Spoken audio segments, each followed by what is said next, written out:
Dreamscape presents Empire High Betrayal by Ivy Smoak, narrated by Lori West and Connor Crace. Chapter 1. Saturday. Nunca. With each step I took, the more determined I became. I couldn't let Isabella win. Not like this. Not ever. Someone needed to stand up to her, and that someone was going to be me. I tried to ignore the cold autumn air biting at my skin. I tried to ignore the rough pavement on my bare feet. I tried to keep my head held high. But when Isabella's limo sped off, splashing water all over me, my shoulders crumpled forward and my tears started to fall again. Who was I kidding? I'd been given plenty of chances to stand up to Isabella, and all I had ever done was cower. Just because I was half Pruitt didn't mean I could play the same evil games as her. Isabella would always have the upper hand. She'd always win. Stop it. My mom raised me to believe in myself, to believe that people could get through hard times. Then why isn't she here with me? Why'd she have to die? My tears wouldn't stop. For some reason, crying brought up all the memories. My last moments holding my mom's hand in her hospital bed. The image morphed in my head, and instead of my mom in a hospital bed, it was my uncle. What the hell was I fighting for when I'd already lost everything? I swallowed hard. Matt, Kennedy, myself. I was fighting for myself. I wiped away the stubborn tears off my cheeks. I was fighting for my freaking self. I was still standing after everything that I'd been through, and I'd keep standing through this too. I just needed to figure out what to do next. I was naked in the middle of the city with no money. Shit. What was I supposed to do all night? The bus station that Isabella had mentioned wasn't a bad option. If I could sneak into the terminal in my skivvies without being seen, then maybe I could hide in the bathroom all night. It would be warm and relatively safe. The only people that hung out in bus station terminals at night were homeless. And that was me. I'd fit right in. And I'd have plenty of time to figure out how I could make sure Kennedy was safe without alerting Isabella that I hadn't left town. I opened up the soggy map that Isabella had dropped at my feet. You horrible witch. It was a map of the city, but she'd crossed out tons of landmarks to make it harder to figure out where I was. I didn't see a single bus station listed either, and even if there had been one, it would have been hard to decipher because across the map in big, bolded letters, she'd written, "Sorry, not sorry." What is wrong with her? I turned the map in my hands, trying to find something that made sense. She'd said 10 blocks, right? I scanned the map again, squinting in the dark. There was no bus station listed that I could make out, unless it was one of the things she'd crossed out, and I didn't even know where the hell I was, so I had no idea which direction to start walking.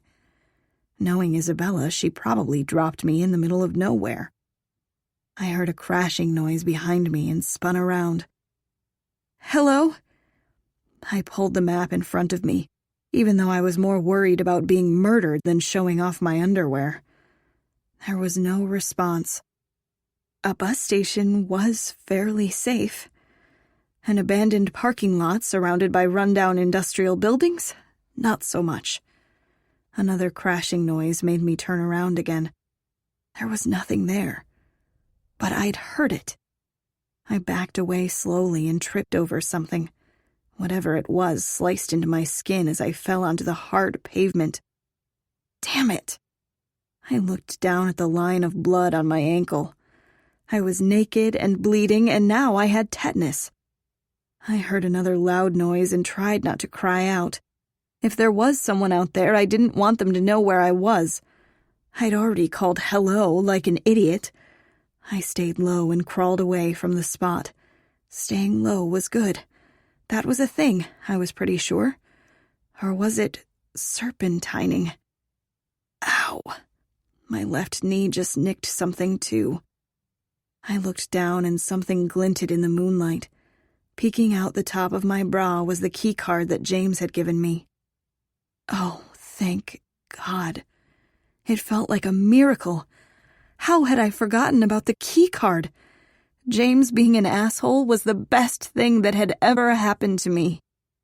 Now I had somewhere to go that was safe. I could head back to the hotel. How long had we been driving since leaving homecoming? 20 minutes, maybe? In New York traffic, that was like just a few miles, right? I could get back to the hotel and ask James for help. As far as I was concerned, he owed me. I could swear him to secrecy so he wouldn't tell Isabella I was still in New York. It was the perfect plan. I didn't know where I was, but I'd recognize something eventually. I just needed to start moving. And I needed to get as far away from here as possible. I looked behind me to make sure I couldn't see anyone. The coast was clear. I pushed myself up and started running as fast as I could. Luckily for me, I'd been training for my mile run in gym class. If I could just figure out how to get back to the hotel, everything would be fine. And maybe if I ran fast enough, I wouldn't get arrested for public indecency. I ducked into an alley a few buildings away from the hotel. New York was nothing like Delaware. Apparently, a girl running through the city in a makeshift dress made out of a soggy map in the middle of October wasn't such a strange sight. The lack of shoes and blood didn't faze them either. For the most part, everyone just ignored me. A few people laughed and rolled their eyes like I was the new crazy lady in town. A few men whistled at me, which made me increase my pace. But mostly, I was ignored. Or maybe they'd called the cops on me and I was just gone before they'd arrived. All I knew was that if I'd run around like this back home, I would have been arrested for sure. I'd be sitting in a jail cell. Safely. Crap, was that a better plan than sneaking into the hotel? At least I'd be safe and warm in jail. But I'd be in jail. I tightened the map around my naked body as I peered around the corner at the hotel. I just needed to think this through.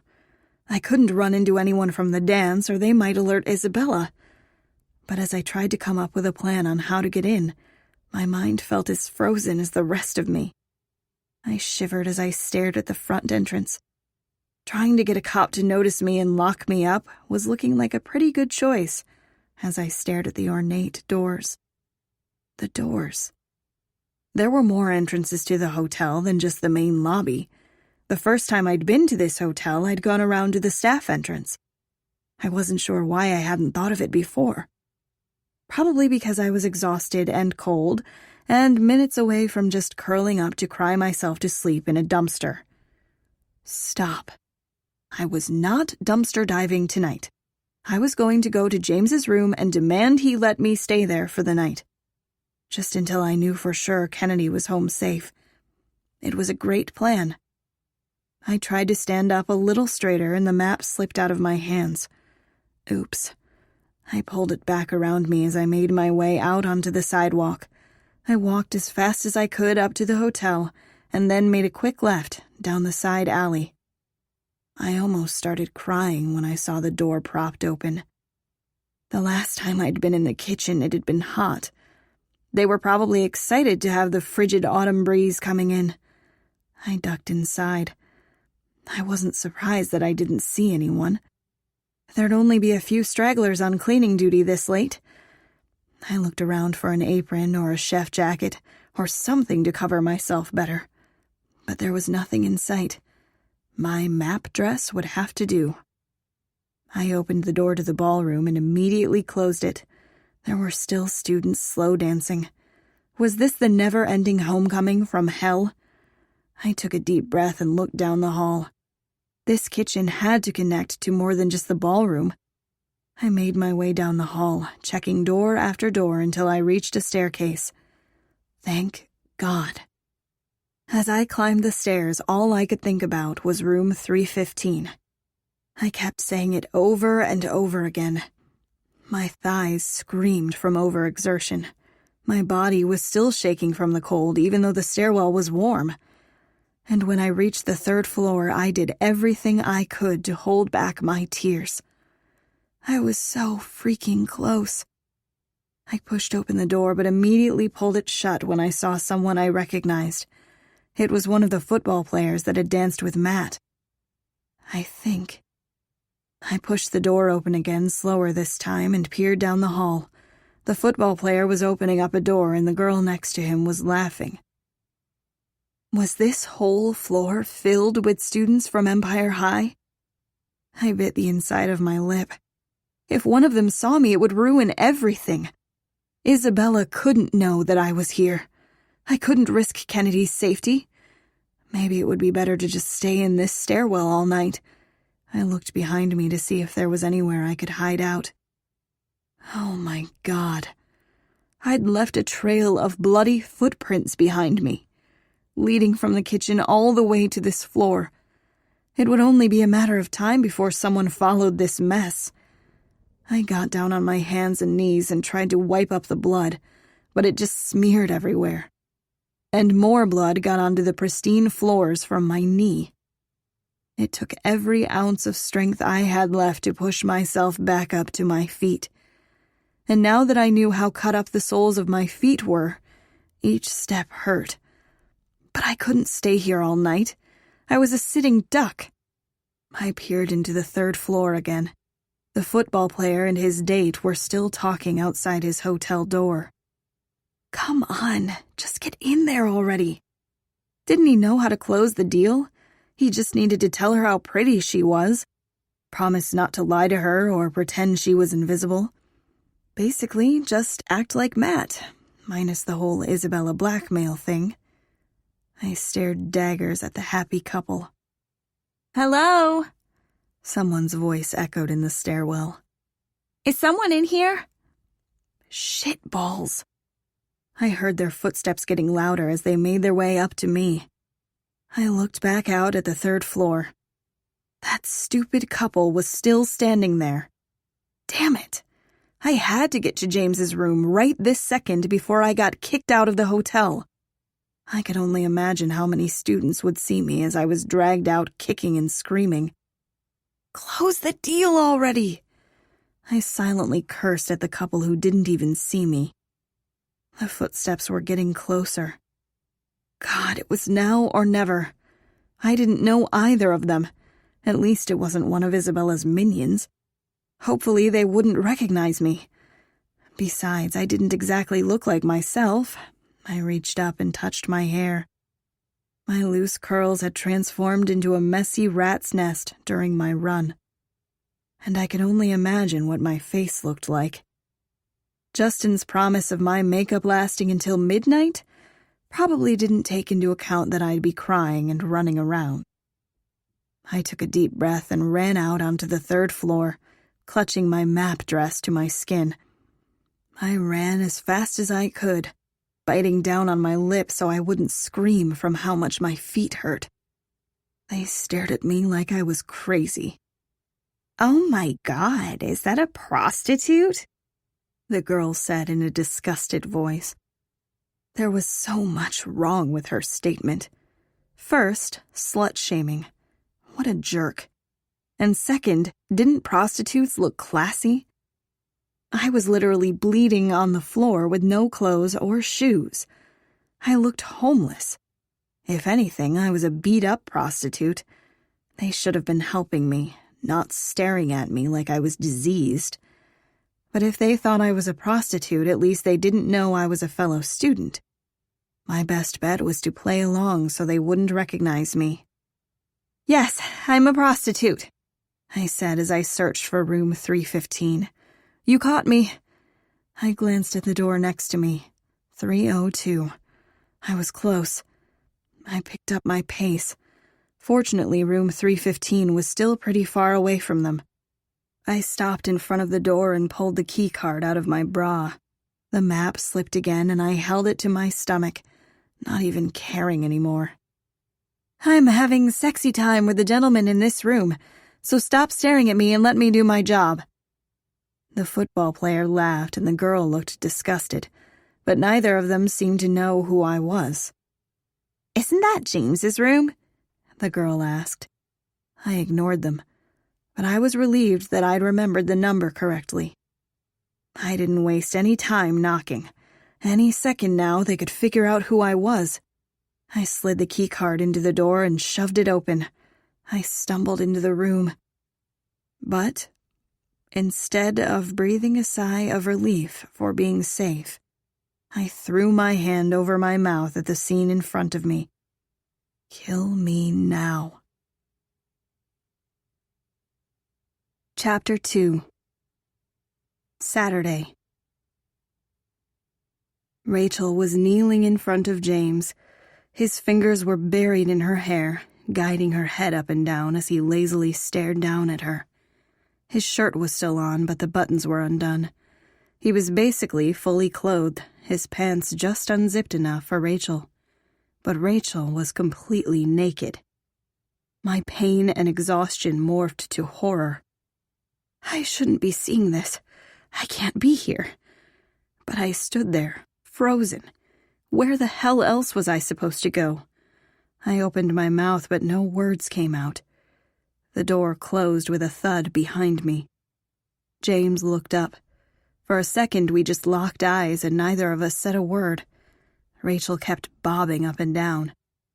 James groaned, his fingers tightening in Rachel's hair. He closed his eyes as if he thought he'd just envisioned me and I wasn't actually standing there. Which apparently just turned him on, because his breathing grew heavier. Oh God, why am I watching this? I backed up until my butt hit the door. James opened his eyes and then blinked and blinked again. He suddenly didn't look so relaxed. He lowered both his eyebrows. Brooklyn? I was pretty sure Rachel said, "What the fuck?" but it was mumbled because her mouth was full. What the hell? James yelled as he pulled away from Rachel. He grabbed himself and stared down at her. Did you just bite me? Rachel stood up and poked him hard in the middle of his chest. You said her name. Are you freaking kidding me? You were thinking about her when I was... She's standing right there. He grimaced, still holding his junk. I wanted to laugh. I wanted to cry. I wanted to be anywhere in the world rather than here, as Rachel turned toward me and screamed at the top of her lungs. She flung herself on the bed, trying to wrap herself in the sheets. Shit, James said under his breath, looking down at himself. I'm so sorry, I croaked. I couldn't leave. I didn't have anywhere else to go. I put my hand out in front of me, blocking them from my sight. But it was a little late for that. What the hell are you doing in here? Rachel screamed. Get out! I'm sorry, I said again. How the hell did you even get in here? Oh my God, James, did you give her a key to our room? I thought you slept with Matt, he said, his voice laced with pain. It was just one kiss. It didn't mean anything. I told you that. And instead of believing me, you were going to sleep with her? Are you kidding me right now? I lowered my hand slightly to make sure she wasn't about to attack me. She had pulled the comforter around her and was staring at me like she was going to kill me. Get out of here, you slut! The word was a punch in my gut. First a prostitute, now a slut? I was in pain. I could barely stand. How could she not see that? How could everyone have just ignored me on the street like I was nothing? It was all too much. Her unkind words made me burst into tears. Are you deaf? She screamed. I closed my eyes. Maybe if I closed them tight enough, I could wake up somewhere else. Why did I think I could just come in here? Of course he'd be with Rachel. They'd made up. Let this all be a dream. Please. Please. Rachel, cut it out, said James as he zipped his pants up. Excuse me? She's hurt, Rachel. I don't care if she's bleeding, he said. Just sit down and give me a minute to figure out what the hell is going on. This isn't happening. It's just a bad dream. I didn't just see any of that. What happened? James asked as he gripped my shoulders. I jumped. I didn't realize he was right in front of me. I couldn't get the words out. I couldn't breathe through my tears. Brooklyn, what happened? His hands were on my face, trying to get me to focus on him. Don't you dare touch her again, James, Rachel said. I swear to God. He didn't listen to her. He just stared at me, his hands still on my cheeks. And for some reason, his kindness made me cry harder. You're safe, Brooklyn, James said. Talk to me. His hands were too gentle on my face. It was such a contrast to everything I'd experienced in the last hour. I just wanted to go curl into a ball on the floor and sleep. I couldn't speak. The words wouldn't come. I tried to pull the mat back up to cover my exposed bra, as if that would make this situation any better. He was staring at me so intensely. Did Matt do this? What? No. I finally found my voice. Isabella. It was Isabella. Jesus. He let go of my face. He stepped around me and grabbed the door handle. What are you doing? You can't leave. You can't tell Isabella I'm here. She has Kennedy. She said she'd kill Kennedy if I didn't leave town. She can't know I'm still here. She had a gun and a bomb. It sounded so ridiculous that I thought he'd just laugh and tell me to leave and stop ruining his night. That he'd just ignore me like everyone else. Instead, he shook his head. Isabella's always been nuts, but she's officially lost her mind. Had she ever had it? I don't know what to do. I wiped the tears from my cheeks, but it was no use. My eyes weren't nearly as dehydrated as the rest of me. I didn't have anywhere else to go. I'm so sorry, James. I didn't know that you'd be... My voice trailed off. It's homecoming, Rachel said. Of course he'd be with his girlfriend. He ran his hand through his hair so roughly that I was surprised he didn't pull any out. Mr. Pruitt. He took a step back. Mr. Pruitt was in the lobby causing a scene right before we came up here. I didn't hear what he was yelling about, but he's probably still here. Let me call downstairs. He ran over to the hotel phone. Where the heck is my dress? Rachel said as she looked under the bed. Then she turned to me. Can't you wait outside? I shook my head. I can't leave. I can't risk Isabella finding out that I'm still in town. James, do you seriously believe her? Rachel asked. She's probably just trying to get your attention. You led her on. Oh, come on. Like I'd do this to get James's attention when I already had it fully clothed earlier tonight. He was still on the phone and he held up his finger to her. She cursed under her breath. This is the freaking worst night ever, she said. She abandoned looking for her dress and walked over to the door. Move. I shook my head. You can't leave. You don't get to tell me what to do, Rachel said. You don't get to kiss my boyfriend at homecoming and then come in here demanding his attention. Haven't you already done enough damage for one night? Hadn't she? And she was being awfully territorial when she was the one that had cheated on him. Rachel, you can't go, James said. This isn't a joke. She said Isabella had a gun and a bomb. Rachel laughed and lifted her hands in the air. A bomb? Seriously? Where would a prissy high school girl get a bomb? It doesn't even make any sense. I don't know Isabella very well, but she doesn't seem like some insane evil villain to me. I only hate her because your mother loves her and is always trying to gently nudge you two together. But that doesn't mean Isabella is a monster. It means your mom is. God, why are we even talking about this right now? I had no idea why we were talking about James's mother right now. This felt like a private conversation. Could tonight be any more awkward? You brought it up, James said. You know I don't like Isabella. We've talked about this 1,000,000 times. Rachel glared at him. All I know is that Brooklyn kissed you, and either she goes or I do. Brooklyn isn't leaving, and neither are you, James said and grabbed her arm. You're not even wearing any clothes, babe. Which is apparently your thing, she said and gestured toward me. Come on, Rachel. No. She took a step away from him. I can't believe you're taking her side. Ah! She screamed. She turned in a circle looking for her dress again. And where is my dress? It's in the bathroom, James said. Rachel started toward the bathroom door. Yeah, I kissed her, James said. And I gave her a key card to my room because you cheated on me, Rachel. And our relationship has nothing to do with the fact that Brooklyn's in trouble. You're full of shit.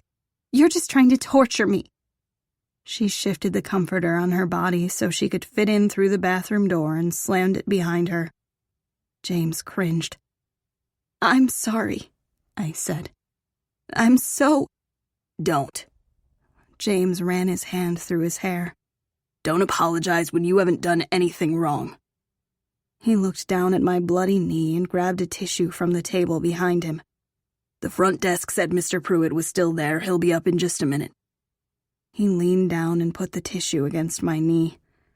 I'd say we should clean up that cut, but I guess Rachel's hogging the bathroom. He laughed, but it sounded forced.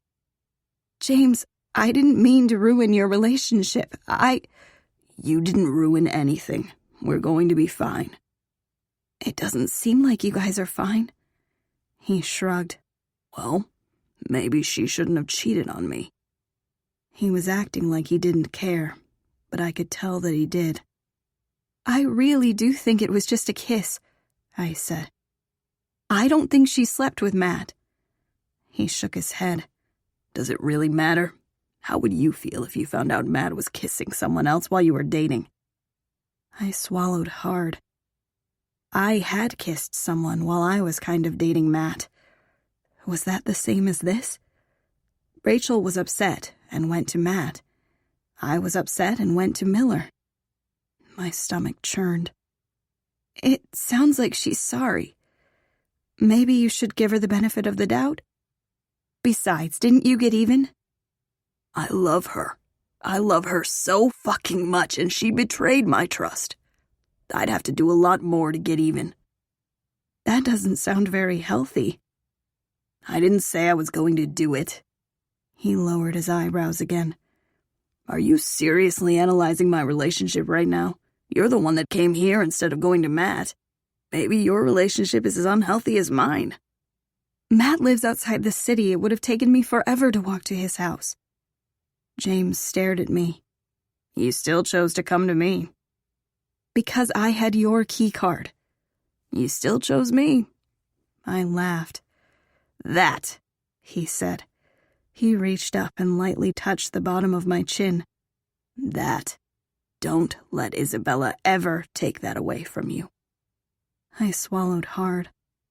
Take what away? Your happiness, your hope. His eyes drifted to my lips. Your innocence. My heartbeat kicked up a notch. He closed his eyes for a second, his eyebrows drawn together. I want to kiss you again, he whispered. And I don't know if it's because I like you, or because I want to make Rachel feel like I did when she kissed Matt. Or because you remind me of what Rachel was like when we first met, before my world corrupted her. Or because I'm still mad at her, or if it's because you're hurt. I don't know why. He opened his eyes and they bore into mine. But I want to. I stared back at him. Making a second mistake doesn't right the first one. Kissing you wasn't a mistake, Brooklyn. Yes, it was. I was actually referring to Rachel kissing Matt. You really think it was just one kiss? He asked. You really believe him? I do. James's eyes traveled back to my lips. I don't trust a word out of his mouth. And I still want to kiss you. I knew he didn't mean it. He was just hurting. I think you're just scared that Rachel doesn't love you back anymore, I said. I knew the feeling. I was currently worried that Matt wouldn't love me back once I told him about Miller. And maybe you think I could fix that feeling. But I can't. Maybe you could. I looked up at him. I'm not going to kiss you again. But I won't turn down a hug. I could really use one. He laughed. Yeah, I can do that. He pulled me into his arms. You're going to be okay, Brooklyn. I've got you. Everything is going to be okay. I didn't know if anything would ever be okay again. A revenge kiss hadn't made James feel any better. Would revenge against Isabella be just as bitter? I wasn't sure if I cared if it was.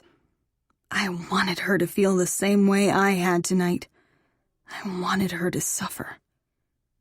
You're safe now, he whispered against my ear.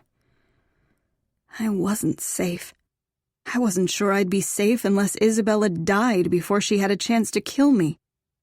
But I wasn't a murderer. I wasn't her.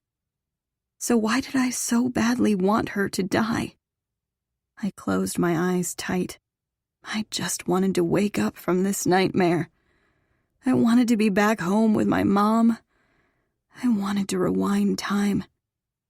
A loud bang on the door made me jump.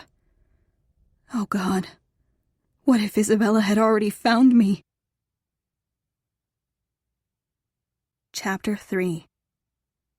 Saturday. I backed away from James and the door.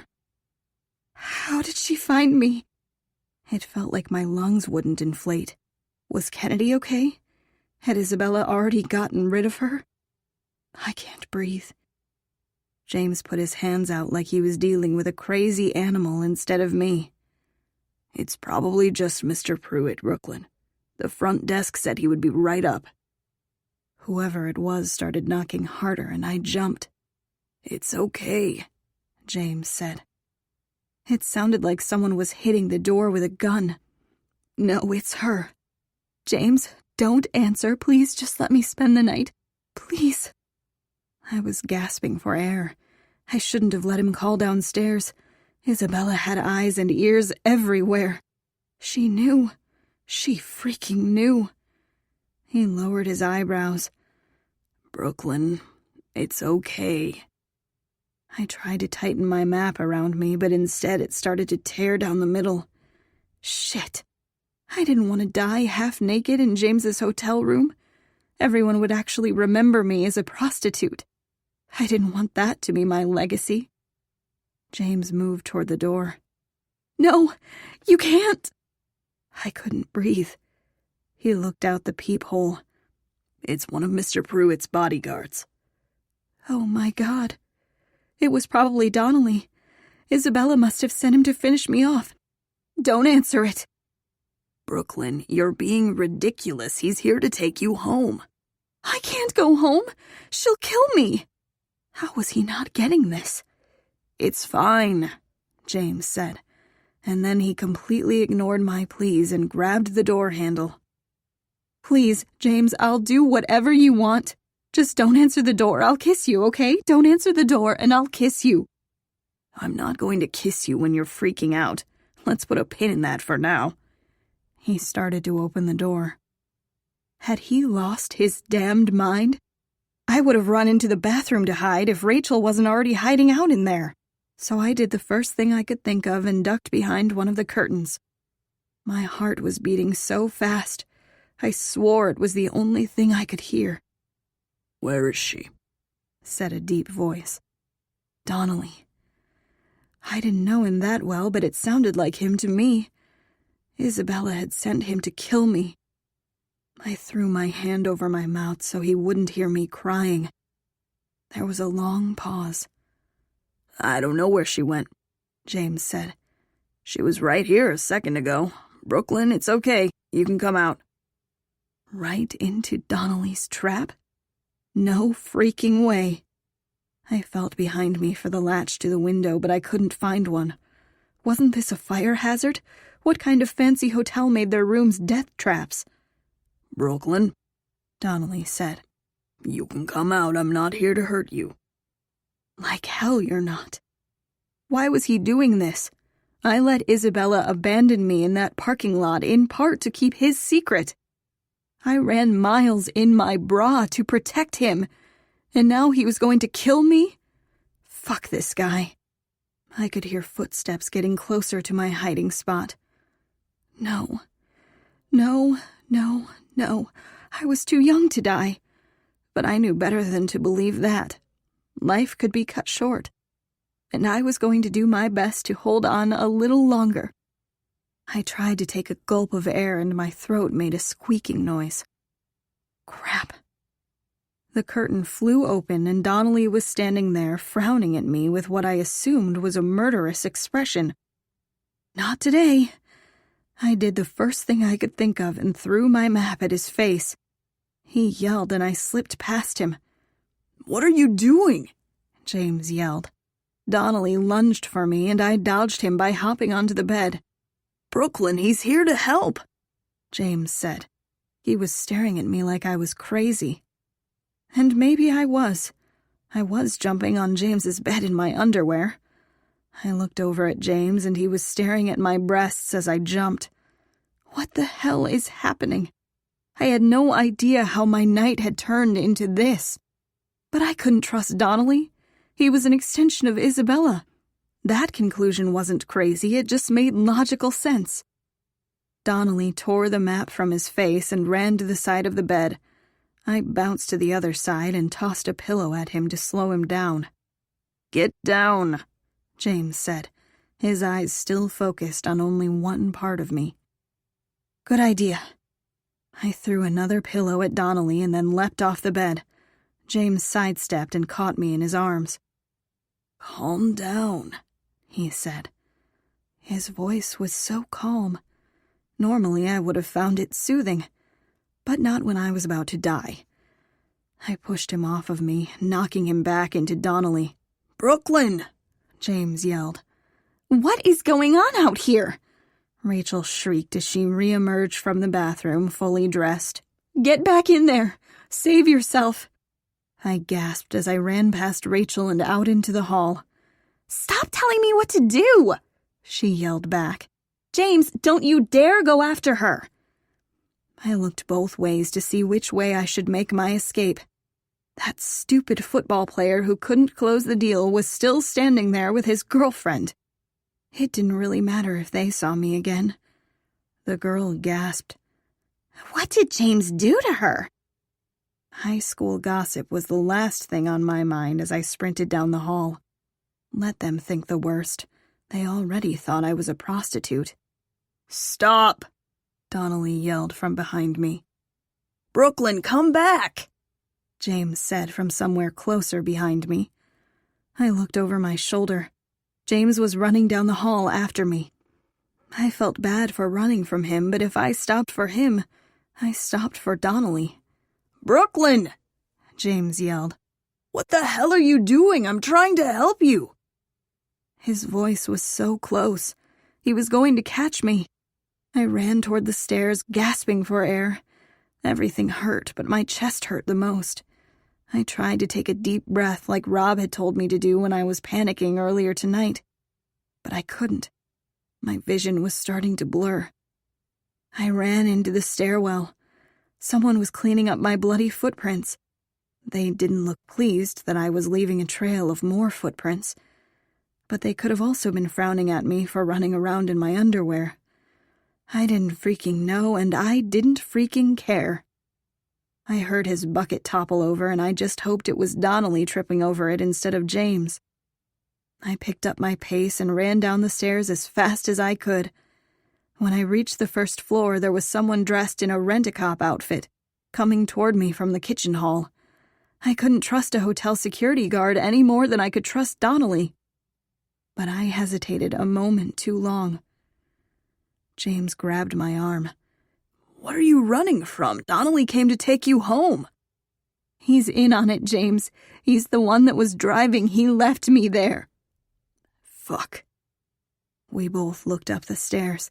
We could hear Donnelly's footsteps, but we couldn't see him. This way. James opened the door to the main part of the hotel. His hand slipped into mine as we ran down the hall. We turned left and his fingers tightened around mine. We ran down another hall until we ended up running into the lobby. Shit. Someone from school will see us, I said and tried to take a step back. But then I saw the only face that I knew for sure would help me. Mr. Pruitt was arguing with the man at the front desk. His suit coat was wrinkled and his hair was askew. He looked a mess. And I said the first thing that popped into my head. Dad? My voice cracked as my tears spilled down my cheeks. His eyes softened at the name. I let go of James's hand and ran into the lobby. He ran over to me. Sweetheart. He pulled me into his arms. I thought you were dead. His voice was raspy like he'd been crying too. I thought I lost you. He kissed the top of my head as he held me tight. Thank God you're all right. I buried my face in his chest. Dad? It was suddenly the only word I knew. You're okay. He kissed the top of my head again. I'm here now. I knew I was safe as long as I was with him, but I wasn't worried about me. She's going to kill Kennedy. She's going to kill Kennedy. I kept saying it over and over again. He must have seen the bloody footprints because he yelled, "Someone call an ambulance!" No! I wriggled out of his grip. Isabella can't know. She'll kill Kennedy. She'll kill her if she knows I'm still here. Isabella's not going to hurt anyone, he said. He turned his attention to James. Why would you let her run around like this? He pulled off his suit jacket and draped it over my shoulders. I'm sorry, James said. I said call an ambulance! My dad snapped at the man staring at us from the front desk. She has Kennedy, I said. I can't go to a hospital. She can't know I'm here. She'll know. Mr. Pruitt, James said. Brooklyn said Isabella had a gun and a bomb. I'm taking care of it, replied my dad. Donnelly ran into the lobby, too. There you guys are. I took a step back. Stay away from me. He's in on it. He's in on it. I leaned over. I can't breathe. She's having a panic attack, James said. Donnelly, you're scaring her. My dad stepped in front of me, blocking Donnelly from my view. You're okay, sweetheart. I'm here. I'll never let anything happen to you. Let me help, Donnelly said. You've done enough, Mr. Pruitt said. I'll deal with you later. But go home right now if you want to be breathing in the morning. The kind voice he'd used with me was completely gone. The ambulance is 10 minutes away, the man at the front desk said. A few students started filtering out of the ballroom to see what all the commotion was about. All their eyes were on me. She can't know that I'm here, I said. They'll tell her she'll kill Kennedy. You're okay, sweetheart. You're okay now. She can't. I was gasping for air. Okay. Mr. Pruitt lifted me up in his arms. I'll get you out of here. He pulled his phone out of his pocket and handed it to James. Call number 3 on my speed dial. I closed my eyes tight. I just wanted to be invisible again. You're okay now, Princess, my dad said. Princess. It was his nickname for Isabella. For his legitimate daughter. And for some reason, him using it for me made me feel so loved. Maybe I didn't want to be invisible to him. I could get used to having a dad. As long as number 3 on his speed dial wasn't something terrible. Chapter 4. Saturday. The elevator doors dinged open. My dad carried me into his secret apartment. The only other time I'd been here had been when I first learned that I was a Pruitt.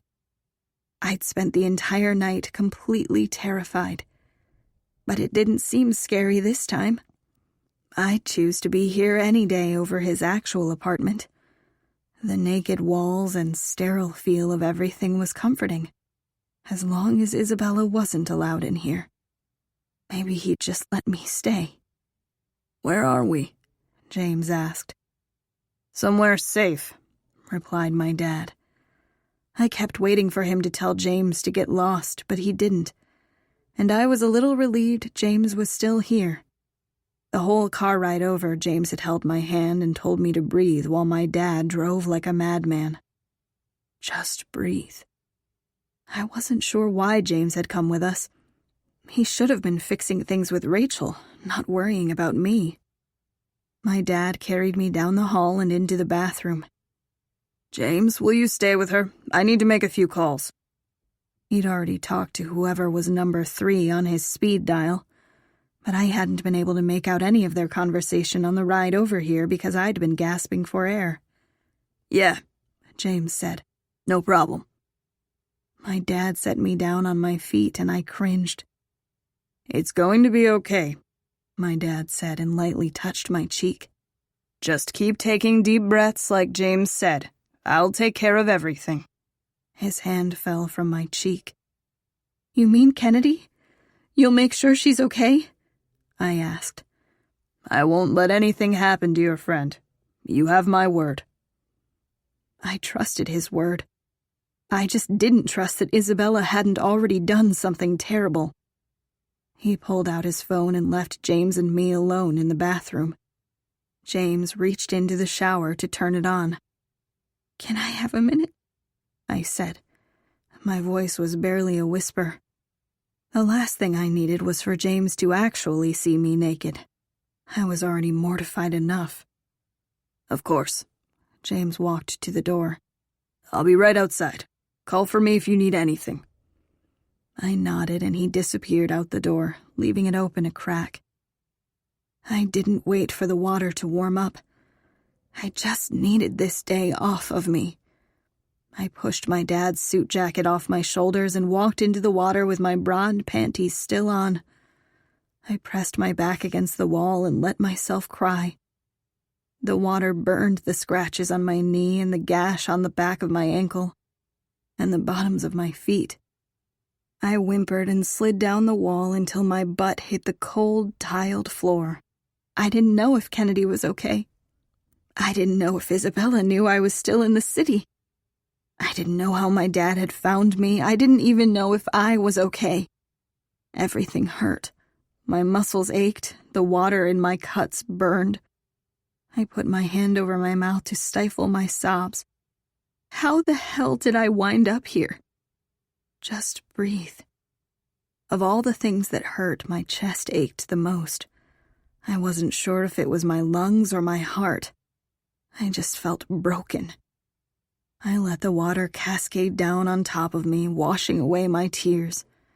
The water ran red with blood down the drain. I hugged my knees to my chest and let myself cry. I heard a noise and looked up. James climbed into the shower, fully clothed, and sat down next to me. He was even wearing his shiny dress shoes. His arm brushed against mine. "You're okay, Brooklyn." "Why are you helping me?" He smiled, not at all fazed by the water falling on us. "I think I already made it clear that I like you." "You're in love with Rachel." He sighed and leaned his head back against the tile wall. He didn't have to say it. I knew what he was thinking. That maybe she didn't love him. "And maybe I still feel bad about what happened at lunch, when Isabella told everyone you were related to Jim. It was your secret to share, if you wanted to. I had no right to tell Isabella, especially since I knew she'd tell the whole school." He looked over at me. "I swear I didn't know about your mom. Not that that's an excuse. I shouldn't have threatened you. You already apologized for that. It doesn't mean I stopped feeling bad about it. I feel like shit. He laughed. I always feel like shit. He hit his head against the tile wall again and sighed.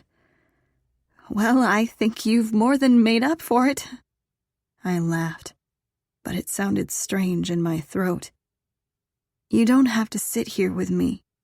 You should go back to the hotel and try to fix things with Rachel. She's probably furious with you. He shrugged, his arm brushing against mine again. That can wait. My friend needs me. I looked over at him. Friend? Yeah, I guess, since you won't kiss me. He smiled at me. Besides, it just so happens I have an opening for some new friends. Matt and Mason. Thinking about the Caldwells and Hunters fighting just made my chest ache even more. He reached up and grabbed a bar of soap. Do friends soap each other up naked in the shower? He raised his left eyebrow. I laughed, for real this time. No, they do not. I grabbed the soap from him and looked down at my scratched knees. This was going to be painful. Maybe they soap each other up clothed then. He took the bar of soap back from me. Take a deep breath. This is going to hurt. I pressed my lips together and he ran a soapy hand across my knee. For some reason, it wasn't so bad when he did it for me. He ran the soap down my legs. The bottoms of my feet stung the worst. You're okay, he whispered. I barely heard his words over the falling water. You're okay. It had been a long time since I had felt so cared for. Probably not since the last time I was sick, when my mom was still healthy. She used to let me rest my head on her lap as she combed her fingers through my hair. I was glad we were in the shower, so that my tears mixed with the water. She used to sing to me, and I could barely remember what her voice sounded like. How could I forget her voice? How could my mind be missing such an important piece of information? It was like she was drifting farther away every day. All clean, James said. Unless you want me to get your upper half. He raised his eyebrow again. I laughed. I think I can handle that. I took the soap back and dropped my head to make sure he couldn't see me crying. For some reason, my arms were tired too. The soap felt like a brick in my hands. Who was number 3 on my dad's speed dial? Some doctor. He said he didn't want to go to the hospital, so I think he's having the hospital come to you. That was sweet of him. And I was already emotional, so it just made me cry harder. James tapped the bottom of my chin so I'd look up at him. Come here. Come where? He patted his lap and then opened up his arms. His shirt was soaking wet, clinging to the muscles in his chest and arms. Let's be miserable together. Misery did love company. But instead of crawling onto his lap, which it seemed like he wanted, I rested my head against his shoulder. He pulled me closer, and we sat like that until the water ran cold. Him just holding me. I pulled on the pair of pajama bottoms and a tank top that my dad must have left for me. They fit me perfectly. The pajamas were fuzzy and warm and comforting. There were cute little squirrels on them. My mom had loved squirrels. We used to name the ones in our yard. Had she always loved them? Did my dad know that about her too? Was that why he brought me these? A knock at the door made me jump. Yes? I knew I was safe here, but I still pictured Isabella on the other side of the door with a gun. My dad opened the door. He smiled at my pajamas. I'm glad they fit. Is there anything else you need? I wrapped my arms around myself. I wasn't sure what would make me feel better. But I had a million questions. Was Kennedy okay? Was James still here? Where the hell was Miller? But before I said anything, Dr. Wilson appeared at the door. "Dr. Wilson's here to check out your injuries," my dad said. "Do you mind if he comes in?" I shook my head. "You should be sitting down," Dr. Wilson said as he walked into the room. "I heard you had quite the night." You could say that. I sat down on the edge of my bed. For some reason, I felt uneasy around him. The last time I'd seen him, I'd been terrified. But my dad came into the room, too, and sat down on the bed next to me. Him being here, too, was reassuring. "The bottom of her feet are cut up pretty badly," my dad said. "There's another cut on the back of her ankle, and her knees were badly scratched. Is she going to be all right?" "Let's take a look." Dr. Wilson pulled some things out of his bag. "And James mentioned that she was having a panic attack. He said she couldn't catch her breath. Is that common for someone her age?" Normally, I would have been horrified by someone talking about my health. But I was exhausted, and something about the way my dad did it made me feel cared for. He knew I was still shaken. I needed him here. Dr. Wilson put his stethoscope against my chest. "Take a deep breath for me, Brooklyn." I followed his instructions. "And another?" I took another deep breath, glad that my lungs seemed to be working again. "Do you have panic attacks often?" Dr. Wilson asked. I shook my head. "Not until today." I was pretty sure I'd had one while I was dancing with Rob, when I was worried Isabella might be planning on killing me. And then again in the lobby when I was worried about Kennedy. I guess Isabella had a way of making me freak out. "No, just today." Dr. Wilson nodded. "Have you been under a lot of stress recently?" "Isabella tried to have her killed," my dad said. "Ah, well, that would do it." I laughed because I didn't know what else to do. Dr. Wilson didn't have much of a reaction to the statement, though. Why wasn't he horrified? I swallowed hard. Oh, because he was my dad's doctor. He probably dealt with things like this all the time. Maybe even things like this that had happened because of Isabella. He pulled the stethoscope down around his neck. "Your heart is racing right now. Are you nervous that I'm here?" "No, I'm worried." I turned to my dad. "I'm worried about Kennedy. Have you found her?" "She's safe. When Donnelly brought Isabella and Kennedy home, he pulled me aside right away and told me what happened. Isabella gave Kennedy a pretty strong sedative, and I was hoping she'd wake up before we had this conversation. Last I heard, she's still unresponsive, but she'll wake up soon." Dr. Wilson nodded. "I was just with her before I came here. I'm sure she'll wake up in a few hours." I breathed a sigh of relief, suddenly even more tired. Kennedy was okay. She was safe. My dad patted my knee, keeping his hand there to comfort me. "Right now, all you need to know is that Miller is guarding her room. She's perfectly safe.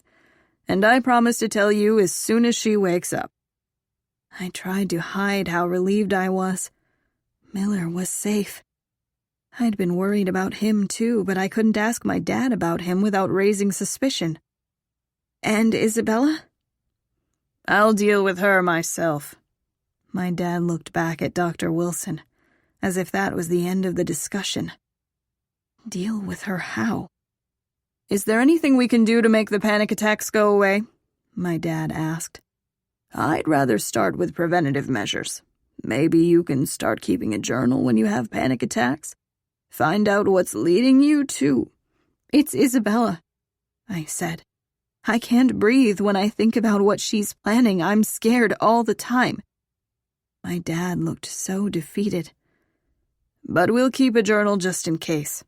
Yes, Princess?" I nodded. I didn't want him to look so sad. And when he called me that, my chest ached a little less. "Yeah, I can do that." Good, good." Dr. Wilson pulled out some bandages from his bag. "I'm going to get you all fixed up." He looked at the cut on the back of my ankle.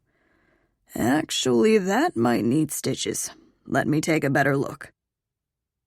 My dad held my hand as I got my stitches. And when I got my tetanus shot, he didn't mind at all when I squeezed his hand so tight that it must have hurt. That should do it, Dr. Wilson said as he placed the last bandage along the sole of my foot. Try to take it easy the next few days. No stress. That won't be a problem, my dad said. She'll be staying here for the foreseeable future. The foreseeable future? What did he mean by that? I had school on Monday. Very well. Make sure to keep that journal, Brooklyn. I'll see myself out. Dr. Wilson's shoes echoed in the empty hall. Does it still hurt? My dad asked. I wasn't sure what he was talking about specifically. My cuts? My heart? But then he reached down and inspected the bandage on the back of my ankle. I knew what he needed to hear, and I knew it would help if he heard the truth. Everything hurts a little less now than it did before. He nodded, but he didn't look reassured. I thought I could protect you. He lifted his hand away from my bandage and ran it down his face. I never meant to put you in danger. You were safer without me. I'd never seen him like this. He was always so put together. But tonight, he just seemed human. I liked this side of him a whole lot better. I'm glad you found out about me. I was just getting used to him. And I was a little sorry it had taken me so long. He was a good person. I could tell. He cleared his throat and stood up. You need to get some rest, and I have a few more things I need to take care of. You're not leaving, are you? He smiled down at me. No, I'm not leaving. He pulled the comforter back on the bed, holding it up for me to climb under. Was he tucking me in? I wasn't a kid anymore, but it warmed my heart. I had a weird feeling that despite having a daughter already, he didn't really know what he was doing. I lay down and he pulled the covers over me. I was reminded of my mom again, tucking me in when I was little. Only he was way more awkward about it. Is it normal to literally tuck the sides in around my body? He was wrapping me up like a sausage. But the fact that he had no idea what he was doing just made it that much sweeter. Is there anything else you need? He asked. Anything at all? Are you hungry, or... Is James still here? I wanted to thank him for everything. He lowered his eyebrows slightly. No, I sent him home. That was probably a good thing. James needed to be focusing on his relationship with Rachel. Do you want him to come back? He asked. I can have someone go pick him up. Just say the word. I shook my head. No. I didn't need James right now. But could you maybe get Matt? I needed him. I just needed him to hold me like he had the nights after my uncle passed away. I needed his comfort. I wanted him back. My dad nodded. I'll make sure he comes. He leaned over and placed a kiss on my forehead. Instead of walking away, he pushed a loose strand of hair out of my face. His fingers slowly ran through my hair. Even though the pads of his fingers were rough where my mom's had been soft, it still reminded me of her. I blinked fast, holding back my tears. Had she done this to him too? Comforted him when he was feeling scared or down? Dad? He smiled when I called him that. Yes? Can you sit with me until I fall asleep? He sat down next to me on the bed, his fingers lazily brushing my hair again. Of course. I closed my eyes. It was silly, but it was almost like I could feel my mom next to me. If I focused on it hard enough, I could even smell her perfume. I started to nod off with my dad's fingers untangling my messy hair. "Go to sleep, princess," he whispered. If I was his princess, that meant Isabella wasn't. I smiled to myself. I was going to take everything from her. Chapter 5. Sunday. I opened my eyes as the light streamed in through the blinds. I felt disoriented and still tired. But something had woken me, and the first thing that popped into my head was that Isabella was here. A door squeaked as if the hinges were rusty. I sat up in bed. Everything in the apartment seemed brand new, so what door could have sounded that way? My heart was pounding as I threw off the covers. I rolled out of bed and stepped down onto the floor. Ow! How could my feet possibly hurt more today? I cringed as I opened the door of my bedroom and peered out. The locked door at the end of the hall was wide open. It felt like my heart was beating in my throat as I tiptoed down the hall. I expected to see Isabella in the room. What I didn't expect was to see a room packed full of furniture and clothes, and knickknacks. And my dad sitting on an old couch, his hand on his forehead, the sound of him crying softly. Richard Pruitt was crumbling, and for some reason it made me more terrified than ever.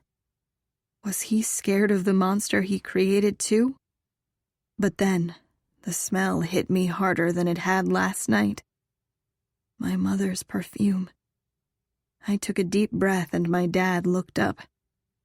He turned away from me, wiping at his eyes. "Sorry," he said and stood up.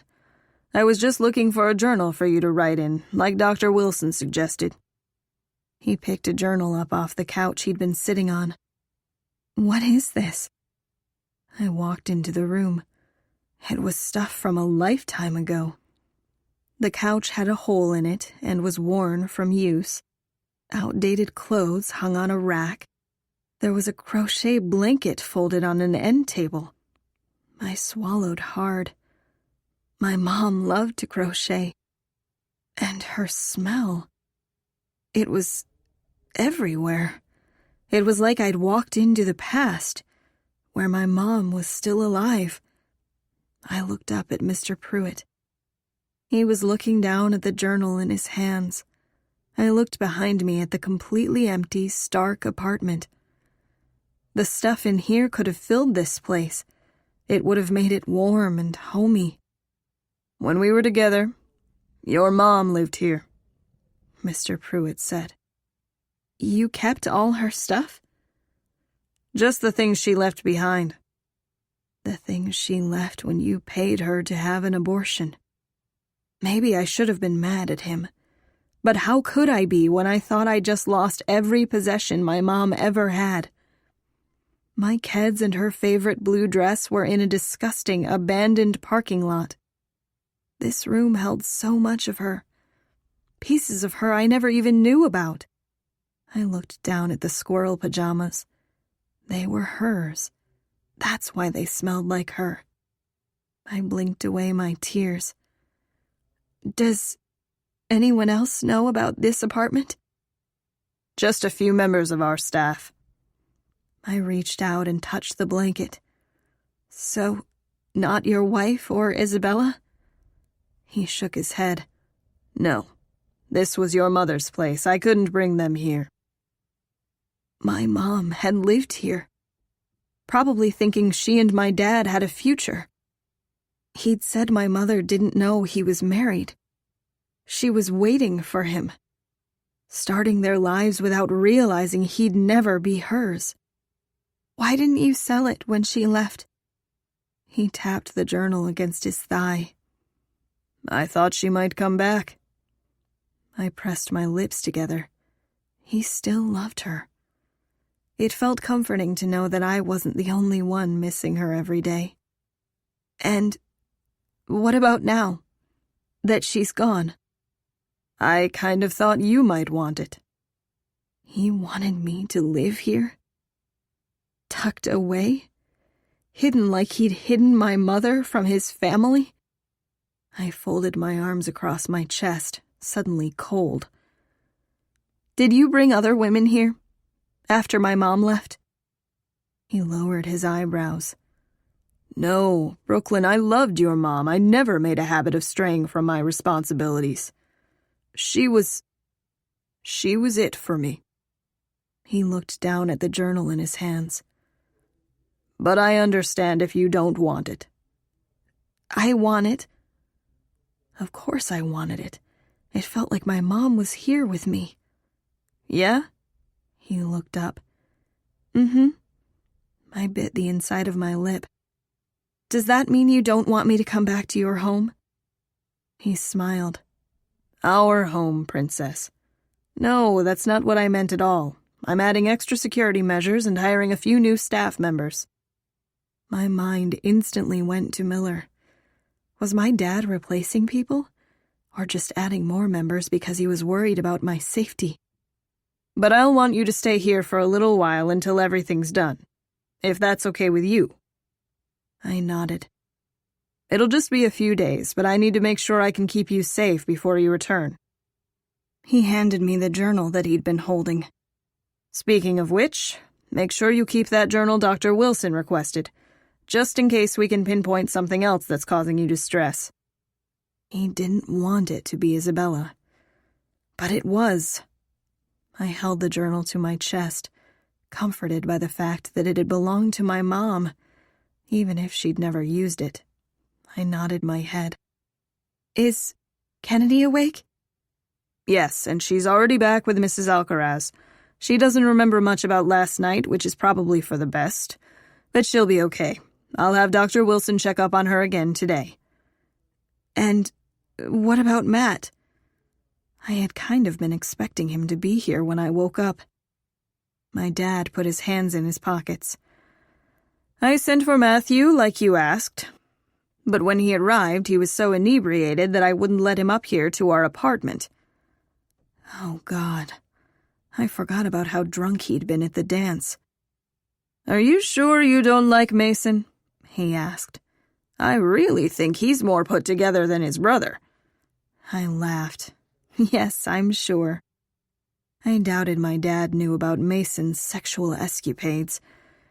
Not that any of that mattered. I loved Matt. I knew it. I'd seen everything so clearly last night. Felix and Miller would always have a piece of my shattered heart. But Matt, he'd healed it. He was the one who made it easier for me to breathe. I didn't feel like I was drowning when I was with him. He was the light I desperately needed. He made me feel alive. I needed him. I'd always needed him. All right. Well, Matthew is waiting downstairs. He refused to leave even though I wouldn't let him up. That was so sweet. I knew he'd done the same thing after his fallout with James. He'd told me he was worried about him, so he'd camped out outside his house. He didn't want him to be alone. But now he was choosing me. He was putting me first. Hopefully he's not too hungover, my dad said. I made it clear to him that he's never allowed to get intoxicated like that around you again. That he needs to always put you first. Dad. I think he got the message since I wouldn't let him up. If you'd like, I can make an amendment to the relationship contract that states... That's definitely not necessary. That conversation sounded embarrassing enough. And really, Matt was only drunk because I'd made him wait all night for a dance. He'd just been staring at me dancing with tons of other people. I'd never seen Matt drunk before. And honestly, it had been endearing. In all his drunkenness, he'd finally given me some answers I needed. All right, Princess. But let me know if he gets out of line again and we can circle back to it. Are you hungry? I'm a terrible cook, but I think I can manage to make some eggs. Does that sound okay? That sounds great. How about you get back into bed and I'll bring them to you? You really should still be resting. Do you mind if I stay in here? He gave me a sad smile. Of course. This couch is actually pretty comfortable. I sat down on it and took a deep breath. It smells like her. My dad lifted up a bottle of perfume off a dresser. It's her perfume. He handed it to me. I had no idea what perfume my mom had worn. It was like a little bottle of her. It was the greatest gift he could possibly give me. I spritzed some on my arm and almost cried. It smelled like she was hugging me. I didn't know that she still wore it, my dad said. I looked up at him. Yeah, I never knew what it was, but she always smelled like this. He nodded, but he looked so sad. I bought it for her. I stared up at him. I wished my mom had told me about him. I wished she'd followed her heart. She had clearly still loved him. And he loved her too. Thinking about how they never crossed paths again broke my heart. Especially because I was the reason that they had a falling out. He cleared his throat. Eggs. Well, probably burnt eggs. They'll be right up. He chuckled at his own joke and then left me alone in the room. I took a deep breath of the perfume. My mom had been here. She'd sat on this very couch. I ran my fingers along the worn fabric. She'd lived here before she had me. Before she got pregnant and moved in with my uncle. Before she ran away to Delaware. Why didn't she want me to know about this part of her life? I looked around the room at all her abandoned memories. She'd given it all up for me. Why? Brooklyn? I looked up at Matt in the doorway. It was like he didn't realize we were in a time capsule. His bloodshot eyes were focused solely on me. His hair was pushed up in every direction. He looked terrible. I'm so sorry. His voice was hoarse. I'm so sorry that I wasn't there to protect you. I'm so fucking sorry. He stood there like he didn't know what to do, when all I wanted was for him to hold me. He put his fist against his mouth like he was holding back tears. It wasn't your fault. He winced. I was freaking drunk and you needed me. I'm never there when you need me. It's okay. It's not. He sat down next to me and stared at me with all the hurt in the world in his eyes. I keep letting you down. You're here now. I hated seeing him upset, especially over this. None of what happened last night was his fault, just Isabella's. Tell me where it hurts. He was looking at the bandages on my feet. Tell me everything that happened. Tell me I can make it better. His Adam's apple rose and then fell. Matt had put me through hell. And I think maybe I had put him through hell too. But us torturing each other ended today. I was just glad he was here. I was glad he was choosing me back. Out loud, not hidden anymore. Not like my dad had treated my mom. I climbed onto his lap. Can you just hold me? I rested my head against his chest and breathed in his familiar scent. It mixed in the air with my mom's perfume and made me feel so content. I was exactly where I was supposed to be. I knew I needed to tell him about the past week, about Miller, even about James. But not right now. I just wanted 1 minute where I didn't feel awful. And when he held me, I no longer felt like I was sinking. I was all in with him. I just hoped he felt the same way after he knew the truth. I'm going to fucking kill her, Matt said. I believed him. I should have been scared of his words. But I wasn't. The threat was comforting. He finally had my back. I just wasn't sure I deserved it now. If she even breathes your name, she's dead. He held me tighter. I hoped it was a promise, because even though I felt safe in his arms, I wasn't sure I'd ever truly feel safe, as long as Isabella was still breathing. Chapter 6. Sunday. Despite my dad's reservations, he and Matt were getting along well. The three of us were watching the Giants game together. Matt and I were curled up on the couch, and Mr. Pruitt had pulled out my mom's old couch so that there was enough seating. It looked weird for my dad to be sitting on it when he was usually so formal. The floral couch also looked weird against all the pristine white. The first thing that I'd do once I moved in was paint all the walls yellow. My mom would have liked that. And I wouldn't have been surprised if they'd been yellow in the first place. Matt grabbed another slice of pizza. My dad had burned the eggs terribly, but luckily pizza was a perfect backup. Everything about this afternoon just felt normal. Except the fact that it wasn't real. This wasn't my dad's real home. I wasn't his real family. And Matt didn't know that I'd kissed Miller. The perfection of this afternoon was just a facade. But I wasn't ready to say goodbye. "Touchdown!" my dad yelled and high-fived me and Matt.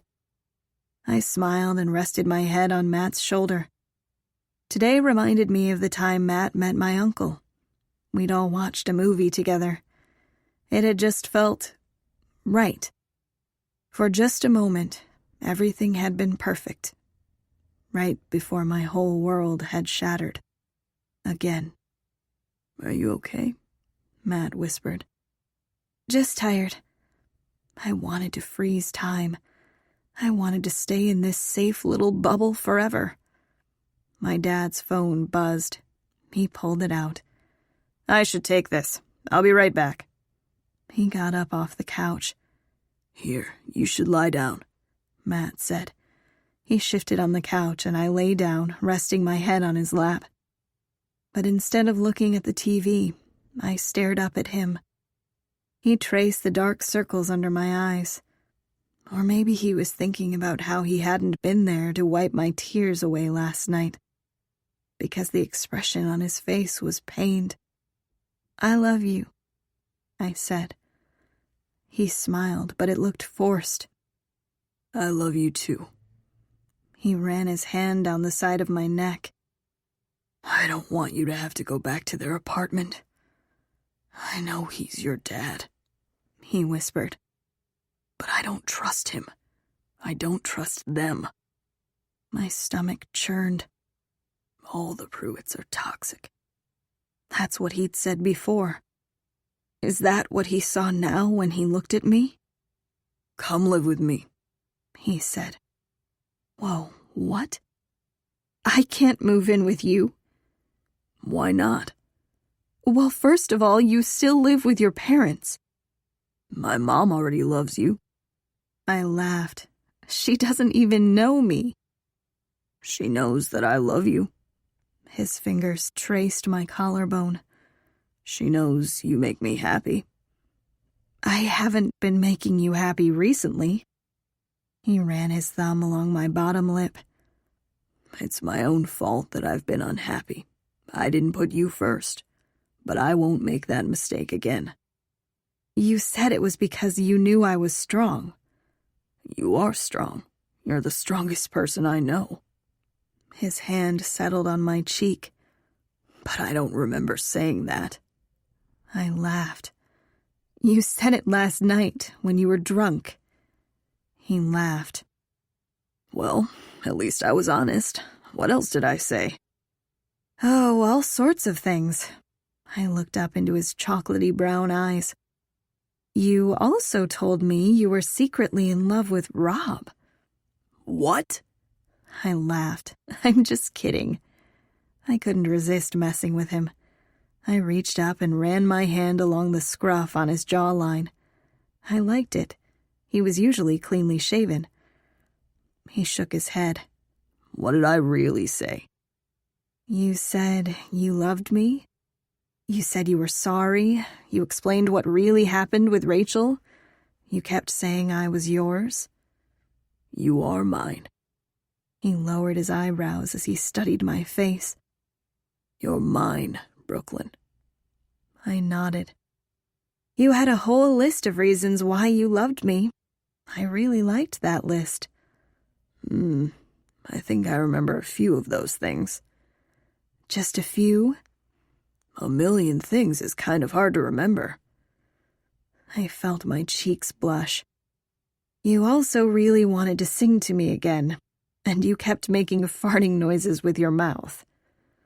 Well, that's another lie. I definitely didn't make farting noises with my mouth in front of you when I was trying to win you back. No, all of that was true. He laughed. Well, I guess it worked. I smiled up at him. It did. I shifted my head and felt him beneath me. I locked eyes with him. You also said if I wanted to, I could take advantage of you and you wouldn't press charges. He laughed again. What the hell is wrong with me? It's probably because of all those naughty dreams you have of me, and all those cold showers you have to take because of me. I could feel the heat in his gaze at my words. Well, that's true. His fingers played with the strap of my tank top. Yeah? You drive me crazy, Brooklyn. Whenever we're not together, I'm thinking of you. My stomach churned. I needed to tell him about Miller. I'd tried to tell him last night, but Mason interrupted us. We also promised that there wouldn't be any more secrets between us, I said. That sounds like a good plan. He looked over at my dad talking in the kitchen. Full disclosure, I'm pretty sure Mr. Pruitt hates me. I think it takes him a little while to warm up to people. That's one way to put it. I laughed. He's just protective of me. Pretty sure he just hates me. Last night is fuzzy, but I think he said something about how I should go home and send Mason. He shook his head. Now I knew what it was like to have an overprotective father. I don't want to be with your brother. I want to be with you. I swallowed the lump in my throat. But I need to tell you something. Please don't tell me you kissed Mason. I already lost my two best friends. I don't want to fight with my brother, too. He rubbed his thumb along my cheek. I love your freckles. I smiled underneath his hand. I didn't kiss Mason. And I love your 5 o'clock shadow. He lifted his hand and ran it across his jaw. Yeah? It looks good on you. I guess I'll keep it then. He smiled down at me. So, you really don't remember our conversation at all last night? Just bits and pieces. Do you remember that I kissed James? I cringed as I said it. That's a little hard to forget. This seemed like the best place to start. It was easier to tackle than the Miller thing. I'd gone to James for help. Matt would understand that. Did they score again? My dad asked as he sat back down on the couch. Yeah, Matt said, even though he hadn't been watching the game. Mr. Pruitt? He looked over at him. Yes, Matthew? While you're fixing up the security at your place, could Brooklyn come stay at my house? I don't think that's a good idea. As much as I loved being surrounded by my mom's old things, I wanted to go with Matt. Mr. Pruitt didn't let boys spend the night. It was one of the only rules I knew. But I had a feeling Matt's house would be different. I missed falling asleep in his arms. I didn't want to have to spend the night here without him. Please, Dad. His eyes softened. Is that what you want? He asked. I nodded. Mr. Pruitt looked back at Matt. "Do you still have that security system?" "Yes," Matt said. "And you'll let me send a few of my own people?" "I'm sure that will be fine." "Well, let me call your mother to make sure it's okay. Separate beds, though, yes?" "Of course, sir," Matt said. I hoped he was lying. "I'm serious about the sleeping arrangements," Mr. Pruitt said, as if he could read my thoughts. "As am I," Matt said. Mr. Pruitt nodded. "I'll call your mother then. Maybe we can head over after the game?" "That would be great," I said. "And maybe we can swing by Kennedy's to check on her?" "She's resting. How about you wait to chat with her until tomorrow when she's feeling better?" "Oh, okay." I wanted to press it, but he was already letting me stay with Matt. I had to take that win. I just hoped Kennedy was feeling better soon, because I missed her terribly. My father pulled his phone out of his pocket and stood up. "I'll be right back." "Separate beds?" I whispered up to Matt. "No, I'm not letting you out of my sight after last night. I just knew your dad wouldn't approve." A little white lie was worth getting to be back in his arms where I belonged. He ran his fingers across my bottom lip again. "I swear I'm going to protect you, Brooklyn. Nothing bad is ever going to happen to you again. I promise." I believed him. He used to lie to me, but there was nothing to lie about now. And as soon as I told him about Miller, we'd have no secrets. "Miller and Donnelly will be here to drive you over," my dad said. Oh, God. "I'll want them both to secure the perimeter for the night." I wasn't sure which was worse. Miller having to escort me to Matt's before I'd had a chance to talk to him, or Donnelly, because he was freaking in Isabella's pocket. "But Donnelly has been taught a lesson," my dad said. "He won't let anything bad happen to you ever again. And he had valuable information about Isabella's plans. You can trust him. He knows the consequences if he steps out of line again." I had no idea what he meant by any of that. But I didn't like the sound of it, especially the fact that plans was plural. What else had Isabella been planning? "You okay?" Matt asked. "Mm-hmm." But my voice came out weird and high-pitched. I couldn't tell Matt about Miller in front of my dad, or else Miller would get fired. And I wouldn't get a chance to tell Miller that I was choosing Matt before seeing him. It was a disaster. Oh my God. I stared at Miller, who was leaning against the car. His face was barely recognizable. There were so many bruises and cuts. He stared at me like he was dying. And I didn't know if it was because of his physical pain, or if it was just killing him to see me with Matt. I looked at Donnelly in the driver's seat. If anything, he looked worse. Is that what it looks like when Mr. Pruitt teaches someone a lesson? A chill ran down my spine. And why had he done it to Miller? Or had someone else done that to Miller last night? He'd disappeared. I'd thought he was mad at me, but what if he'd been in trouble? He'd needed me and I hadn't been there. "You okay?" Matt asked and slipped his hand into mine. The look on Miller's face said it all. He was angry and sad and hurt. So freaking hurt. I looked down at my feet. "Yeah."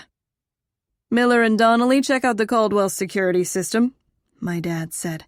"If there are any weak points, notify me right away. Otherwise, I expect you to do surveillance for the evening.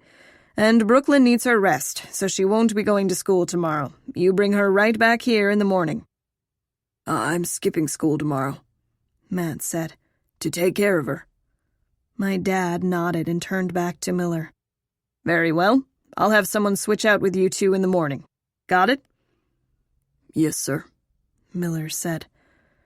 My dad leaned down and hugged me. "If you need anything, call me," he said. "Anything at all, okay?" "Okay." My voice sounded strangled. I wanted to yell at him for what he had done to Donnelly and maybe Miller, too, but I didn't know what to say. He kissed my cheek and then climbed into his town car.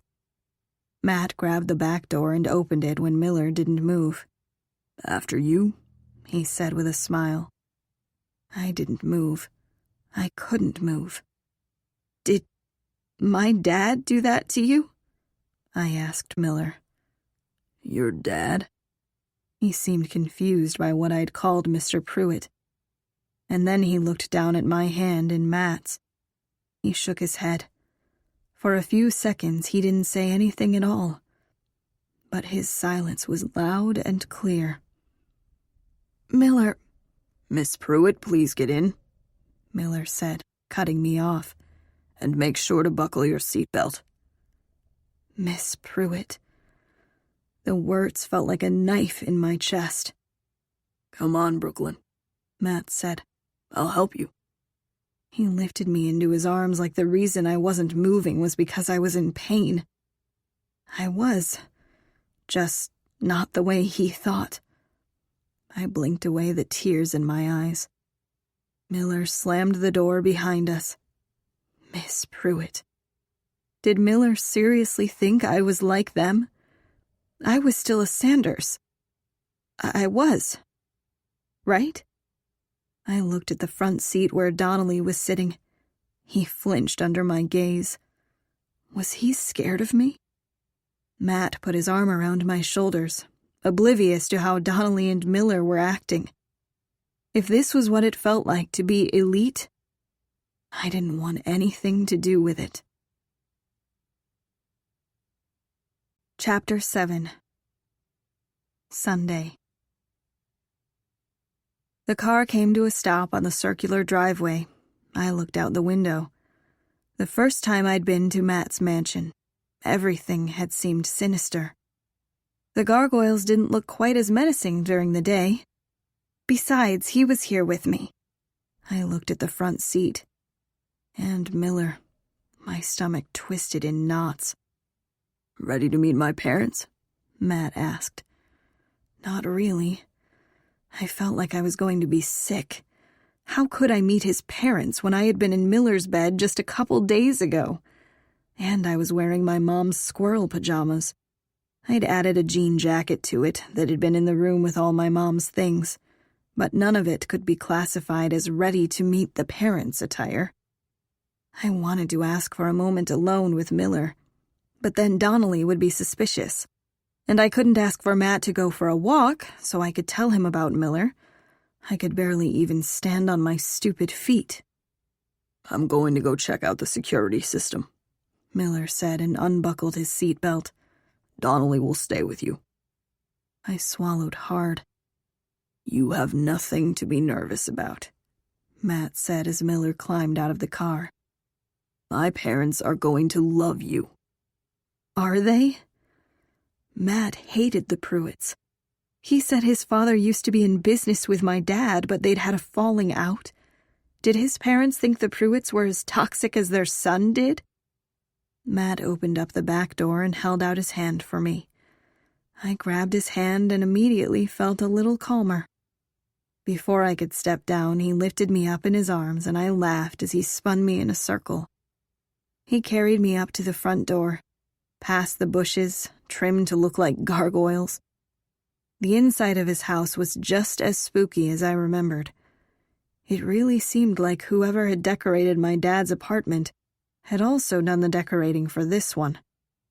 Dark marble floors, dark red wallpaper, black and white pictures on the walls in what were probably pure gold frames. I trained my eyes on Matt instead of the chandelier above us, and I swore he winced when he walked beneath it. What a cruel daily reminder of losing his aunt. How could his family stay here after that? How could they keep the chandelier? But my thoughts trailed away as Matt pushed through a door down the dark hallway. The light was suddenly blinding. a complete contrast to the horrifying foyer, ballroom, and bedrooms of this place. We were standing in a light and airy kitchen. Everything was still ornate, but the colors were more white and gray instead of blood red. There were skylights in the ceiling, letting in the final rays of the setting sun. And there was music filtering through a sound system. Mrs. Caldwell was humming to the music as she watched something on the stove. "Hey, Mom," Matt said. She spun around with a huge smile on her face. "You must be Brooklyn," Mrs. Caldwell said as Matt set me down on my feet. "I'm Matthew's mom." "It's so nice to meet you." I put out my hand. "Don't be ridiculous." She wrapped me up in a hug. A real one, like the kind Mrs. Alcaraz gave. I closed my eyes for a moment, like the kind my mom used to give me.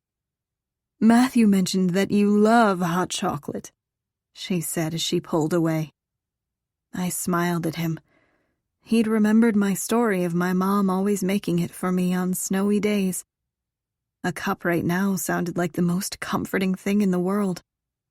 "I love hot chocolate." "Give me 1 second. The milk is almost done heating. Sit down, sit down." Matt grabbed my hand and pulled me over to their kitchen table. This room was not at all what I was expecting. It seemed a lot more like the staff's kitchen at my dad's place. It just felt light. Mrs. Caldwell started humming again as she stirred the milk in the saucepan. It felt like a home. Mrs. Caldwell was in her element at the stove. This room felt like an extension of her, which meant the rest of the house was an extension of her husband, maybe? "Where's your dad?" I asked. "Probably finishing up some work," Matt said. "On a Sunday?" "And are you Donnelly or Miller?" Mrs. Caldwell asked, suddenly realizing there was another person in the room. "Donnelly, ma'am," he said. "Well, go on and take a seat, too." "I'm all right," he said. "I'm just going to stay right here." "Nonsense, I've made plenty." Donnelly looked over at me like he was asking my permission. So now he wanted to know my opinion? He didn't seem to care when there was a gun pointed at my head. But I couldn't be mad at him. I knew Isabella was blackmailing him, and he'd gone straight to my father after the fact. And his face looked absolutely awful. Was the rest of him that beat up? I patted the seat beside me. I wasn't Isabella. I wasn't a monster. And it looked like he was in as much pain as me. The worst part was that I was pretty sure my father had done it to him. Donnelly smiled and made his way over. Mason wandered into the kitchen. His plaid pajama bottoms made me suddenly feel a lot less out of place. "Something smells good, Mom," he said. "It'll just be another minute." She continued to stir. "Brooklyn is here. Have the two of you already met?" Mason smiled over at me. "Yeah, we've met." He patted Matt on the back before giving me a side hug. He sat down in the seat across from me. "You decided to come join us after all?" "Mm-hmm." I'd forgotten how nice he'd been last night, standing up for me in front of Isabella, inviting me to stay with them so that I could avoid her. I should have taken him up on the offer immediately. I could have avoided a half-naked run around the city. "So," he said, his voice trailing off. "Are you okay?" Matt put his arm behind me, giving my shoulder a reassuring squeeze. "Yeah, I'm okay," I said. "Last night was definitely a little scary." "Are the rumors true?" "What rumors?" I asked. Oh, God, what were people already saying? "Mason," his mom said and put down a tray of hot chocolate. "Don't antagonize Matthew's girlfriend." I could feel my cheeks blushing.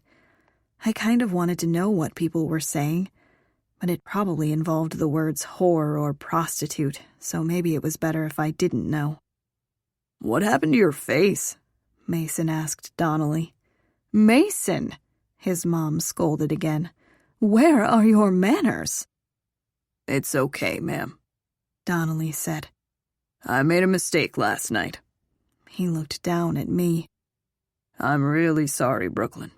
It won't happen again." "It wasn't your fault," I said. "Either way, you're safe under my watch." Mrs. Caldwell looked uncomfortable. Matt pulled me closer like he was the one in charge of protecting me. And Mason still looked really curious. "A mistake?" Mason asked.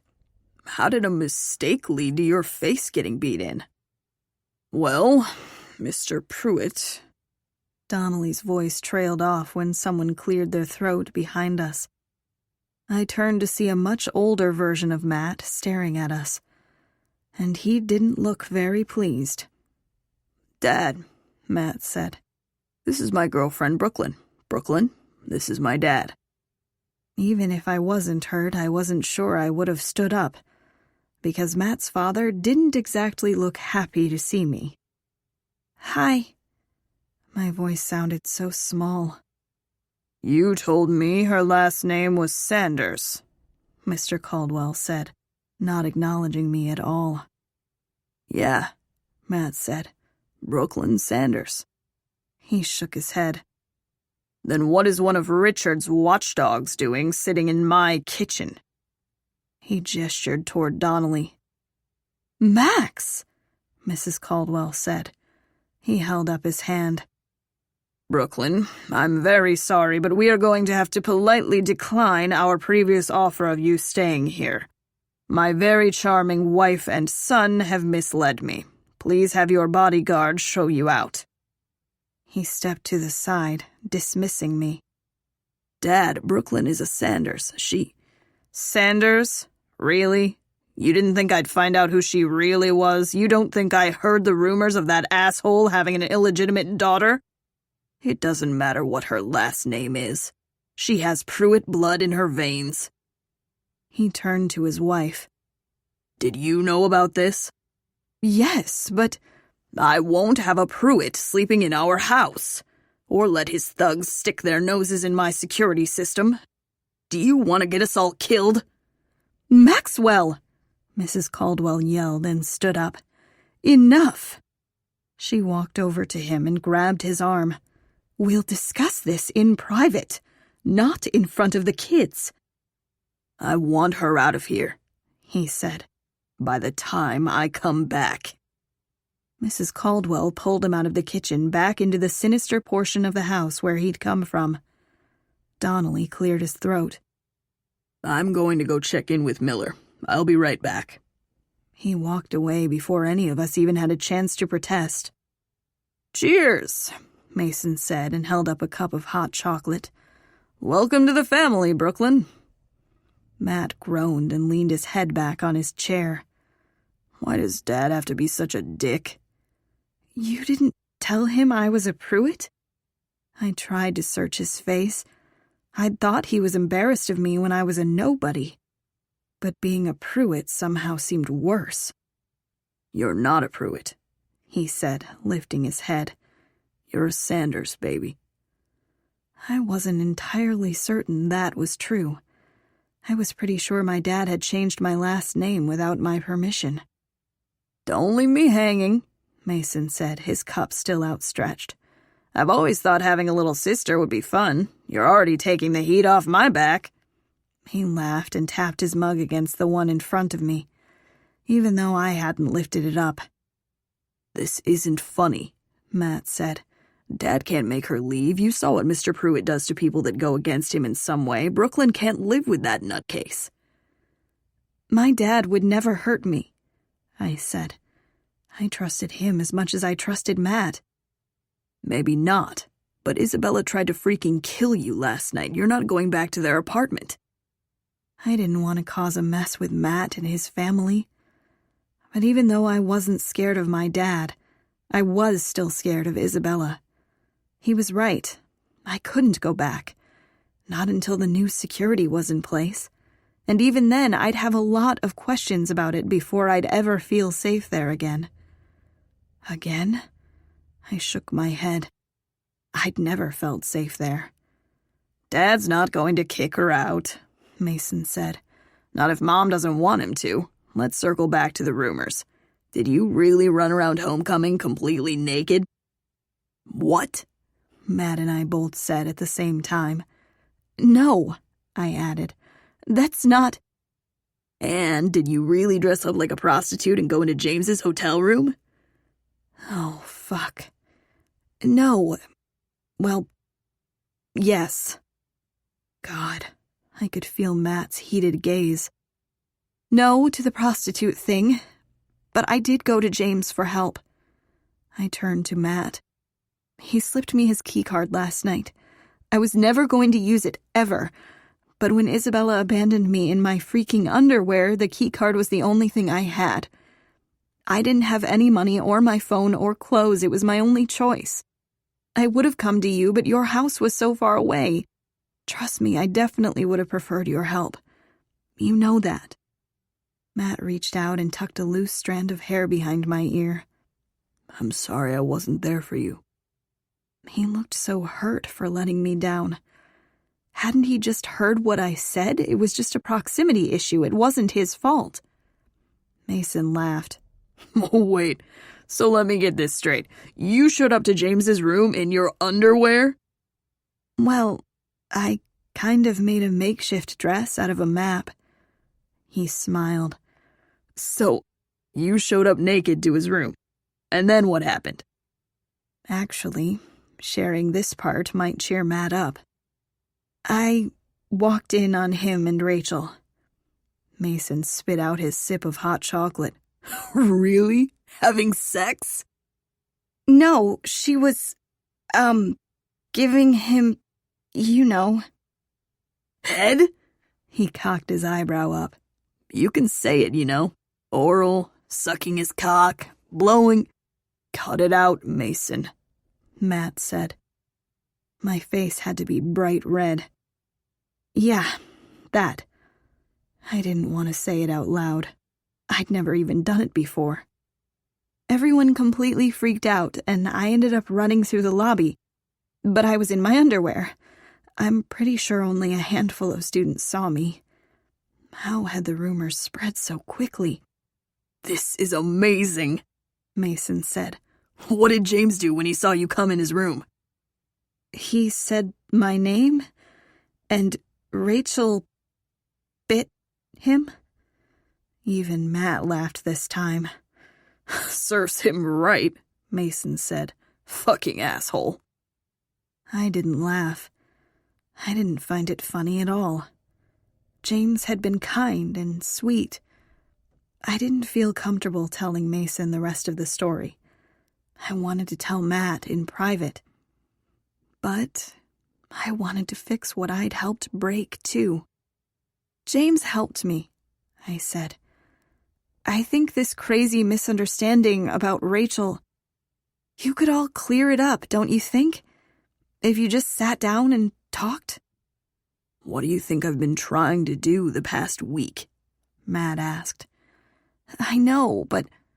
The hunters are dead to us, Mason said. We tried to fight for them, and all they wanted to do was fight us. It wasn't just them being stubborn. They were hurt. I looked at Matt. He had tried to fight for James. He'd tried to look after him. He'd worried and fretted over the blackmail because he cared about his friend. And all James wanted was to punch him in the face.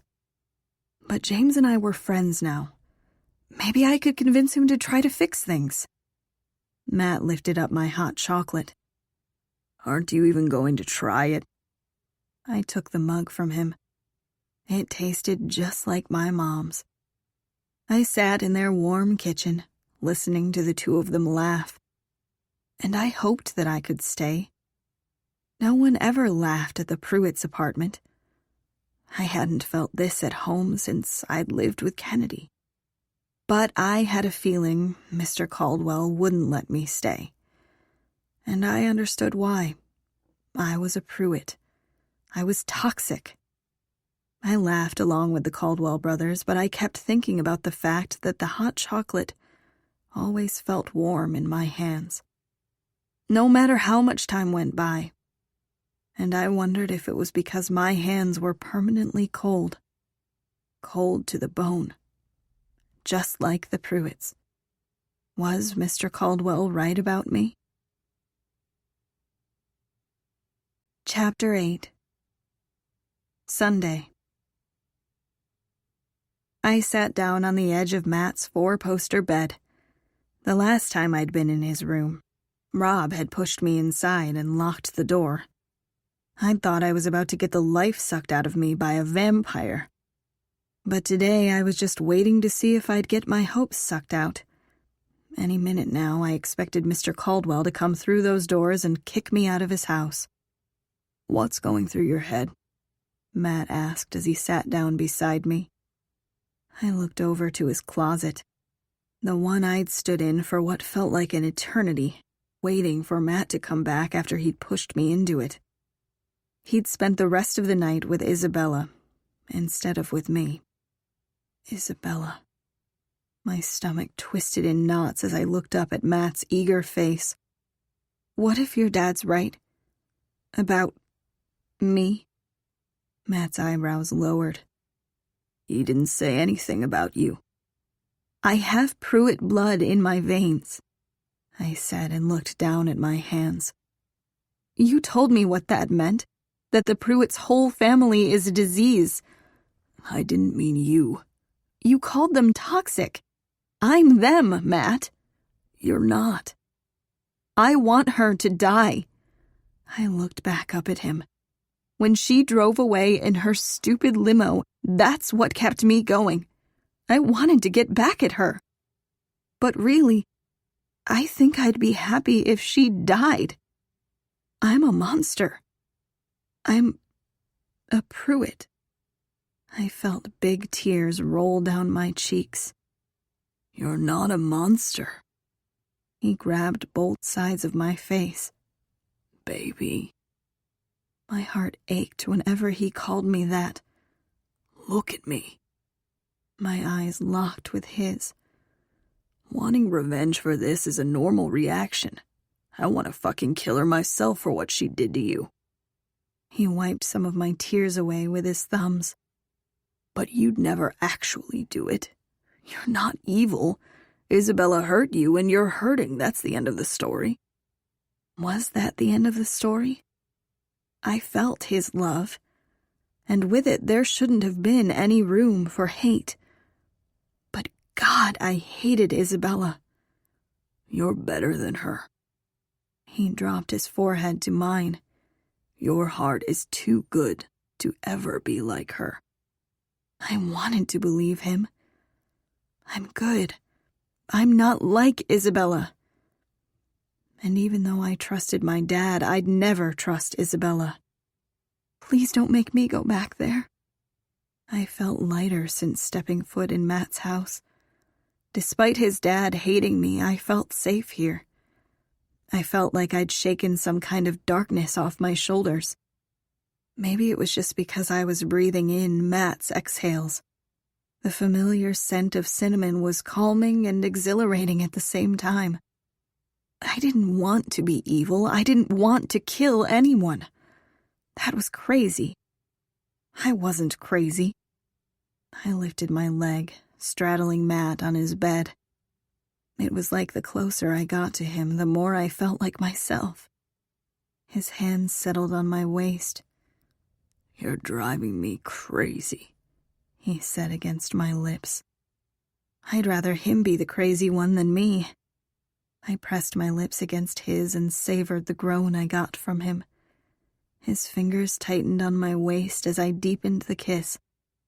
I knew I should have been telling him about awkwardly showering with James, or how I'd been spending most of my nights in Miller's bed. But I needed this. I needed him. And I could feel him beneath me. He needed me, too. For just a few minutes, we were a happy couple. No ups and downs, no good or bad moments. Just us. I left a trail of kisses down his neck and got another delicious groan from him. His hands splayed against the top of my thighs, his thumbs dangerously close to touching me where I'd dreamt about. Normally, we'd stay like this. He was patient with me, always waiting. But I'd told him my darkest fear, and he'd washed it away. He knew me. He loved me. And I wanted to do for him what his brother so casually mentioned, what I'd literally seen Rachel do to James. Wasn't that what he needed from me? I tried to move off his lap, to get down on my knees. "What are you doing?" he said, his fingers digging into my skin, not letting me move. "I want to do that thing." "What thing?" I ran my index finger along the waist of his jeans. His lips brushed against my ear. "Say it."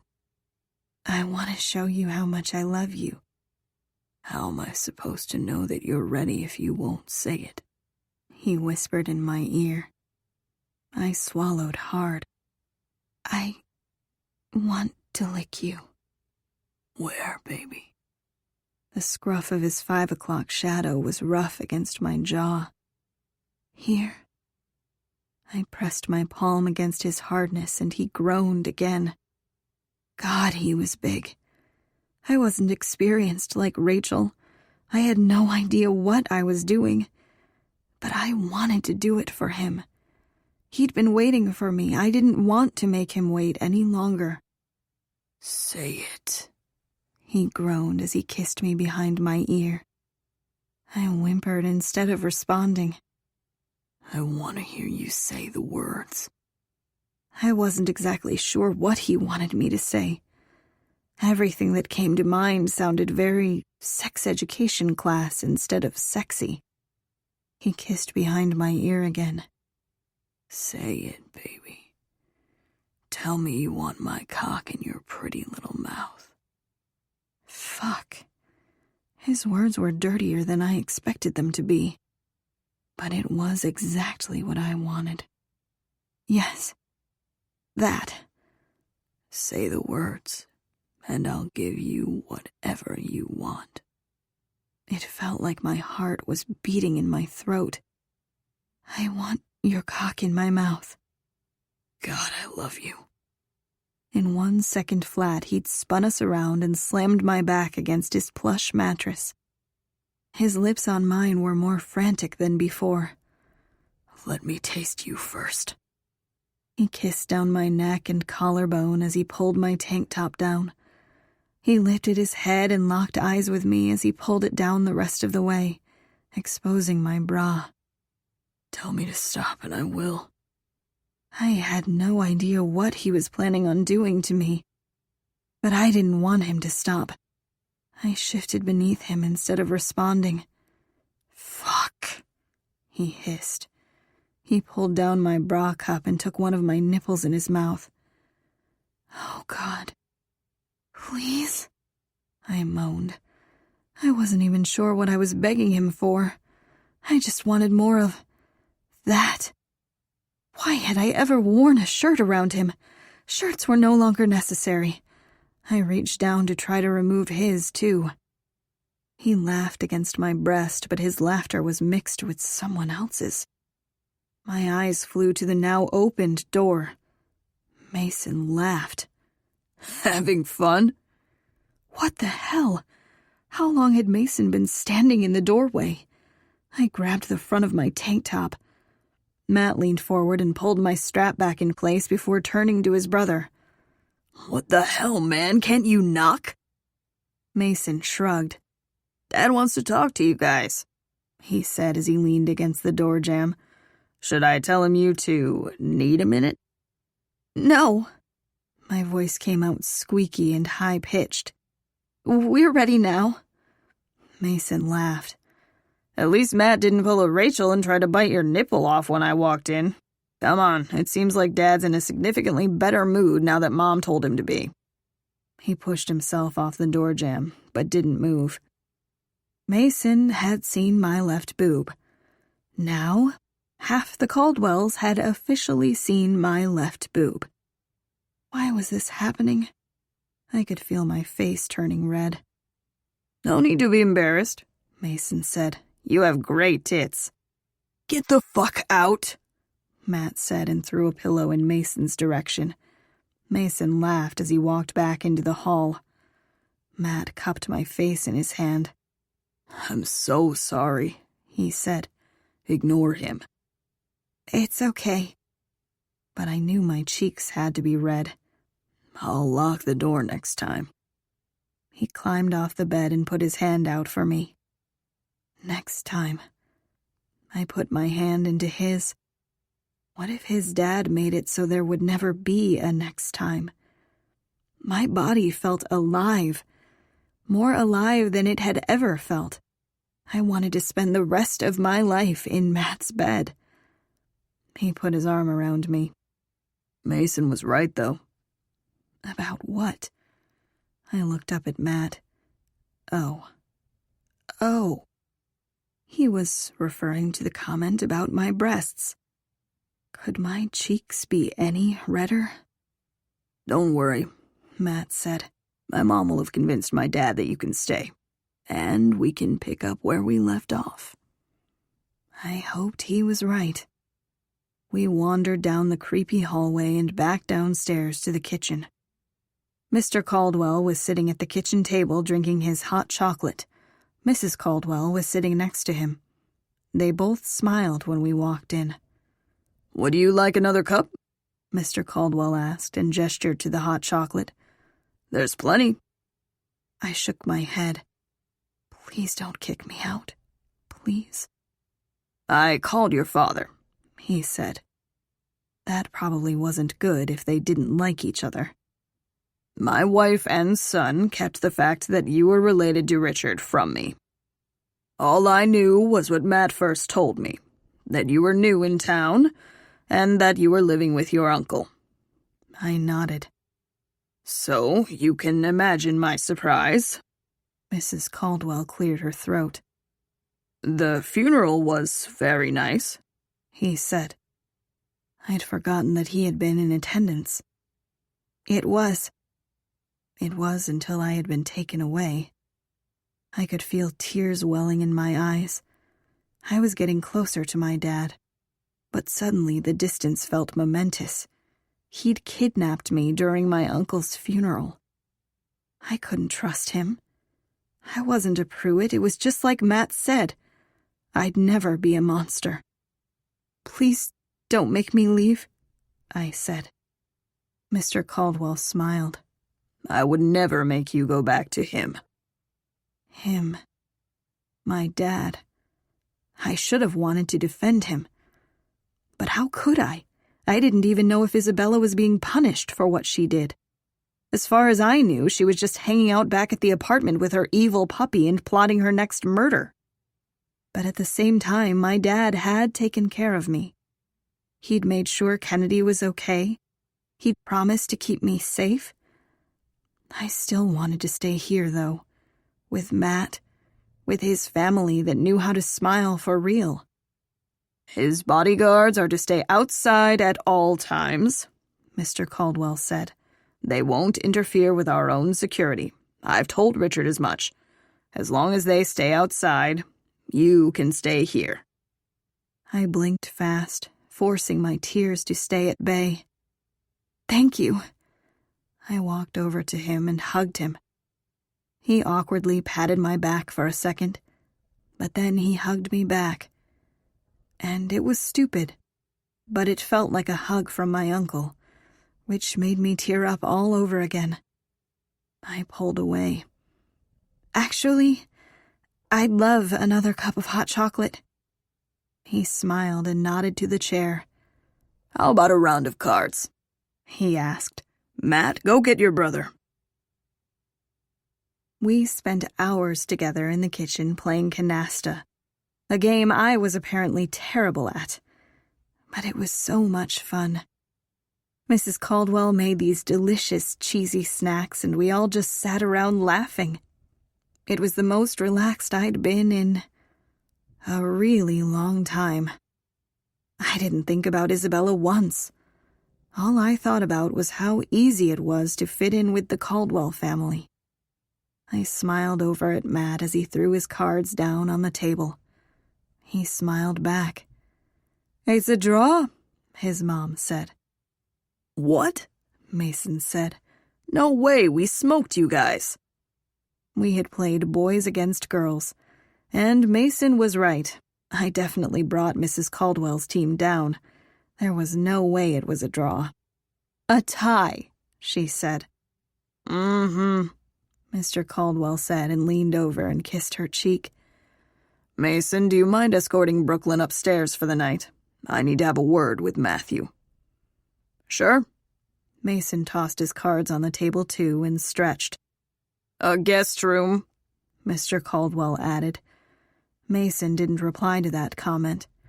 So, I didn't either. I didn't want to be in some random guest room. I wanted to be snuggled up to Matt's side. Permanently. "Good night, Mr. and Mrs. Caldwell," I said. "Thanks for letting me stay." They both smiled at me. "Of course, dear," Mrs. Caldwell said. "You're welcome any time. I hope you sleep well." I gave Matt what I hoped was a reassuring smile and followed Mason out of the warm kitchen. "Night," Mason said over his shoulder before the door closed. There was an awkward stretch of silence. My thoughts were back in the kitchen. What did Matt's dad want to talk to him about? "You okay?" Mason asked as we made our way up the stairs. "Mm-hmm." I didn't know what to fill our silence with. I barely knew him. "My dad likes you," I said. I have no idea why that was the thing that fell out of my mouth, as if it would be a compliment. His family hated mine. He laughed. "Really? Huh." "And you were really good in the homecoming game." He smiled down at me. "Thanks. You should come to more games. There's nothing I love more than my brother embarrassing himself in public." I laughed, remembering Matt's amazing performance, as we stopped outside of Matt's bedroom. I knew Mason's comment wasn't true. He'd taken Matt away the other night at homecoming, specifically because he thought Matt was embarrassing himself. Why was he pretending he didn't care? "Aren't you going to show me to a guest room?" I asked.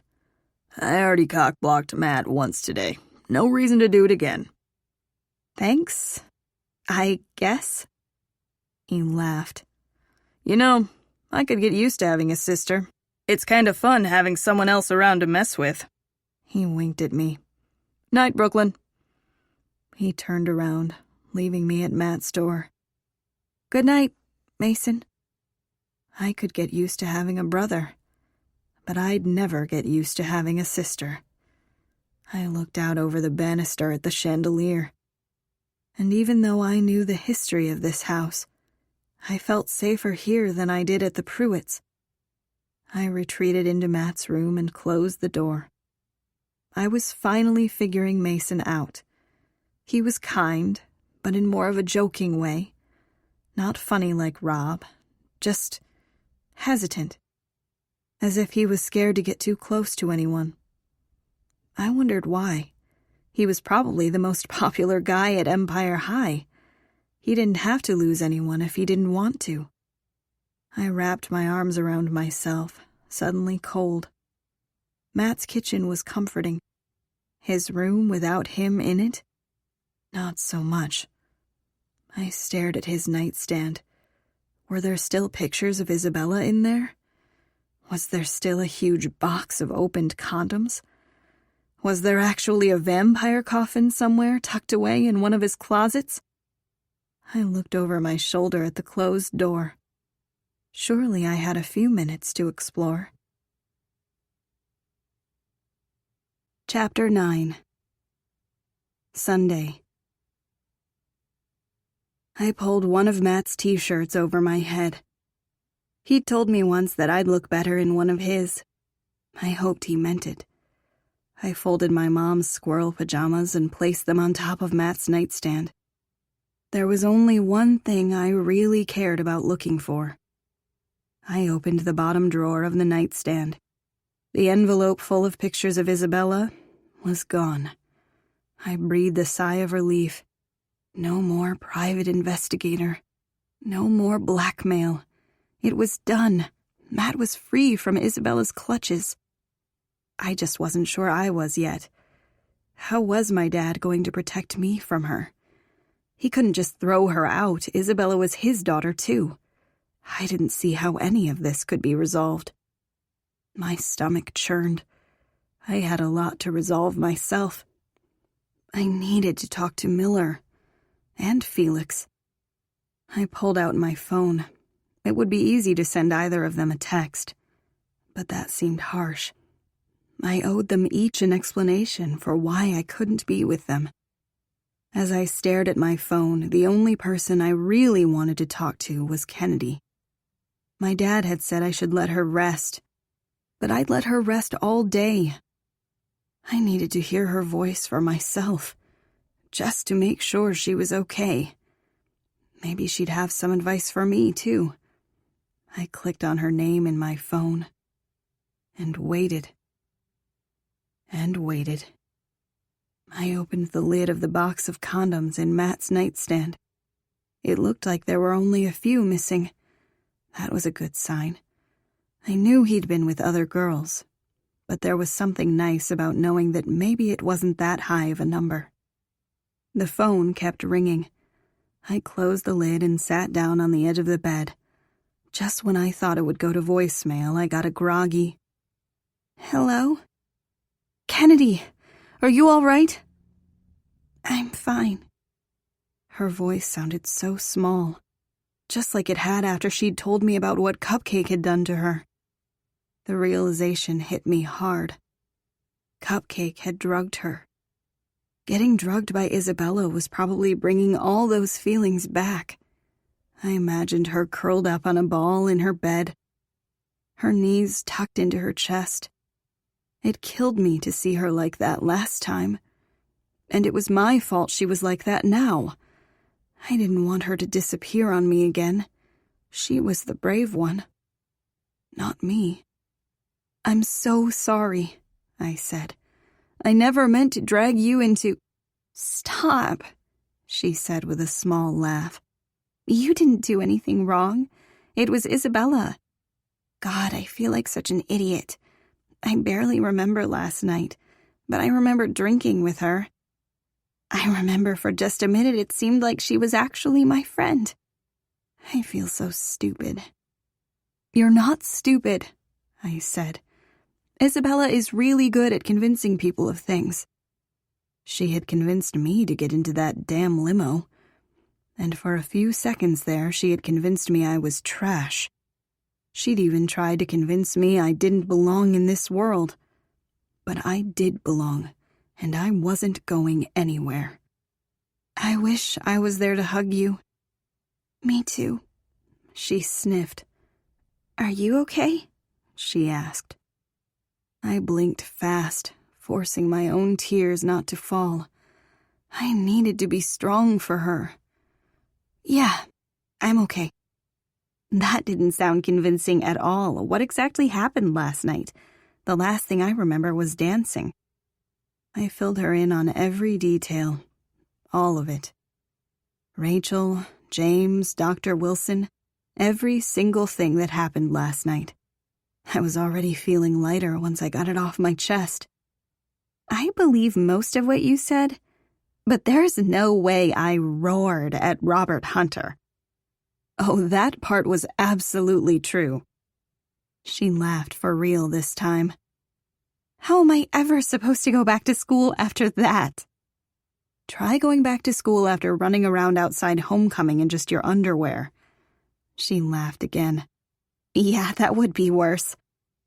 God, I can't believe I slept through all that. And I can't believe you saw James's... you know." I laughed. I wanted to say that I hadn't really, that I'd put my hand out to block the scene. But I had seen it, I had stood there like a frozen pervert. I'd never live it down. I wish I had just been sleeping last night, I said. Oh, I much prefer your adventure. How do you always end up with an untouchable erotically bathing you? I laughed. I'd forgotten that she'd referred to Matt's washing my hand as erotically bathing. It wasn't erotic, he's my friend. A friend who showers with you, kisses you, takes care of you when you're hurt. He sounds like a knight in shining armor. And it sounds like he's the opposite of Cupcake down there, or else you would have said otherwise. I laughed. James definitely didn't have a mini dong, or however Kennedy liked to put it. And it was true, I liked James. But he wasn't my knight in shining armor. I needed to fill Kennedy in on what happened after last night. I'm back together with Matt. Really? How did that happen? The last thing you said about him was that he was drunk. What about Felix? And Miller? Matt waited outside my dad's other apartment all night. He finally showed up when I needed him. I could feel myself getting teary-eyed again. Him showing up was all I ever wanted. He convinced my dad to let me stay at his house until the new security system is set up. You're at that creepy mansion? I looked around the room. It doesn't feel as creepy anymore. I hadn't seen a single vampire coffin. And his parents are really nice. Well, his mom, at least. I was still trying to get a read on his dad. It really seemed like Mrs. Caldwell had forced her husband to let me stay. And I was so grateful. Well, it can't be any creepier than your dad's place. It's weird that I slept there last night without you. And that I don't even remember it. I woke up to yelling. Yelling? Who was yelling? Isabella. I sat up a little straighter. What was she yelling about? You. My heartbeat kicked up a notch. My name in Isabella's mouth couldn't be a good thing. Was she arguing with someone? No, she was just having a fit. It sounded like she was throwing things. I heard glass breaking. I put one of your pillows over my head to try to drown her out, but it was impossible. I've heard her mad before. I'm used to her wrath, but she sounded terrifying, Brooklyn. I don't think she has any intention of being civil with you. The blood in my veins turned to ice. Did anyone try to calm her down? If they did, they didn't do a good job. It went on for like half an hour. Actually, now that I think about it, she must have been on the phone with your dad, because I definitely heard her say daddy a lot. Gag. I felt like I did gag, or more like I couldn't breathe. Deep breaths, in and out. At least I hadn't been there. I was safe here, right? Speaking of your dad, I really don't think he's Satan anymore. He even came to check in on me a little while ago. It was sweet. He apologized to my mom about what happened. He brought us some dinner from this fancy Italian place on the Upper East Side. My mom was so excited, I'm pretty sure she even forgave him. Even though she didn't say those words exactly. You know how she is. That's good. My dad had been sweet to me, too. And it warmed my heart to know that he'd checked up on Kennedy. I'd been away from him for a few hours, and I was already forgetting that he was changing. He wasn't what Mr. Caldwell said. And I wasn't a monster either. My dad was just very misunderstood. I shifted the cell phone to my other ear. You said Isabella eventually stopped yelling? Did she sound less mad at the end? And what do you mean by being civil with me? What did she say exactly? 1 second, Mama! Kennedy yelled. I have to go. My mom made my favorite rice pudding, and it's getting cold. I'll see you at school tomorrow. Stay safe in the vampire mansion. Wait, Kennedy! But she'd already hung up the phone. Shit. Isabella had no intention of being civil with me. Did that mean she was still planning on kicking me out of town? Murdering me or one of my friends, taking Matt as her own? I looked down at my phone. It was tempting to call Kennedy back, but she'd sounded happy during our conversation. I wanted her to have a relaxing night with her mom. I just wished I was with her tonight. As much as I wanted to be here with Matt, I wanted Kennedy to know that I was there for her. Because, despite what she said, everything that had happened last night was my fault. Isabella wanted to hurt me. And Kennedy had been drugged to cause me pain. I didn't want to put anyone in danger ever again. God, how was my dad going to keep me safe? How could he protect me and my friends? I heard a noise in the hall. Shit. I went to shove the nightstand drawer shut, but a velvet box tucked into the corner caught my eye.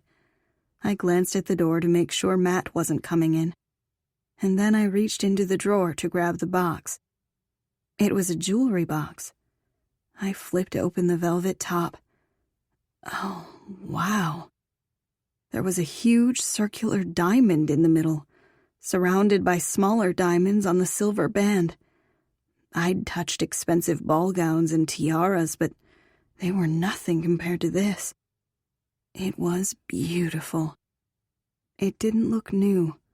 There were scratches along the band that made it look like it had been worn in love already. For some reason, I thought it would have looked lovely with my mom's blue dress. My heart ached. I'd never know. My dress was gone. And this ring certainly wasn't mine. But God, it was beautiful. I ran my thumb along the glistening band.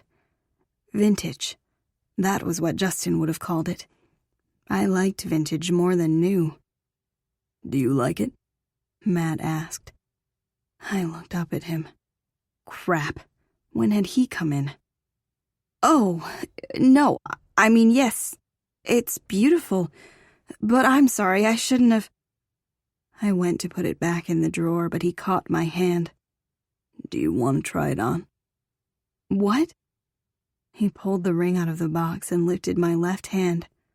Just to see if it fits. My eyes locked with his. He wanted me to try it on? I couldn't. My thoughts trailed away when he slid it onto my ring finger.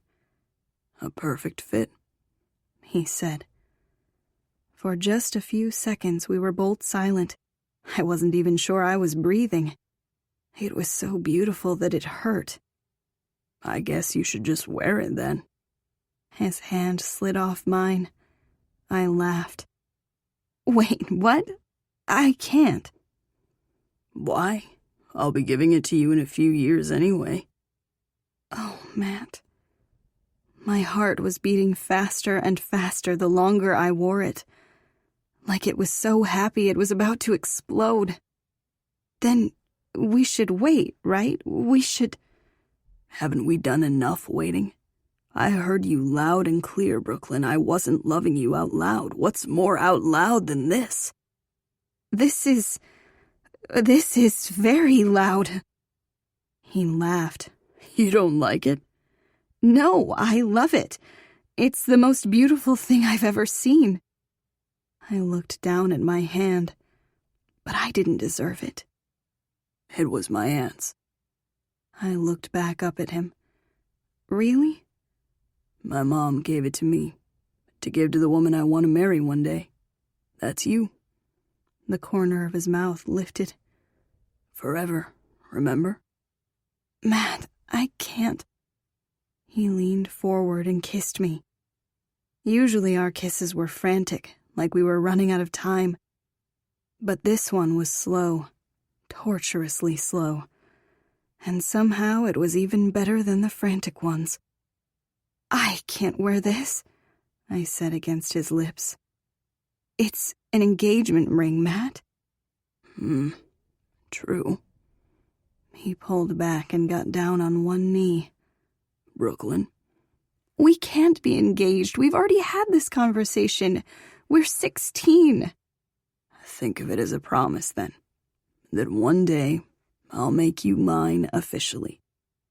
It doesn't matter whether your last name is Sanders or Pruitt, because you'll be a Caldwell soon. We've also already talked about this. I'm going to take all your firsts. Right. You're going to be my first husband. I was smiling so hard it hurt. He laughed. I really don't like that joke. He put his hands on my knees and spread them apart. I swallowed hard. Your only husband, he said as he leaned down and kissed the inside of my thigh. My very naked thigh. Holy shit. I tried to close my legs. It felt too good. It was too overwhelming. But he kept my knees spread apart. If anything, he forced them open wider. And I have no idea why I did it. But I reached out and put my hand on top of his head so he wouldn't move. He laughed against my thigh and kissed me higher and higher. Matt, I moaned. I stared at the ring glistening on my finger, tangled in his hair. He wrapped his hands beneath my thighs and pulled me to the edge of the bed, his hands settling on my ass. Fuck. His breath was warm on my thigh, his lips soft, his tongue. God. My fingers tightened in his hair the higher he went, and I stared at the ring he'd slipped on my finger, and I felt at war with myself. I felt wonderful because of his lips on my skin, but horrible because of the secrets I was keeping from him. Matt, I pushed on his shoulders. Stop. What? He lifted his head, and I must have looked horrified because he pushed himself away from me. I'm sorry, Fuck, I'm so sorry, I thought you were ready. He ran his hand through his hair. Brooklyn, I didn't mean to. It's not that. I want more of that. His Adam's apple rose and then fell. Me too. It looked like he was going to pull me back into his arms, so I slid away from him on the bed. But I did something bad. God, I wanted to keep my secrets. I wanted to wear this ring. I wanted to be a Caldwell. I wanted him to keep kissing me, holding me, loving me. But he wouldn't. Because I knew if the roles were reversed, I probably wouldn't forgive him. Just thinking about his box of condoms being used on someone else made it hard to breathe. I chose him. I wanted him. But I'd taken too long to figure it out. I closed my eyes and pulled off the ring. Chapter 10. Sunday. Matt caught my hand. Please don't take it off. I want you to wear it. He wouldn't in a second. I placed the ring down in his palm and closed his fingers around it. But instead of moving away, I kept his hand wrapped in mine. I made a mistake, I said. Okay, we can fix it together. God, why was he so sweet? I just need to tell you everything, okay? And I need you to listen to all of it. And then, if you want me to leave, I will. I'm not letting you go back to the Pruitts. You have nothing to worry about. I talked to my dad and... It's not about that. Please, just let me get this off my chest. He pulled his eyebrows together, but he didn't say a word. I picked up the story about James where I'd left off before. How he came back to the apartment with me, washed my cuts, held me in the shower and let me cry. Did you kiss him again? Matt asked. His voice wasn't angry. He just sounded defeated. No, I promised you I wouldn't, remember? He just stared at me. At homecoming, you told me not to kiss him again. I promised I wouldn't. That kiss was a mistake. I saw you with Rachel and I was so angry. I pressed my lips together. It didn't matter why I kissed James. It only mattered that I had. He nodded, even though I knew that night was foggy for him. Do you have feelings for him? I think I feel close to him because he's sad. He knows what it feels like to be drowning all the time. It was nice to be miserable together. I used James's words to describe it. But I love you. I only want to be with you. Matt's hand was still cradled in mine. I held it tighter, afraid he might pull away. But it wasn't necessary, because he just shook his head. Then there's nothing for me to be upset about, he said. James was there for you when I couldn't be. He ran his tongue along his lower lip like he always did when he was thinking. I can't be mad at anyone but myself. That wasn't how I wanted him to feel. But he was being more understanding than I thought he would be. One of the reasons we'd broken up in the first place was because he'd gotten mad when I borrowed Felix's blazer at school. He wasn't usually so understanding when it came to me hanging out with other boys. But I had to take this as a win, because there was more to confess. That's not everything, I said. He just stared at me, his dark brown eyes swirling with something I didn't understand. While we were fighting, I felt so alone, and I was scared at the Pruitts' apartment.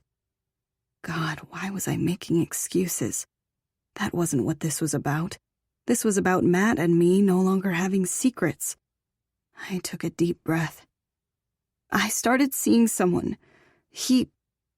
Was it James? I shook my head. No. Was it Felix? No, it's...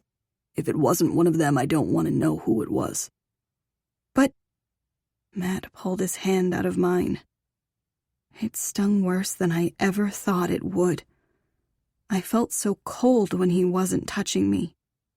And I had this weird sensation that maybe my father used to be warm too, and that when my mom left his life, he'd turned cold and bitter. I blinked away my tears. Matt stood up, and now I recognized the look on his face. I assumed it was how I looked when I first stepped into Empire High. Broken. I'd been so worried that he'd break my heart. Why hadn't I protected his? Did you kiss whoever it was? He asked. Yes. I held my breath. Did you sleep with him? No. I shook my head. I mean, technically I slept in his bed, but we didn't... He winced. I don't want to hear any more. I'm done with everyone else, Matt. The next time I see him, I'll make sure he knows. And I'll make sure to tell Felix the same. I'll even make sure James knows. I love you and only you, I said. Okay. He didn't say he loved me back. And I didn't know what he meant by okay. But it didn't sound like anything was okay. He just stood there, staring at me, a frown on his perfect face. Okay. The word was barely audible from my lips. He kept staring at me. His chest rose and fell, and then he turned away, like he couldn't bear to look at me anymore. That was a dismissal. He didn't have to say the words. I knew when I wasn't wanted. I slowly stood up. I grabbed my pajamas off his nightstand and pulled them to my chest. My mom's perfume wafted around me. Was this how my mom felt when she walked away from my dad? Like her heart was in a million little pieces. Matt ran his hand through his perfect golden hair. For just a few minutes, I'd been the one to do that for him. I clutched the pajamas closer to my chest. My mom had walked away to protect me. But walking away from Matt? That wasn't protecting anyone. It was killing me. Was it killing him too? I stood there for another moment, hoping he'd turn around. But he didn't. And just like that, I was invisible again, staring at him from a distance, wanting him desperately, but knowing I could never have him. "I'm so sorry, Matt. I should have heard you out right away. I was just so angry with you. I thought you were keeping what happened with Rachel a secret, in part because you didn't want to tell me the truth, and I didn't understand why you didn't trust me with what Isabella had on you. I didn't understand why you kept me in the dark. I would have believed you if you'd been upfront about it, and I would have kept your secret." I instantly regretted the last thing I said. "Yeah, you're good at secrets, Brooklyn." Ouch. I bit the inside of my lip. It hurt, because he was right. I was never trying to hurt you. I was just trying not to drown. He didn't respond. He just shoved his hands into his pockets and looked down at the ground. I didn't want to leave his bedroom. I didn't want to have to leave with Miller. It all felt wrong. But what was I supposed to do, beg him to let me stay? "Matt?" He didn't look up. What was I doing? I wasn't going to beg him. He'd dismissed me. I would have done the same. Just thinking about him kissing someone else made my chest ache. I held the pajamas closer to my chest as if it would prevent my heart from breaking anymore. There was nothing else to say. I'd lost my mom and my uncle, and it made me feel abandoned and alone. And I'd just held on to anyone and anything that offered me comfort. Matt didn't understand what it was like to lose everything. Yes, he'd lost his aunt, but it wasn't the same. And even though it wasn't an excuse for my behavior, it had still happened. I couldn't undo it. I couldn't rewind time, even though I desperately wanted to. I'd just lost the best thing I'd ever had. And I was so fucking sorry. Part of me wanted to close the distance between us and hug him. But he looked so uninviting. He didn't want me anymore. And I had no one to blame but myself. It felt like I didn't know how to do anything right anymore. He was all I wanted. Why had I messed it up? Why? I walked past him before I broke. He didn't stop me. It stung worse than him removing his hand from mine. I opened the door, but he reached out and slammed it shut. His body was pressed to my back, caging me in. "No more running," he said, his breath hot on the back of my neck. "For once, you're going to stay. We're going to fight, and then we'll make up." "Matt!" He kissed the side of my neck, and I lost the ability to speak. His lips felt so much freaking better than the tears falling down my cheeks. He slid the ring back on my finger as he kissed my neck again, and more tears fell. I thought he was kicking me out, but he wanted me to stay? I tried to turn around, but he pulled me against him. "I don't want to fight with you," I said. "Too bad." He lightly nipped my earlobe. "Because I'm furious with you." "Matt, I'm sorry, "Tell me," he said, cutting me off. "Did he touch you here?" His fingers slid beneath my shirt, skimming the top of my underwear. I swallowed hard. "No." "What about here?" His fingers slid beneath the lacy material. "No." My head rolled back on his shoulder. This didn't feel like a fight. It felt like we were already making up. "Did you want him to touch you there?" "Never." "Brooklyn." His voice cracked. I closed my eyes. We definitely hadn't skipped the fight, or else he wouldn't have sounded so sad. "He didn't touch me like this," I said. "And I didn't want him to." "Then why did you sleep in his bed?" "Because I felt alone." "Imagine how I felt." His fingers slid lower, You wouldn't answer my texts or calls. You iced me out. I was suffering just as much as you. He was right. I should have heard him out. I was hurt, but I should have cared that he was hurting. I thought you were keeping a secret to protect your friend, I said. And when I found out it was because you did something to hurt him, it was hard to believe your side. Especially because I hadn't given him a chance to explain. So you ran from me instead of talking? Why is it your first instinct to run? I don't know. It was hard talking to him when his fingers were so distracting. You do. His lips traced the back of my ear. Tell me. I squeezed my eyes shut. It's hard for me to love people, Matt. Everyone I love leaves me. His kiss was gentle on my neck. So why do you leave me if you knew how much it fucking hurts? I was protecting my heart because he kept hurting it, and if I gave it to him like he was asking, I could lose everything. Because then you couldn't leave me. I would never leave you, Brooklyn. I don't know how many times I can say it. I don't know how many times you have to push me away to prove that I'll keep coming back. But I'm not going anywhere. You belong with me. I nodded. I did. I belonged in his arms, just like this. Do you promise to stop running from me? Yes. His fingers slid slightly lower. God. I don't want you talking to James anymore.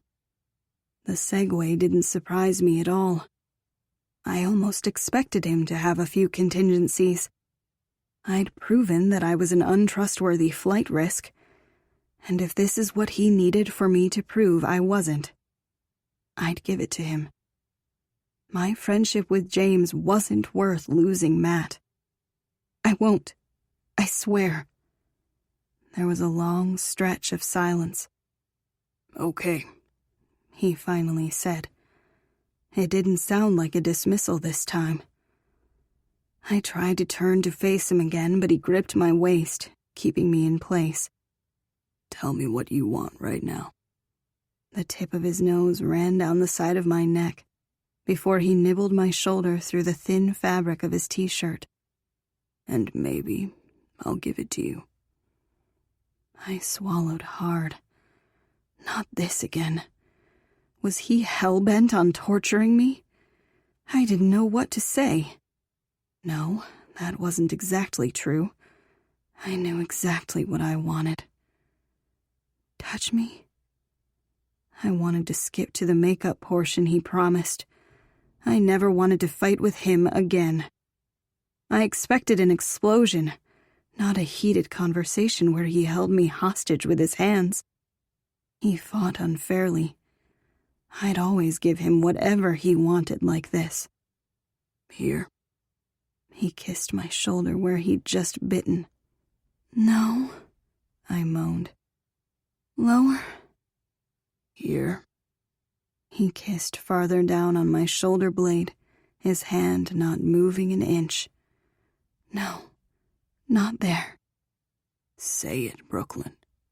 Tell me what you want from me. He tugged on my earlobe with his teeth. Poke me in the pants. What? Really? That's what I came up with? I wasn't even wearing pants. He laughed, kissing the side of my neck. As endearing as that is, I want you to tell me that you need my fingers inside of you. Or would you rather have my tongue? All of it. He finally let me turn around to face him. His eyes weren't cold and distant anymore. He looked hungry. For me. I want all of you, I whispered. He grabbed my ass and lifted me up, slamming my back against his door. I wrapped my legs around his waist as his lips collided with mine. You said you didn't want to do this when I was mad at you the other day, I said between kisses. Shouldn't we wait until you're not mad at me? He kissed me again as he carried me over to his bed and tossed me down on it. I bounced before sagging into the soft mattress. I'm not mad at you. He leaned over top of me. I'm in love with you. There's a huge difference. I'm in love with you too. But I do need you to agree to a few rules before we go any further. I nodded. Sex rules? Was that a thing? Or a safe word or something? Why would I need that? What is he planning on doing to me? From now on, you'll kiss only me. He pushed up my t-shirt and planted a kiss on my stomach. You'll only fall asleep in my arms. Another kiss a little lower.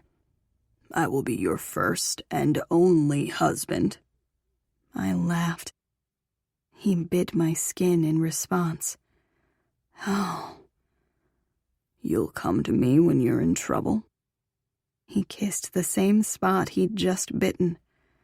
And you'll give me the rest of your firsts. His fingers hooked in the waistband of my panties. And you'll never run away from me again.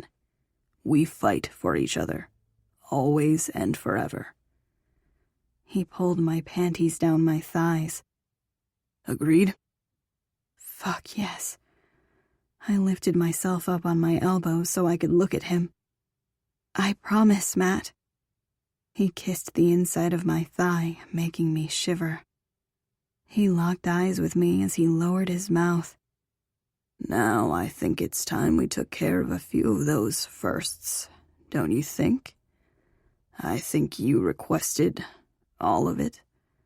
But let's start slow. I have 2 things in mind I think you might really enjoy. I nodded. I had no idea what 2 things he was talking about. But when his mouth collided with my skin, I knew I wanted everything he could give me. 2 things, 10 things, every single thing. I'd give him all my firsts if they felt this fucking good. This time, when my fingers tangled with his hair, I felt more complete than I had in months. More alive, more loved. I wasn't scared. I wasn't alone. I wasn't just barely holding on. I was freaking soaring. Chapter 11. Monday. Baby. I woke up to kisses along my clavicle and Matt's fingers in my hair.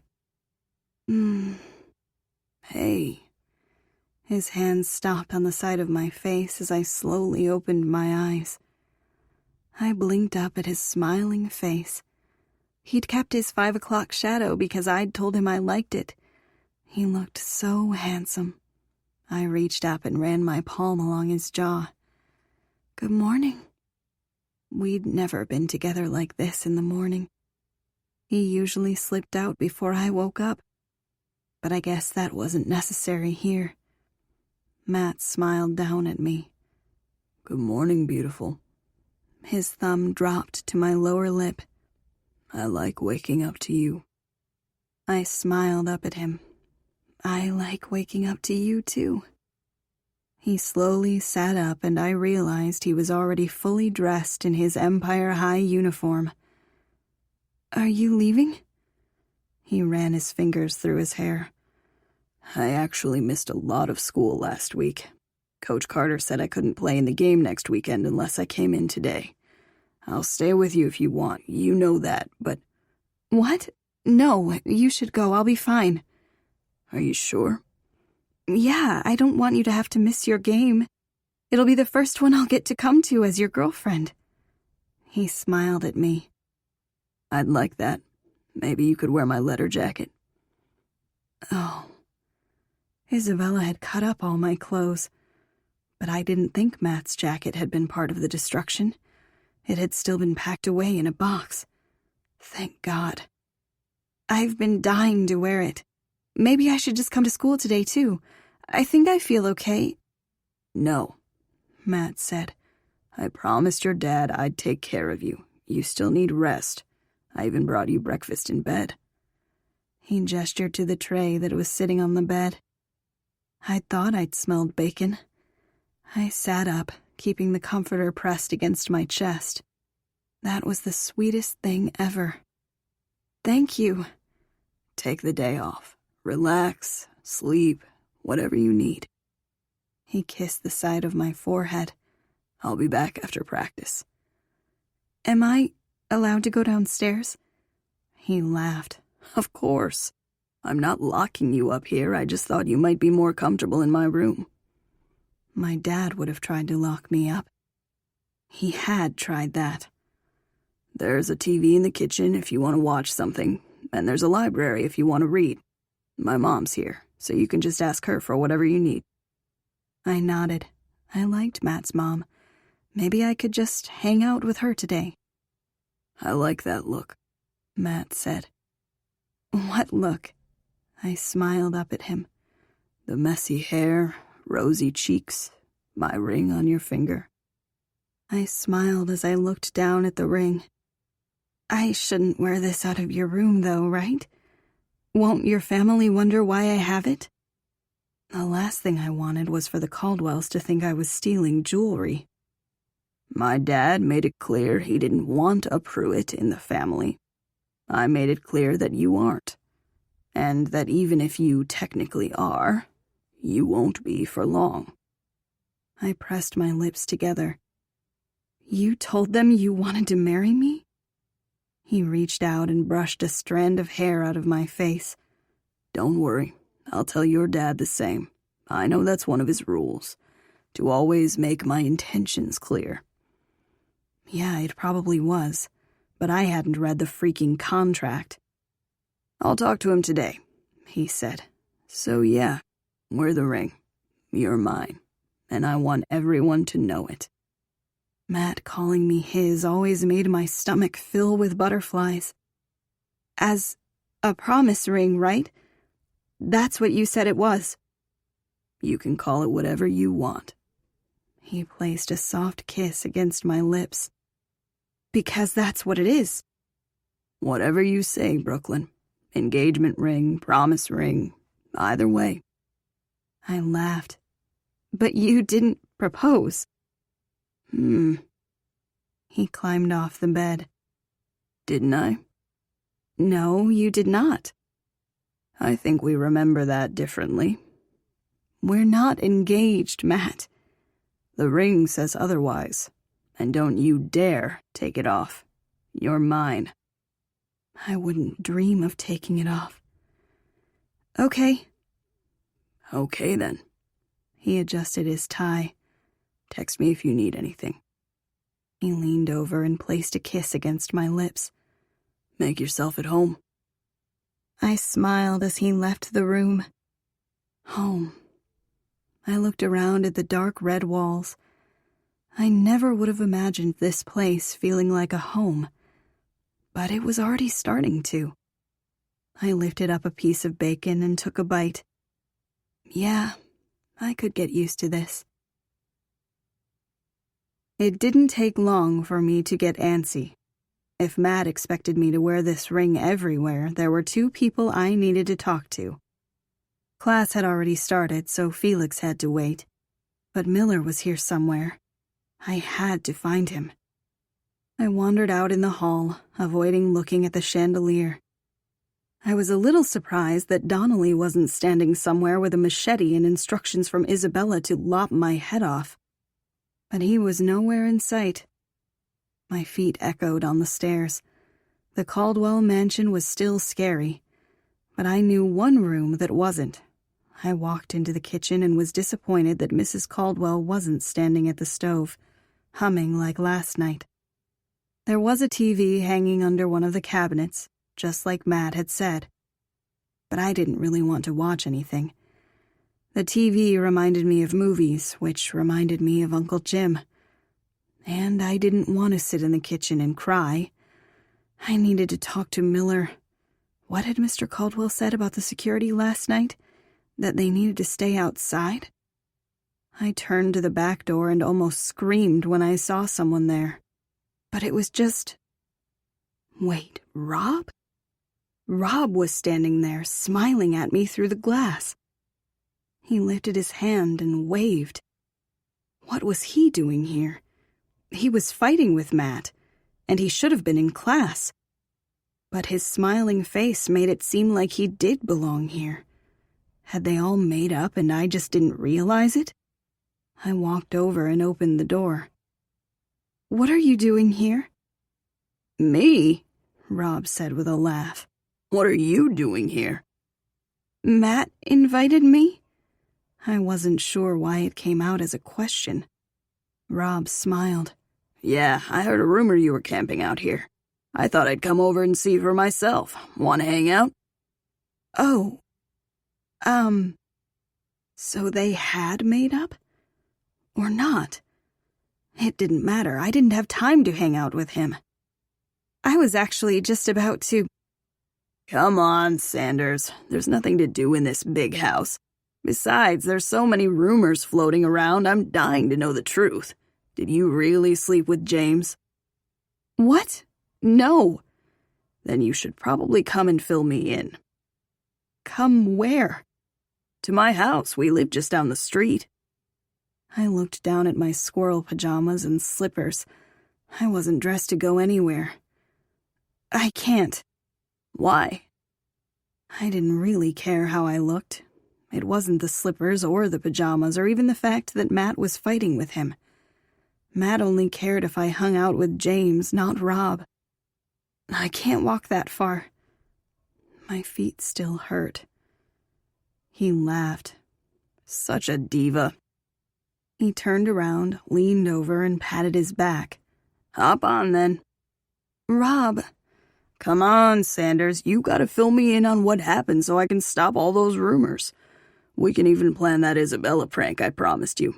Plus, you get a piggyback ride out of it." I swallowed hard. I didn't want everyone to think I slept with James. If Matt heard that, I could only imagine how mad he would be.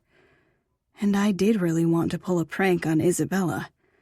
I wasn't a monster, so revenge was out of the question. A prank, though? She deserved at least that. "Can't I just fill you in here? And we could just go with that frog idea you had?" "Nope. I'm not allowed into enemy territory. And you were right. Isabella would probably just kill the frogs." So the Caldwells and Hunters were still fighting. I bit the inside of my lip. Maybe this was my chance to fix everything I broke. If I could convince him to see Matt's side, Matt would be happy. He'd have his best friends back. "How long are you going to make me present my ass to you?" Rob said, rubbing his backside seductively. "Get on my back, Sanders." I laughed. "Okay," I said and climbed onto his back. "Diva," he said again as he held onto my thighs. I wrapped my arms around him so he wouldn't drop me. We walked past Matt's pool. I smiled to myself, remembering how Isabella had gotten the nickname Wizzy. I could just imagine a young, hateful tween Isabella trying to swim away from a purple cloud, following her through the pool. I looked around for Miller, but I didn't see him anywhere. "Can we stop by security so I can tell them where I'm going?" Also, I had no idea where the Caldwell security was, and I was hoping Rob knew. It would kill two birds with one stone. "We have our own security," Rob said. So much for that. "So, if you didn't bang my brother, I guess that also rules out the threesome rumors." Threesome rumors? What the hell? "With you, him, and Rachel." God, no. He laughed. "Not a fan of Rachel?" "I'm not a fan of any of what you just said. But yeah, Rachel doesn't exactly like me very much. And I didn't like her. She'd called me a slut and hadn't been very nice to James either. He deserved better."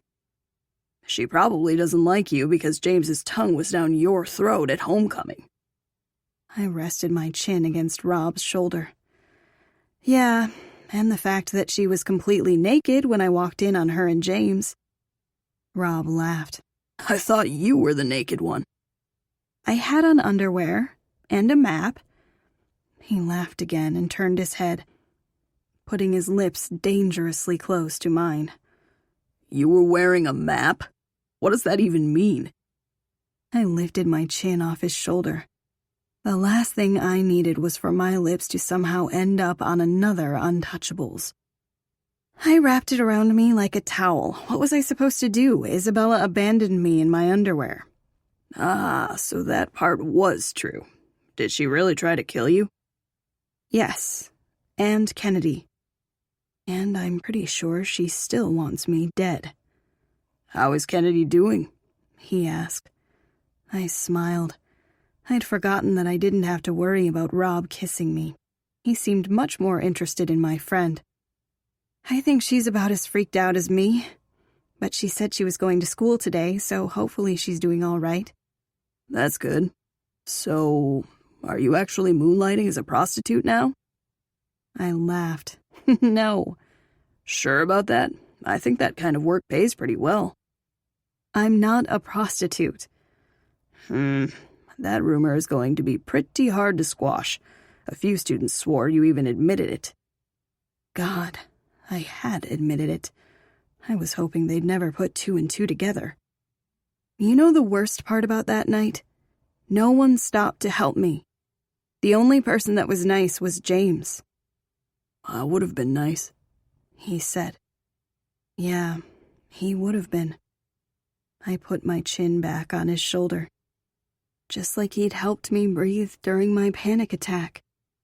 We walked through another backyard that was just as lush as Matt's, if you could even really call these expanses of property backyards. Each one seemed more extravagant than the last. There were statues, pool houses, beautiful gardens, and even fountains. A few fences and rich people backyards later, Rob stopped beneath a treehouse and let me slide off his back. Home sweet home, he said. I smiled.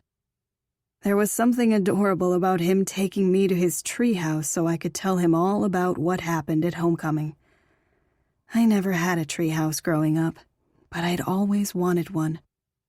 It had been a long time since I'd felt like a kid. Taking care of my mom had forced me to grow up really fast. Girls are allowed, Rob said. You can go up. Well, it's good I'm not breaking any rules, I said with a laugh as I climbed the little ladder. But as soon as I poked my head through the hole in the treehouse's floor, I knew I was about to break a very important rule. James was sitting in the treehouse with his usual frown, but when his eyes locked with mine, a smile stretched across his face. Noonka. I couldn't be here. I tried to climb back down, but Rob put his hand on my ass cheek. What are you doing? Rob asked. Go up, not down. I can't. I'd just promised Matt I wouldn't hang out with James. I wasn't going to break that promise. Rob's hands shifted on my butt. What the hell was he doing? I felt myself tense up. Rob laughed. Sanders, your ass is as heavy as it is firm. Go up. He shoved me up just as James grabbed my hands to help pull me into their treehouse. Damn it. Hey, James said with a smile. One of the rare real ones. Are you feeling better today? I took a deep breath. I'm sorry, but I can't be here with you. I promised Matt. It was better to be honest. You can't be in my treehouse? James said. That seems like a strange promise. I laughed. No, I can't hang out with you at all. Why? Is he scared I'll steal you for myself? I guess. Or maybe he just doesn't trust me. Rob laughed as he climbed up and sat down beside me. He should be more worried about me. I'm the single one. And now that I've touched your butt, I'm not opposed to touching more. He put his hand on the inside of my knee. I immediately pulled away from him. What is he doing? I thought he liked Kennedy. I needed to get out of here. Actually, I'll renounce my claim on you for the greater good, Rob said and turned to James. Mom seems hell-bent on you marrying a Pruitt. Maybe you should just marry Sanders. What do you think, James? Marry Sanders instead of the troll?" "You're right. That's not a bad idea," James said. "How about it, Brooklyn? Shall we make it official and get hitched?" "What?" I laughed, even though he seemed pretty serious. Why did the Caldwells and Hunters just keep throwing out marriage proposals like it was no big deal? No. "Why? I've already seen you in your underwear, and I liked what I saw. You've already seen my dick, and I know you liked that, or you would have looked away." He winked at me. "We've already showered together. My current relationship is doomed, and so is yours. Let's just make it official and make my mom happy." What the hell? My relationship isn't doomed, and neither is yours. You love Rachel. And love can't be one-sided. He reached out and tucked a loose strand of hair behind my ear, letting his knuckles graze my jaw. "Besides, I can't get you out of my head. What was it that I said the other night? Let's be miserable together?" "James." My voice died away when he moved to be on one knee. His smile grew a little brighter, as if he was happy with the shocked expression on my face. "I'd like to alter what I said about being miserable together. Let's just be together. I don't think we'd be miserable, not even a little bit. I think we'd actually be a lot happier together than we are apart. Like when we were together on Saturday night. I liked that. What do you say? Marry me?" What the actual hell is happening? Chapter 12. Monday. I didn't know what to do. I was completely frozen. Matt was going to freaking kill me. "What do you say?" James asked, his hand still on the side of my face. I finally found my voice. "No." James just smiled. "No, you don't like when I touch you like this? Noted." He turned his hand so that his knuckles caressed the side of my jaw again. It was both soothing and inappropriate at the same time. No. I'm not going to marry you because it'll make your mom happy. That's ridiculous. "Do it for me, then," James said, like what he was proposing wasn't insane. Which it was, because he was proposing a proposal, and apparently every boy at Empire High had lost their minds. "You don't even like me." I pushed his hand away. "That's not true. I told you the other night that I did. And it's the truth that I can't get you out of my head. I've been dreaming about kissing you again." "Well, stop dreaming that, and try harder to get me out of your head." "No thanks," he said. "Come on, Rob, help me out here. Don't you think we'd make a great couple?" "Actually, yeah, I do," Rob said. "Look how happy he is, Sanders. He doesn't usually look like that." I stared at James. He did look happy. The real kind, not the fake smile that he gave to strangers. Why was he looking at me like that? I couldn't be responsible for his happiness. I couldn't even handle the weight of my pain. I couldn't possibly bear his, too. I shook my head at the same time James's eyes landed on my left hand. "I guess I'm too late," he said, and finally got off one knee. His eyes stayed trained on my left hand. I clenched my hand in a fist. Of course he'd seen the ring. It was impossible not to see. "What the hell is that thing?" Rob asked and grabbed my hand. "It's a promise ring," I said. "It looks like a freaking engagement ring to me."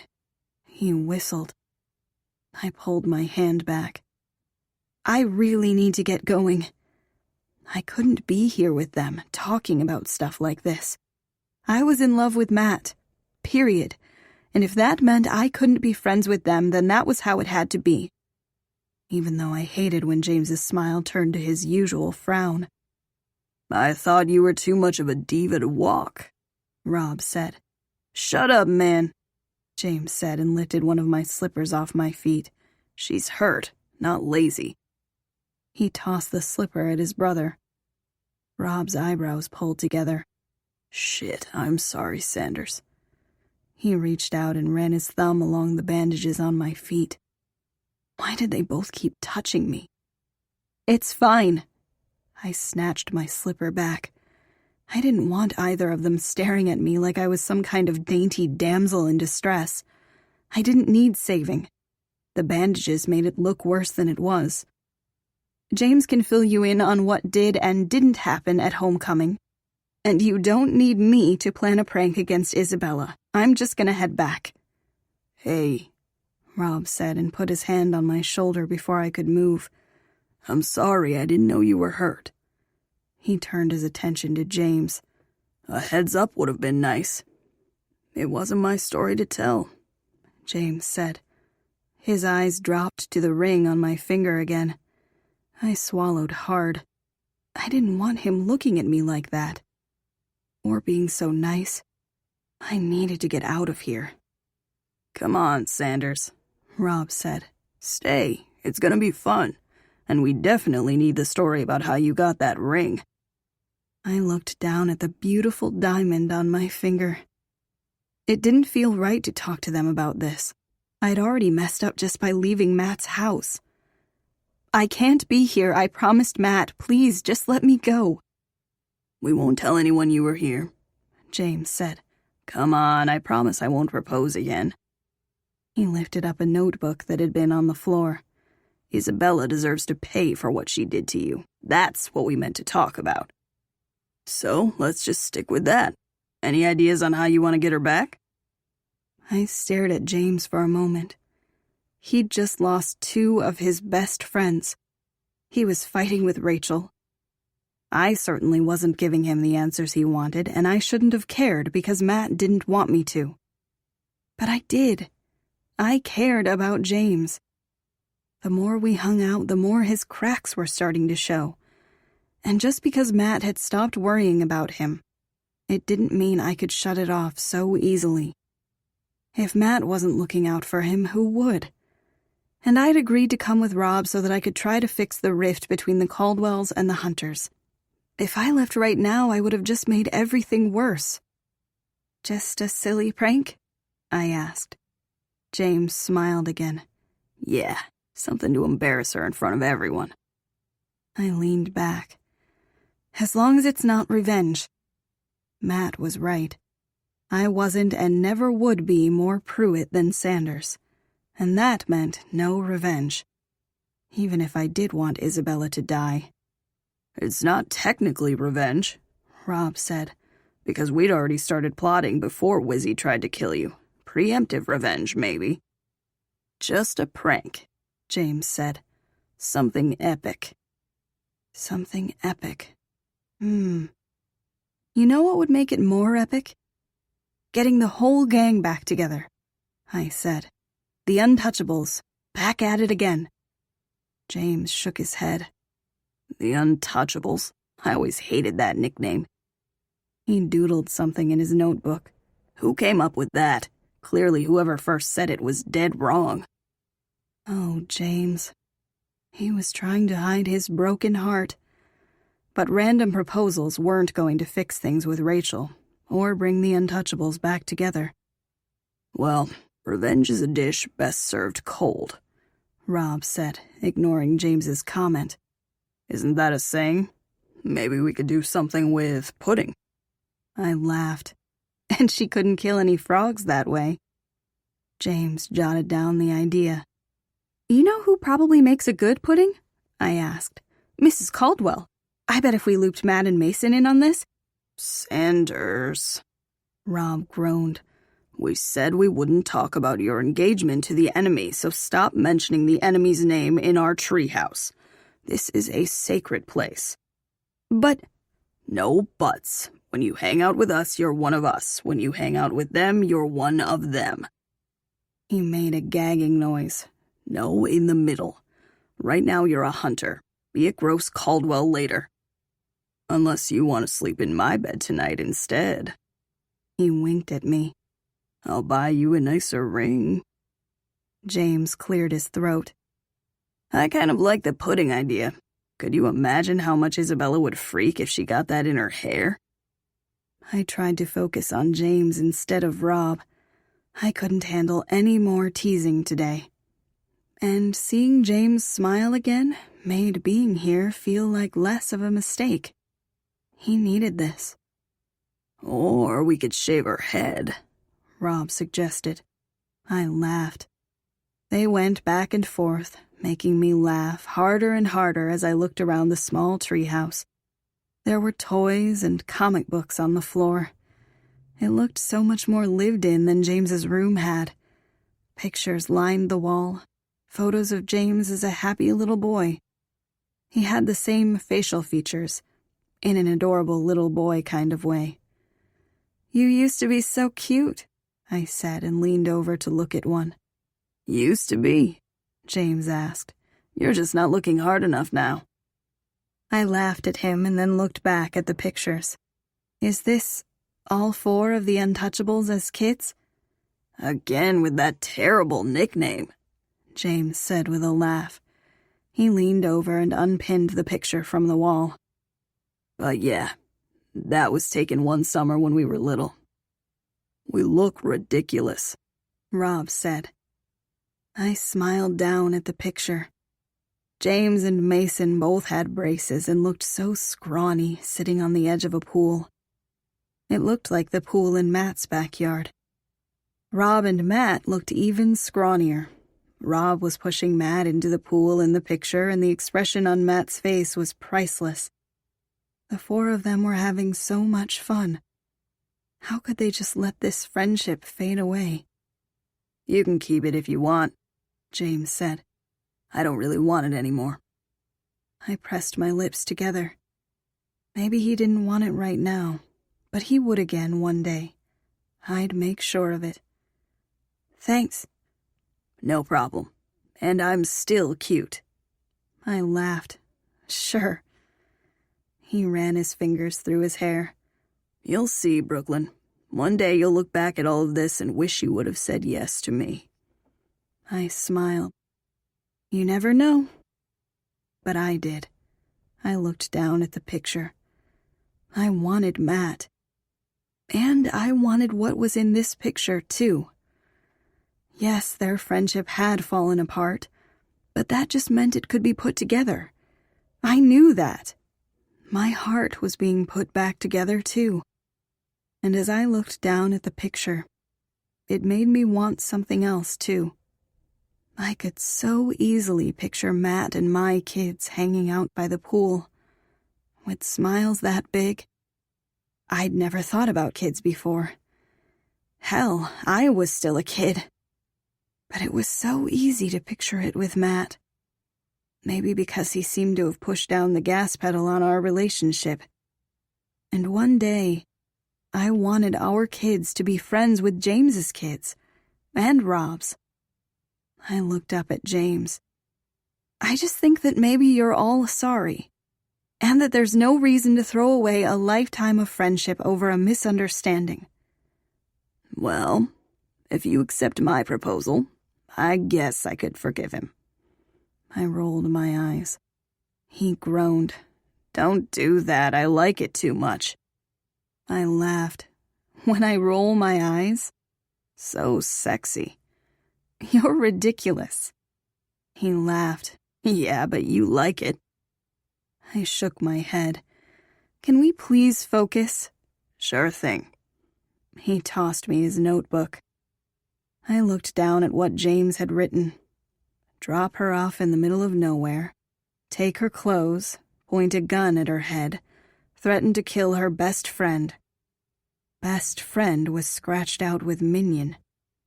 Make her disappear? A chill ran down my spine. Matt had wanted me to be the bigger person. He didn't want me to stoop to Isabella's level. He'd said I was better than her. But God, I desperately wanted to make her disappear. And I was pretty sure the hunters had the resources to make it happen. I should have corrected James. convinced him that I just wanted it to be a silly prank like I'd insisted before.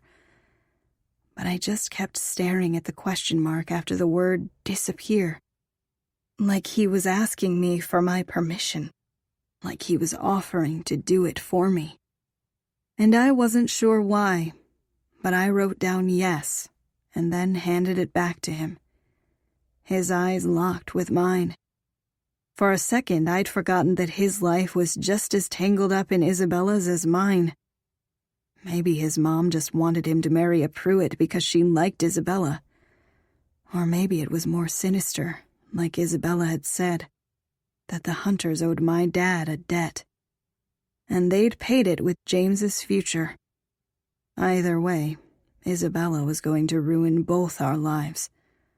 Unless we ruined hers first. James raised his left eyebrow at me, and I nodded. "New plan," James said. "I think we all know what we really want here." He tossed his notebook to the side. "We want to make Isabella disappear for good. What do you say, Rob? Got something in your evil genius mind for that?" "Now we're talking." Rob rubbed his hands together. "Oh, we're going to need pizza for this. Nothing like pizza to plot murder." He pulled out his phone and sent a text. "So, what are we thinking? Cheese or pepperoni?" How could Rob think about what kind of pizza we wanted when he just said we wanted to kill someone? Disappear was different than kill. Right? "Cheese sounds good," James said. "Unless you want something else?" he asked me. I shook my head. James wasn't freaking out. Apparently he'd meant kill too. "Perfect," Rob said. "Cheese it is. Now, how do you want to kill the troll?" Chapter 13. Monday. Rob didn't need to ask us our opinion. Because before we even had a chance to respond, he told us his whole plan. A plan that was clearly well thought out, because it was so detailed and graphic. "The key is making sure every inch of her burns, so that they can't trace anything back to us," Rob said. "Unless you'd rather use lye, but I really like the idea of fire. It seems like a more graceful way to end it, you know?" I finally found my voice. "What the fuck, Rob?"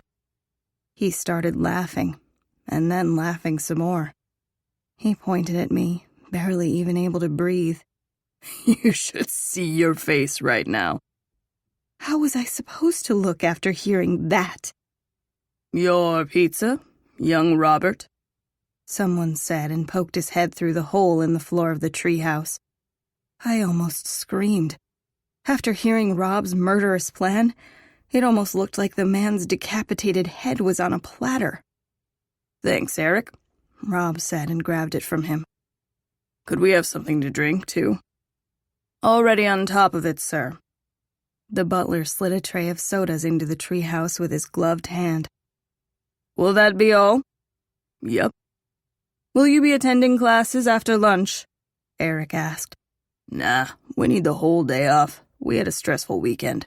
Right, James?" James nodded. "Very well.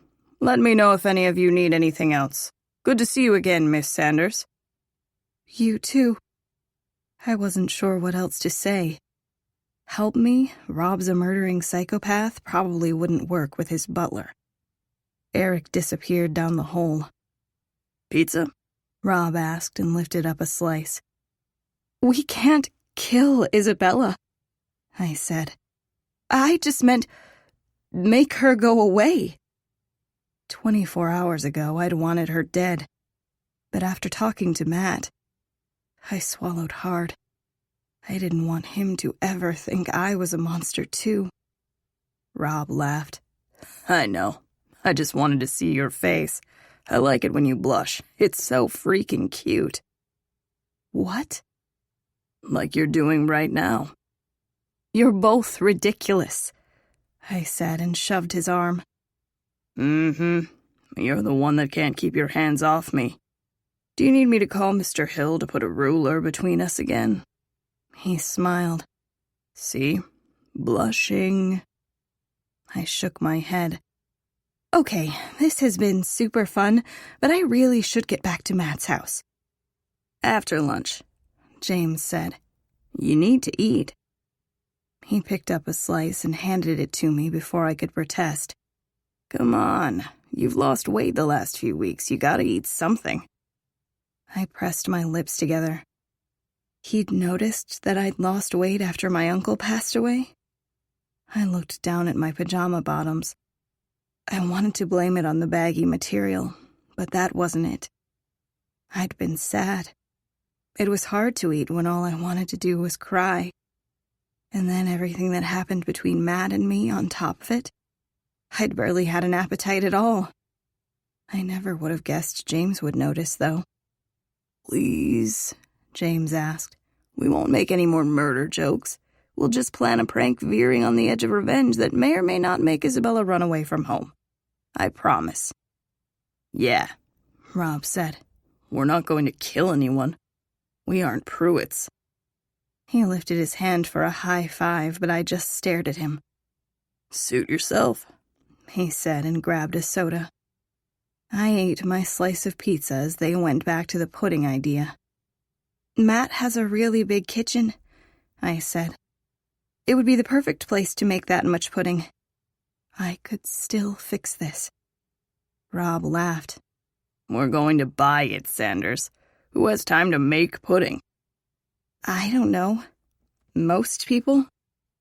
You're not thinking big enough, he said. We need a lot of pudding. And maybe some dead frogs. That way Isabella can't kill them. Gross. Where do you plan on getting dead frogs from? She's super uncreative, Rob said and looked over at James. No, James said.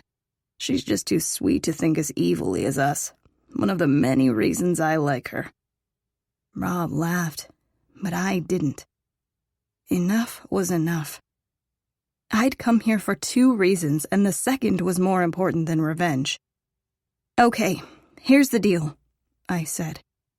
I will help with whatever plan that the 3 of us come up with if you both swear to stop messing with me with all this silly flirting, I said. We're not, James started, but I cut him off. And after I help you pull off the most epic prank on Isabella ever, you have to try to make up with the Caldwells. Rob laughed. I'm not down with either of those conditions, especially the first one, Sanders. He winked at me. Me either, James said. God, they were both infuriating. You need me in order to get access to Isabella's room. There's no prank without me, and those are my conditions. Ugh. Rob grabbed another slice of pizza. Do we have a deal? I asked, and put my hand out for James to shake. I trusted him more than I trusted Rob. Rob would shout, "Just kidding," or something. James would make the deal. Deal. On the second contingency, James said. I can't make any promises on the first. Fine. He placed his hand on top of mine instead of shaking it, and then Rob threw his hand on top of James's. Operation Disappearing Troll on 3, Rob said. I laughed as they both threw their hands up and yelled, Operation Disappearing Troll. And if Isabella dies in the process, all the better, Rob said. That's not funny, I said. But I laughed anyway, just because he looked so excited. We're basically planning on giving her a heart attack, so it's a possibility, added Rob. Oh, should we do it right after Thanksgiving? Isabella's always so happy during Thanksgiving break because all her evil relatives are in town. Evil relatives? I hadn't even thought about my new extended family. Would they all be so horrible? Good thinking, James said. Besides, it gives us more time to plan. I wasn't so sure more time with the 2 of them was a good thing. What the hell, are you trying to get Donnelly and me killed? Miller's head had just popped up through the floor of the treehouse. His face looked so beat up that for just a second I didn't recognize him.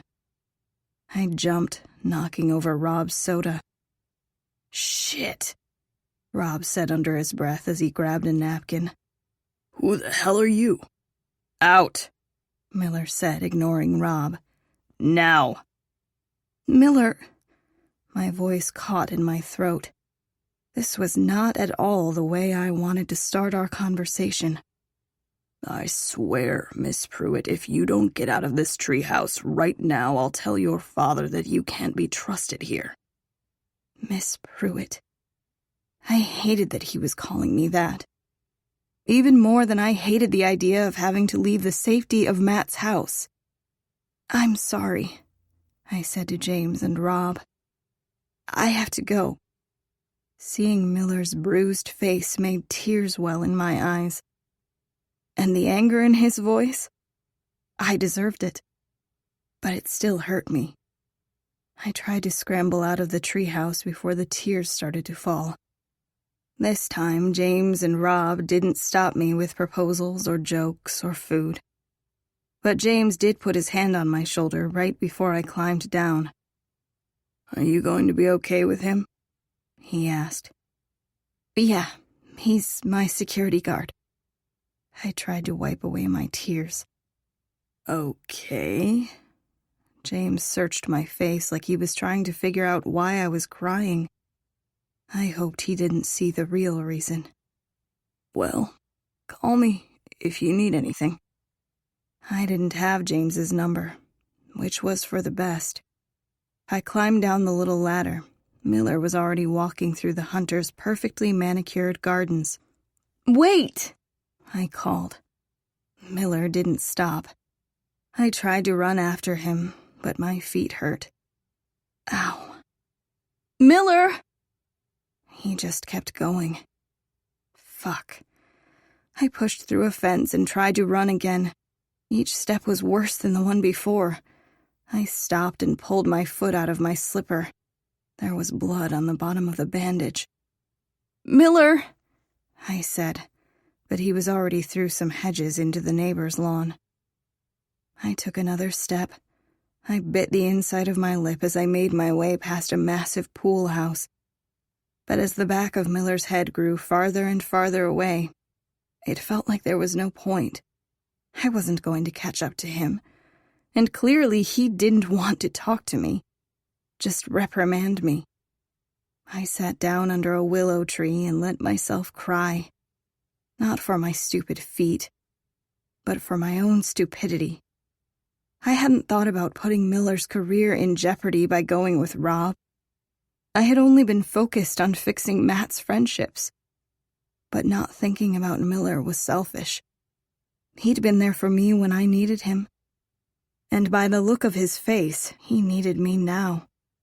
Instead of seeking him out, I just made his day 1,000,000 times more stressful by disappearing. I pulled my knees into my chest. I couldn't seem to get anything right recently. I just kept hurting people over and over again.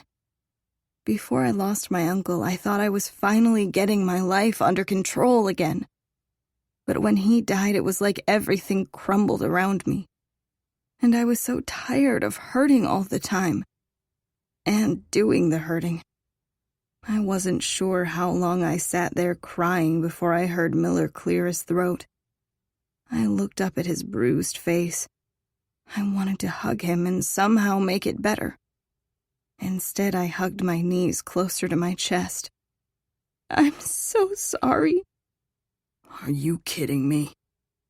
I started crying harder. Those words were inadequate, and we both knew it. I never meant to hurt you.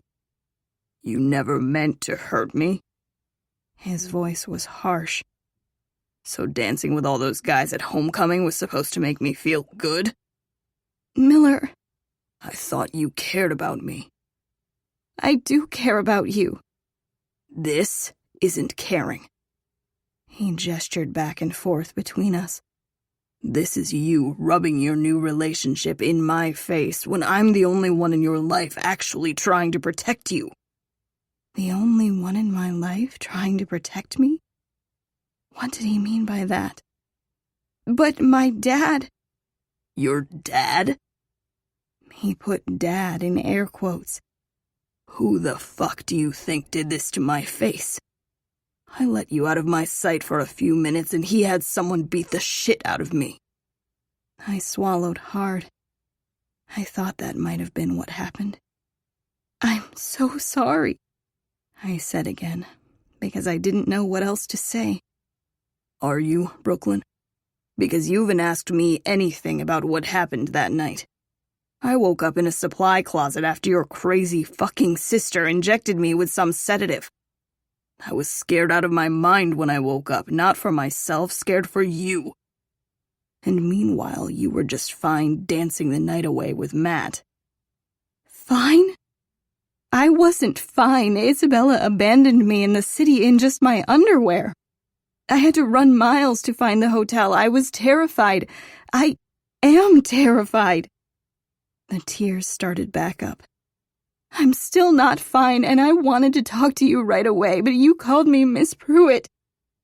I have to be professional around Donnelly. And everyone else. If Mr. Pruitt finds out I was the one you were sneaking around with. Look what he already did to me, Brooklyn. He'll fucking kill me. I thought you were calling me Miss Pruitt because you were mad. Of course I'm mad. He looked up at the sky for a second and took a deep breath. Fuck. He groaned. I really care about you, kid. He lowered his head and locked eyes with me. Kid. His nickname felt like a knife in the chest. And I meant what I said. I still care about you. Then what the hell is on your hand? He asked. I looked down at the diamond on my ring finger. How could I explain this to him? I cared about him. But love? I loved Matt. I only loved him. I'm sorry, Miller. Don't. I don't need to know why you chose him. I don't need the whole "it's me, not you" speech. I'm not an idiot. He ran his hand down his face. If you want to be part of this world, that's fine. But I'm not going to let myself get killed because of you. I'm done. Done? I cringed and pulled myself to my feet. What do you mean, done? I can't be your security guard. I can't watch you every day with him. Don't make me do that, Brooklyn. I blinked fast, forcing my tears not to start again. I couldn't make him stay, but I hated that he had to go. Okay. He reached out and touched the side of my face. I'm sorry. For a second, I just stared at him. What are you sorry for? I was the one that had ruined us. I shouldn't have left you during the dance. This is all my fault. I'm so fucking mad at you right now. But I'm even madder at myself. He leaned down and scooped me up into his arms. I know you're hurt. I'm sorry I made you run after me. I didn't blame him for any of that. I was just sorry that he was quitting because of me. He needed this money for school. And despite what he said, all of this was my fault, not his. It was my fault he'd walked away from me during the dance. It was my fault he was hurting. All of this was my fault. Couldn't you stay? I asked. And just be assigned to someone else? I think I need a fresh start, kid. He said. Okay. I rested my head against his chest and breathed in his familiar scent. I knew I'd needed to end things between us. I just didn't know it would make me feel like I was sinking all over again. Miller carried me all the way back to Matt's. He carried me through the house, up the stairs, and to what I assumed was the guest room I was supposed to be staying in. He put me down on the edge of the bed. There were boxes scattered around the room. "What is all this stuff?" I asked. "Some of the new clothes Justin sent over for you, and a few things that weren't damaged." Miller opened up one of the boxes. "I knew you'd want these back." He pulled out my mom's blue dress and my Ked's. "What?" I stood up. "How?" "I went back to get them for you. I know how much this dress and these shoes mean to you." Instead of taking the dress out of his hands, I threw my arms around him. "Thank you. For everything. For taking care of me when I had no one else. For being my shoulder to cry on." He placed a kiss on my forehead and unwound my arms from his waist. "Take care, kid." My heart wasn't as healed as I wanted to believe, because it felt like it just ripped down the middle as Miller walked out of the room and out of my life. But I knew a broken heart kept beating. Mine seemed to ache all the time, but I was still here. Ow. I pressed my hand to my chest. It would eventually stop hurting. It had to. Chapter 14. Monday. Mrs. Caldwell was humming at the stove. By the smell of cinnamon in the air, I was beginning to understand why Matt always smelled like a scrumptious dessert. As much as my stomach wanted me to stay, I'd been trying to get Matt away from the dinner table for what felt like hours. Apparently, Matt and Mason always did their homework sitting at the kitchen table together. It was wonderful that there was so much family time in this house, but not when I needed to tell Matt about this afternoon.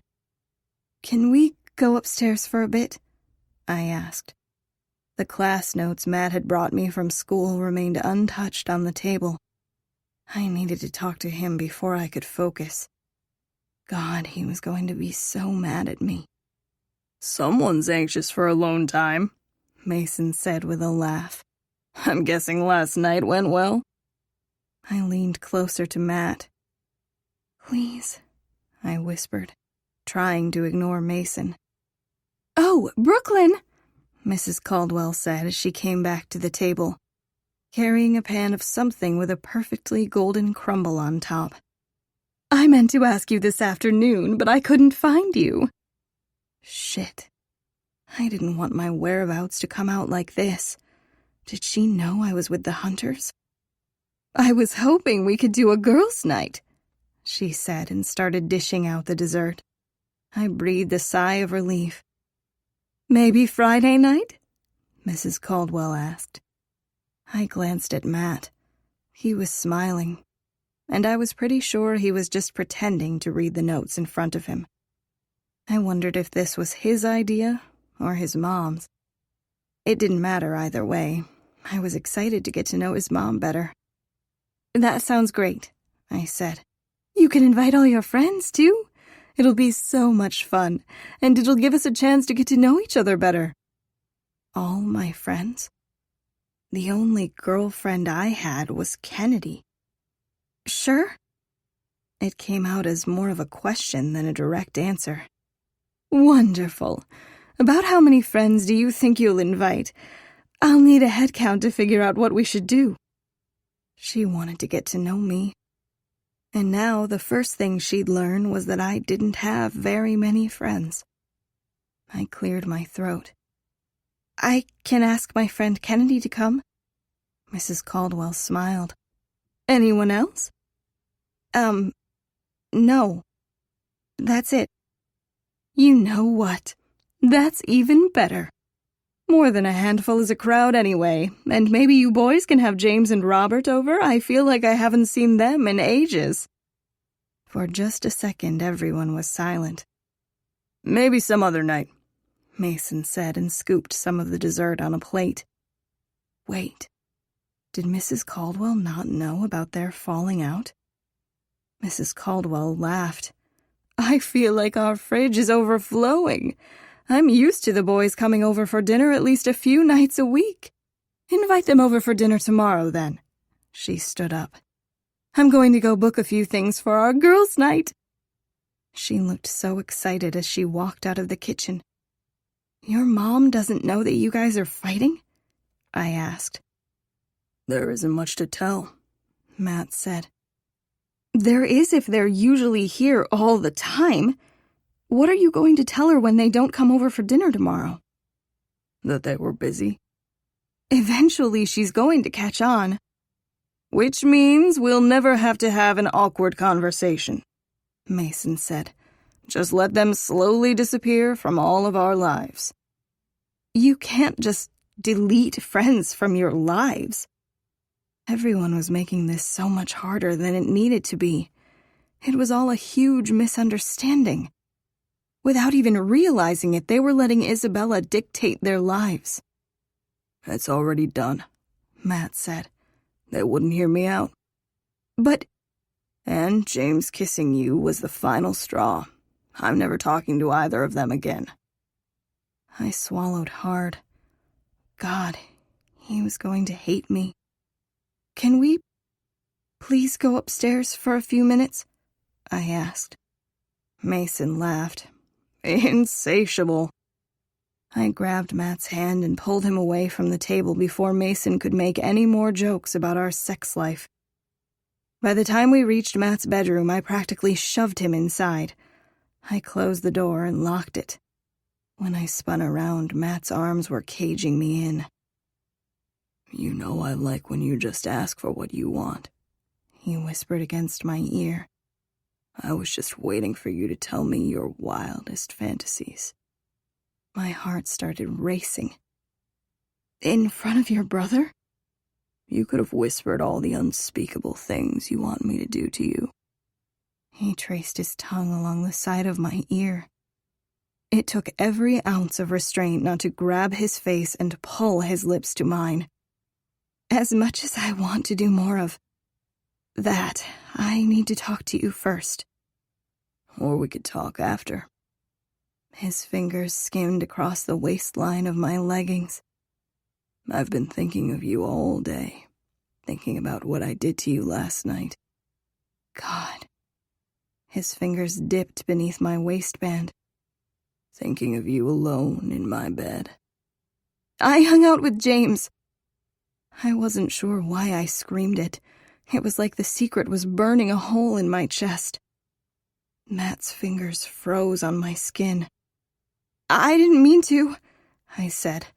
"Rob came over and was talking about all the rumors swirling around, and he said that he wanted me to help him clear them up.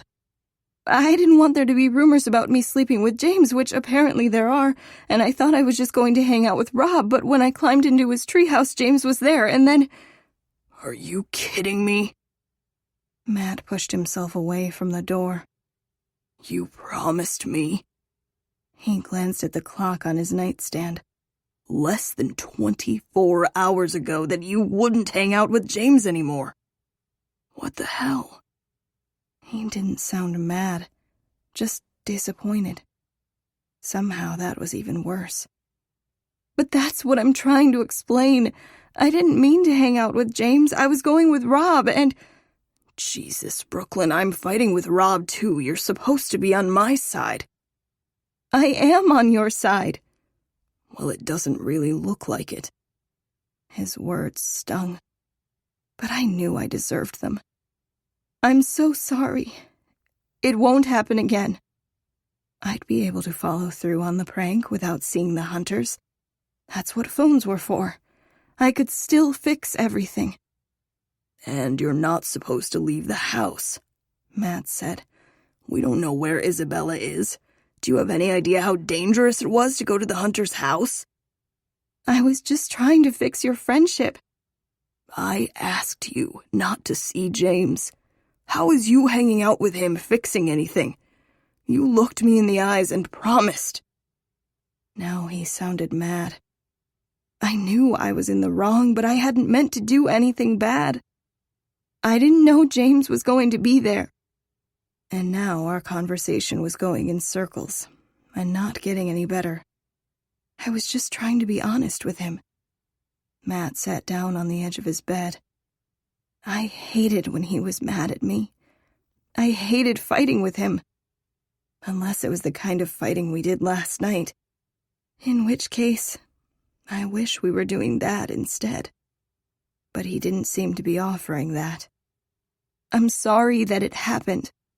But I wanted to make sure I told you the truth. The truth?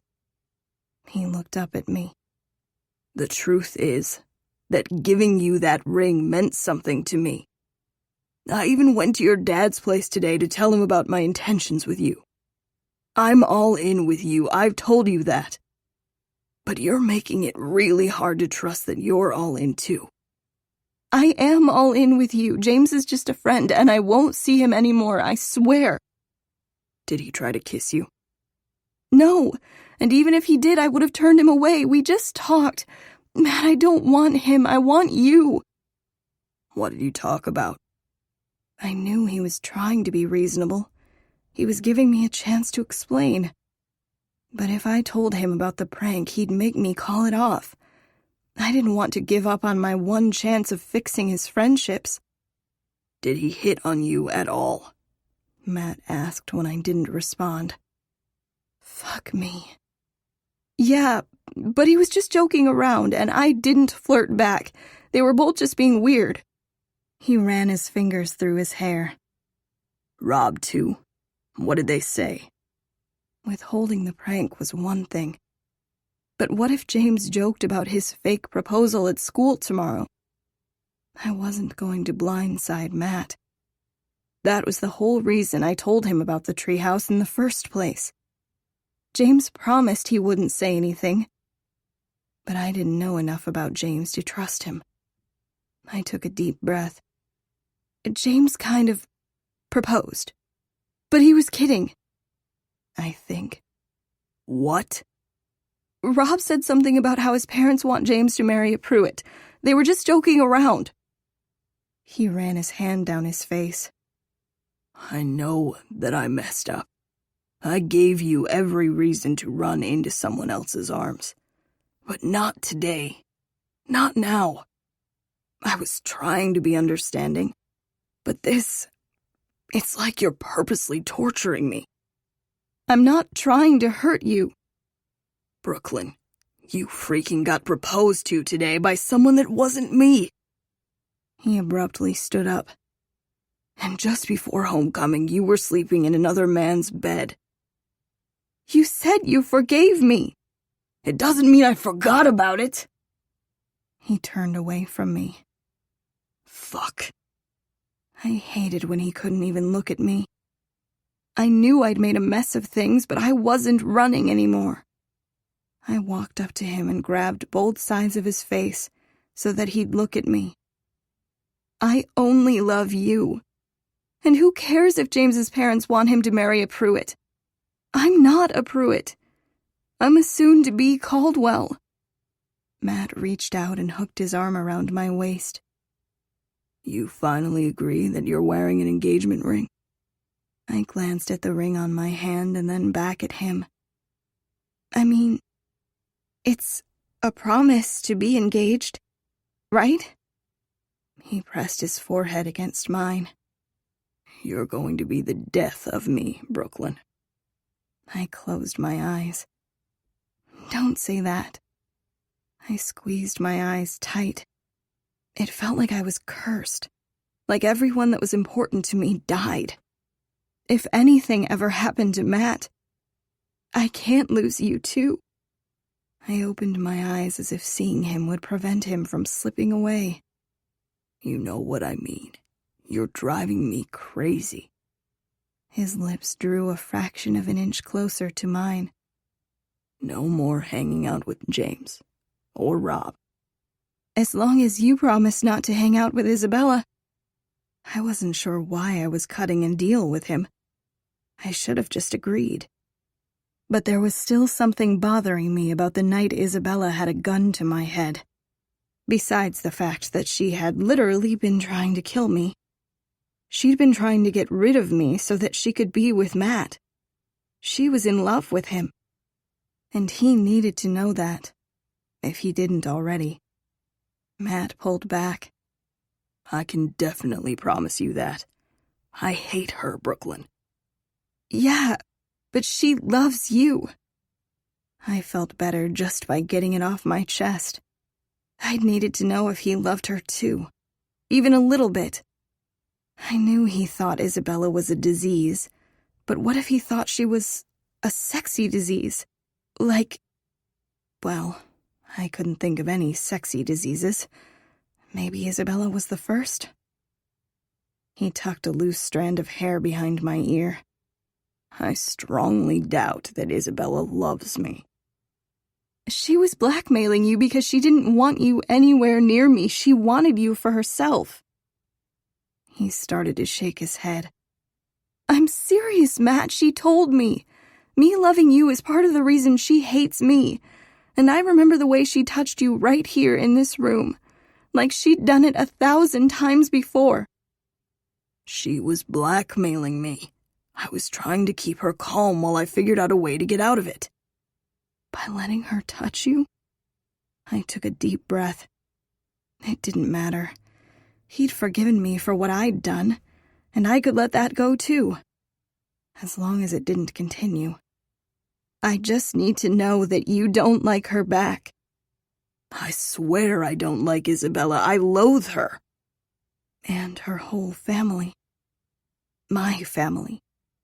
But I'd meant what I said. I was going to be a Caldwell soon enough. And I wasn't going to let Matt's opinions of my new family bother me. I barely knew any of them. But I knew Matt. I stared into his eyes. She said she could date you before she married James. And that maybe she'd keep you as a houseboy. Is that like some kind of manservant? He laughed. It doesn't even matter. He cradled my face in his hands. I love you, Brooklyn. I've only ever loved you. You promise? I'll only ever love you, baby. I stood up on my tiptoes, sealing my own promise to him with a kiss. I promise to only ever love you, too. Chapter 15. Tuesday. Matt smiled as I walked downstairs in his varsity jacket. It was one of the few things that Isabella hadn't managed to ruin. And I'd be lying if a small part of me wasn't excited to rub this jacket in her face at school today. Now it's official, Matt said and pulled me into his arms. The ring didn't do it? I smiled up at him. I knew he was probably still a little upset with me, but he didn't look upset right now. He dropped his head, letting his lips graze against mine. My ring on your finger and my jacket on your shoulders. Either would have been a win, but both? He kissed me slow. I was still getting used to his slow kisses. I loved these kisses more than the frantic, secretive kisses he used to give me. Because these meant more. These were real. Are you sure you're up to going to school? Matt asked. Yeah, I don't want to just sit around all day again. I pressed my lips together, because we both knew I'd done a lot more than that yesterday. And I also need to talk to Felix. Really? That was what I thought would be good to mention right now? Matt sighed and shook his head. What are the odds that he's going to propose to you in gym today? I laughed. Slim to none. And I told you, James was just joking around. I'm pretty sure. He's trying to steal you away from me because he's an ass. Yeah, maybe. But James had also promised to try to fix things with Matt after our Isabella prank. I just needed to make sure I didn't have to meet up with the Hunters anymore in order to pull it off. I was going to fix everything. And Matt would be happy then, and so would James. It was a win-win for everyone. I looked up at Matt's face. He didn't look upset. He looked uneasy, like he was worried today was going to be a disaster. But he had nothing to worry about. I slid my hand into his. Trust me, there's no way James could ever steal me away from you. Yo, Mason said through a bite of granola bar. Come on, we're gonna be late. Morning, sis, he said and winked at me before making his way out the ornate front doors. Well, at least he knows you're off limits, Matt said as I pulled him outside. I'm off limits to everyone but you. The ring and the jacket, remember? Promise not to take them off. I promise, but I'll have to take the jacket off in gym. I took every promise very seriously now, and I wanted to make sure he knew it. I don't think Coach Carter would like it if I was running around on the track. My voice trailed off. I couldn't run today. I was wearing my thickest socks and walking still hurt a little. Actually, I guess I won't be participating in gym today. You're sure you don't want another day to rest? No, that's ridiculous. We're good, man, Mason said as Miller approached us. He lifted up a pair of keys. I'll drive them. She comes with us or doesn't leave at all, Miller said. Wait, Miller? Miller was waiting by a brand new SUV. Miller and the SUV were both a surprise. He'd said he was going to quit. I'm a good driver, Mason said. Most of the time I don't even speed. Miss Pruitt, let's go, Miller said, ignoring Mason. What's going on? I asked, letting Matt's hand fall out of mine. Donnelly poked his head out of the passenger window. Like the new ride? It's top of the line. Safest vehicle in its class. Bulletproof windows and everything. Bulletproof windows?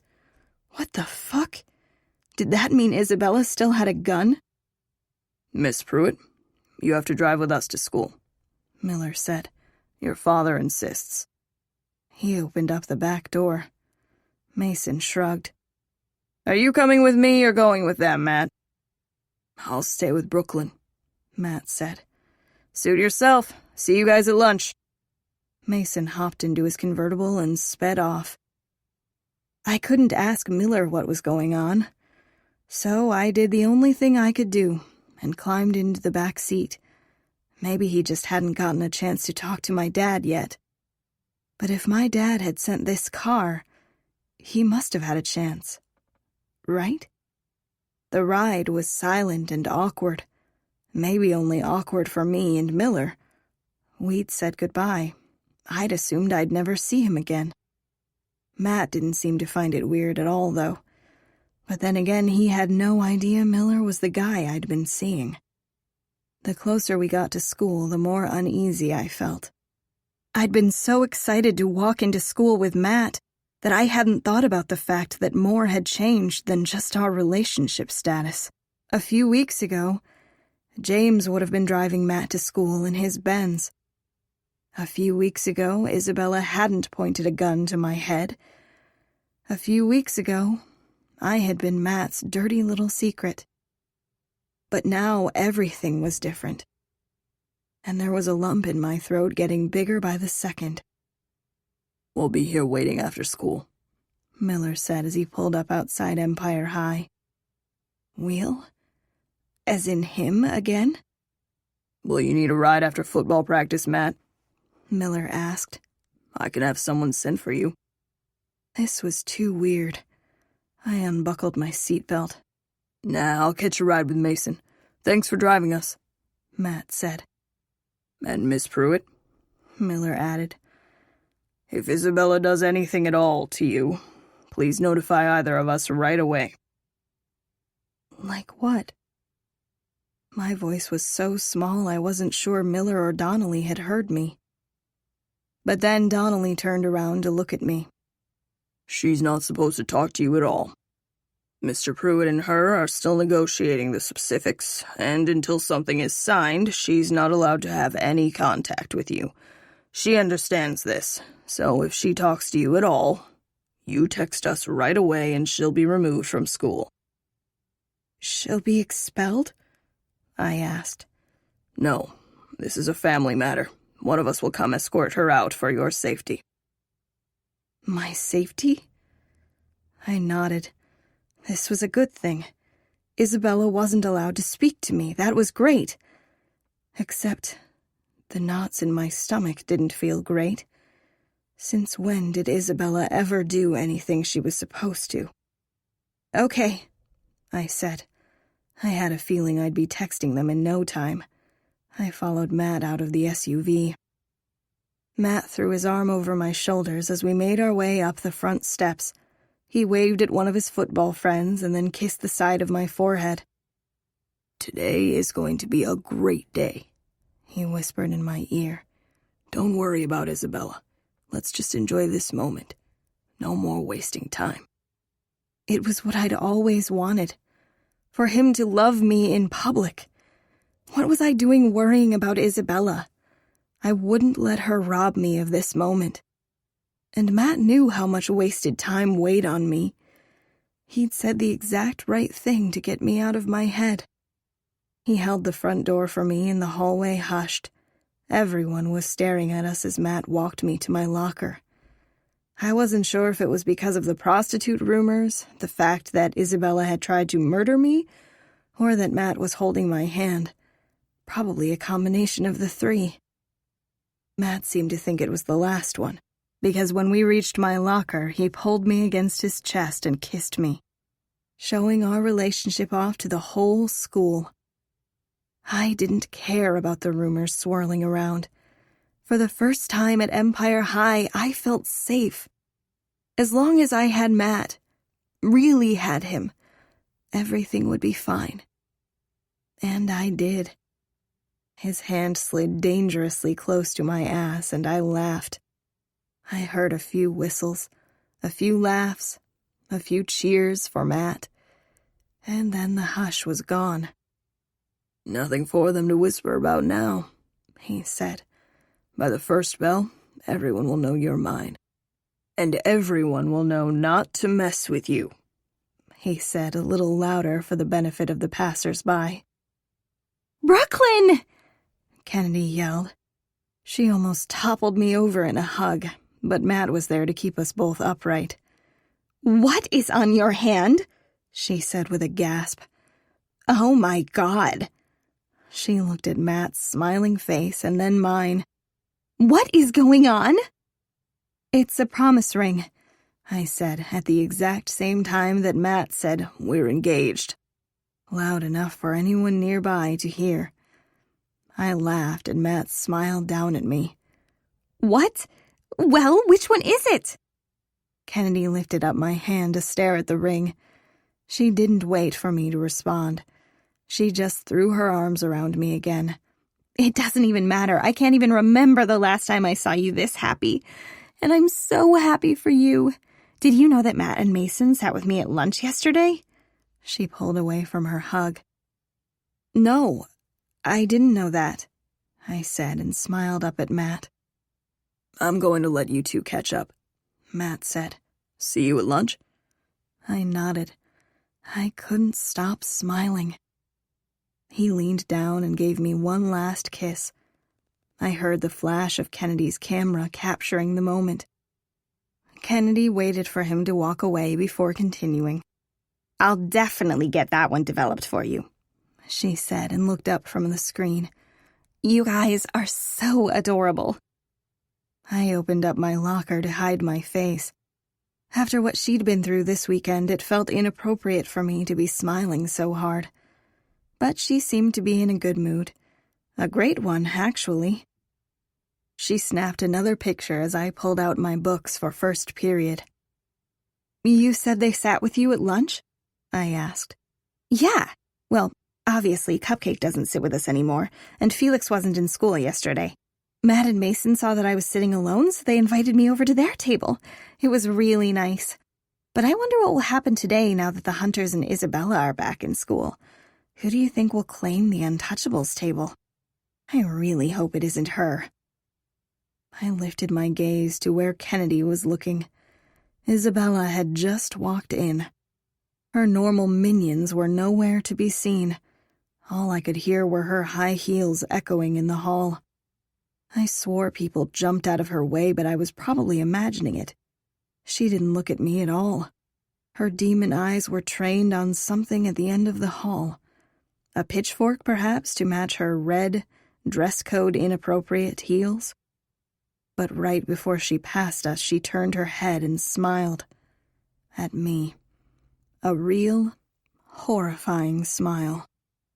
Her smile grew as she drew a line across her throat with her index finger, like she was planning on beheading me. I gulped. Did that warrant a text to Miller? Technically, Isabella hadn't said a word. "Wow," Kennedy said. "Subtle much?" She laughed. "How are you laughing right now?" I asked. "She still wants to kill me." "Laughing is better than curling up in a ball and crying. Trust me, I already did that all weekend." I winced. Kennedy sighed and leaned her back against the lockers. "There's no point in being scared of her. Your dad promised she wouldn't hurt me again." He'd promised me the same, but he wasn't here at school with me. I closed my locker. "But what if she drugs us or kidnaps us? Worrying about it won't do us any good." That was true. But it wasn't as simple as worrying about a grade or something. It was life or death when it came to Isabella. "I can't believe how wrong I was," Kennedy said, "when I told you boys like Matthew Caldwell don't end up with girls like us." "How did he propose?" "It's a promise ring. We're not engaged. That's crazy." "He's crazy for you. But spill it." "I was snooping, actually. I found the ring in her nightstand, and he told me to try it on. That's really it." She snapped another photo. 16 and engaged. The life of the elite, I guess. Do you think you'll have one of those elaborate engagement parties?" "I don't think so." We walked toward her homeroom. "Well, if you do, make sure Justin plans it. I want to hang out with him more, and if you don't make me your maid of honor..." She drew a line across her throat like Isabella had. "Joking," she said, and laughed on her way into class. A chill ran down my spine, and it wasn't from what she'd said. I turned around. Isabella was standing on the other side of the hall. That same horrifying smile on her face. Had she been standing there the whole time just staring at me? I turned and ran toward my homeroom, despite the fact that my feet still hurt. Chapter 16. Tuesday. Everywhere I went, Isabella was there. She even came into my English class with the pretense of handing in a late assignment to my teacher. But I didn't buy it, because she'd stared at me the whole time with that same creepy smile as earlier. I was used to having her minions keeping their eyes on me when she had been blackmailing Matt. But it was like she didn't trust their intel now, like she needed to watch me for herself. And there was nothing more horrifying than her evil, smiling face. Felix wasn't in gym class. I'd waited for him by the doors, but he never came. Kennedy said he'd been absent yesterday, and he must have been absent again today. Unless he was avoiding me, I'd hoped to talk to him before the whole school knew about Matt and me. But I'd missed my chance. I sat down on the bleachers and sighed. At least I didn't have to participate today. It wasn't just my mind spinning or my chest aching. All day my stomach was upset, worried about my talk with Felix and avoiding Isabella as best I could. But Felix wasn't here, and Isabella was somewhere in the school. I didn't have anything to worry about out here. No creepy half-sisters or awkward conversations. Sitting on the bleachers in gym class was the first time all day I'd been able to breathe easy. I watched as a few of my other classmates ran on the track.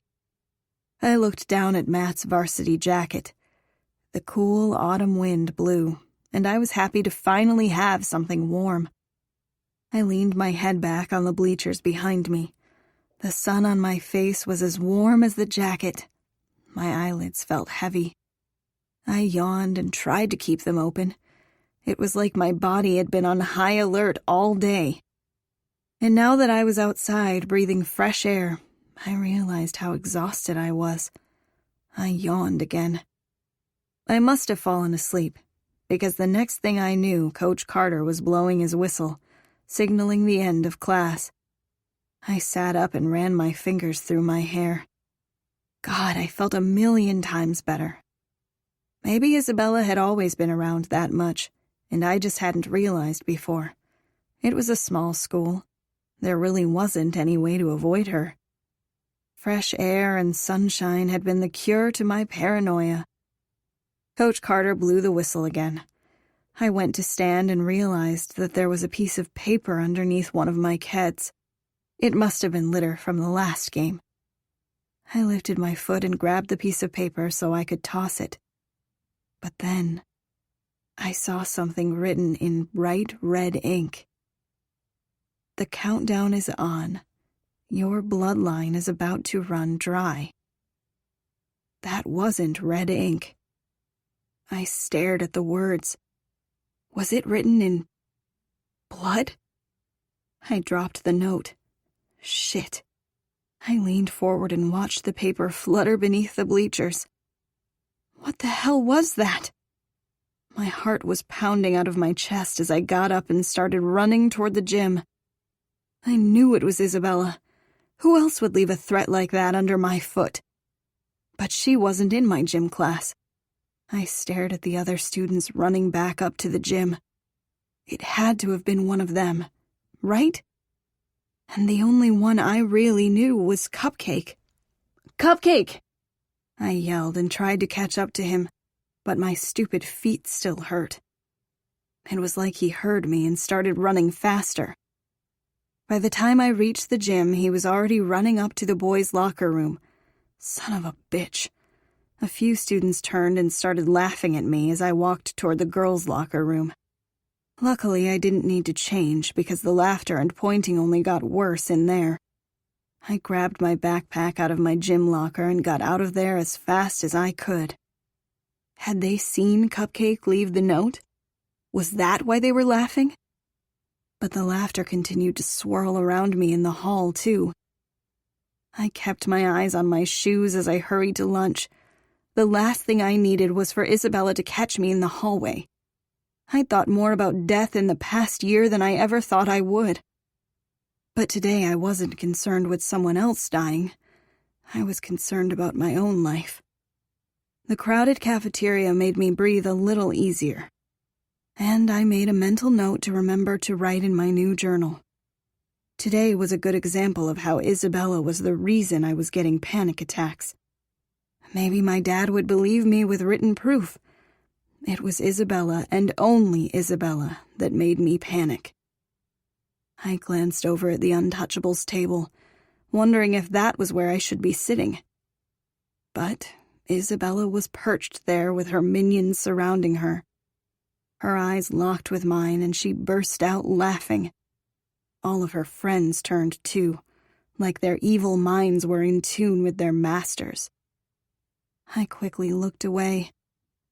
I didn't want to see them all smile in unison. Or worse, do that thing where they pretended to slice their throats with their hands. My heart was pounding in my chest. Please don't let Matt sit at that table. If he did, there was no way in hell I'd be joining him. I caught a glimpse of the hunters a few tables over, laughing with some guys I didn't know. James looked up at me. I thought he might wave, or laugh at me like everyone else seemed to be doing, but instead he just lowered his eyebrows slowly, like the sight of me here pissed him off. I turned away. I didn't care why James was frowning or why everyone else seemed to be laughing. Jokes about me being a prostitute didn't make me laugh. Besides, I had more important things to worry about. like the fact that Isabella was 100% still planning on killing me. Matt would know what to do. I scanned a few more tables until I found the Caldwells. Matt and Mason were both sitting at my usual table. They'd brought a few football players with them. Kennedy was already sitting there too, and she waved me over. I slid into my usual seat, but it felt anything but normal with the laughter behind me only growing. Matt looked down at me. He opened his mouth to say something, but Kennedy cut him off. "Is that some kind of weird new fashion statement?" Kennedy asked. "What?" I looked down at Matt's varsity jacket. "Not that. You look amazing in your fiancé's jacket. I'm talking about the bullseye symbol on your forehead." I lifted my hand to my forehead, and when I pulled my fingers down, they were bright red. The exact same red as the note. What the hell? Am I bleeding? Matt grabbed my hand. "No, it's lipstick, maybe?" He stopped me when I went to reach for my forehead again. "Why is there a bullseye on my forehead?" I looked over at Isabella, who was laughing with her minions. "You didn't do it?" Kennedy asked.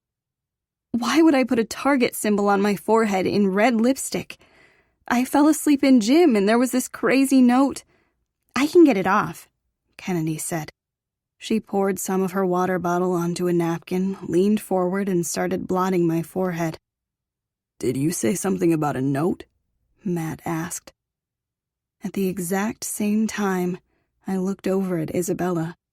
That creepy smile spread over her face as she stared back at me. She slowly shook her head and then lifted her finger to her lips. I was far away from her, but I could practically hear the chilling shh. And I was pretty sure there was an "or else" attached to it, based on the wicked glint in her eye and the way she ran her fingers across her throat again. I swallowed hard. What was she planning on doing if I told someone about the note? I thought about what Miller had said, to text him if Isabella talked to me at all. But she hadn't technically said a word to me. And she'd made it seem like she would definitely kill me if I told anyone. "Baby," Matt said, "if Isabella's bothering you." "No, nothing like that." I tried to focus on my own table and not on Isabella's. I didn't want her to slit my throat for tattling on her. "It's just lame that she claimed your table," I said. My cover-up was as lame as the fact that Isabella stole their table. But I didn't know what else to say. "I know, it sucks," Kennedy said. "I can't believe Isabella won the Untouchables table. Shouldn't you guys walk over there and kick her to the curb?" "We'd rather be sitting here with you two," Matt said and smiled down at me. "It's just a stupid table." He pushed some of my hair away from where Kennedy was scrubbing my face. "Was it Isabella who drew that on your forehead?" he asked. I shook my head. It wasn't a lie. I didn't actually think she'd done it. For some reason, I'd blamed Cupcake, but that didn't make any sense either. He was the one with a bullseye on his junk, and if I ever got an opportunity, I was going to kick him right there for what he'd done to Kennedy. "Well, it's gone now," Kennedy said and handed me the napkin to wipe off the lipstick from my fingers. "So, whoever did it can stop laughing," she said a little louder so that the students around us would get the hint and stop laughing too. "Thanks," I said as I scrubbed my fingers. "Can we just talk about something else?" I looked back over at Isabella's table. The Caldwells should have been there. And if not them, the Hunters should have claimed it as their own. But Isabella? She wasn't untouchable, she was just an asshole. Isabella's evil grin spread over her face again when she saw me staring. I turned away. God, what the hell was she looking at me like that for? She was about to do something awful, right? That was the only explanation. "How's the rest of your day been? Minus the whole bullseye thing," Matt asked. Horrible. Isabella keeps watching me. It feels like my heart is going to beat out of my chest. I swallowed down the lump in my throat. It's been okay. I started bouncing my leg up and down. Maybe I should just leave.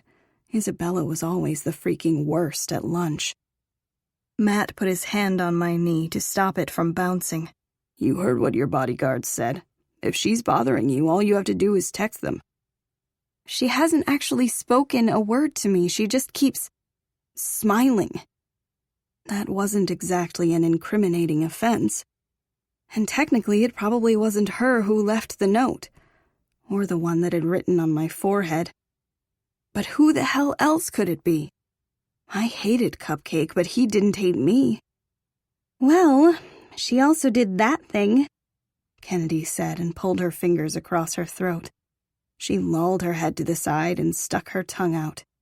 She did what? Matt asked, looking more upset by the second. I took a deep breath. It's fine. She hasn't even come near me. I'm not scared of her. I tried to sit up a little straighter, but I wasn't feeling brave at all, because I was freaking terrified. Shh, or else. Oh my God, Kennedy said. She was staring over at Isabella's table. I turned to follow her gaze, just in time to see Isabella plant a kiss on Cupcake's lips. What the fuck? Cupcake plopped down in the seat next to Isabella. He was smiling too, but it didn't look evil, just cocky and idiotic, the same way he always looked. Is she serious? Kennedy said. It's not enough that she steals the Untouchables' table. She has to make me look like an idiot too? Ignore her, I said. But that was easier said than done. Because Isabella was getting exactly what she wanted. Tons of attention. She'd taken the most prestigious table, she'd stolen Kennedy's boyfriend, she was on an insane power trip, and now she had a new minion to do her bidding. A minion who wasn't scared of drugging people. Fucking Cupcake. I watched Isabella stand up and walk over toward us. Shit, what was she doing? And now she has to rub it in? Kennedy groaned. I cringed as the sound of Isabella's heels clicking drew closer and closer. Hello, Matthew, she said in her fake, sugary voice as she put her claws on Matt's shoulders. He turned to look up at her. Isabella, you have 5 seconds to get your hands the fuck off of me. Or what? I thought you loved when I touched you. She trailed her fingers down his bicep. I was going to be sick. Matt caught her hand and pushed it off. You're insane. If you haven't heard the rumors, which I'm sure you have, I'm with Brooklyn. You're done controlling my life. And contrary to whatever lies you want to tell, you and I were never a thing. Wizzy. Oh, snap, Kennedy said. Isabella laughed. Yes, I've heard the rumors. You know Brooklyn slept with James, right? And then he even proposed. She tilted her head to the side. Wow, she has a ring and everything. She must be so excited to be Mrs. James Hunter one day. She glared at me. Matt stood up. Let's make one thing very clear. You're not allowed to talk to my girl, ever again. I won't allow it, and it's against your dad's rules, too. Brooklyn, text your security. I'm not talking to her, Isabella said. I'm talking to you, Matthew. I haven't broken any of Daddy's rules. I'm absolutely certain of it. Talking to you isn't talking to the trash. Oh, but I'm also talking to the trash's friend. She turned her attention to Kennedy. Hey, girl, I heard you slept well this weekend. She laughed. Since when has drugging people been funny? Matt said. Wait, don't answer that, just Don't talk to Kennedy either. Did you really not get the hint when we ditched our usual table? We're done. With you and the hunters. And anyone else who messes with our family. Your family? Isabella scoffed. That trash goblin isn't your family. You're a Caldwell, for goodness sake. You should watch your tongue, Mason said. He tilted his neck to the side, cracking it. From here on out, Brooklyn is untouchable. She has your dad's security now, and she has us. So you better run along back to your minions and go mess with someone else. Matt and Mason both had my back. And they were right. I had the safety promised to the Pruitts and the Caldwells. I was the untouchable one. And Isabella was just a demon person. I wanted to tell her that. I wanted to say something, anything. But it was like my lips were frozen shut. Shh. Or else. "Wanna bet?" Isabella said. Because I have a feeling that she won't be with us for much longer. The poor girl literally had a target on her forehead when she walked into the cafeteria. I think her time is running out. Or maybe someone else's is. God, what the hell did she mean by that? I knew she was planning on cutting my head off. I got the message loud and clear, but someone else's too? Isabella looked down at her watch like something terrible was about to happen any second. I was definitely going to be sick. There was static on the speaker system and all of us looked up.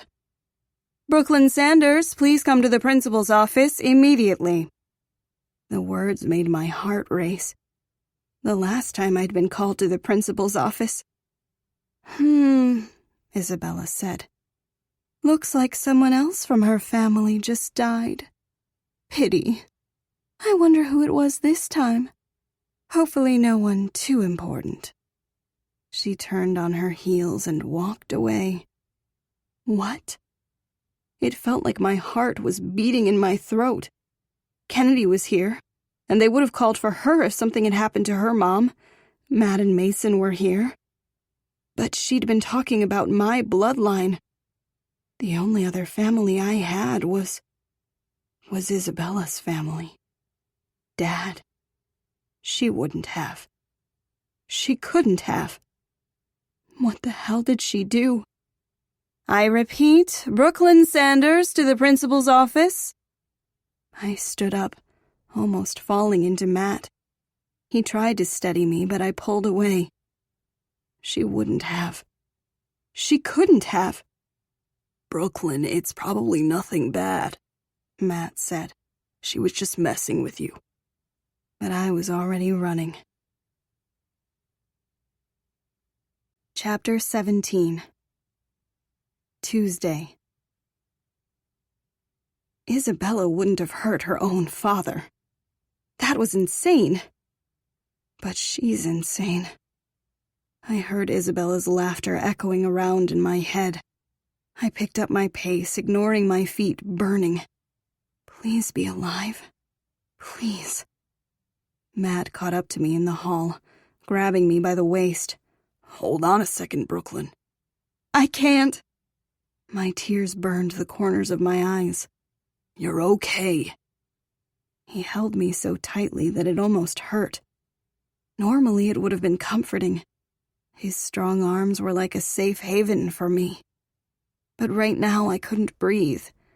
I squirmed in his grip. I was running out of time. Matt! I could barely get his name out. All I could hear was a clock ticking down in my head. What had Isabella done? She killed my dad. The words bubbled up from my throat, and then I couldn't stop them. She killed him. I kept saying it over and over again. "Isabella didn't kill anyone, baby. It's okay. You're okay." His breath was warm in my ear. It was usually as comforting as his arms around me, but right now I couldn't breathe. His breath was too warm. His arms were suffocating me. It was too much. "She's having a panic attack," James said. I wasn't even sure where he'd come from. "You need to give her room to breathe," James added. "It's okay, Brooklyn. Just take a deep breath." "I think I know what I'm doing," Matt said. "You're just making it worse. Get out of here." "You're the one making it worse," James said. "Get off of her." "I swear to God, James, leave us alone." Matt held me even tighter. "I can't breathe," I gasped. Matt let me go, like my words singed his skin. He was staring at me like I was broken. Like he broke me. "Brooklyn," James said and put his hand on my back. "Take a deep breath." He wasn't supposed to be the one comforting me. I kept my eyes on Matt. He was hurt. And I wasn't sure if it was because he thought he hurt me, or because it seemed like I wanted James to help me calm down. I didn't want this. I didn't want any of this.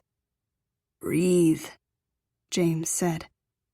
I couldn't handle James's gentle touch, or the look of torture on Matt's face. Instead of taking a moment to catch my breath like James suggested, I started running again. I knew what I needed, and I needed my dad. I needed him to be alive and healthy. I needed to get Isabella's words out of my head. I burst into the principal's office. The school receptionist gasped. "No. Please, please, no. I couldn't lose anyone else. I couldn't." I was gasping for breath as I put my hands on the desk to steady myself. "My word, what's going on?" she asked. I tried to catch my breath. "Aren't you supposed to be telling me that? Where's my dad? Is he okay? Is he hurt?" "Dear, your father's been waiting for you outside. Didn't Isabella give you my note?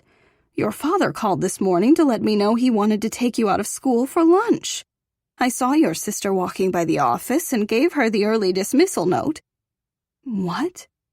He's alive?" "Of course, he's right outside. He's been waiting for a while. That's why I made the announcement. I was just on the phone with him." I ran out of the principal's office. I heard yelling down the hall. James and Matt's voices echoing in the empty hallway. I cringed. I didn't want them to fight. I don't want any of this. I pushed through the front doors of Empire High. My dad was leaning against his town car, his cell phone pressed against his ear. He looked up at me as I ran down the stairs. "I'll have to call you back," he said and ended the call as he ran over to me. "Princess, what's wrong? What happened?" I threw my arms around him and sobbed, and sobbed, and sobbed. I clutched at his perfectly pressed suit like he was my lifeline. "I can't lose you," I said through my tears. He ran his hand up and down my back. "I'm not going anywhere, I promise, Princess." He couldn't promise that. No one could promise that. My whole body shook as I cried, but he didn't seem to care that I was wrinkling his expensive suit or crying on his silk tie. "I thought she killed you," I said. I was finally catching my breath as he held me. "What? Who?" "Isabella. She said she was going to end my bloodline. I thought... My dad snapped his fingers at the bodyguard standing next to him. "Call Miller. Get him to remove Isabella from the school immediately."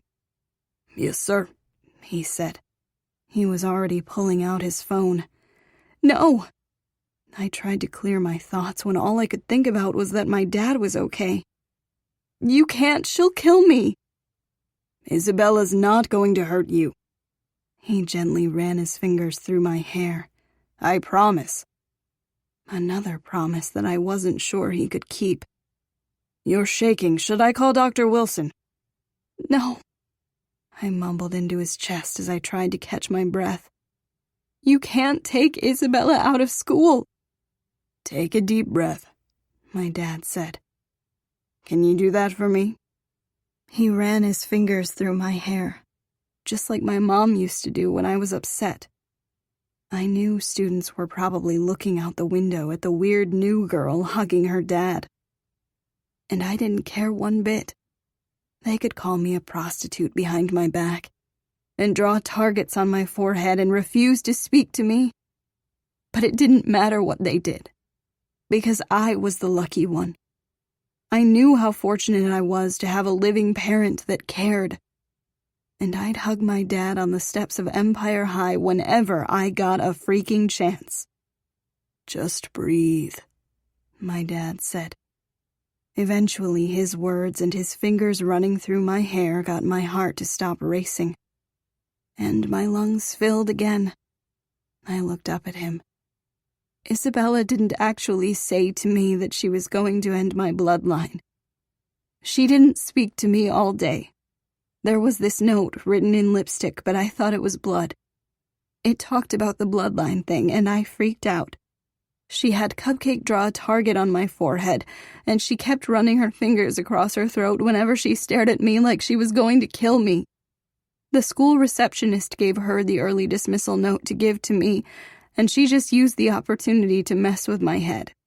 I thought she'd killed you, but she didn't actually speak to me. Please don't take her out of school. It's just going to make everything worse. You taking my side always makes everything worse." He shook his head and then looked up at the sky like he was searching for an answer to his problems. But there was no solution up there for his demon daughter. He slowly exhaled and then looked over to his bodyguard. "Text Miller back. Tell him to abort." Then he looked back down at me. "Let's go to lunch. We'll figure out a solution together, okay?" I nodded. He kissed my forehead and then ushered me into the car. "You're sure we shouldn't stop by Dr. Wilson's office?" "I'm sure." I didn't want to spend lunch in a doctor's office. I wanted to spend it with him. "Well, make sure to write about this in your journal," he said. "Dad?" His eyes always softened when I called him that. I wanted to tell him that I'd keep writing in the journal, that maybe something else was stressing me out. But it just wasn't true. I don't need to write it down. I've only ever had a hard time breathing when Isabella threatens to kill me. "I'm sorry," I added when I saw the look on his face. "Princess, it's okay." He put his hand on top of mine. "I believe you. I'm sorry I pressed it. I was just hoping—" His voice trailed off. "We're going to figure this out. I promise." I wanted to believe him, but the more promises he made, the less I believed any of them. I expected for us to go to his country club, or some swanky restaurant that had a huge wait list. Instead, my dad's town car stopped at a small corner diner. The inside was just as adorable as the outside. There were black and white checkered floors and red booths. The heat was turned up for the cool autumn day, and the smell of grease hung in the air. It reminded me of a diner back home. My mom and I used to go to it all the time for milkshakes, especially when I had bad days at school. The hostess greeted him by name with a friendly smile. Wait, he comes here frequently? I glanced at him out of the corner of my eye. I thought there were house rules about carbs or something. Or was it junk food? God, I needed a copy of those rules.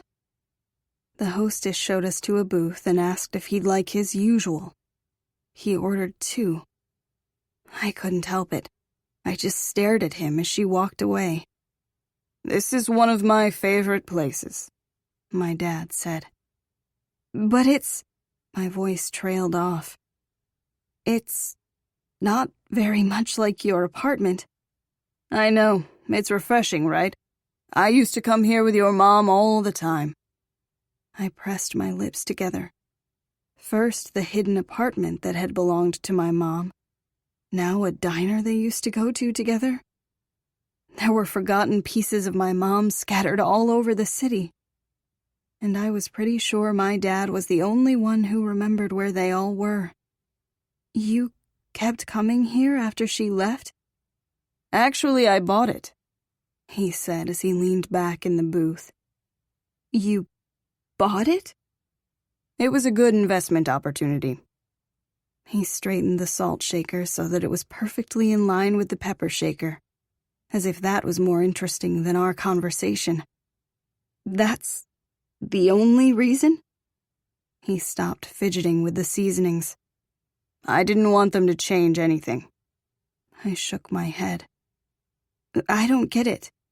If you loved my mom that much, why did you let her leave? My business is dangerous, Brooklyn. It was better. I know. You've said that before, but you have enough money and resources to do whatever you want. I gestured to the literal diner he bought to preserve his memories of my mom. You said you can protect me. You could have protected her. You could have protected us. If he'd stayed in my life, my mom might still be alive. There might have been something he could have done, some procedure or something. We'd needed him. She wanted to go. I had to respect her decision. I didn't press him. I could tell that it had killed him to let her go.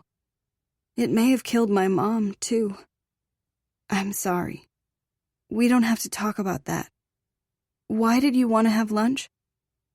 I wanted to give you an update on the new security system. Everything is already in place, but... Coffee for you too, hun? A waitress asked. The smell of fresh coffee swirled through the air as she poured a cup for my dad. I'd always liked the smell, but never the taste. No, thanks, I said. She hurried off as quickly as she'd come. My dad wrapped his hand around his mug. Your mom never liked coffee either. Just the smell of it.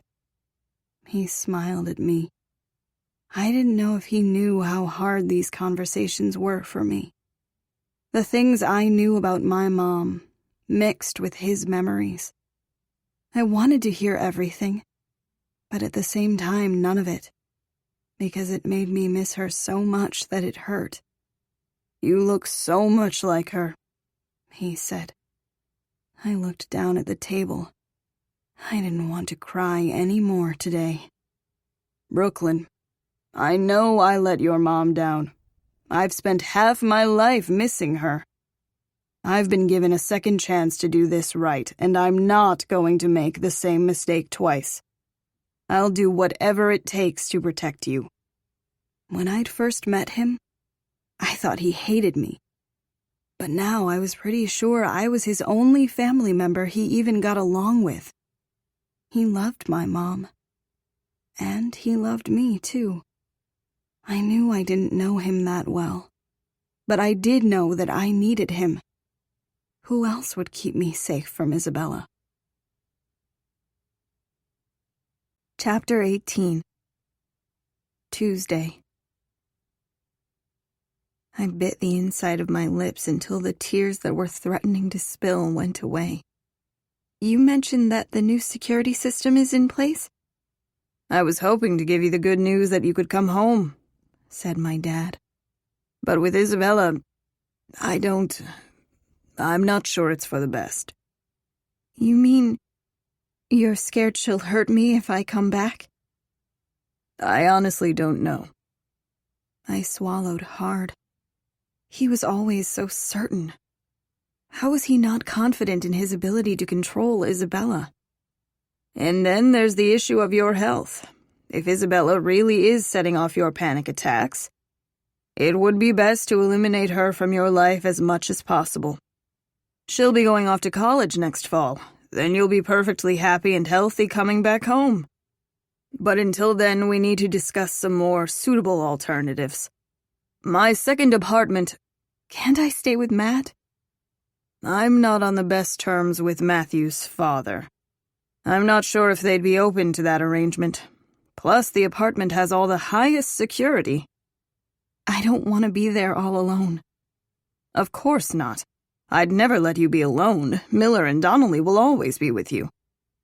I couldn't even imagine what Matt would do if he found out I was supposed to basically be living with 2 other guys. especially if he knew that I'd been involved with one of them. Please, Dad. If I can't live with you until next fall, please let me stay at the Caldwells until then. I don't think they mind me being there.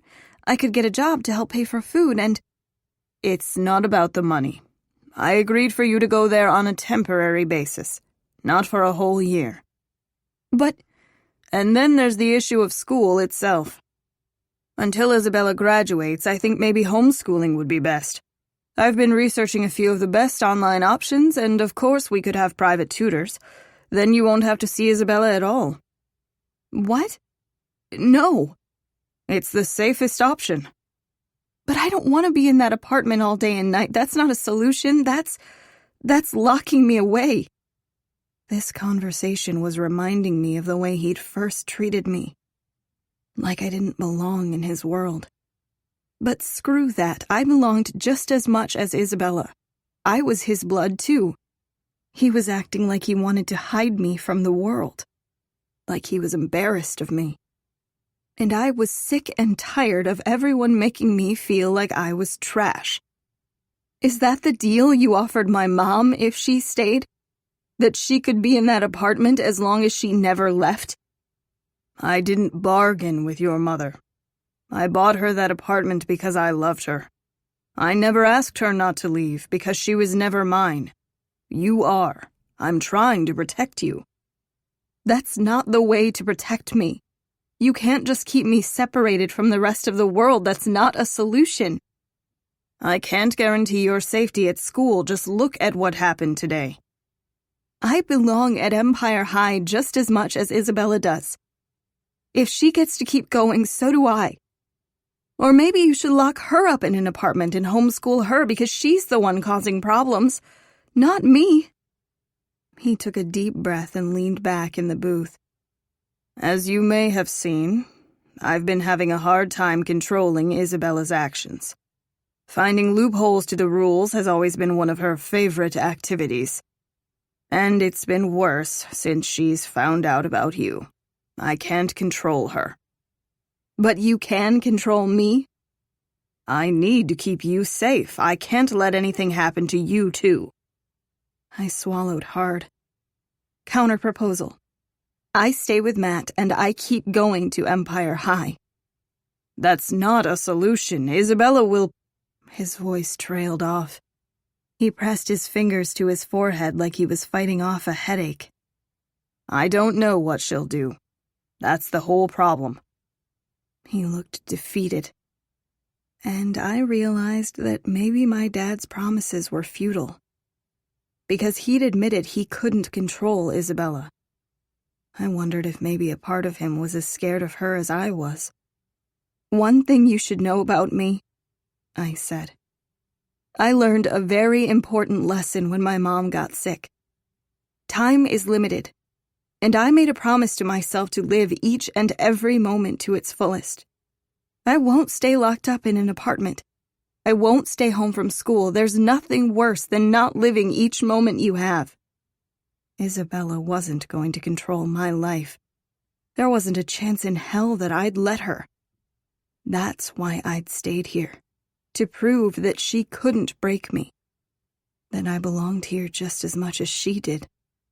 And I'm sorry that Mr. Caldwell doesn't like you, I added. But I think he's warming up to me. So I'll ask him and Mrs. Caldwell myself if I can stay for a year. I'll figure out what they want for room and board, and I'll make sure I work to give it to them. And I'm going to keep going to Empire High because it's where my uncle wanted me to go. I'm not going to let Isabella steal a year of my life from me, because that's exactly what she wants.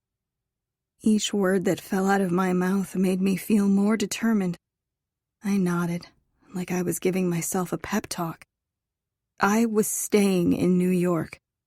I was done hiding. Someone needed to knock Isabella off her high horse. My dad raised his eyebrow. I guess there's no changing your mind? I tried to sit up a little straighter. Nunca. No. Don't worry about the Caldwells then, my dad said. I'll talk to them myself. Besides, Matthew's made it very clear that we're all to be family soon enough. Let me see the ring. He put his hand out. I placed my hand into his. It suits you, he said. Are you sure this is what you want? I nodded. Very well. I'll have some more paperwork for both of you to fill out. He dropped my hand and took a sip of his coffee. Speaking of paperwork, can I have copies of all the documents I've signed? It was like a fire had been lit under my butt. Remembering the promises I'd made to myself after my mom's death reminded me to stop being stagnant. Of course. Wait, really? That was easy. I'll make sure Miller gives you copies by tonight. I'm glad that you're being thorough. I was a little worried you signed the relationship agreement a tad too quickly. I didn't want him to know that I hadn't really read either of them. I cleared my throat. Speaking of Miller, he mentioned that he was leaving, but he's still here. I hoped that was vague enough. Much like you, Miller signed documents when he started working for me. All of my employees are family. It's a mutual understanding. You don't quit on family. The way he said it made a chill run down my spine. But Miller was an employee, not family. Surely he could quit. That didn't make any sense. But I was worried questioning it any further would just put suspicion on Miller. I'd have to talk to Miller about it later. Besides, I had a few more questions while I was feeling brave enough to ask. Isabella mentioned that the Hunters owed you a debt, and that James had to marry her to pay it off. Is that true? My dad laughed. I didn't realize you'd have so many questions for me this afternoon. He smiled. As for Isabella, she has a very active imagination. That isn't exactly a no. Oh, look, he said. Our food is here. I looked up as the waitress dropped off a few turkey sandwiches with all the fixings and chocolate milkshakes, just like my mom and I used to order. I wanted to see the menacing man I always expected him to be, but I didn't see it. I saw a man who loved my mom fiercely, a man who lost. He wasn't a monster. I couldn't believe any of the lies Isabella tried to spread. She was a loophole ninja. She was trying to play me. But I wasn't her puppet. My dad's response did bother me, though. So, Isabella was lying about her and James? The Hunters came upon rough times several years back.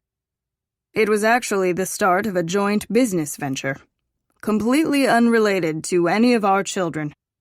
I would never force either of my daughters to marry someone they didn't want to, especially for money, he said with a laugh. I mean, look at you. I told you that Mason was a better option. His whole future has been laid out in front of him. But I can tell you're happy with Matthew. And even if he might not provide for you as well, I gave him my blessing. I just want you to be happy, Princess. I don't need him to provide for me. I'm happiest in places just like this. My dad smiled. I know, but you don't have anything to worry about regardless. Your inheritance is now sizably larger than either of the Caldwell boys anyway. If anything, Matthew is a step below you. I would never describe Matt that way. You know I didn't ask for any of that. Which is precisely why I'm giving it to you. He pushed my milkshake forward. Aren't you going to try it? I swear it's the best in the city. I smiled and took a sip. It tasted just like the ones at the diner back home. I watched my dad take a bite of his sandwich. Sitting in this diner with him felt normal. He didn't feel like a stranger anymore. He felt like a freaking lifeline. I do have one more question, I said. I'd found out what the locked room at his secret apartment was for. It was filled with my mom's things. But there was a locked room in his actual apartment, too. and I wanted to know what was in it. What's in the room down the hall from my bedroom, at your apartment? The one with the new security key code? Is that filled with my mom's stuff too? He dabbed a napkin across his lips. No, that's... His voice trailed off. You know what? I think it would be best if I showed that to you in person. The next time you come over, okay? Yeah, okay. How bad could it be if he was willing to show it to me? I was breathing easier already. I'd asked every single question I'd had for him. Tell me more about your relationship with Matthew, my dad said. Is it progressing toward intimacy? I know you mentioned before that it wasn't, but we need to be safe with these things. Oh, God, not the sex talk again. Everything's good, I promise. He nodded. Good, good. He took a sip of his milkshake. For a minute, neither of us said anything at all.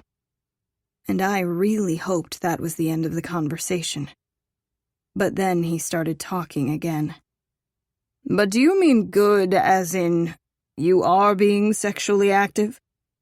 Dad, wasn't this a weird thing to bring up in public? I looked over to see if any of the waitresses had heard him. Fortunately, they all seemed busy. Okay, we don't have to discuss it any further. But Brooklyn, if you're planning on moving in that direction with Matt, I think it's better to stay in front of all of this. If you're okay with it, I'd like to go ahead and set that appointment with Dr. Wilson sooner rather than later. It's better to just get it out of the way, don't you think? Sure. If he was going to keep pressing the issue of birth control, maybe it was just better to get it over with. Do you mind if I do it alone, though? This whole thing is very awkward.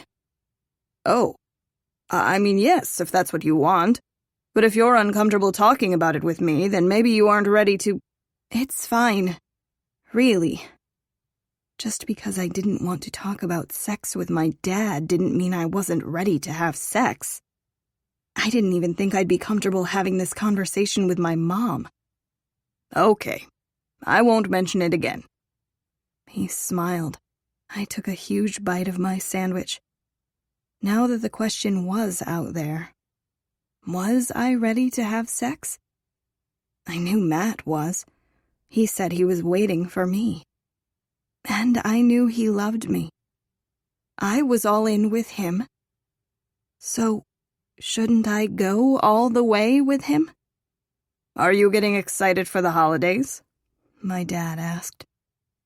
It was a normal question to ask in the fall. But I honestly hadn't been thinking about it at all.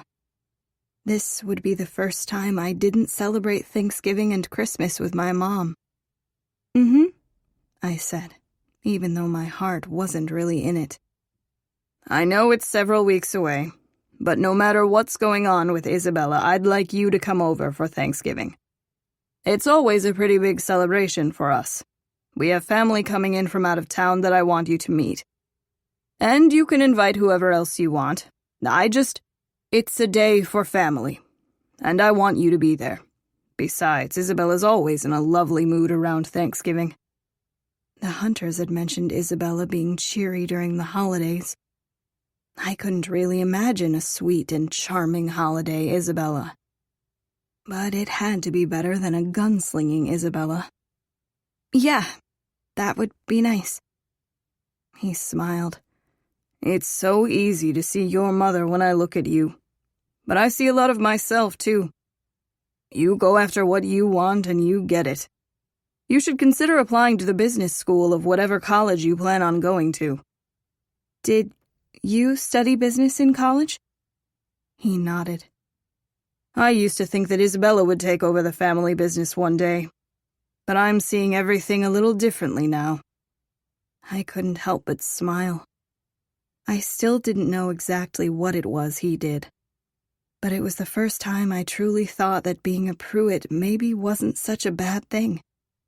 And no matter how hard I fought it, I was a Pruitt. I belonged here. I just needed to prove it to Isabella, too. And I think James and Rob were right. Pudding seemed like a pretty great way to put her in her place. Chapter 19. Tuesday. "Are you sure you don't want to come with me to the club?" my dad asked as we pulled up outside Empire High. "I can give you that golf lesson I promised you." Can we do it another day? My dad and I had stayed at the diner for hours, talking about my mom, holiday traditions, and what I wanted to study in college. And despite how tempting it was to ditch my final class of the day and take him up on his offer, I wanted to go back to school. I knew Matt would be worried about me if I didn't show up for entrepreneurial studies. Plus, if I was supposed to take over the family business one day, maybe Mr. Hill could actually teach me a few things. "Of course, Princess. We'll do it another day," he said and patted my knee. "Enjoy your last class, and call me if you need anything at all. Or if Isabella talks to you or does something that doesn't involve talking, like getting someone to leave you a threatening message." He raised his eyebrows at me. "I will. I promise." I unbuckled my seatbelt and climbed out of the car. I waved goodbye as his car sped off. I looked up at the ornate wooden doors of Empire High. For the first time, I was going to walk through them knowing that I belonged. I wasn't there because my uncle was a janitor anymore, and I wasn't a dirty little secret. I belonged in this world. I walked up the stairs and pushed through the doors. Isabella had tried her best to knock me down. All those embarrassing moments in lunch, literally pointing a gun at my head, making me feel inadequate. But all she'd done was make me stronger. Isabella could have people paint targets on me all freaking day. It wouldn't stop me from taking her down. I kept my head held high as I walked toward my locker. The bell rang, signaling the end of the class I'd just missed. Students filled the halls. When I reached my locker, Matt was already waiting for me. "Hey!" I gave him the most reassuring smile that I could. The last time he'd seen me, James's hands were on me, trying to help me breathe. Matt had looked like he was in so much pain. I would have texted him if I had my phone, but I'd run out of school with none of my things. Instead of reaching out for me, he pushed his hair off his forehead. It was like he was scared to touch me. "I'm so sorry about lunch," I said. "I didn't mean to freak out." "Brooklyn, I'm the one that's sorry. I thought I was helping earlier. I thought—" He shook his head. "I didn't mean to hurt you." "You didn't hurt me." I grabbed his hand. "I promise you didn't hurt me." "You said you couldn't breathe." "It was just a panic attack. It was nothing." He nodded, even though he didn't look very convinced. "I didn't even know that you got panic attacks," he said. "I had no idea what was going on. Why didn't you tell me?" "I was kind of hoping they'd just go away." He lowered his eyebrows slightly. "What if James hadn't been there?" he asked. I shook my head. "He didn't fix anything. I just needed to make sure my dad was okay. And he is. Isabella was messing with my head, like you said." "So everything's good now?" "Yeah, everything's fine." He took a deep breath. "You really scared me, baby." He pulled me into his arms. "You can tell me anything you know." "I know." "So, what should I have done in that situation?" I leaned back so I could look up at him. He didn't need to make anything right, but I'm glad that he wanted to take care of me. "Maybe if you could just kind of rub your hand up and down my back and remind me to breathe." I tried not to wince. It was exactly what James had done. I hoped Matt didn't remember. He dropped his forehead to mine. "I can do that," he said, his cinnamon scent surrounding me. "How often do you get them?" I sighed. Just when Isabella scares me. So, a lot then, he said with a laugh. I gently hit his arm. We should probably get to class, Matt said. We don't want to piss off Mr. Hill. No, we do not. One sec. I opened my locker and grabbed my entrepreneurial studies book. I usually looked forward to class to see Matt, but dreaded it because of Mr. Hill. But Mr. Hill had actually been a little nicer to me recently. He hadn't made me read out loud in ages. The last time he'd called me out at all was when I was dancing too close to Rob at homecoming. I wanted to think it was because he was friends with my uncle. But maybe me suddenly having tons of money played a role, too. We made our way to class with my hand in his. It was the first time I'd been to class with him like this. It was only several weeks ago that I stared at the back of his head and daydreamed. And now we were engaged. Engaged. That hadn't really sunk in yet. I'm freaking engaged to Matthew Caldwell. No way, Matt said when I went to my normal seat. Sit next to me. Won't Rob be mad that I stole his seat? Matt shrugged. Yeah, I don't really care what the hell he thinks. You're sitting with me. He pulled the desk slightly closer to his and I laughed. Rob walked in right when I sat down. He smiled at me and stopped right next to his old desk. Did you seriously steal my seat, Sanders? I can't move. I'm just messing with you, he said with a wink. If it were anyone else, I'd complain. But now I just get to stare at you during class, so it's a win-win for me. He sat down in my old seat and whistled. Yeah, this is a great view. Matt turned around. I swear to God. Did you hear something, Sanders? Rob asked. It sounds like there's a really high-pitched little girl complaining about something, but I don't see anyone. Can't you guys just kiss and make up already? I asked. Rob laughed. Matt didn't. I knew you were funny, Rob said. One of the many reasons why I think we'd make a much better couple. Isn't dating the high school football star a little cliché? Soccer's a much sexier sport, Sanders. It has international appeal. We could travel the globe together. He gave me another flirtatious wink. Was he trying to start a fight? If you haven't noticed the ring on her finger, she's mine, dipshit, Matt said. I don't know. Yesterday when we were hanging out, she said it was just a promise ring. As far as I'm concerned, promises are just declarations that are begging to be broken. What do you say, Sanders? Meet me in the treehouse at midnight? Yeah, he was definitely trying to start a fight. Somewhere in all that ridiculousness were fighting words. And I needed to put a stop to it right now, because Matt looked like he was about to strangle Rob. I'm happy with Matt, I said, which I made clear yesterday, so I won't be meeting you in your treehouse. And also, like I said yesterday, I'd appreciate it if you stopped flirting with me. I know you're just trying to get under Matt's skin. Rob put his elbows on his desk and leaned forward.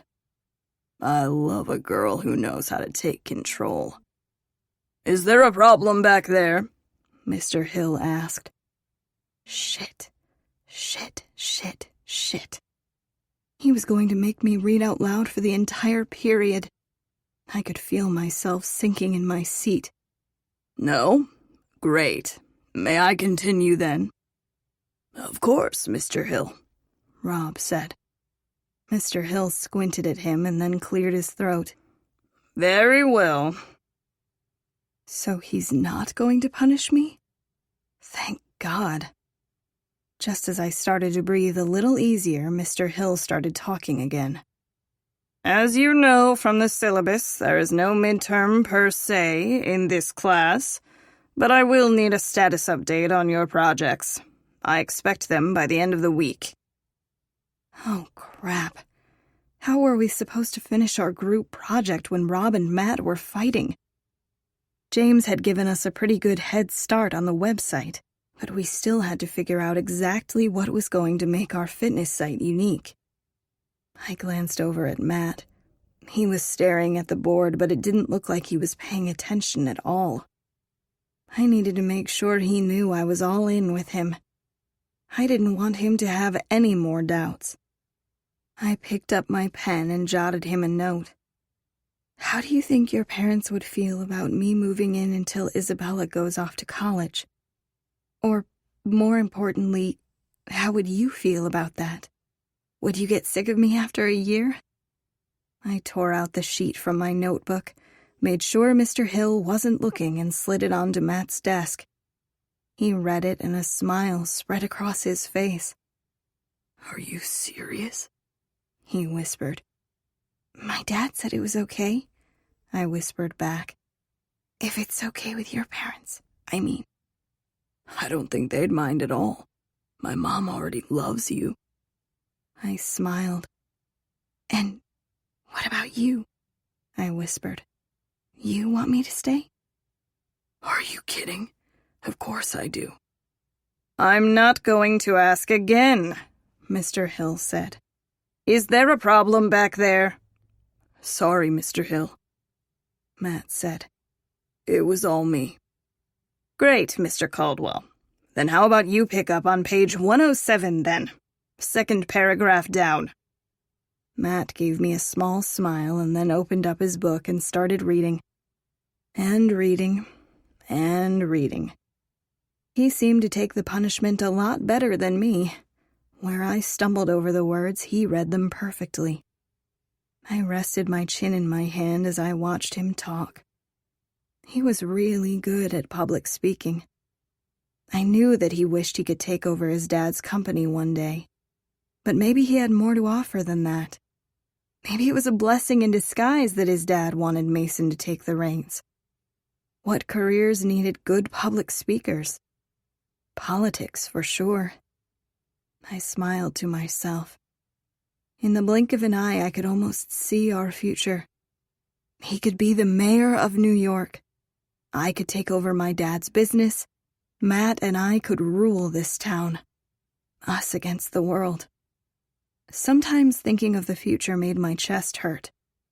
I used to be scared of not having one, of my life being cut short. But I wasn't my mom. I wasn't my uncle. I was healthy. Dr. Wilson had confirmed it. And if I could get these stupid panic attacks under control, I'd be perfectly content. I wasn't going to die young. I had my whole life ahead of me. My whole life with Matt. The bell rang and Matt slammed his book shut. Next time, don't talk during my class, Mr. Caldwell, warned Mr. Hill. Matt rolled his eyes and looked over at me. You're welcome, he said. What? You were talking too? It's about time someone got in trouble other than me. He laughed. I know, I was just messing with you. He shoved his book into his backpack. Do you have time for a quick visit to the auditorium before you get whisked away back to my house? What exactly are we going to do in the auditorium? Just because I'm loving you out loud now, it doesn't mean I don't get to love you in private anymore. See you in a few, he said and tossed a note on my desk. I looked down at his familiar scrawl. Baby, meet me in the auditorium in 5 minutes. Love, Matt. P.S. I've spent a lot of time waiting for you in the auditorium. I hope my future wife doesn't leave me hanging anymore. I was smiling so hard it hurt. I looked up and Matt was already gone from the room. I folded up the note and slipped it into the pocket of the front of my blazer. It was the first note he'd ever signed, and he'd called me baby a few times. But for some reason, seeing it in writing made my heart race. When are we going to meet up to do more planning on Operation Disappearing Troll? Rob asked. I almost jumped. I hadn't realized he was still in the classroom. I can't, Rob. We'll have to plan the rest of the prank via text. Here. I wrote down my cell number on a piece of paper and handed it to him. James isn't going to be happy about this. I'm pretty sure this breaks our deal. No prank means me and James don't have to talk to the Caldwells. I'm still going to help with the prank. The deal is still on. If you say so. He pulled out his phone and put in my number. I don't know why you're so concerned about all of us being friends again anyway. We're not fighting because of you. We're fighting because Matt's a snake. He's not a snake. You never gave him a chance to explain what happened with Rachel. You're being unreasonable. I pulled my backpack over my shoulder. I was done with this conversation. If Rob and James wouldn't listen to one of their lifelong friends, why would they listen to me? Hey. Rob grabbed my wrist before I could walk off.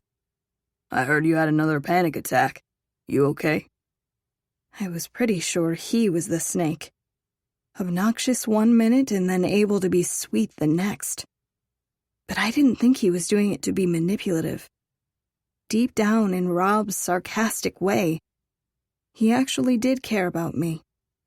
Or else he never would have helped me through my first panic attack. Yeah, I'm okay. Thanks. You don't need to be scared of Isabella. James and I have your back.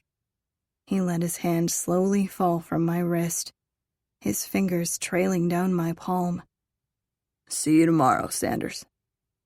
I shivered. Wait, Rob?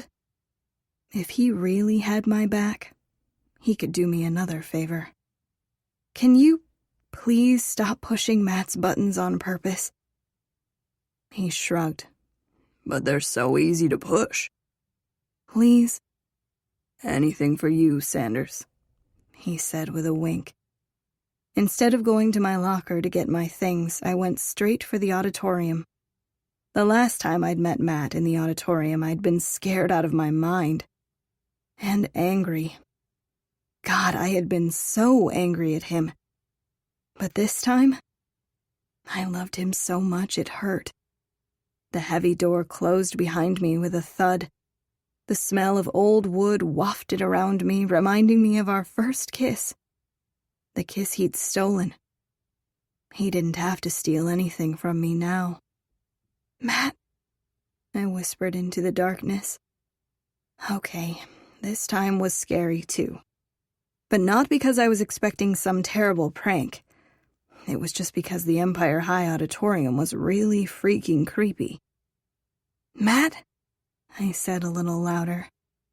I laughed as he wrapped his arms around me from behind. God, you're beautiful, he whispered into my ear. It's pitch black in here. It's not like I forget how beautiful you are in the dark. He kissed the side of my neck. You drive me crazy, baby. I turned in his arms and tried to make out his face in the dark.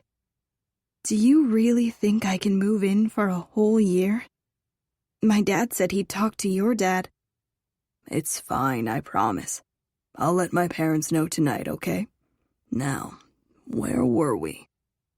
I laughed, but he silenced me with a kiss. Not just any kiss. One of his frantic ones. Like we were running out of time. I had been getting used to his slow ones. The ones where we had all the time in the world. But right now, we didn't. His football practice was starting any minute. And God, I'd be lying if I said I didn't love when he was a little wild. It reminded me of our start. I wasn't a dirty little secret anymore. But maybe I kind of liked being treated like one sometimes. Sneaking around with Matthew Caldwell was the most thrilling thing in the world. He backed me up until my back hit the auditorium door. He pushed up my skirt, bunching it around my waist. What are you doing? I gasped. His fingers slid underneath my tights. Matt, someone could come in. I moaned instead of finishing my sentence. Fuck. Do you know what causes panic attacks? He whispered as his fingers drove me insane. God. I dropped my head back against the wooden door. How did he expect me to answer him like this? My fingers dug into his strong shoulders. "Stress," he said and gently kissed my neck. "And I think I know how to make my girl relax." Chapter 20. Friday. "No way," Kennedy said when we were ushered out of our car on Fifth Avenue. I was just as surprised as she was. We were in the fashion center of New York, standing right outside the world-famous Odegaard boutique. I had never been here before, but I'd remembered Justin mentioning it. He worked for the head stylist of Odegaard, Diane Cartwright, who just so happened to be my personal stylist too, thanks to my dad. I wonder how pissed she is that all those clothes got destroyed by Isabella. "For girls' night, we're getting makeovers," Matt's mom said. Kennedy opened her mouth, but no words came out. "I rented out the whole store for the evening," Mrs. Caldwell said. "We have a hairdresser and a makeup artist coming, and of course we have to go shopping. Plus you two will need costumes for our annual Halloween party next weekend. My treat, of course." Wow.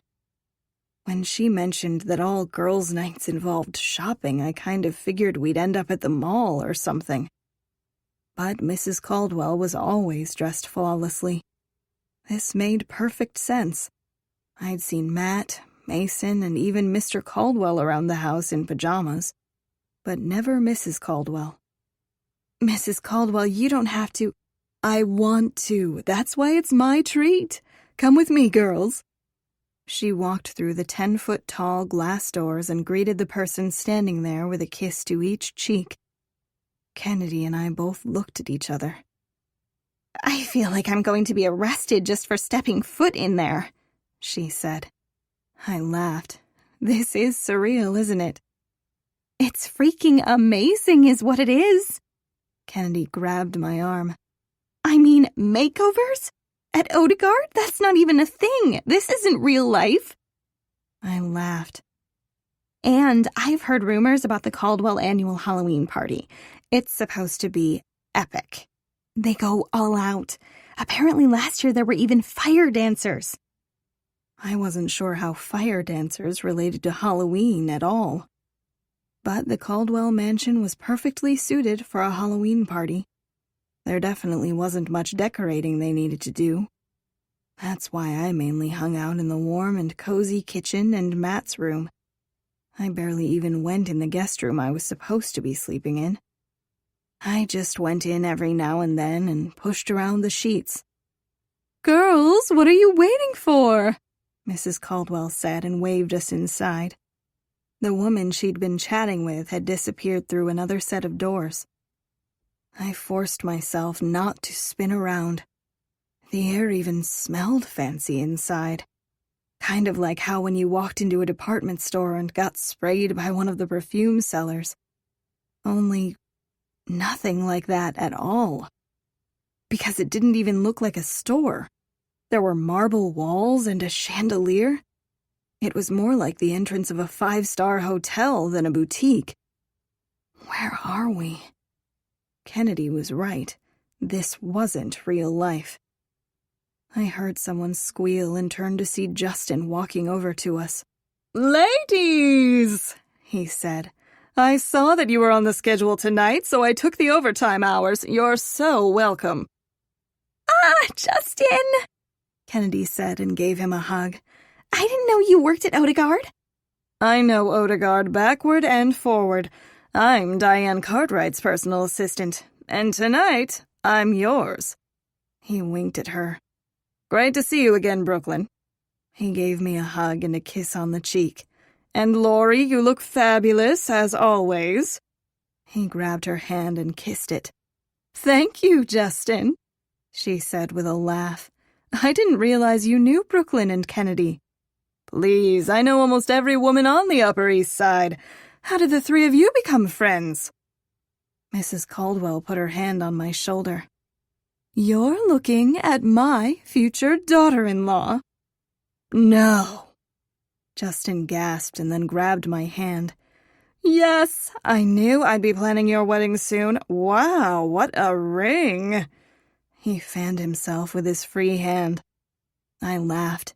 It's pretty, isn't it? Pretty doesn't cut it. That must be at least 2 carats. Tell me you've picked a date for the wedding. I need to pencil you in as soon as possible. I want yours to be my first wedding as an official wedding planner. I mean, we don't know when it'll even be. God, he looks so excited.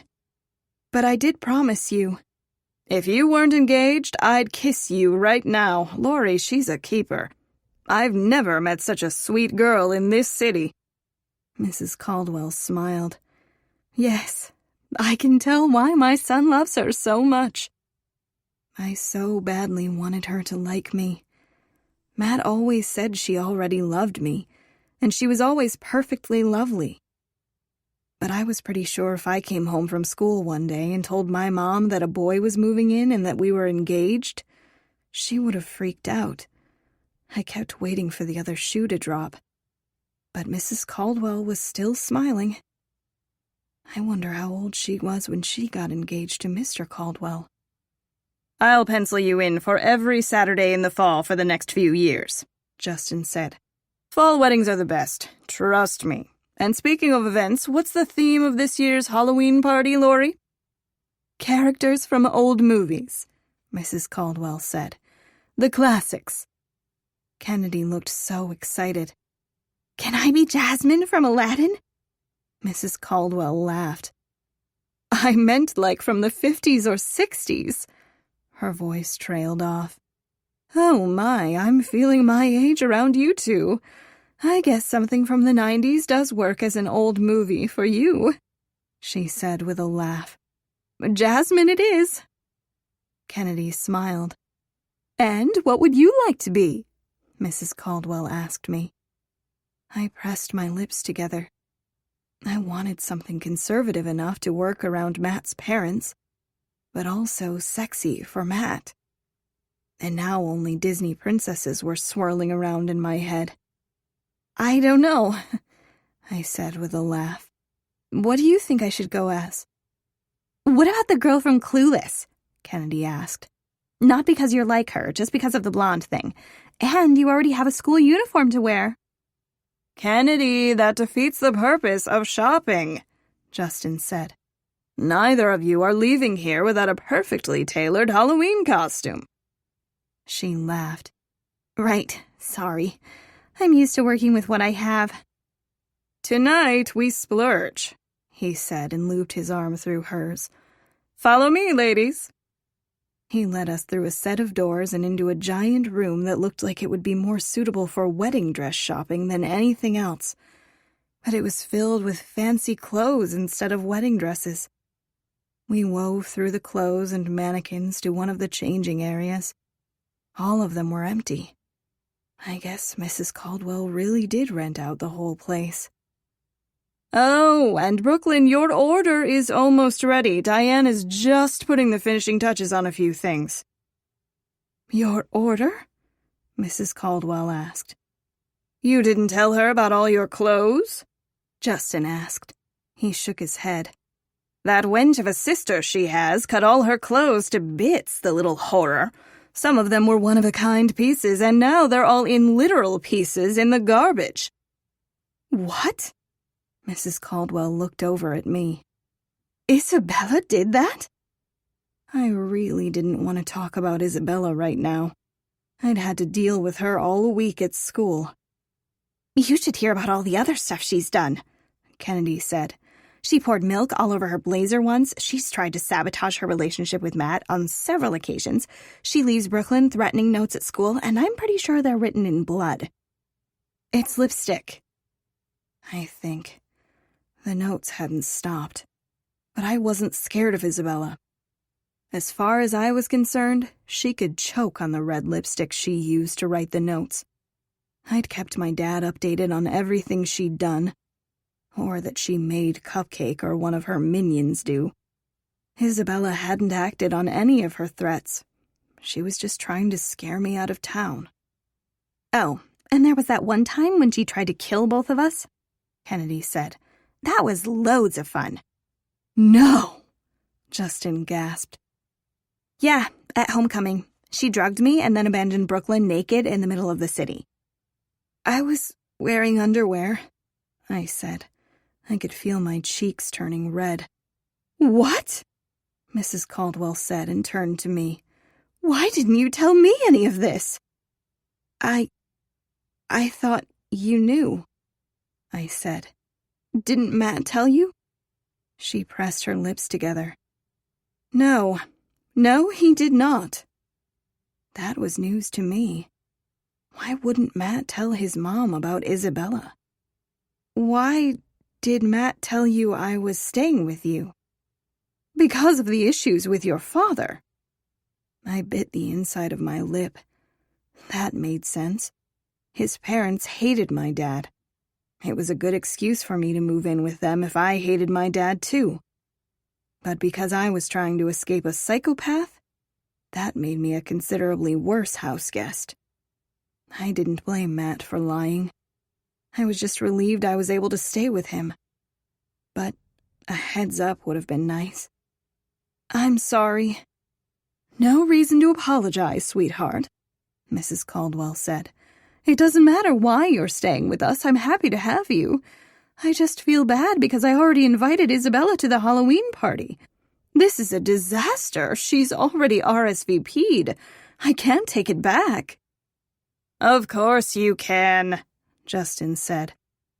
Go snatch her invitation and rip it to shreds just like she did to Brooklyn's clothes. Mrs. Caldwell laughed. If only it was that simple.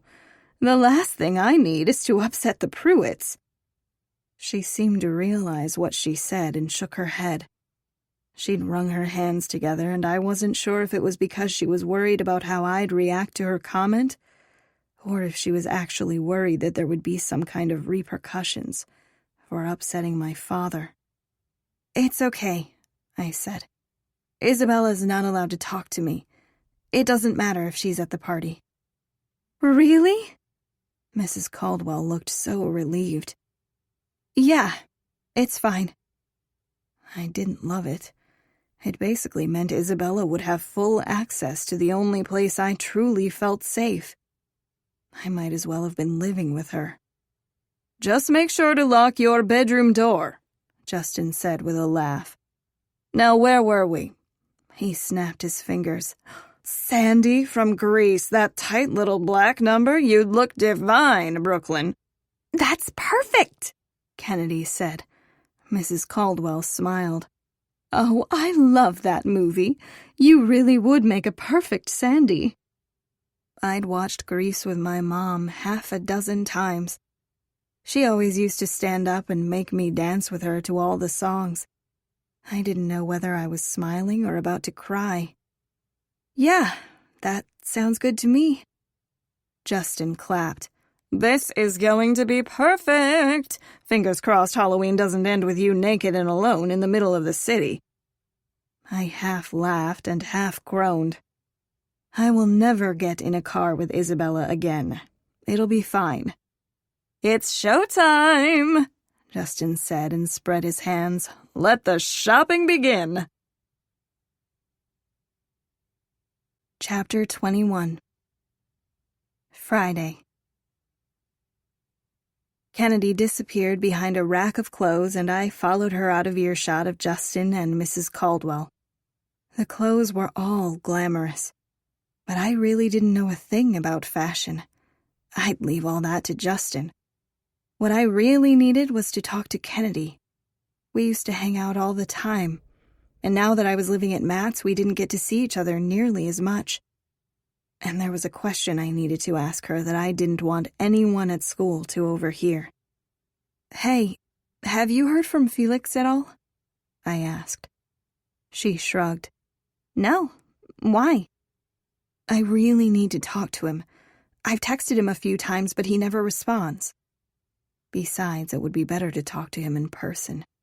Even though he hadn't been to school all week, I assumed he had probably heard the rumors about my engagement ring. Everything that happened at Empire High seemed to travel like wildfire. Except for Felix's whereabouts. Felix's parents mostly live abroad, and sometimes he disappears for a couple weeks at a time when he visits them, said Kennedy. I don't think he gets international texts. Oh, so he's visiting his parents? Yeah, probably. What do you need to talk to him about? I just want to clear the air. Kennedy lifted up a pair of pants that could only be described as genie pants. I wasn't even aware that pants like that were made outside of costumes. But the material was definitely not cheap polyester. Do you think he still likes you? Kennedy asked. I don't know. Not if he's heard the rumors. I really, really wanted to talk to him in person before he heard about Matt. Do you still like him? I'd been dancing around this question with her ever since we'd met. She'd denied it. She'd changed the subject. She'd laughed. But I never quite believed her. Nunca. Have you read all those contracts your dad gave you yet? Nice try, Kennedy. I wasn't letting her off the hook that easily. No, I'm still going through them. I'd been through the whole dating one. There wasn't really anything weird in it, and for some reason it made reading the other considerably less appealing. Just a nunca on the Felix thing? Yeah, it's a nunca from me. These would be perfect, wouldn't they? Kennedy asked and held up the genie pants. Yes, but let's circle back to my question real quick. Are you sure you don't still like Felix? And these would be great for your costume, Kennedy said and pulled out a pair of leather leggings. They would indeed be perfect. But she was avoiding the question. Kennedy, I think if you have feelings for Felix... Oh, are we talking about boys? Mrs. Caldwell asked. Tell me everything. Kennedy laughed. There's not much to tell. Brooklyn keeps trying to set me up with this boy at school, and I keep telling her I'm not interested. Rob, on the other hand, I very much like him. Robert Hunter? Mrs. Caldwell asked. Well, that's perfect. He'll be at the Halloween party, too. I've always wanted to play matchmaker. He will be? I asked. Did Matt and Mason know that? Of course, the Hunters come every year. Robert and James practically grew up in our house. They're over all the time. The last few weeks have been so busy for them, I haven't seen them much, but they all already RSVP'd. It'll be so good to see them. Mm-hmm, Kennedy said and glanced at me. Her face screamed, what the hell is happening? I shook my head as discreetly as possible. I'm going to figure out a way to give you and Robert a moment alone at the party, Mrs. Caldwell said. Oh, the hairdresser is here. Do you two have any idea what you want to do for your new hairstyles? I kind of liked my hair the way it was. But Mrs. Caldwell looked so excited. And I was trying to prove that I belonged in this world just as much as Isabella. I thought about all the girls at Empire High. Maybe add some layers? That's a great idea, Kennedy said. It'll give your hair more volume, and I've always wanted to try highlights. This is going to be so fun, Mrs. Caldwell said. Let me go check in with the hairdresser. I hope she brought those books of hairstyles. I always love flipping through those. Does she not know that her sons are at war with the Hunters? Kennedy asked. No. Matt and Mason think that by not mentioning Rob and James that they'll just disappear, as if erasing a lifetime of friendship just happens. Especially because their parents are friends. I think. I didn't really know that for a fact, but they were neighbors. Where I grew up, all neighbors were friends, so it was probably true. So Isabella and the Hunters are coming to this party, Kennedy said. This is going to be kind of amazing. I laughed. It's like a ticking time bomb. As long as I'm not the one that explodes, I'm happy to watch all of it unfold. My phone buzzed. You talk to your man, Kennedy said, and make sure you try these on. She shoved the black leather leggings into my arms. They're going to be perfect for your costume. I'm gonna go ask the hairdresser to make me look like J-Lo. I laughed and pulled out my phone. But it wasn't Matt. The text was from an unknown number. Hey, Brooklyn, can we talk? I can meet you out back by the pool. See you in an hour? I looked up at Mrs. Caldwell and Kennedy laughing. I didn't have time for Rob's shenanigans right now. He'd been texting me from a different number every night this week, trying to trick me into weird meetings with him. Usually the texts were funnier than this, but I still knew it was him. I typed out a quick text. I'm not home, Rob. My phone buzzed right away. It's not Rob. It's James. I was used to the funny texts from Rob, but now that I knew it was James, it didn't seem so light anymore. What did James want to talk about? He didn't mention Operation Disappearing Troll. Was it about something else? I bit the inside of my lip. It didn't matter. I promised Matt.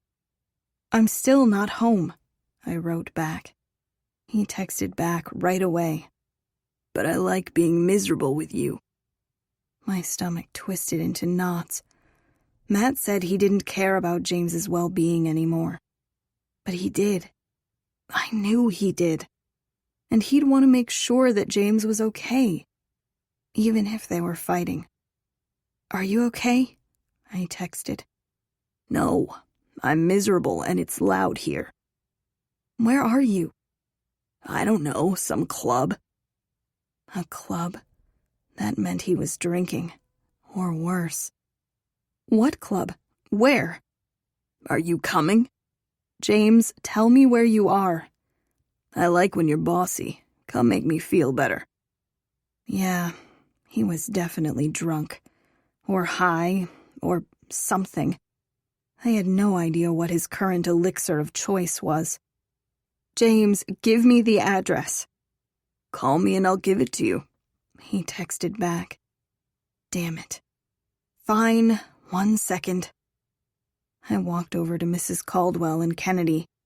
They were flipping through books of different hairstyles. I hung the sandy leggings on the back of one of the chairs.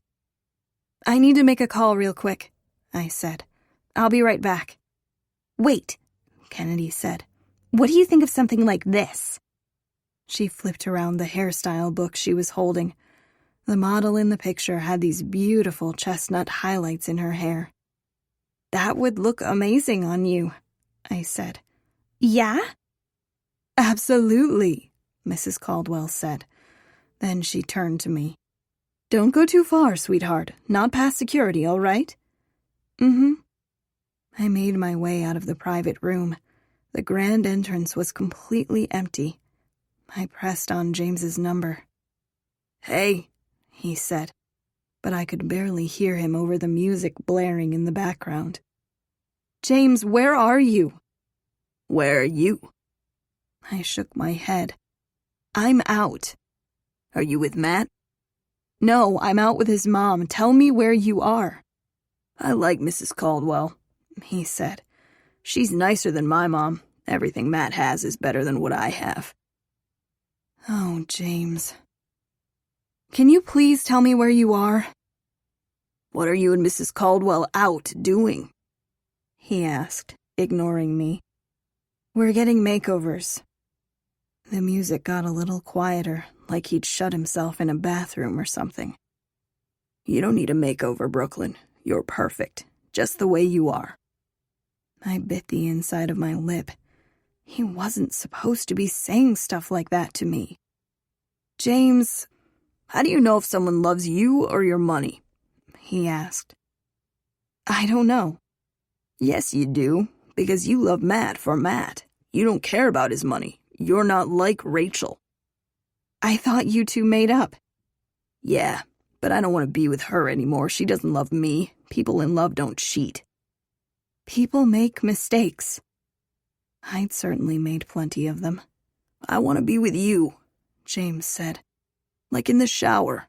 It was like you needed me. I think I like being needed. Rachel doesn't need me. She just wants the life I can give her. James, I won't kiss you, I just want to sit with you. I can't remember the last time I was as happy as I was that night. Just sitting. If I remember correctly, you also got your, bitten. It couldn't have been that great of a night. He laughed. That part was not the best, but my dick is fine, if that's what you're wondering. I wasn't. He sighed. I'm so fucking tired. Something about the way he said it made it seem like he wasn't sleepy. More like tired of his life. Can you please tell me where you are? I'm going to get the fuck out of this city as soon as I can. Is everyone in Delaware as nice as you? Maybe I'll move there. Not everyone, but in general. Yeah, people seem friendlier. Yeah, maybe I'll go there. One day. I don't know. I'm tired, you know? No, I didn't know. That was the problem. All I knew was that I was worried about him. Ever since Matt told me he was scared James might try to hurt himself, I'd been worried. More now than before. Because it seemed like now I was the only one looking out for him. Tell me where you are, James. I'm in a bathroom. That's not helpful. He laughed. I meant what I said when I proposed. I don't think we'd be miserable together. I think you make me happy. I think you're the only one that makes me happy. Don't say that. My stomach twisted into more knots. It wasn't fair for him to put his happiness on me. I couldn't be his person. Why shouldn't I say it? It's true. He sighed. And you understand my misery, too. I like drowning with you. Fuck. I want you even more because I can't have you. Just because we aren't together doesn't mean we can't be friends. I'm a pretty great friend, James. Friends with benefits? Just friends, I said. Right. The kind with lots of benefits. I laughed. Please, just tell me where you are. Will you come? And just sit with me for a few minutes? I won't tell Matt.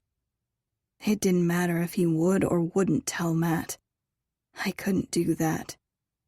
I'm going to make sure you get home safe. That seemed to be enough for him, because he finally gave me the address. I jotted it down and hung up the phone. The SUV that drove me everywhere was still right outside.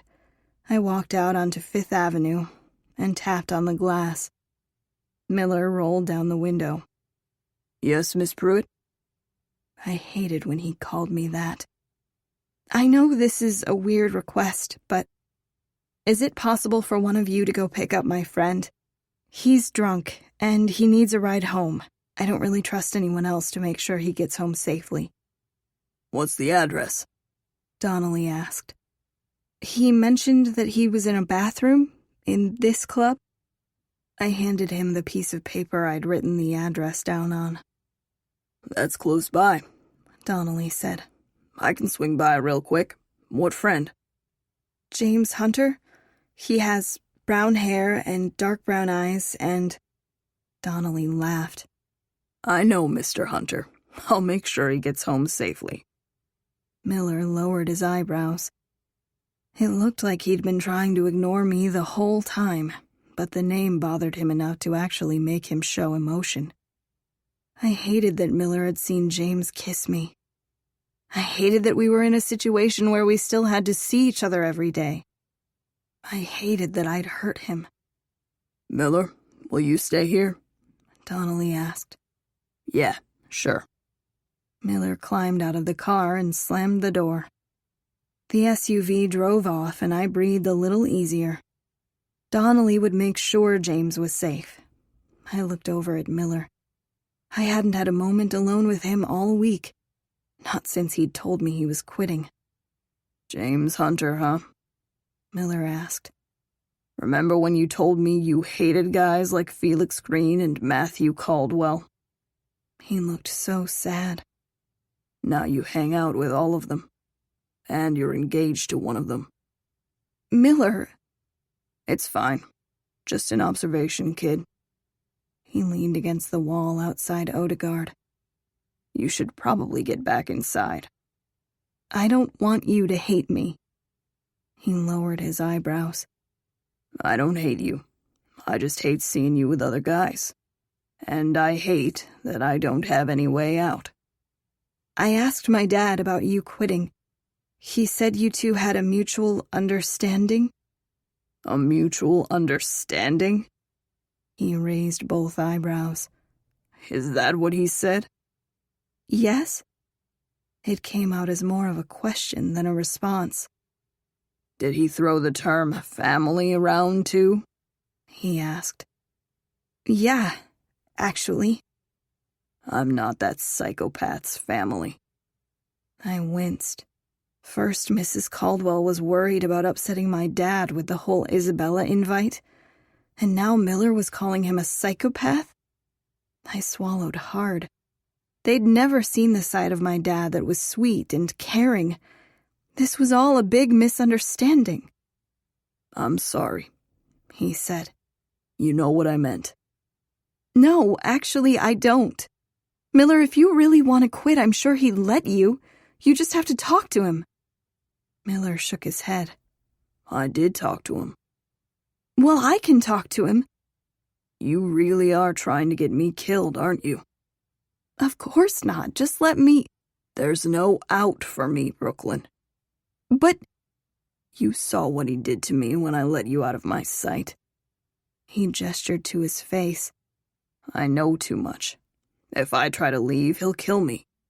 I don't know what kind of lies that man is feeding you, but he's not who you think he is. I didn't even know what to say. I knew my dad was dangerous. I knew that, and yet, I didn't really. I'd seen him be kind and sweet more times than I'd seen him be mean. There's no out, he said again. He closed his eyes like he was exhausted and rested his head on the wall behind him. I swallowed hard. I wondered if he was as tired of life as James. And I hated that I couldn't help either of them. Miller, I'm sure my dad would listen to me if I asked him to let you quit. Right, because complaining to his daughter is a great way to sway a man like him. A man like him? Brooklyn, what do you think your dad does? He's a businessman. That was what my dad had told me, that he owned a lot of family businesses. Your father is a mobster, Brooklyn. A mobster? I shook my head. That's not... He threatens people for a living. He kills people when they cross him. He's made a lot of enemies in this town, including your fiancé's parents. Compared to some of the people your father is mixed up with, Isabella isn't even that big of a threat. He kicked at some trash on the sidewalk. There is no out. Not for me, and definitely not for you. I wanted to laugh it off, to tell Miller all the reasons why he was wrong, that he was exaggerating. But actually, that all made a lot of sense, except for the fact that Miller hadn't seemed all that scared of my dad in the beginning. But if he's so awful, why did you ever kiss me to begin with? I'd never broken his rules before. I didn't know the consequences. But I never plan on breaking them again. So he was stuck here? For how long? Months? Years? Forever? I shook my head. I wanted to tell Miller that I'd talked to my dad, but he just told me not to. I don't regret kissing you, Miller said. But if your dad ever finds out, I won't just lose my job. I'll lose my life, Brooklyn. So you gotta stop looking at me like that. I didn't know how I was looking at him. Like I wanted to hug him? Like I was about to burst into tears? There is no out. Chapter 22. Friday. Is everything all right? Mrs. Caldwell asked. I looked in the mirror to see Mrs. Caldwell in the reflection as the hairdresser was straightening my hair. I was worried about James. I had no one to talk to about it, and now Miller's warning was stuck in my head and wouldn't go away no matter how much we shopped. I was trying to have fun, but I couldn't seem to shake the warning. There is no out. I cleared my throat and looked down at my lap. Mm-hmm. Mrs. Caldwell sat down in the chair next to mine. Was that Matt on the phone? Oh, no, I'm not upset about anything with Matt. She gave me a warm smile. So you are upset? Damn it. Mrs. Caldwell knew my dad, wouldn't she know the truth? There was a reason why she'd allowed me to stay in her house when she thought it was because I didn't want to stay with my dad. But I didn't know her well enough to ask her a question like that. Instead, I looked at my reflection in the mirror. I'm sorry that Matt didn't tell you the real reason why I needed a place to stay. Mrs. Caldwell smiled. It doesn't matter why you're staying with us. What matters is that you're safe in our home. What matters is that my son loves you. She reached out and squeezed my shoulder. You know, we haven't really gotten a chance to talk about wedding details. Have you and Matthew discussed a possible date? No, not really. I laughed. We'll have to wait until at least after college at the earliest. Mrs. Caldwell looked disappointed. I didn't know her that well, but she didn't exactly look happy with my response. I mean, we're a little young, don't you think? I added. I think age is just a number, and I've never seen my son this happy before. You already feel like part of the family. Why not make it official? That was sweet. But a small part of me wondered if she wanted me to make things official with Matt because of my new last name, and the fact that the Caldwells wanted nothing to do with the Pruitts. Because we were mobsters? I shook away the thought. It was ridiculous. Mobster. The word rolled around in my head. I didn't know what to think of my dad. But the more I thought of the obsessive security, the way he treated his staff, the secrecy, all the contracts, it all seemed more than what a normal businessman would need. I don't know anything about planning a wedding, I said. I hadn't really thought about any of the details, just that I knew for sure I wanted to be with Matt for the rest of my life. That's what I'm here for, and Justin seems to be keen on being your planner. Talk to Matthew, let's get a date in the books. I nodded, but I couldn't even imagine planning a wedding right now. It felt like Miller had just dropped a bomb on my lap. And I had schoolwork, and Isabella was still trying to kill me, and my thoughts trailed off. What was I even thinking? I loved Matthew Caldwell. His mom was right. What was the point in waiting? Waiting was wasting time, and I wasn't one to do that. I'll talk to Matt, I said. She smiled. Wonderful. Oh, look, they're all done. You look stunning, sweetheart. She gestured toward the mirror. I stared at my reflection. The changes were subtle, but they were there. I looked like I belonged at Empire High. I bit the inside of my lip. But was that really what I wanted? When I had decided to stay in New York instead of getting on a bus and going home, I'd told myself Isabella couldn't dictate my life, that I belonged here just as much as she did. Now I looked the part, but I wasn't sure if it was what I wanted anymore. I didn't care about revenge or getting even with her. All I cared about was Matt. And he liked me because I was different. Now I just looked the same as everyone else. You look amazing, Kennedy said as she sat down in the chair on the other side of me. She was looking perfectly glamorous with her new highlights. Yeah? It's like you, only even more perfect. I laughed. It's not too much? What?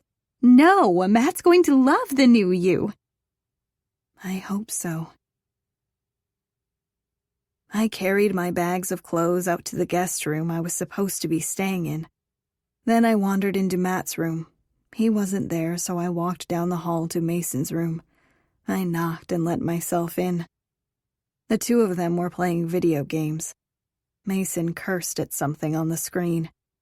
He didn't even look over his shoulder to see if it was me before he started talking. Brooklyn, we've talked about this. You gotta knock. What if I had a sexy guest? I laughed. You never have guests.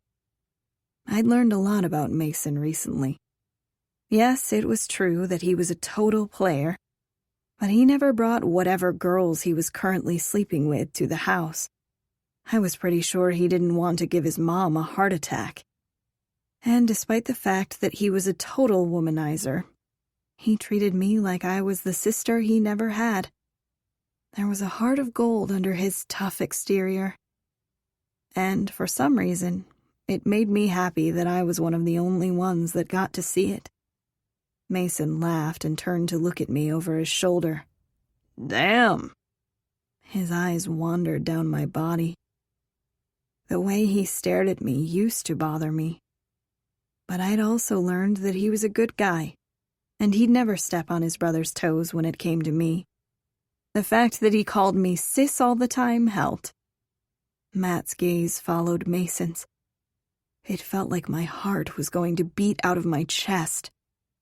They were both just staring at me, and I didn't know if it was a good thing to stare or a bad one. We got makeovers, I said to break the awkward silence. I did a little spin when they still said nothing. And then I immediately felt more awkward because my skirt was so short and spinning made it rise up even more. Screw me. I walked over to the couch and sat down in the empty spot between them. Someone just blew up, I said and gestured to the screen. Shit, Matt said. He hit something on his controller and then tossed it to the side. Mason laughed. He stood up and stretched, dropping his controller on the couch, too. I'm gonna go get a soda. You guys want anything? We're good, Matt said. I'll literally be back in 5 minutes. And this is my room, so don't fuck on my couch. He tossed a pillow at Matt's head, but Matt caught it before it hit his face. I laughed, but it caught in my throat weird. I didn't know what Matt was thinking, and his silence was unnerving. You look different, Matt finally said when Mason closed the door. His fingers traced my thigh right where my new $1,000 skirt stopped. I swallowed hard. I'd only cut off a few inches, but the layers in my hair and the new makeup definitely made me look different. A good different or bad different? I liked you exactly the way you were, he said. Crap. His fingers slid higher up my thigh. But I think you get more beautiful every day, with or without makeup, or a new haircut. You're beautiful, baby. I wasn't sure why, but his words made tears pool in the corners of my eyes. So, why do you look mad? Because your skirt is too short. His fingers bunched my skirt up as he pushed me backward. My back hit the couch cushions as he leaned over me. And your heels are too high. He grabbed my leg, hoisting it over his shoulder and kissing the inside of my thigh. Fuck. And your shirt is cut too low. His nose traced the curve of my exposed cleavage. Only I should be allowed to see you like this. So you either need to go change into pajamas right the fuck now, or wait for me in my room just like this, on the bed, with your legs spread. I could barely breathe. And it wasn't just the naughty words coming out of his mouth. He was staring at me with so much intensity, almost like his gaze could burn my exposed skin. And maybe lose the thong. His thumb rubbed against the lacy fabric. I tend to tear things when I get impatient. Jesus. So, which will it be? A fun night in PJs playing video games? Or... The door started to open. Matt pulled me back to a seated position, tugging my skirt back into place.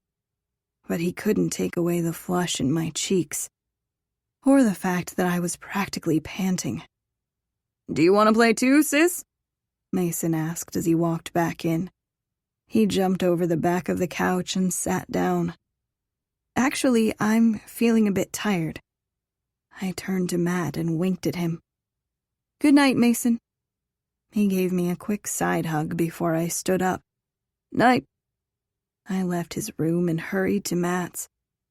Did he really want me to sit on his bed like that? Or was he just saying it to make me blush?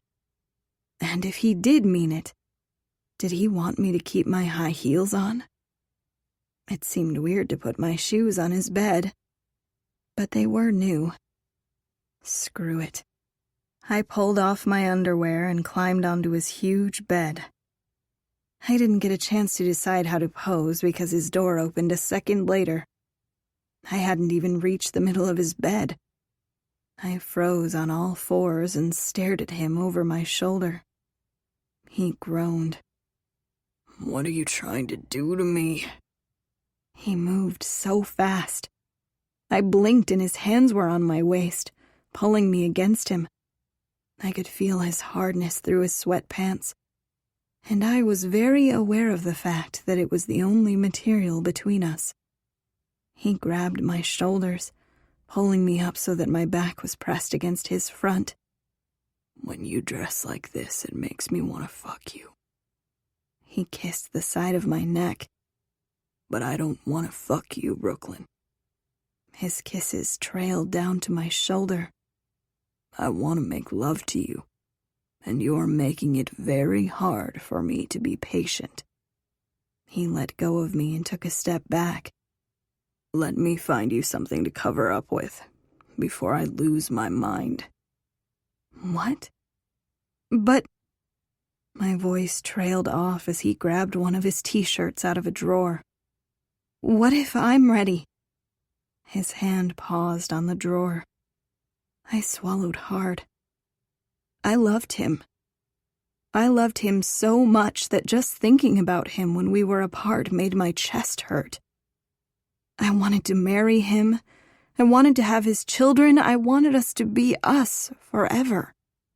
I leaned over and opened up his nightstand drawer, and I pulled out a condom from his annoyingly large box of them. I placed it on the bed beside me and pulled my shirt off over my head.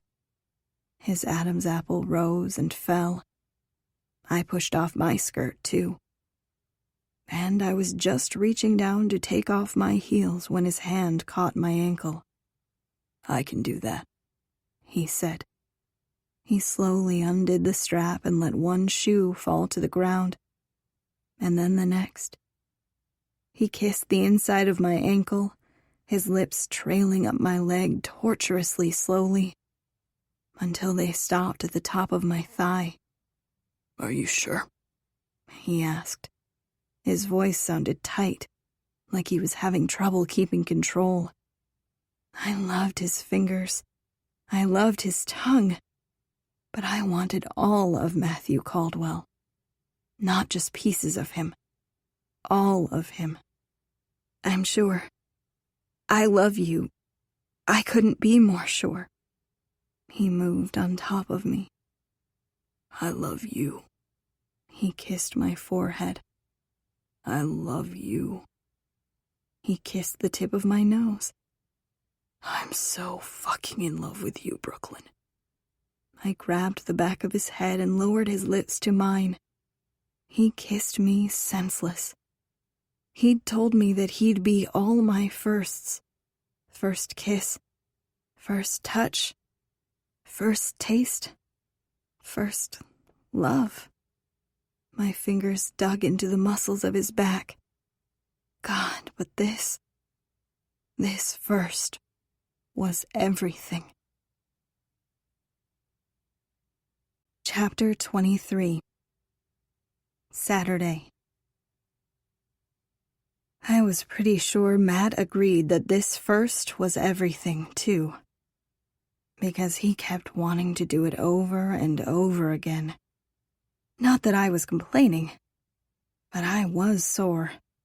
I wasn't sure how I was going to walk around his house today without anyone catching on to what we'd done all night long. I tried to move my leg and groaned. Ow. Matt laughed. I opened my eyes and looked up at his smiling face. His head was propped up on his hand and he was staring at me. "Were you watching me while I slept?" I asked. He reached out and tucked a loose strand of hair behind my ear. "Maybe." "Do you know how creepy that is?" "I like looking at my girl. What's wrong with that?" I didn't bother trying to hide my smile. "You better get used to me staring at you all the time. You signed up for a forever of it." I laughed and propped my head up on my hand, too. "About that, what are your actual thoughts about getting married? For real?" "I told you I want you to be Brooklyn Caldwell." "I know, but when exactly were you thinking you wanted that to happen?" "Brooklyn Sanders, are you asking me to marry you?" I laughed. "Never mind." I started to sit up. "Hey." He grabbed me around the waist and pulled me on top of him. I straddled him as his hands found my hips. "You mean you want to pick a date?" he asked. "Do you?"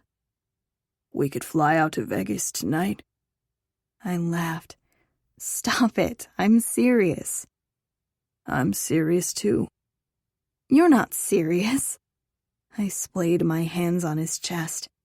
"You're crazy." I shouldn't have said anything. We were too young. He thought I was just messing with him. "Are you hungry? I'm starving."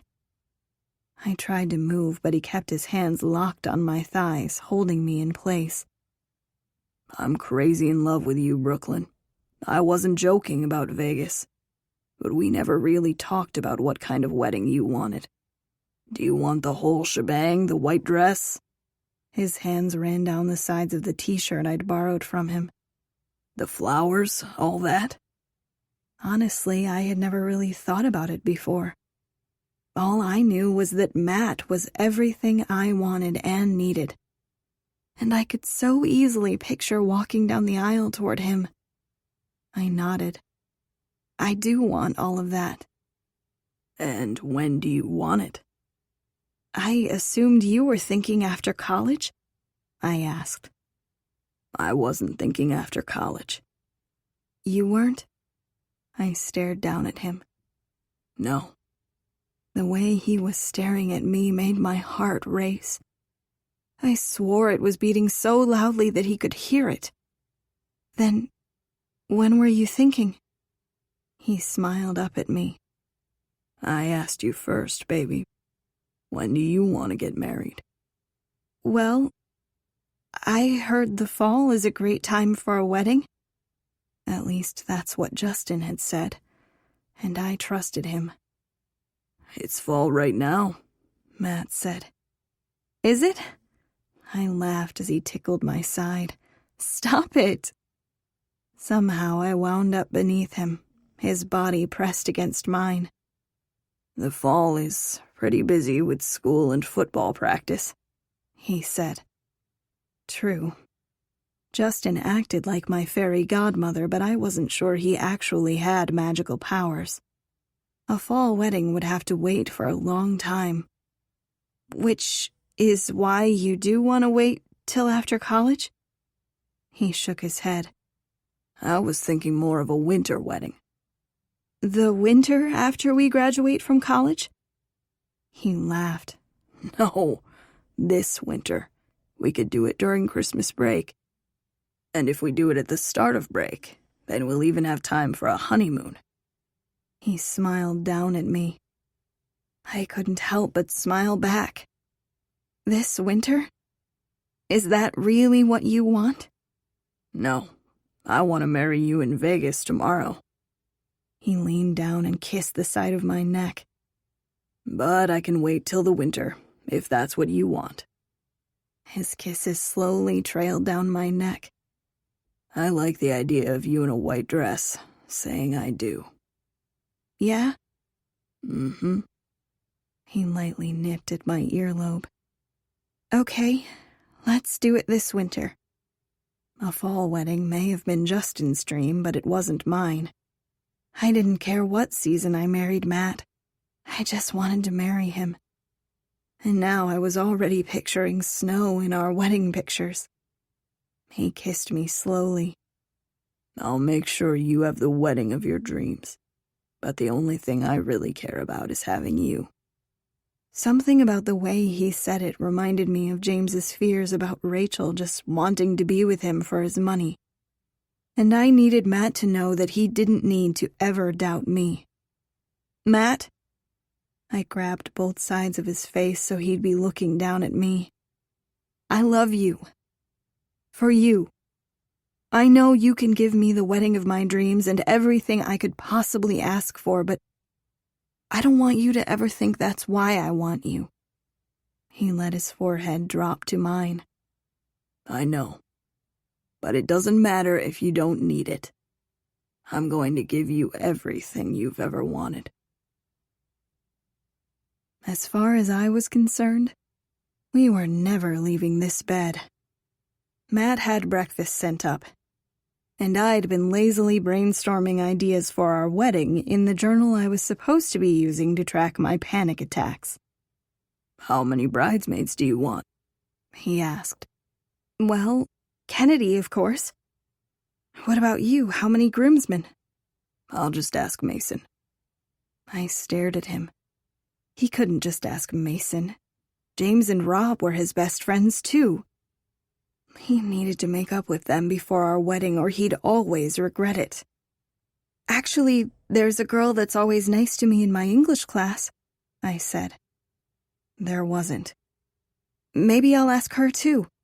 And I could always ask Justin. I think he'd say yes. So I actually want 3. Who will your other 2 be? It would look silly if it wasn't even. I can ask Brett and Jason. Who are Brett and Jason? A couple of my football friends. They danced with me on the homecoming float when I was serenading you. I laughed. Really? Brett and Jason? There aren't 2 other people you want to ask? 2 more important people in your life? Nah, can't think of anyone. Come on. Actually, I want 2 more, I think. So you'll need to choose 2 more, too. I'll ask Jeff and Mike, too, then. What? Who even are these people? I set the notebook down. 2 more. Brooklyn. You have to make up with the Hunters, Matt. They're your best friends, not Brett and whoever. Brett, Jason, Jeff, and Mike didn't kiss you, though. And they don't think I'm a liar. You can't have a wedding without your best friends by your side. The last time I checked, the only person I really need there is my girl. Darn him and his stupid, charming smile. You're really not going to try to make things right with them? I've apologized to James a dozen times, Brooklyn, for something that I didn't even do. I tried to make things right. I don't know what else I could have done. You're making it seem like I don't care, but this is on them. I didn't cut them out of my life. They cut me and Mason out. I know. I'm sorry, but after all those things you confessed to me about James's problems, aren't you ever worried about him? Of course I'm worried about him. But what can I do if he won't even talk to me? That was a fair point. It's really sweet that you care about this, Brooklyn. But I'm done caring. I just want to know you have my back, that you believe I didn't do anything wrong. Well, technically he did do something wrong. He should have told James what happened right away. But I got why Matt kept it a secret. He was trying to protect James, not hurt him. Matt was a good person. And I needed to stop worrying about the hunters and start focusing on the man right in front of me. Marriage meant sticking up for each other. As soon as I had a minute, I'd text Rob and tell him the prank was off. I wouldn't talk to Rob or James again until they made things right with the Caldwells. It wasn't really my fault that they weren't friends anymore. I was done meddling. I just wanted to be happy with Matt. And I didn't need revenge against Isabella anymore. I didn't need to worry about fitting in. Because I already found my place. Right here. I snuggled into Matt's side. I do believe you, and I'll always have your back. Now that you mention it, I think I do just want one bridesmaid. So maybe just Mason for you then? Sounds good to me.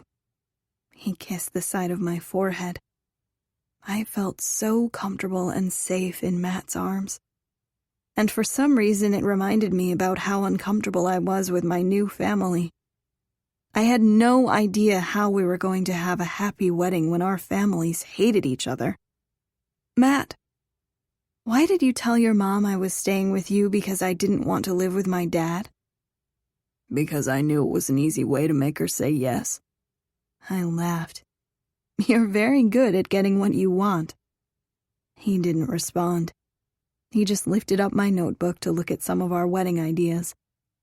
But it was easy to make her say yes because your parents hate my dad, right?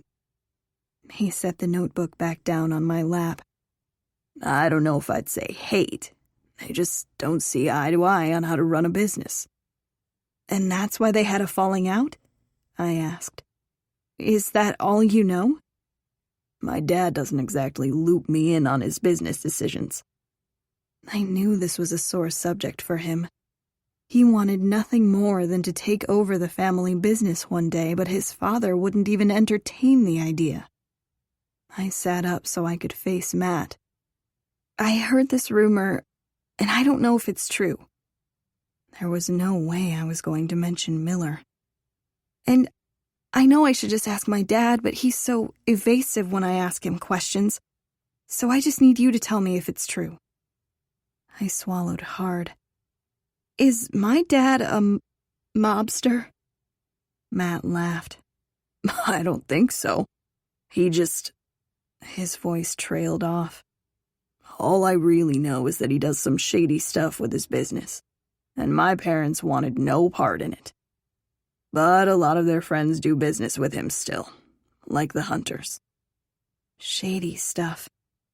Even though my dad denied it, Isabella said the hunters owed the Pruitts a debt. That kind of sounds like mobster stuff to me. He lowered his eyebrows. Yeah, I guess it kind of does, doesn't it? No wonder my parents want nothing to do with him. I nodded. And he kind of acts like one, right? With all the bodyguards and security systems, and how he won't even really tell me what exactly he does. He said it was better that my mom left because he couldn't keep her safe. And didn't you see my bodyguards' faces? He had someone do that to them when they broke the rules. I think maybe my dad's into some really bad stuff. And when we had lunch the other day, he was talking about me taking over the business one day. You can't do that, Matt said. I don't know if he's a mobster or not, but like I said, he does shady stuff. Illegal stuff. You just said yourself it was dangerous. I know. I wasn't really thinking, he seemed proud of me. I don't know, it was stupid. Nothing you do is stupid. He pulled me onto his lap. You should just ask him flat out. Or I can ask my dad. No, I don't want you to involve your dad. He's already being really nice for letting me stay here. I'll ask my dad about it. Matt pushed a loose strand of hair behind my ear. Let's forget about whether or not our parents are friends. Our wedding isn't about them. It's about us. I nodded. He was right. And yet, It kind of felt like the wedding was about me becoming a Caldwell as quickly as possible. Are you sure you don't want to marry me just so my last name isn't Pruitt? I want to marry you because my eyes always gravitate to you in a room. I'm only happy when I know that you're happy too. You're the only one that puts me in my place. You're different than all the other girls I've ever met. You're pure, you understand me, you're so strong. When you cut me out of your life, I realized that I'm only really living when we're together. You're funny and smart, and you even get along with my brother, which is rare. I laughed. He reached out and cupped my cheek in his hand. I can't keep my hands to myself when I'm around you. I love you, Brooklyn. That was more than enough for me. I'd only been looking for a little validation, and he'd given me a ton. This wasn't about him not wanting me to be a Pruitt. This was about him desperately wanting me to be his. And I already was. Chapter 24. Monday. I picked up my pace on the track. My feet finally felt back to normal, and running made me feel back to normal too. Or maybe it was just the new Odegaard sneakers Mrs. Caldwell insisted on buying for me when I told her I liked running. Either way, it was so easy to breathe when air was flowing all around me. Normally, running helped clear my head too. But no matter how much time ticked by on the track, I kept coming back to one thing. Or rather, one word. Mobster. I knew I needed to talk to my dad, but it was weird to just call him up and ask. I needed to meet with him in person. Mobster. I shook my head. I wasn't a character from a crime movie. Did mobsters even really exist anymore? And certainly mobsters weren't as nice as my dad. Although no one saw the side of my dad that I did. I doubted even Isabella did. Just thinking about her made me look over at the bleachers. Cupcake had been following me around more and more recently. Today he was sitting on the bleachers with a few friends and just staring. I wanted to believe that he was just checking out my new outfit and hairstyle, but I knew the truth. He was spying, reporting back to Isabella. I tried to not let it bother me, but I certainly wouldn't be closing my eyes around him again anytime soon. I didn't need another target painted on my forehead. Every day I'd been getting threatening notes, and every day I'd given them to Miller to pass on to my dad. The look of concern in his eyes terrified me. It made me thankful that I could take sanctuary at Matt's house. But this weekend at the Halloween party, she'd be there too. "Hey, noob!" I stopped on the track and turned to see Felix running up to me.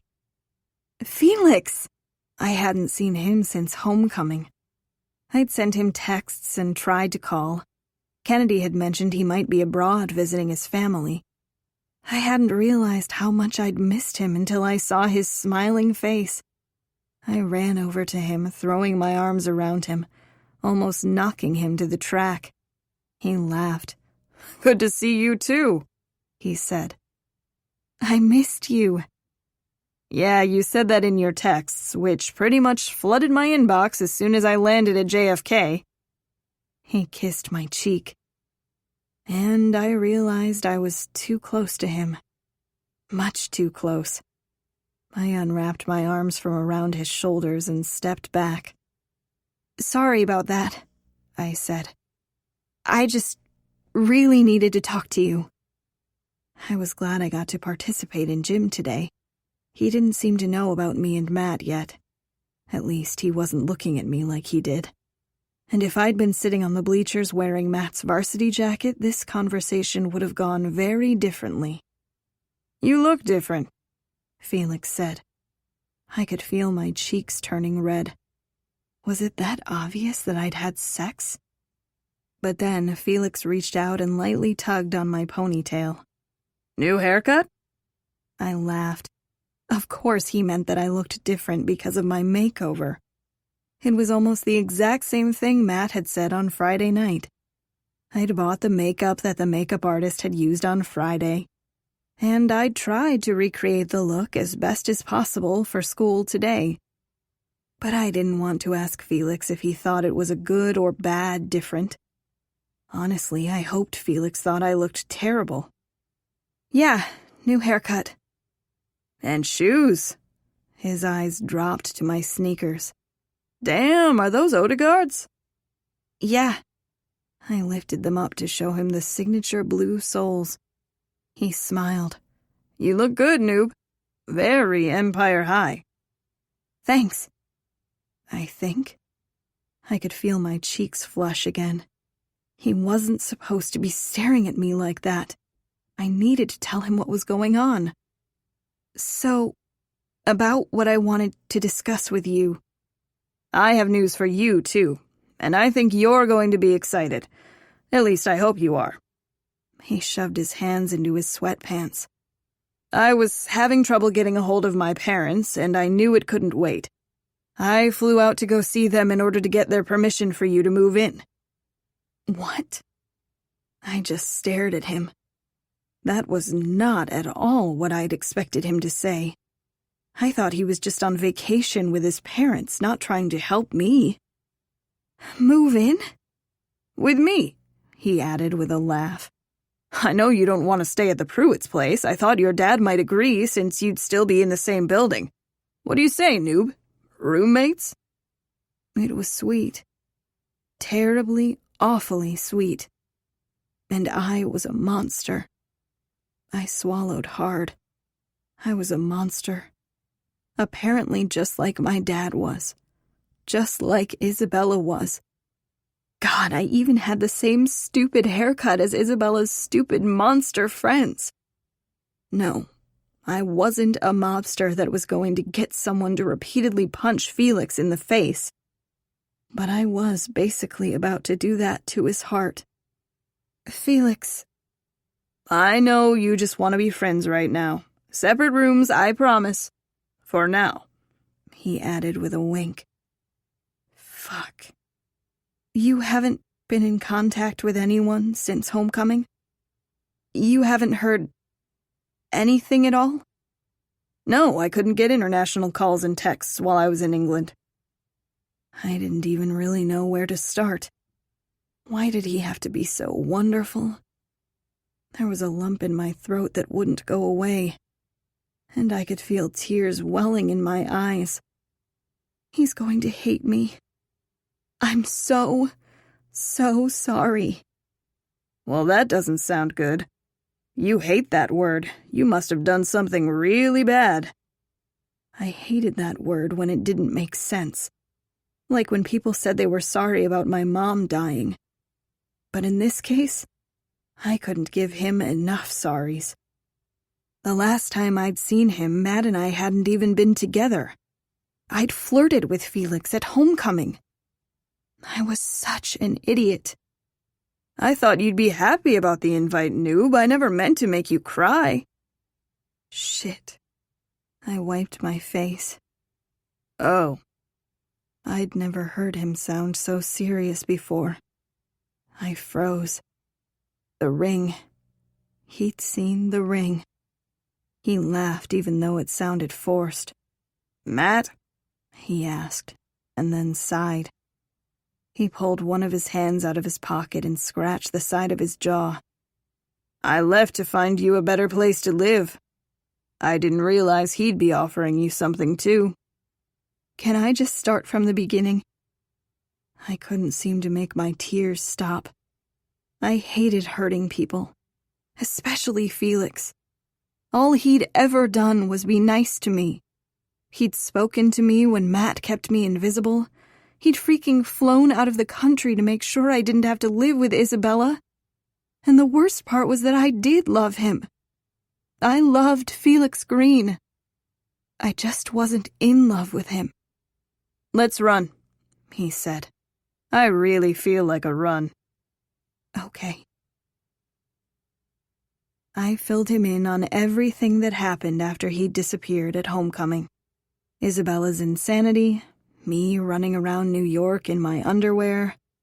Me actually getting close to my dad. Cupcake dating Isabella, me dating Matt. Me getting engaged to Matt. Isabella's threatening notes. All of it. Felix stopped and leaned over to catch his breath. Fuck. I wasn't sure which thing had upset him. Probably all of it. So you're engaged to Matt. He was still staring at the ground. I'm sorry. He laughed and looked up at me. I get it now. Why you hate the word sorry. Noob, you can't be sorry if you love him. You can't be sorry for being happy. Of course I can if it hurts you. He stood up straight and pushed his sweaty hair off his forehead. I don't want you to be sorry for being happy. I just want you to be happy. I pressed my lips together. You are, right? He makes you happy? I'm so freaking happy. I nodded. Well, good then. Yeah? What else am I supposed to say? You're wearing his ring, noob.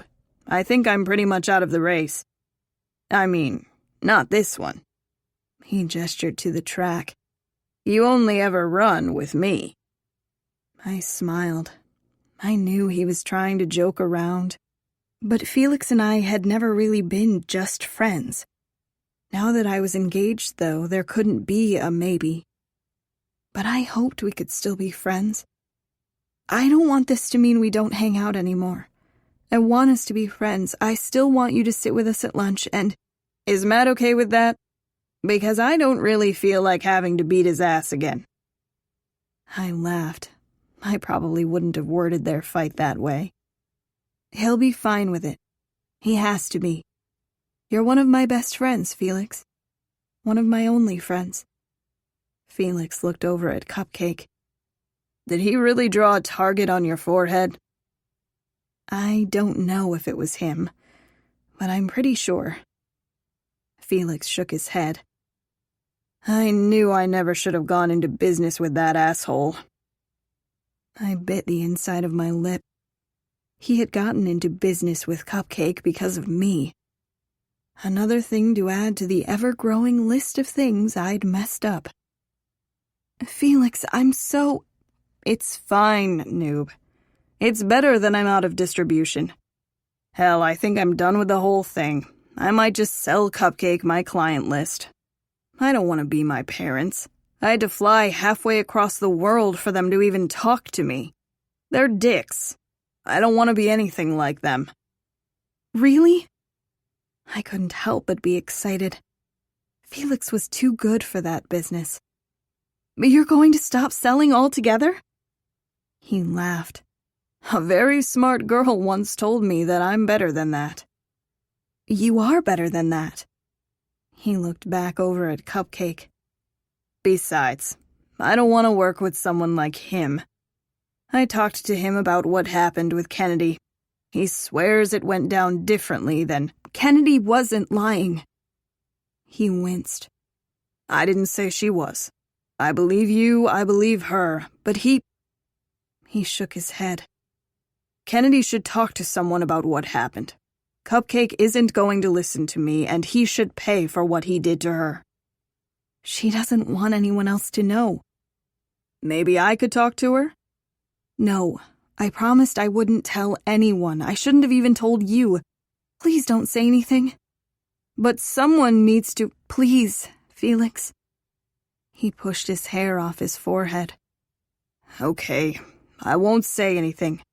But what if he does it again? Isabella. Cupcake was dating her now. I knew she was terrible. The literal worst human being I'd ever met. But shouldn't I warn her? About what Cupcake was like? Felix and I both looked at each other. I'll try to talk to Kennedy again, I said, to see if she'll come forward. And in the meantime, I guess I should warn Isabella? Somehow without telling her about what happened with Kennedy? I wouldn't blame you if you didn't warn Isabella, Felix said. Yeah, but I'd blame myself if he did something to her. Maybe I'll write a menacing letter to her about it in red lipstick.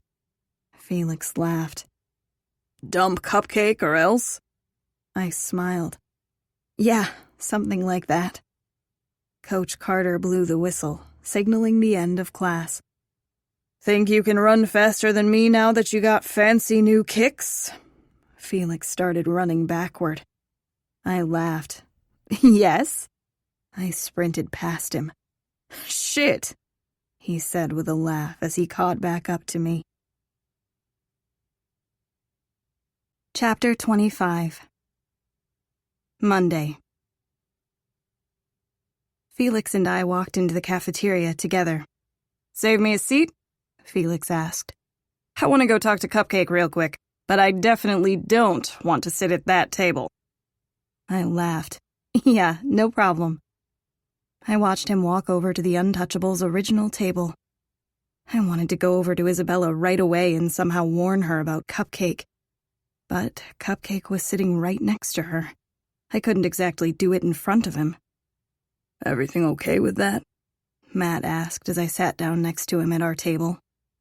With Felix or Isabella? Both. He smiled. You look worried. What's wrong? Everything is fine with Felix. I told him about us, and he just wants to be friends. For real this time. That's good, Matt said and pulled me onto his lap. So you're worried about Isabella then? It was weird. I was nervous to have to go talk to Isabella about Cupcake. But it wasn't really a decision. I had to do it. Despite everything, I'd never forgive myself if Cupcake did something to her. But that awkward conversation wasn't what was bothering me. I didn't receive any notes from her today, I said. Maybe she finally got the hint that they're not going to make you stop coming to school. I guess. I was used to the threatening notes, though. Not getting any? Somehow it seemed more menacing. I looked back over at Isabella's table. It was just her, Cupcake, and Felix now. Where had all her minions disappeared to? I brought your salad, Matt said. You're the best. I kissed his cheek. The flash of a camera made me turn to Kennedy. You two are so ridiculously cute, she said. I smiled up at Matt. It was so weird being snuggled up to him in the cafeteria. When school had started, I'd never imagined we'd wind up here. Only in my dreams. What's your costume for the Halloween party? Kennedy asked Matt. It's a surprise. He reached around me to grab a fry off his plate. Wait, you're really not going to tell us? I asked. He laughed. All you need to know is that I'm going to make an entrance. I shook my head at him. He was the ridiculously cute one. Oh, I can't wait, Kennedy said. Your annual Halloween party is always one of the biggest events of the year. Well, I think Brooklyn and I are going to try to top it this year, Matt said. I could feel my cheeks turning red. We picked a date for our wedding, he added. Kennedy opened her mouth and then closed it again. Shut up.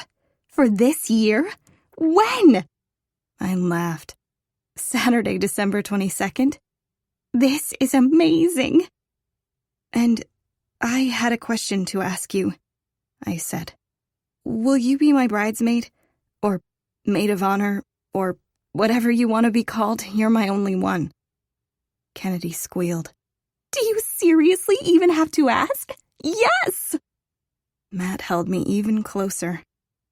What made you decide to do it so close to Christmas? It gives us more time to celebrate during winter break, Matt said.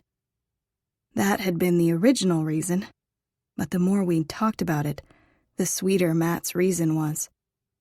He knew the upcoming holidays were going to be hard on me. Just thinking about not waking up and celebrating Christmas morning with my mom made tears come to my eyes. The wedding was the perfect way to keep myself from not getting upset during the holidays. And we were creating a new family. The two of us. It would be hard to be sad during Christmas when our toes were in the hot sands of the Bahamas. You two are the best couple ever, Kennedy said. Are you going to eat all of those? Kennedy asked and pointed to Matt's French fries. Kennedy, if you want French fries, you should just order them, he said with a laugh. Why are you always stealing mine? Because I like green beans too. I just want a mix. Matt laughed and shoved his tray into the middle of the table. You gotta keep him, Kennedy said. He's the best. I plan on it. Hey, guys, Felix said and sat down next to Kennedy. What were you doing talking to the enemy? Kennedy asked as she stole another fry. I'm selling Cupcake my list of clients. I'm done selling. Really? Kennedy's whole face lit up. I wasn't sure I'd ever seen her quite this happy. Maybe she'd finally admit she liked Felix now that he wasn't going to be a drug dealer anymore. I looked over at Isabella's table and was surprised to see her sitting all alone. It was a sight I never in a million years would have thought I'd see. And I couldn't think of a better time to go talk to her than now. I'll be right back, I said and stole one of Matt's French fries too. You guys really need to get your own fries, Matt said. It's way more fun to just steal yours. I kissed his cheek and climbed off his lap. I didn't tell him I was going to talk to Isabella because I knew he'd try to stop me. I'd explain it to him later. Right now, I just needed to get it over with as quickly as possible. Isabella smiled at me when I sat down across from her. I'm not supposed to talk to you, sissy. I just need to tell you something. Regardless, Daddy will be mad if he knows we spoke. I won't tell him. She dropped her fork on her tray. Let me make this clear, then. I don't want to talk to you. So you should probably run along back to your boy toy. Matt's not a boy toy. Whatever that is. Yes, he is. You're only with him to grate on my nerves. And you're failing, because I know for a fact that he doesn't even like you. He'll come crawling back to me soon enough. Just you wait and see. Fuck off. We're getting married. She laughed. No, you're not. Actually, we are. You're adorably absurd, she said. You'll be gone soon enough. The way she said it made a chill run down my spine. Look, I didn't come over here to argue with you. I came here to warn you about your new boyfriend. She laughed. Cupcake and I aren't exclusive. I'm only casually seeing him to annoy your friend. You see... She leaned forward like she didn't want someone to overhear our conversation. I'm going to break you, sissy. And I'm going to do it by breaking everyone around you. I'm going to make it so that I'm not the only one that wants you out of this city. Every single person that you call a friend or lover, they're going to hate you soon. I made sure of it. Starting with Matt. She looked down at the watch on her wrist. Tick, tick, boom. I laughed because I didn't know what else to do. Her words made my chest hurt, and my lungs feel tight.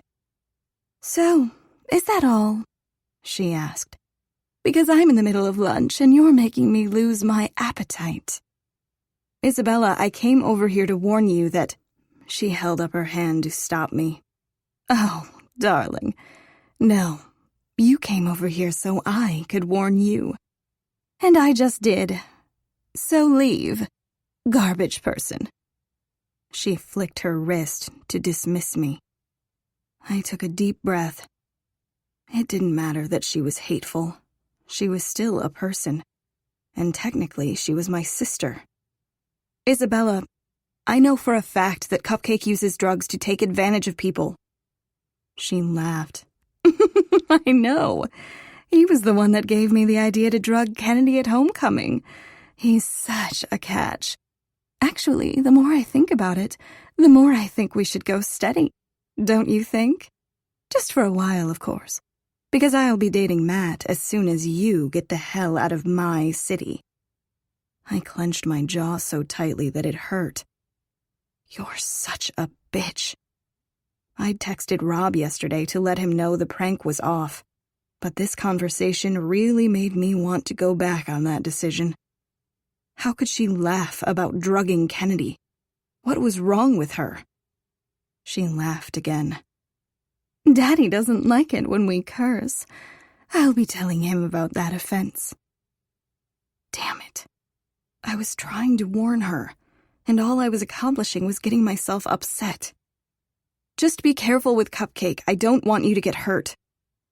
And that's funny, because I do want to hurt you, which is exactly why I'm winning this game. God, this conversation was pointless. I'd warned her, and I'd had enough. I stood up, but Isabella grabbed my arm with her freezing cold fingers. You should probably go out in the hall, she said. You have about 5 minutes before the bell rings to announce the end of lunch, and based on how long my friends have been gone, you'll probably need more like 20 minutes to undo the damage. Oops. What damage? You're wasting precious time. The longer you dilly-dally, the easier you're making it on me. She looked down at her watch again. I think Matt and you will be over by the end of the day at this rate. Fuck. I practically ran out of the cafeteria. I didn't even look over at my lunch table to see if anyone had noticed me leaving.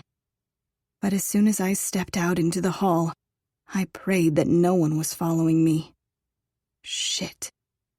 There were printouts of me covering every inch of the hall, taped to lockers, scattered all over the hallways of Empire High.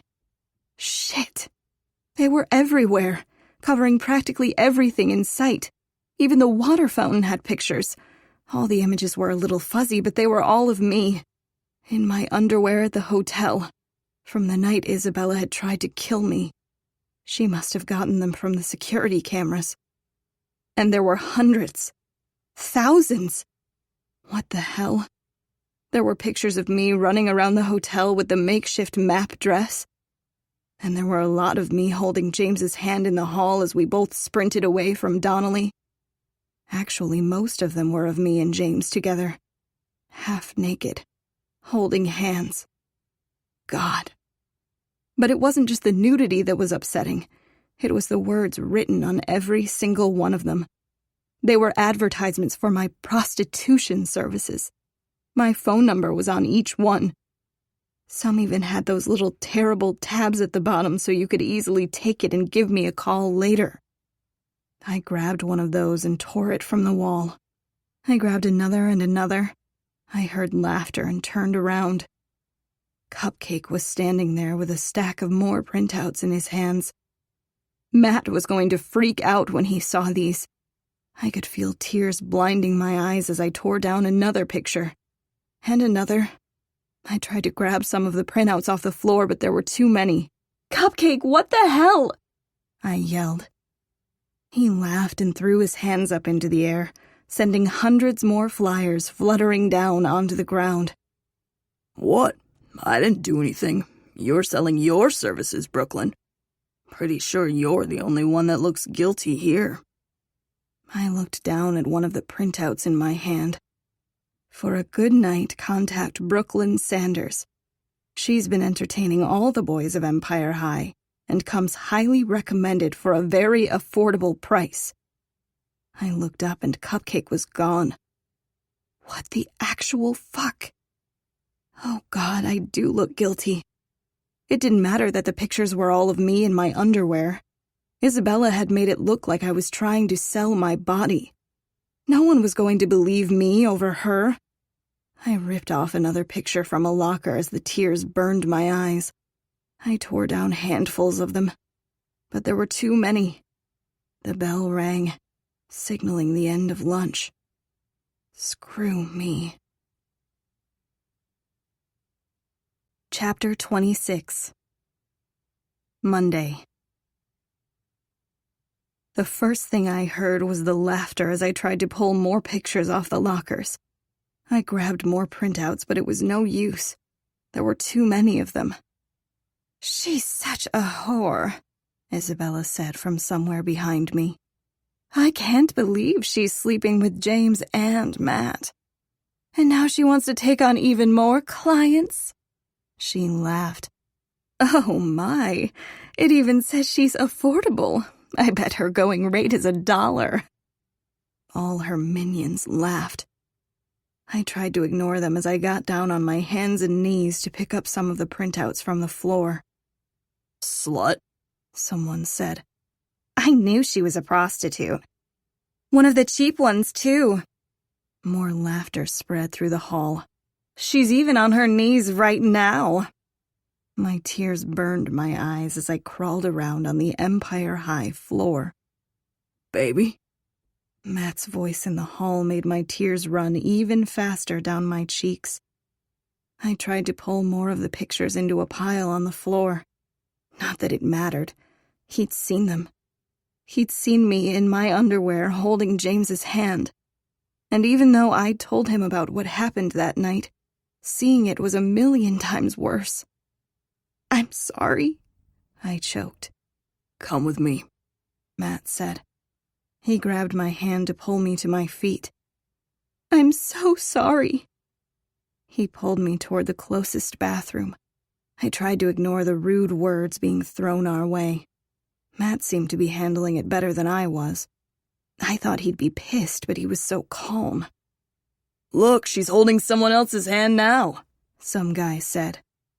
Matt ignored him, sidestepping to pull us closer to the bathroom. But then the guy added, "I wonder how much our escorting services go for." And it was like Matt snapped. He let go of my hand so fast that I didn't know how he had time to wrap it around the guy's neck. "Say another word about my girl and you won't be able to recognize yourself in the mirror."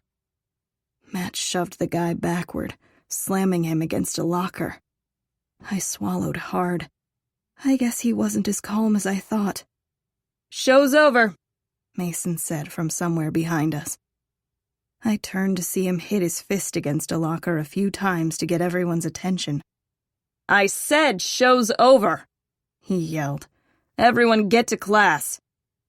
Matt pulled me into the closest bathroom and locked the door behind us. I could still hear the laughter in the hall. I thought Matt would be pissed. I thought he would have screamed at Isabella and started to pull the pictures down too. But he had been eerily composed until that guy had basically called me a prostitute. He seemed calm again now as he pulled me into his arms. "Are you okay?" he asked. "Can you breathe?"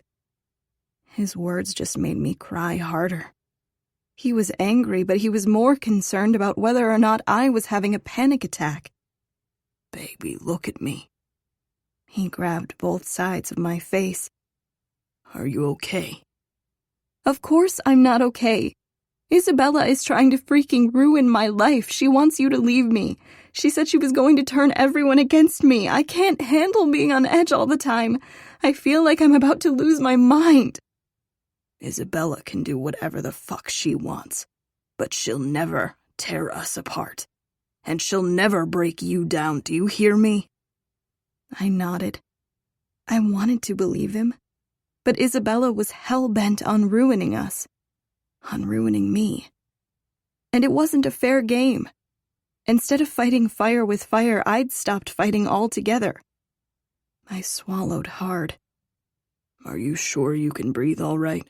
he asked. "I'm okay." I shook my head. I wasn't okay. Not really. Isabella's framing me. But I didn't put those pictures up, Matt. I didn't. Matt winced. "I know you didn't. Come here." He pulled me back into his arms. "She's never going to stop," I said. He didn't respond. He just held me for a few minutes in silence, until the laughter in the hallway died away. "Give me your phone," he said.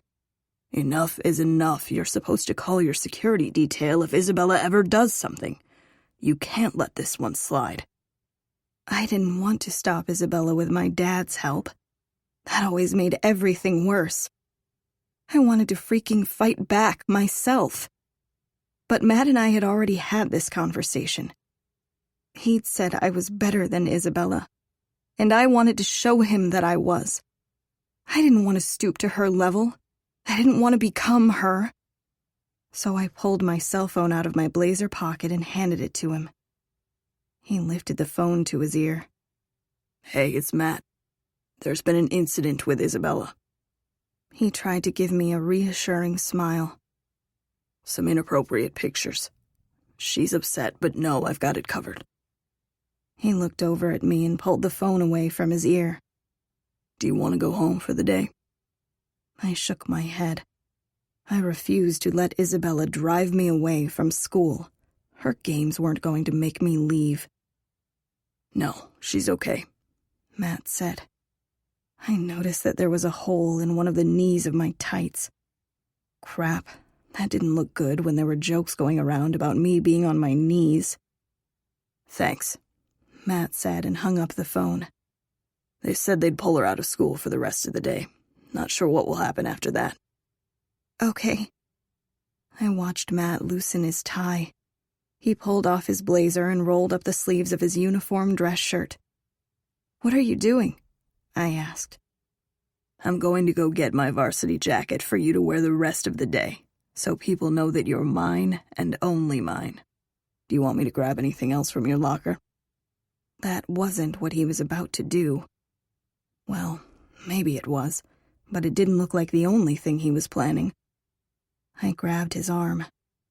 "I don't want you to fight my battle for me." He lowered his eyebrows. "It's our battle, Brooklyn. We're a team.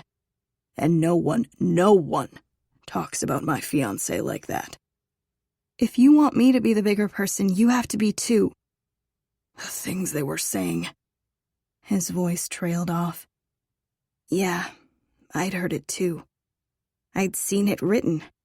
And now literally everyone at Empire High had seen me in my underwear, holding James's hand. Isabella was trying to make it seem like I was with James so that Matt would dump me. But Matt had said we were fine, so I should have been able to drop it and move on.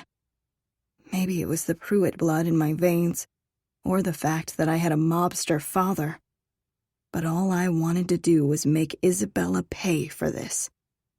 Hell, I wanted to roll up my sleeves and punch Isabella in her stupid face. But Matt said that wasn't me, and it wasn't the Matt I fell in love with either. "I've been patient, Brooklyn. When you told me what happened between you and James, when you told me you were seeing someone else when we were fighting, I've been trying so hard to be understanding. But the things our classmates are saying about you, I've been patient with you, but I don't need to be patient with them. No one should ever talk to you like that. And what kind of person would I be if I didn't go out there and defend you? I can only take so much. I'm about to snap." I could see that. I knew he had a temper. And I knew that my behavior had tested him.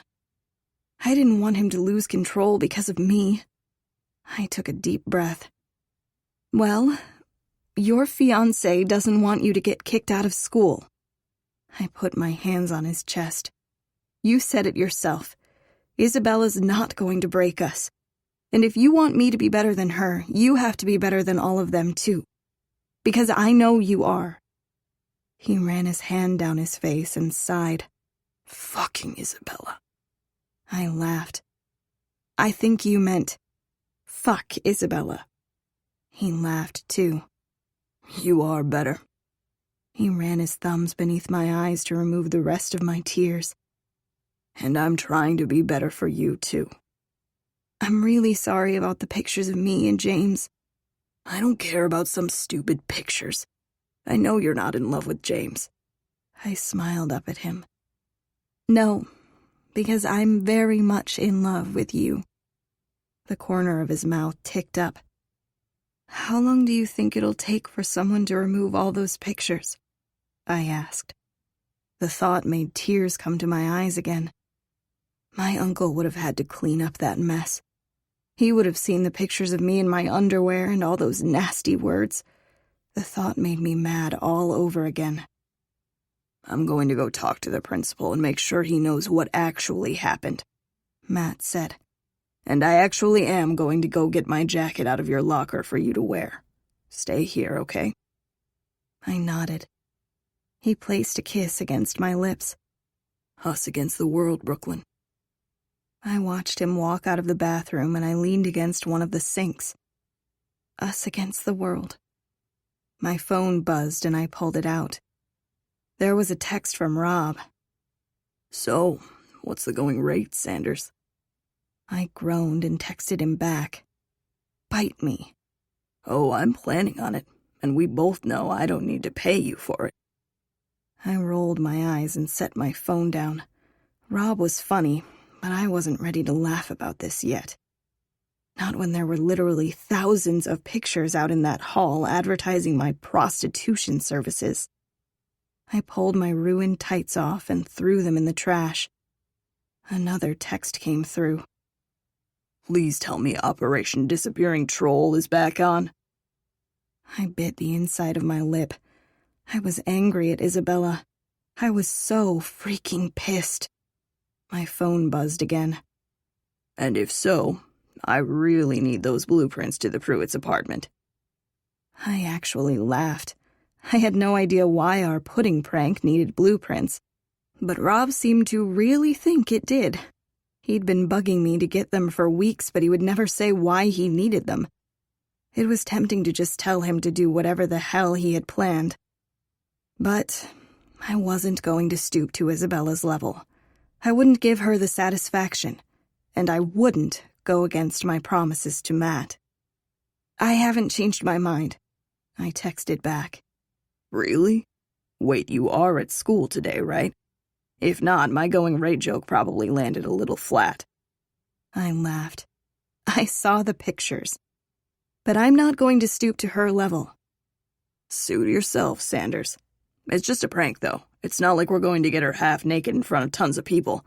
That would just be pure evil. There was a winky face at the end of his text. I shook my head. Yes, Isabella was evil, but she'd have to do something a lot worse than this to make me break. Chapter 27. Saturday. Justin sprayed my hair with hairspray for what felt like the millionth time. I tried not to cough. Even though my hair was a little too long to pull off the perfect sandy Halloween costume, I thought it looked pretty great. Justin walked off to pack the hairspray back into his bin. "What do you think?" Kennedy asked as she lifted up her genie lamp. She rubbed the side of it seductively. I laughed. "You seriously look just like Jasmine. Now we just need to get Rob to agree to be your Aladdin." Her smile was so big. "Thank you for all this." She looked down at her outfit. "I didn't do anything. It was all Mrs. Caldwell." "Yeah, but you're her future daughter-in-law. It's all about connections in this town, haven't you heard?" I laughed. "What do you think of my outfit?" I asked and spun in a circle. "Is it too much?" "No, it's perfect." I ran my hand down my skin-tight leather pants. Last weekend these had seemed like a good idea, but now I kind of wished I'd picked one of Sandy's girl-next-door outfits instead of this one. "Are you sure it's not too prostitute-y?" "No. And screw all them anyway. Let them talk. Everyone's just jealous because as soon as Isabella graduates, you're going to be the new queen of Empire High. And then no one will ever be able to say a bad word about you again." I didn't know about all that. But once Isabella, James, and Mason graduated, I couldn't think of who was more popular than Matt. And like Kennedy said, it was all about connections in this town. By association, Kennedy and I would be at the top of the totem pole. The rumors swirling around school about me being a prostitute hadn't completely stopped. But no one ever said anything when Matt was by my side, and he made sure to be glued to my side in the halls of Empire High. Isabella had even been surprisingly well behaved the rest of the week. I hadn't gotten a single evil note from her. Besides, everyone was way more excited about the annual Caldwell Halloween party than stupid rumors. There was a buzz in the air all week long. Tonight was going to be so much fun. Decorators and caterers had been in and out of the house all morning, transforming the Caldwell's house into the haunted mansion it was meant to be. I was so excited to see how it had all come together. 2 hours ago, Justin had locked us in the guest bedroom I was supposed to be using, but it felt like we'd been waiting in here forever. I was dying to explore before the party began. "And the last touch, the perfect heels," Justin said. "High enough to lift your ass, but low enough to dance the night away." I laughed. "You get me. It's my job to get you." Speaking about your jobs, I leaned down to strap on my heels. I talked to Matt, and it's going to be hard for us to plan a wedding for the fall because of school. "Oh," Justin said. "Right, of course. I completely understand. It was silly for me to even mention it." He started putting all the makeup into his travel bin. I'd never seen him look so dejected before. I tried to repress my smile. "Which is why we decided we should get married in the winter. This winter," I added. His hand froze on a curling iron. "Will you help us?" I asked.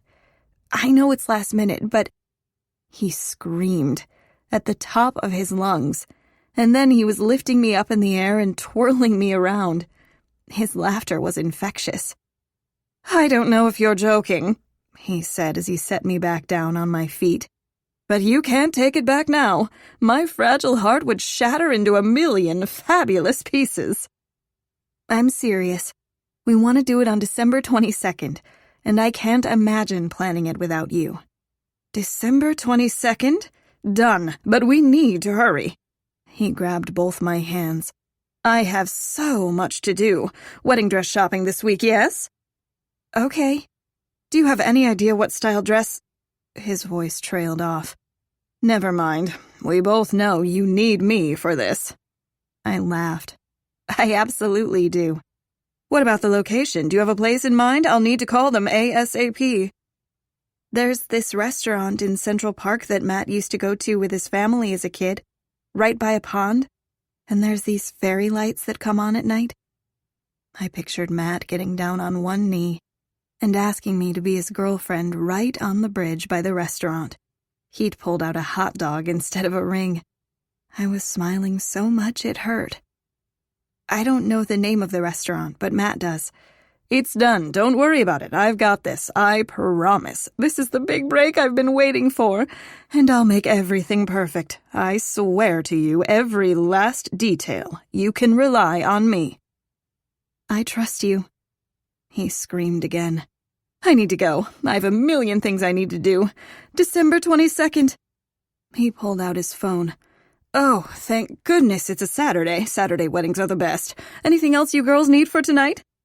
He was already pulling his makeup cases into his arms. "We're good," Kennedy said. "Go plan the wedding of my best friend's dreams."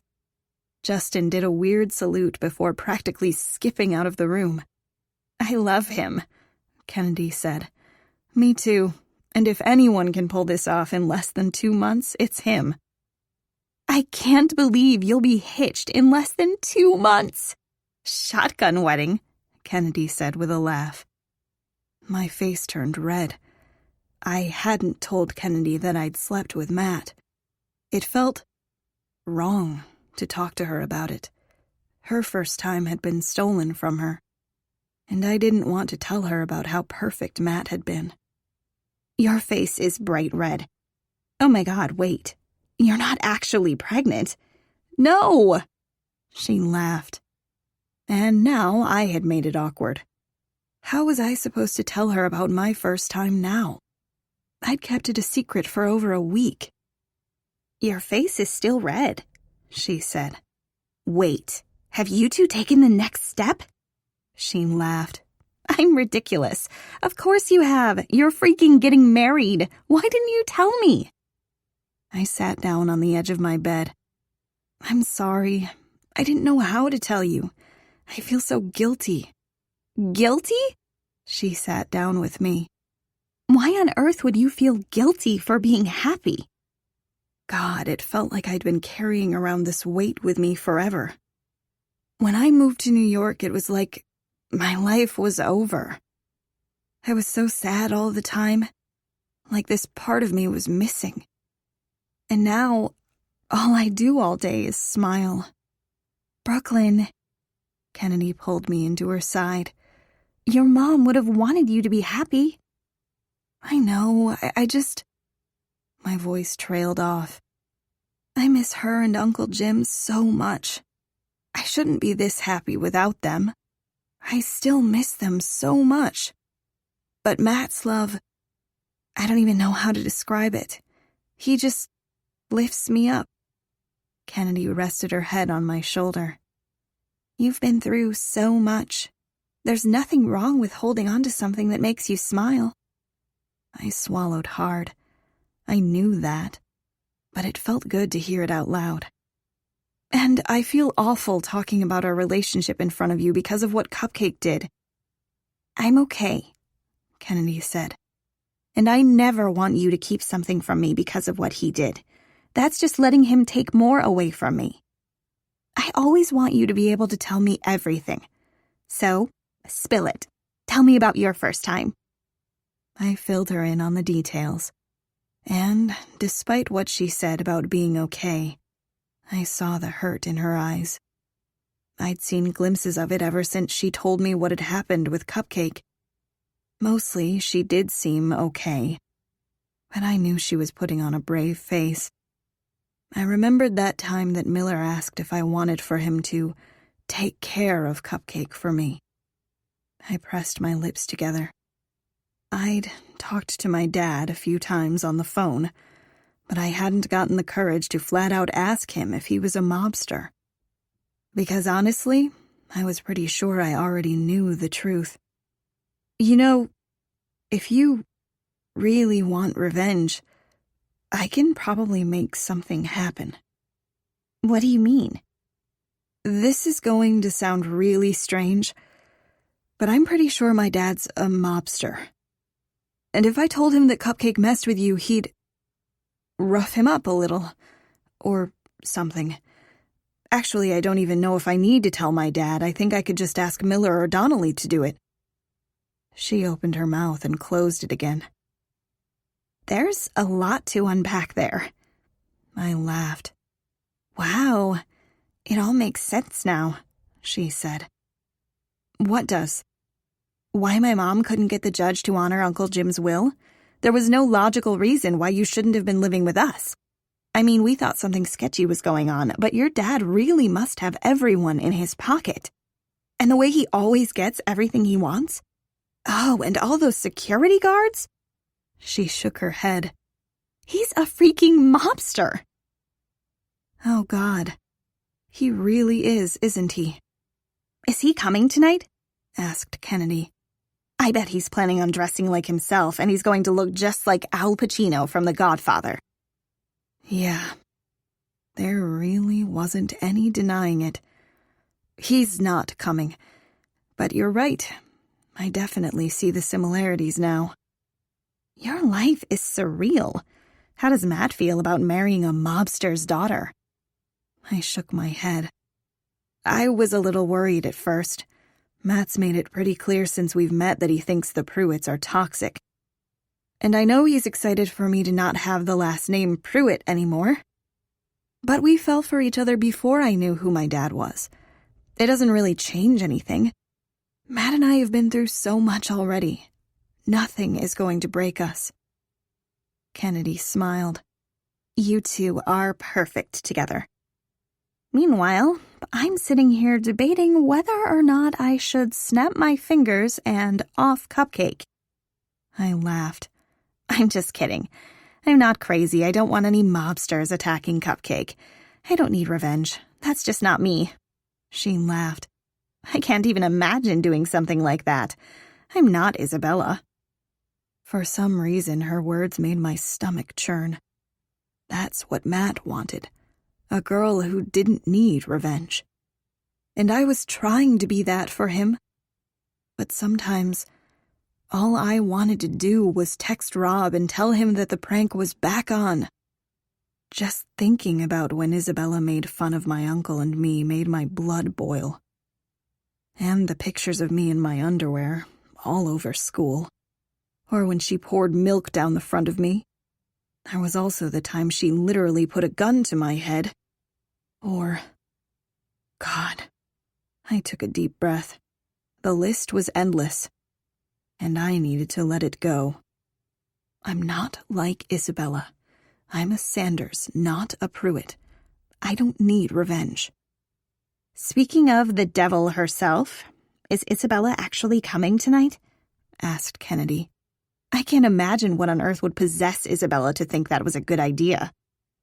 I have no idea, but knowing my luck, she'll be here, trying to flirt with Matt or doing something else terrible.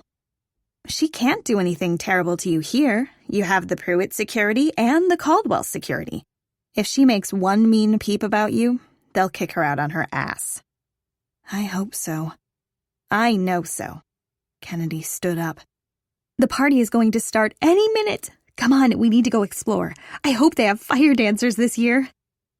She grabbed my hand and pulled me toward the door.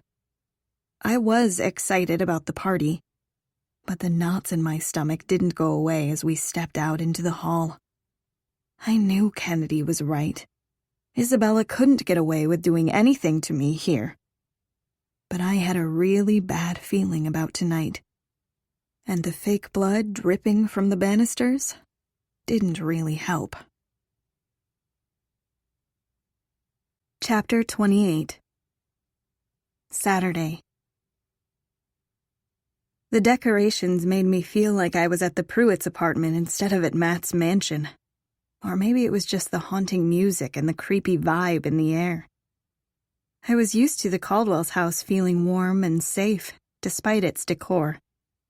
But there was a definite chill in the air tonight. And I had a feeling Isabella was already here. I didn't know how the fake blood was constantly dripping from everywhere. It had to be water fountains with red dye, but it looked so real. I leaned forward to inspect some of the red water. "You girls look stunning!" I jumped. Kennedy screamed, and Mrs. Caldwell laughed. "It's just me." "You scared us half to death," Kennedy said. She was clutching her genie lamp to her chest, like it could protect her from monsters. "But you look amazing, Mrs. Caldwell." She smiled. I was pretty sure Mrs. Caldwell was dressed like the woman from Psycho, after she'd been murdered in the shower. She'd somehow made her hair look wet, she had a bath towel wrapped around her, and fake blood was splattered on the side of her neck. Some of the blood was on the towel, too. She really did look terrifying.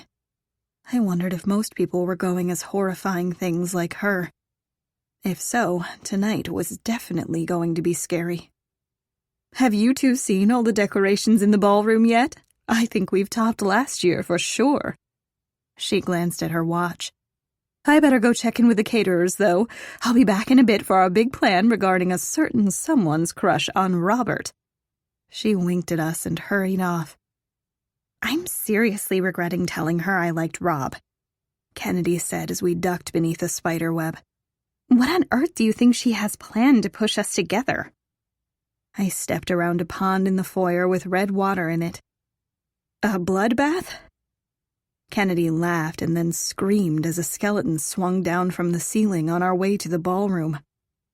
God! I pushed the skeleton to the side. "I'm going to have a heart attack tonight."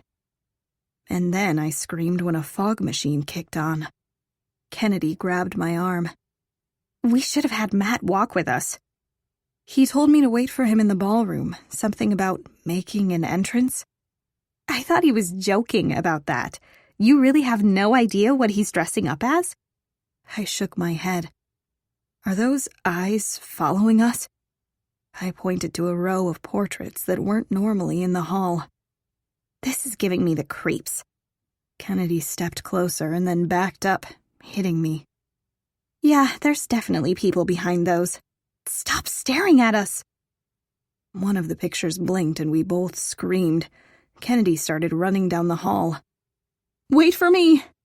Something popped out of a coffin leaning against the wall, but I was running too fast to even see what it was. Kennedy stopped and I almost ran into her. "Oh, wow," she said. "It's even more amazing than I'd heard." The "Enter if you dare" sign above our heads looked like it was written in blood. But beyond the double doors into the ballroom was a completely different vibe. The whole ballroom floor was covered in fog. There was a huge thing that looked like a witch's cauldron in the corner. But it was actually a stage for the DJ.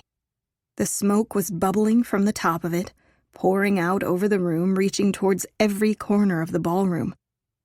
There were lights running up the sides of the walls that looked like floating ghosts. Every inch of the ceiling was covered in interwoven spider webs, and black crystal spiders hung down from them. The bar in the corner had rows and rows of goblets filled to the brim of some red signature drink. Gold candelabras held tall white candles that were dripping wax. And the bar itself was a nod to the old Hollywood theme.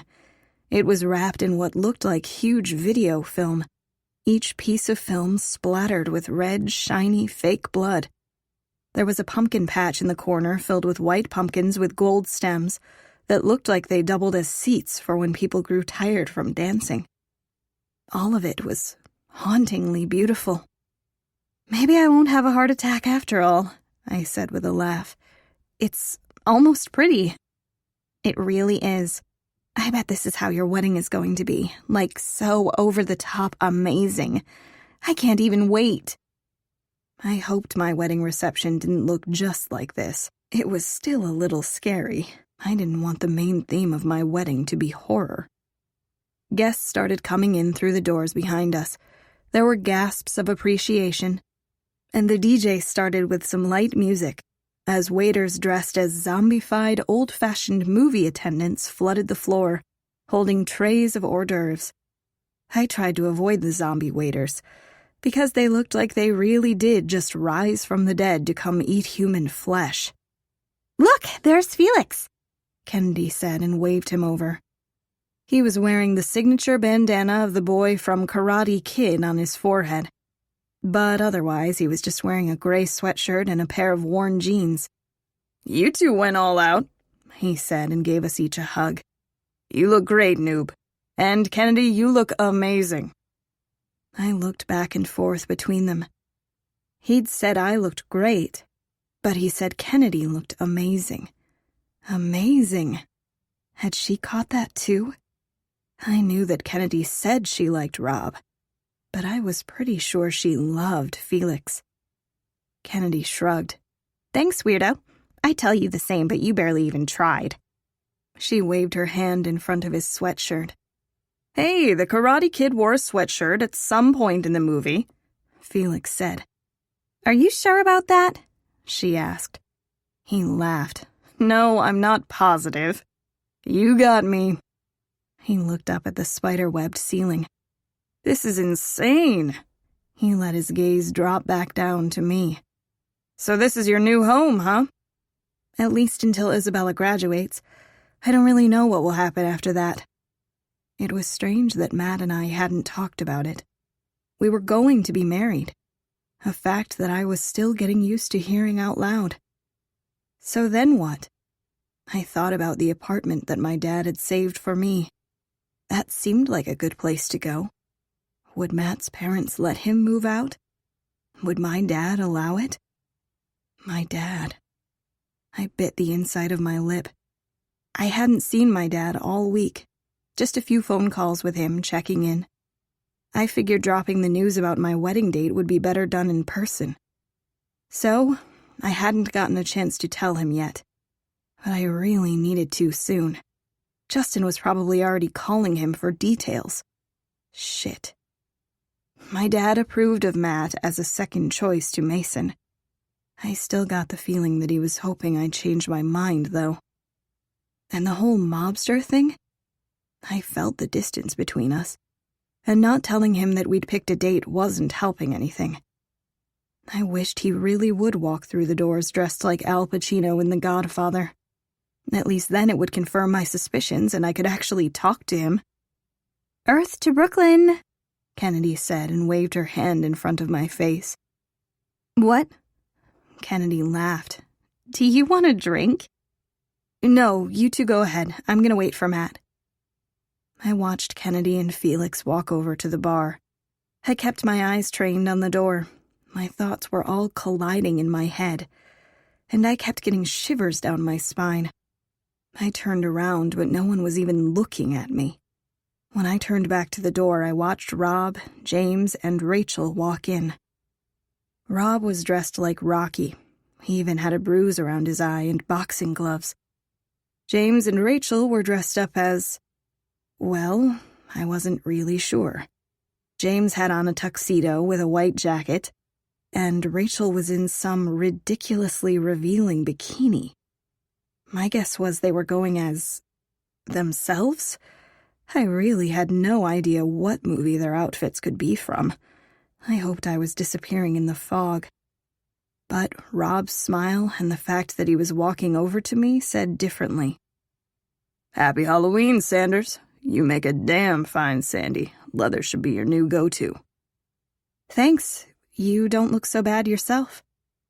My eyes wandered down to his exposed six-pack. I'd officially seen all the untouchables without their shirts now. It felt like I'd just accomplished some kind of weird Empire High scavenger hunt. He smiled. Fuck. Why was I staring at his abs? "How long did it take to put all that eye makeup on?" I tried to hide my smile. He laughed. "You really know how to throw punches." He lifted up his hands that were covered with boxing gloves, and then lightly tapped one beneath my chin. "One of the many reasons why I love you." Stop it. I looked over his shoulder, but there was no sign of Matt. "I think you should focus on finding your Adrian." "I'm not really looking for an Adrian right now. More like a one-night admission to my boxing ring, if you get my drift." Well, that wasn't good. Kennedy wanted Rocky and Adrian love, not a gross one-night stand. "How about it?" he asked. "Just one night of you and me before you marry my brother. It's better to get me out of your system now." I laughed. "Doubly hilarious. You're not in my system, and I'm not marrying James." "I don't know. Brooklyn Hunter has a better ring to it than Brooklyn Caldwell. Ugh." He shuddered. "James is literally standing right over there with his girlfriend." I looked over at them. James already had a glass of something in his hand, and I cringed. "Yeah, but Rachel Hunter sounds terrible." I shook my head. "Speaking of terrible things, I need those blueprints to the Pruitts' apartment." "I told you that the prank was off." He sighed. "But it's going to be so fun. I mean, pudding. So much pudding." I laughed because I couldn't help it. I wanted to pull the prank on Isabella, I really did. But I'd promised Matt I wouldn't be like Isabella, and that I wouldn't hang out with the Hunters. I know, but I can't do it. I'm trying to be better than her. Anything you do is better than her. 1, because you're beautiful. 2, because you think you're as funny as me. And 3, because I know I'll eventually corrupt you. Just text me when you change your mind. Make sure the blueprints are in the text." He leaned forward and whispered in my ear. "Your ass looks amazing, by the way." My face was bright red as he pulled away. He groaned. "Oh, and reason 4, I want to rip your clothes off when you blush." Huh, I guess those were 4 reasons why I like you. Save me a dance? You don't like me. God, he was just like his brother. You're just trying to mess with Matt, and no, I'm not going to dance with you. You playing hard to get just makes me want you even more. I folded my arms across my chest. You're ridiculous. That makes your boobs look even better. I looked down. I was basically pushing up my push-up bra. Damn it. I dropped my arms. Rob laughed. Text me those blueprints. Later, Sanders. I rolled my eyes as he walked away. Why was he so confident that I was going to turn to the dark side? I'm not Isabella. I bit the inside of my lip. But I kind of did understand why he thought I'd cave. Isabella kept doing terrible things to me. There were only so many times she could embarrass me before I snapped. My promise to Matt was the only reason I hadn't retaliated. Every bone in my body wanted to just freaking slap her. Or maybe Rob just thought I could be swayed because I was literally wearing the Sandy costume from when she embraced her wild side. But I didn't want my wild side to be behaving like a mobster's daughter. My thoughts came to a stop when the only other mobster's daughter I knew walked in through the doors. I was pretty sure my jaw dropped to the floor when I saw Isabella's costume. Yeah, there was only so much more I could take. I felt tears pool in the corners of my eyes. Fuck my life. Chapter 29. Saturday. Puta mierda, Kennedy said as she joined me by my side. I'd only ever heard her say that once before, and she'd told me that the meaning was nothing worth repeating. Puta mierda. Let the music unwind the tension of the day, making space for the next chapter to arrive with clarity.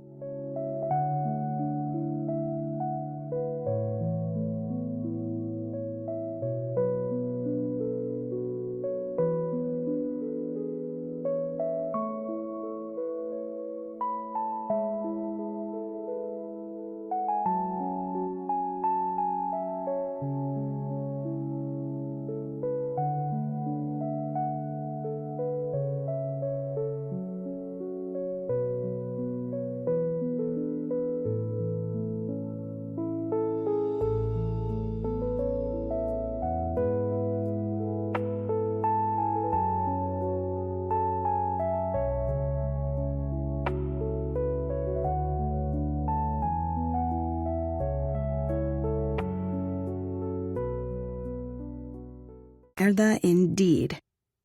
Isabella was dressed exactly like me. Or Sandy, rather. And no, not exactly. Her costume was so much more everything. Her high heels were taller, her top was cut lower, more of her midriff was showing. Her hair even had more volume, which I shouldn't have been upset about, but I really freaking was. It was probably a wig. But it didn't matter how she'd done that with her hair. She was the perfect Sandy. I was pretty sure every guy's head had turned to look at her when she'd walked in. I felt myself shrinking, trying to blend into the fog on the floor. Do you want me to spill my drink down the front of her? Kennedy asked as she took a sip from her goblet. No. I turned away from the door. God, how did she figure out that I was dressing up as Sandy? I guess the odds of it being a coincidence are pretty slim. There's no coincidence when it comes to Isabella. I swear I didn't say anything, Kennedy said. I know, I wasn't implying that you did, I sighed. This really sucks. At least you know what she had up her sleeve for tonight. Don't let her bother you, she's just trying to get under your skin. Well, she'd succeeded. You need a distraction, said Kennedy. And I have the perfect one. Guess what Felix just told me? What? That it's actually official. He's done with his drug business. He sold his list of clients to Danny Zuko. I must have looked confused because she pointed to the door. I turned to see Cupcake, who was dressed up as Danny Zuko from Grease. He was wearing the classic white t-shirt and leather jacket. He even had an unlit cigarette dangling out of the corner of his mouth. They did a couple's costume? Why didn't I think of that? But it was better that Matt wasn't dressed like Danny Zuko, because he'd be a hotter Danny Zuko than Cupcake. And it would be clear to everyone that the hotter Danny should be with the hotter Sandy. Was that Isabella's plan?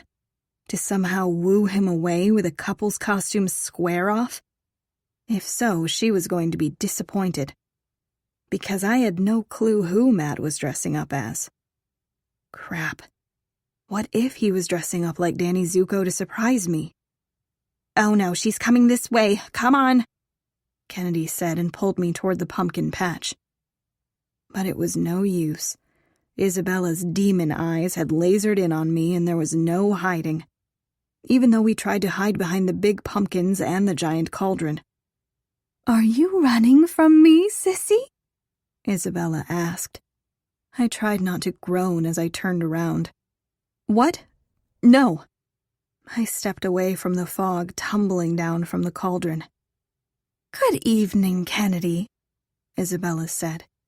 "You better watch your drink tonight. Who knows what someone might try to slip into it." Kennedy laughed, even though it sounded forced. "Go to hell, Wizzy." Isabella glowered at her. "You can call me Sandy for the night. What do you think of my outfit?" She did a stupid little twirl. "Oh, no!" She put her hand to her cheek in mock surprise. "Sissy, are you dressed up like Sandy, too?" She leaned forward and squinted at me like it was hard to tell. "How utterly embarrassing for you. Don't tell me Matt's dressed like Danny. That would be such a travesty for you. Especially if he and I win Best Costume together." So that was her game? She wanted to win Best Costume with my fiancé? Kennedy was right. Isabella could go to hell. "And if you think this is bad," Isabella said, "then just you wait. Because I will definitely be wearing white to your wedding. Not that you'll ever make it to the altar." I swallowed hard. She didn't necessarily say that I'd be dead, but she was staring at me like I'd be dead. "Dad won't let you do anything to me, and he won't let you wear white at my wedding." "You call him Dad now, huh? How quaint." "I don't know, sissy. I'm the one living at home, while you're out on the street." I'd hardly call living with the Caldwells being out on the street. I jumped when I heard a little bark. "Sir Wilfrid, bad dog," Isabella hissed when her evil little dog pranced over to me. Who brought a dog to a party? He was going to get trampled. I went to pick him up, but Isabella beat me to it. She pulled Sir Wilfrid to her chest. "Bad dog," she said again. "How many times do I have to tell you not to mingle with trash? Stupid mutt." Sir Wilfrid whimpered in her arms. I pressed my lips together. Sir Wilfrid was growing on me. Every time Isabella was mean to him, I loved him a little more. And I hated that she treated him just like she treated me. It looked like he was shivering in her arms, probably because her hands were so freaking cold. Or maybe he was just scared of her like I was. "Isabella, there's a gate in the backyard. Why don't you let Sir Wilfrid play out there during the party?" I would have offered to let him stay in my room, but then all my clothes would somehow get cut up. I reached out and petted his cute little furry head. "Sir Wilfrid is not a peasant," she snapped and pulled him away from me. "God, now he's dirty." She dropped Sir Wilfrid back onto the ground like he was diseased from my touch. This had to be animal cruelty. "Isabella, I don't think Dad would—" "Let me just stop you right there. Daddy doesn't care what you think. At all. He loves me most. And he'll always believe me over you." I couldn't pull a prank on her, but I could stand up to her. She may have been a better Sandy, but that didn't mean she was better than me. And it certainly didn't mean our dad loved her more. He couldn't possibly. And it was about time I pushed her off her high horse. But I didn't have time to think about what to say. because suddenly old-time rock and roll started blaring through the speakers right behind us. And Matt literally slid into the ballroom in his socks. He was wearing a dress shirt without any pants. He didn't dress up as Danny Zuko. "Oh my God, he's doing the risky business dance," Kennedy said. Matt spun around and pretended to sing into a candlestick. Then he ran over to one of the huge fake pumpkins and jumped up on it. Everyone was cheering and clapping. I saw a flash out of the corner of my eye. Kennedy was snapping pictures of the whole thing. I stepped around Isabella to get a better view. Matt jumped off the pumpkin, landing on his knees. The fog on the ground dispersed around him as he pretended to play an air guitar. And when he got up, he locked eyes with me. He tossed the candlestick to the side of the room before sliding across the floor, grabbing me around the waist and dipping me low. Everyone was whistling and applauding like crazy, and I was laughing so hard that it hurt.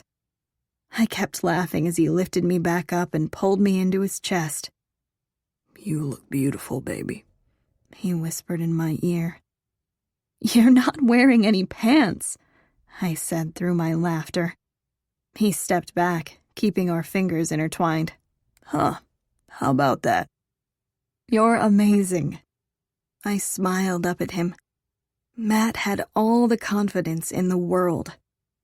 And I was pretty sure if anyone else had dressed up in the same outfit as him, he wouldn't have cared. "That was quite the entrance. I thought you were lying about needing one." He laughed. "I know how much you like when I make a fool of myself." "You never make a fool of yourself. Everyone in this room loves you. But I love you most." He smiled down at me. "I love you most." I stood on my tiptoes to kiss his cheek, but he turned his head and captured my lips with his. A few people whistled again. Matt was definitely winning Best Male Costume. And I didn't care if I won too. I'd already won, because I had him. "Come on," Matt said. "Let's dance." He grabbed my hand and Kennedy's hand and pulled us onto the dance floor. He didn't acknowledge Isabella's sandy costume. I wasn't sure if he just didn't notice because he was too busy dancing with me and Kennedy, or because he really cared about Isabella so little. Either way, it was a win for me. Matt broke out a weird robot dance move and then pointed to Kennedy. She moved her arms robotically too and then pointed at me. I took a few straight-legged steps and bent over, doing the best robot I could. And the three of us couldn't stop laughing. Matt was a great dancer. Me, not so much. But I'd never had so much fun. Tonight couldn't be more different than homecoming. That disaster of a night, I'd been torn between Matt, Miller, Felix, and even James, if I was being honest. But tonight, I only had eyes for Matt. I didn't just have a boyfriend now. I had a fiancé. I was going to marry the boy pretending to rain water on my head in the middle of the dance floor. And I'd never smiled so much in my life. A slow song switched on and he pulled me in close. "Brooklyn, you're the most beautiful girl in the room." I was tempted to look to see where Isabella went. It was as if he could tell because he put his hand on the side of my face. "Always." I smiled up at him. And I realized I almost forgot to tell him the good news. Justin agreed to help us with our wedding. Matt smiled. "That's great. I know you really wanted his help." I literally couldn't do this without Justin. I had no idea what needed to be done. And Justin knew everything. "I'm going dress shopping in a few days." "Can I come?" I laughed. "No, you can't come dress shopping with me. It's bad luck." "I think the two of us have had enough bad luck. Just smooth sailing from here." "You think so?" "I know so. Hey, look." He nodded his head toward his left. I followed his gaze. Kennedy and Felix were slow dancing together. Finally. They'd make a cute couple, wouldn't they? I asked. And it would mean Felix would stop flirting with you. He's already stopped. We're just friends. I only have eyes for a certain someone who isn't wearing any pants in public. Matt laughed. Speaking of pants, are you hungry? I'm starving. What kind of segue was that?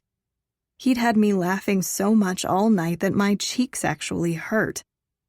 I'm starving. I had completely forgotten about eating tonight. Let's go track down a zombie. I grabbed his hand and pulled him over toward one of the waiters. Matt had no sooner lifted up one of the hors d'oeuvres when Kennedy came over and grabbed it out of his hand. Thanks, I'm so hungry, she said and stuffed the whole thing in her face. What is it with you and always stealing my food? Matt said. There's trays of them going around everywhere. Get your own, woman. But it's so much easier to take yours, Kennedy said. They both laughed. I remembered when Kennedy had insisted that Felix, me, and her were the three amigas. That hadn't exactly worked out. But Matt, me, and her? Yeah, we kind of were.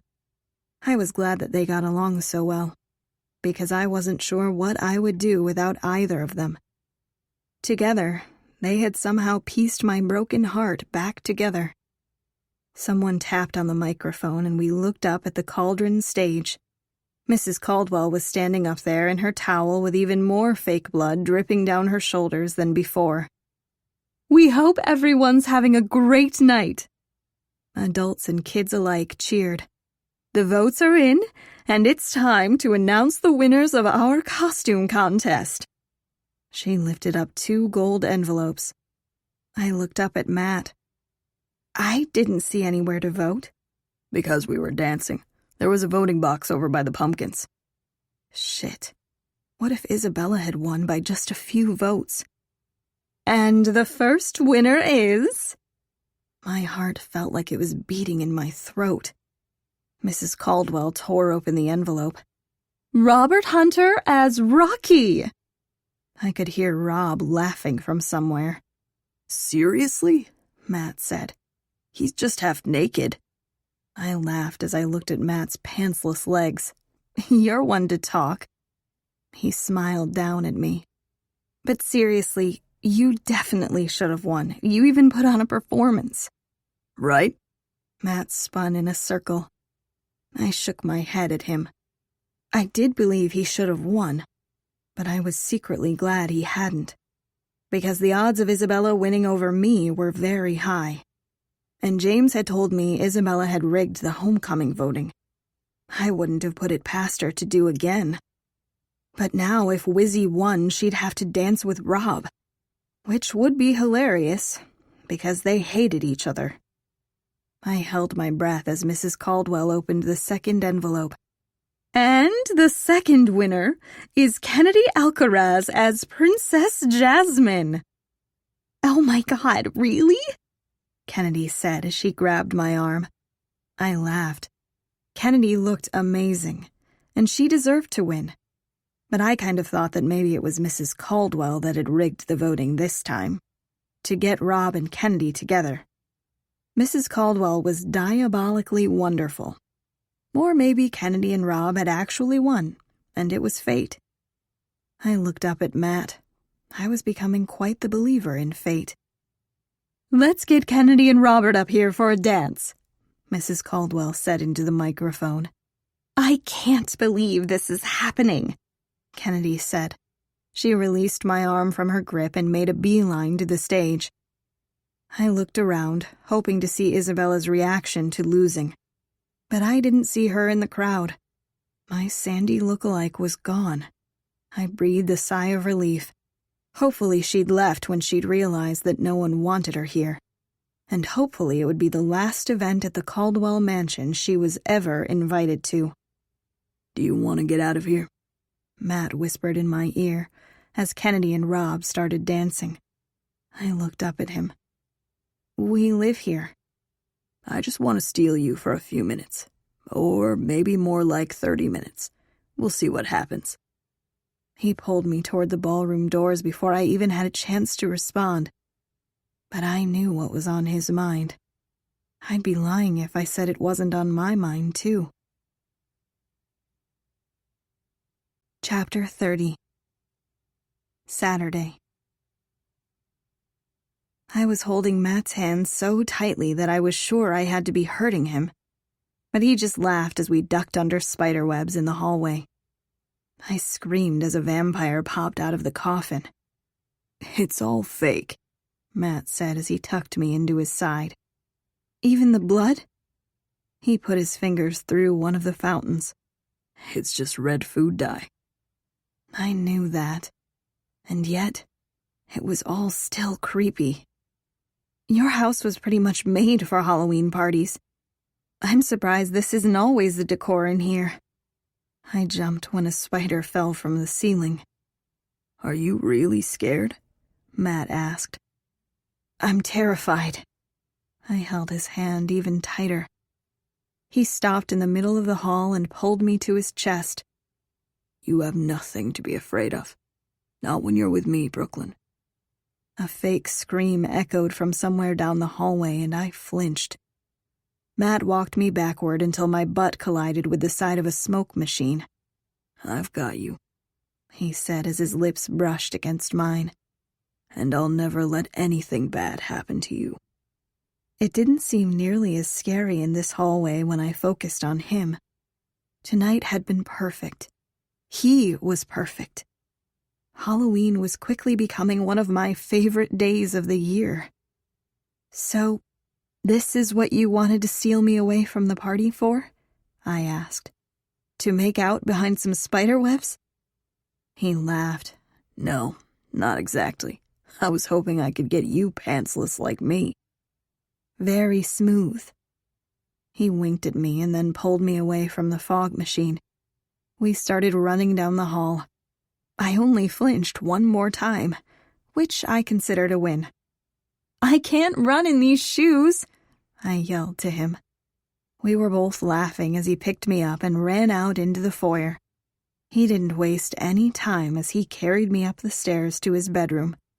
He somehow managed to open the door while holding me, and he kicked it closed. He skipped the lights, carried me right to the bed, and threw me down into the middle of it. And my excitement quickly turned to disgust. Matt, why is your bed so wet? I blinked, trying to make my eyes adjust to the dark room. Oh, God, it smelled gross, too. What was that? Huh? He leaned over me. What the fuck? My hands were definitely wet, but I couldn't see a thing. Ew. My back was wet, too. Oh, crap, all the curls in my hair. I reached up to touch the back of my head and realized my mistake. Whatever was on my hands got even more into my hair. Gross. Let me go get the lights. Matt crawled off of me. He flicked the lights. The first thing I noticed was that his hands and forearms were covered in blood. Matt! I screamed. There was even some blood splattered on his shirt. I looked down at myself and screamed even louder. I was covered in it, too. I wanted to laugh it off. The house was oozing with fake blood. But this wasn't water with red food dye. It was thick and sticking to my hands. The whole bed was soaked in it. It was everywhere. What the fuck? Matt said. I crawled backward on the bed and my hand touched something soft. I looked down and screamed again. There was a dead dog in Matt's bed. No, not any dog. A sob escaped my throat. It was Isabella's dog, Sir Wilfred. Her adorable little puppy had his stomach sliced open. Oh, God. His guts were pouring onto the bed, and his white fur was matted with blood. I covered my mouth with my hand so I wouldn't puke. But the blood smeared across my face, spreading the horrid smell of blood right under my nose. I was going to be sick. I started gagging, but nothing came out. Matt ran over to the bed and pulled me off, holding me tight. "Don't turn around," he said as he led me away from the bed and toward his bedroom door. It was a little too late to protect me from seeing Sir Wilfrid dead on his bed. I hadn't just looked at the poor dog. I'd practically bathed in Sir Wilfrid's blood. How could someone do this to a sweet little animal? My stomach rolled. I looked up at Matt as he opened the door, and I realized he wasn't staring at the bed. He was staring at the opposite wall. I turned to see what he was looking at. On the wall above his dresser were the words, "You're next," written in Sir Wilfrid's blood. "You're next." The words rolled around in my head. Isabella's going to kill me. My heart started racing. "You're next." As much as Matt's arms comforted me, I didn't need Matt right now. I needed my dad. He was the only one that knew what to do with Isabella. I needed to get to Miller or Donnelly so they could call my dad. I pushed myself away from Matt and ran out the door. "Where are you going?" Matt yelled as he ran after me. I barely stepped out of his room when I ran straight into Freddy Krueger. I screamed so loud that I was pretty sure they could hear me in the ballroom downstairs. Freddy Krueger grabbed me. "What the hell is going on?" He yelled down at me. His scarred face looked even more grotesque in real life. "Get off me!" I screamed and tried to shove him off. He just gripped my arms harder. "Miller!" I yelled at the top of my lungs. "Donnelly, help me!" "Jesus, Brooklyn, it's me," Mason said and pulled his mask off. "What's going on?" I breathed a sigh of relief, which only made the blood fill my nose. I pointed behind me and then made the mistake of covering my mouth again, smearing more blood on my face. Mason stared into the room. "What the fuck is that?" "How long have you been up here?" Matt asked. "Have you seen anyone go into my room?" "The only person I saw go in was Brooklyn like 20 minutes ago." "I was downstairs 20 minutes ago," I said. Mason shook his head. "But I saw you." "Isabella's dressed like me. I mean, she's dressed like Sandy." God, she hadn't just dressed like me to annoy me. Well, I was sure that was a fun bonus. But she'd done it so she could sneak into Matt's room and murder her poor dog on his bed. Isabella had done a lot of terrible things to me, but this was fucking insane. And I didn't need the evidence that a person dressed like Sandy had gone into Matt's room 20 minutes ago. I knew it was her. "It's Isabella's dog," I said. "It was Isabella. She wants to kill me." Saying the words out loud made it even harder to breathe. This wasn't a game. I'd tried to ignore Isabella ever since homecoming, but it wasn't working. Not fighting back was going to get me killed. "Shit," Mason said. Matt clenched his hands into fists. "I'm going to fucking kill Wizzy. Stay with Brooklyn." He turned to go find her. I wanted to call after Matt, but he was already running down the stairs.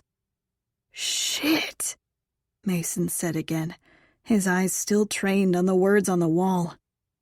I felt a little safer with Mason standing here with me, but I didn't need a babysitter. I wanted to find Isabella too. I was going to fucking kill her first. I ran after Matt. "Wait!" Mason called. I reached the bottom of the stairs before I realized there was no air in my lungs. I pressed my hand against the wall. "Are you okay?" Mason asked as he lightly touched my back. "No." Tears started to stream down my face. "Here, sit down," Mason said as he pulled me down to sit on the step. I leaned forward. I wasn't sure if I was going to throw up or faint. Mason abruptly stood up. "Isabella!" he yelled. I looked up to see Isabella standing in the foyer.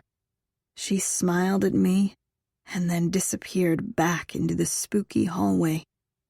Mason took a few steps toward her, and then stopped and looked back at me. I knew why he wasn't running after her. Matt had asked him to stay with me. "Go," I said. "I'm fine." He cursed for the millionth time tonight and then took off running. Matt and Mason could take care of finding Isabella. I needed to find Miller. I needed my dad. He was the only one who would know what to do with her once the Caldwells found her. I pushed myself up.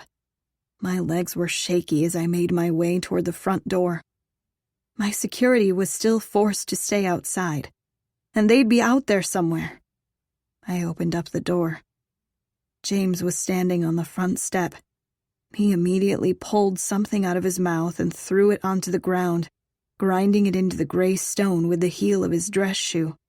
Smoke swirled around his face and he coughed. He waved his hand through the air, trying to disperse it. "Oh, it's just you," he said with a laugh. But then he lowered his eyebrows as he took in my appearance. "What the hell happened to you?" I gasped for air. "Isabella." He grabbed my hand without waiting for a response, pulling me into his chest. "Just breathe," he whispered into my ear. My tears felt hot on my cheeks as the cool autumn air blew around us. For just a few minutes, James held me, until I was able to catch my breath. "Oh God, I'm getting blood all over your tux." James laughed. "I don't care about my tux. But why exactly are you covered in blood?" I made sure not to wipe my face as I pulled away from him. "We went upstairs and found Isabella's dog dead on our bed with the words, 'You're next,' written in blood on the wall." "We?" James asked. "You mean you and Matt?" I wasn't sure why that was the part that he was questioning. I nodded. "And he left you?" "He left me with Mason, but then Mason saw Isabella and I told him to go after her." James ran his fingers through his hair. "Are you okay?" He shook his head. "Sorry, that was a stupid question." I tried to blink away my tears. "We should probably take a shower real quick to get you cleaned up," he said. I laughed, which made him laugh too. "What are you dressed as?" I asked. He looked down at his ruined white tux jacket. "James Bond, from The Man with the Golden Gun, specifically." Oh, that made sense. And Rachel was one of his Bond girls. "Where's Rachel?" "Dancing. I just stepped out for a second. I needed some air." Air? I wasn't blind. I'd seen all the smoke in the air out here. "What were you smoking?" He shoved his hands into his pockets. "What does it matter?" "It matters to me." He smiled. "Because I matter to you? Last time I checked, you turned down my proposal." "That doesn't mean I don't care about you." "I'm Rachel's problem, not yours." He sat down on the step. I didn't really know how to respond to that. "So, are you two good?" He exhaled slowly. "You mean do I think she actually likes me instead of just wanting my money?" He shrugged. "I don't know. But it doesn't make me like her any less. I don't know how to quit her. She's like a freaking drug." I nodded. I didn't really understand because I never did drugs, except that one time I accidentally had pot cupcakes. But I was more addicted to Matt than I think I even knew.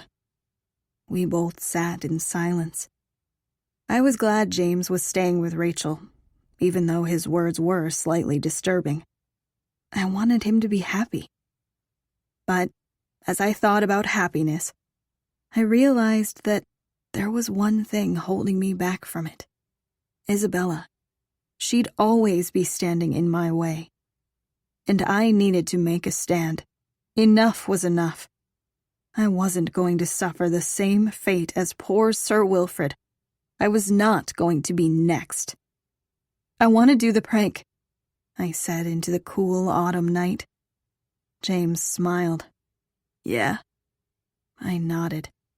I didn't tell him that I wished that Isabella was just dead. Hopefully an innocent prank would get this feeling out of my stomach. I just needed Isabella to know I wasn't rolling over. I wasn't going anywhere. You sure? I thought you didn't want to stoop to her level. I'm not threatening to murder her. Although I don't know why Rob keeps asking me for the blueprints to my dad's apartment. Who knows? But it's still just the pudding thing, right? James nodded. I took a deep breath. Pudding. It was just a silly prank. But it meant I was fighting back. And the deal is still on? About trying to make up with Matt? A deal's a deal, Brooklyn. I put my hand out for him to shake. He looked down at my bloody hand, shrugged, and shook it. Chapter 31. Saturday. The front door opened and Matt was standing there looking super pissed. Crap. I stood up and stepped away from James. "Did you find Isabella?" I asked. "Yeah, we found her. The cops are on their way. I was looking all over for you." I knew he was talking to me, but he was staring daggers at James. And James was wearing a cocky smile. Apparently he had no intention of helping me out and telling Matt that we were just talking. "I'm sorry," I said. "I came out to find Miller and I ran into James." Matt lowered his eyebrows slightly. And I wasn't sure if it was because of the mention of Miller or James, but he didn't know that I'd been with Miller, right? It felt like I needed to give him a better explanation. "I was having another panic attack." Matt's eyes softened. "I'm sorry I ran off." He pulled me into his arms. "I wanted to make sure we caught Isabella." I nodded against his chest.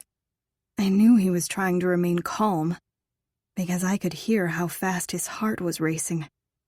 People started coming out the front door. "The party's over," Matt said to James. That was a get lost if I ever heard one. James laughed. God, the last thing I needed was for them to fight again. "Cool," James said. "Later, Brooklyn." He started to walk down the steps. I held Matt tighter and hoped he wouldn't read into James's words. I needed the calm, supportive Matt right now, not the angry one that got into fistfights. Matt's heart was still stammering in his chest, but he just held me. "I'm sorry," I said again. "James was out here and I was having trouble catching my breath." "It's okay." Matt rested his chin on top of my head. Red and blue lights lit up the sky as more people rushed out the front door. Yeah, the party was definitely over early. "Come on, let's get inside. It's freezing out here." Matt grabbed my hand and pulled me back into his house. I nestled myself into his chest. He held me tightly as he ran his hand up and down my back. We stood like that in the middle of the foyer until the final guests were gone. The red and blue lights flashed through the open door of the Caldwell mansion. Someone turned on the lights in the foyer, making everything a lot less spooky, although the red and blue flashes didn't feel reassuring.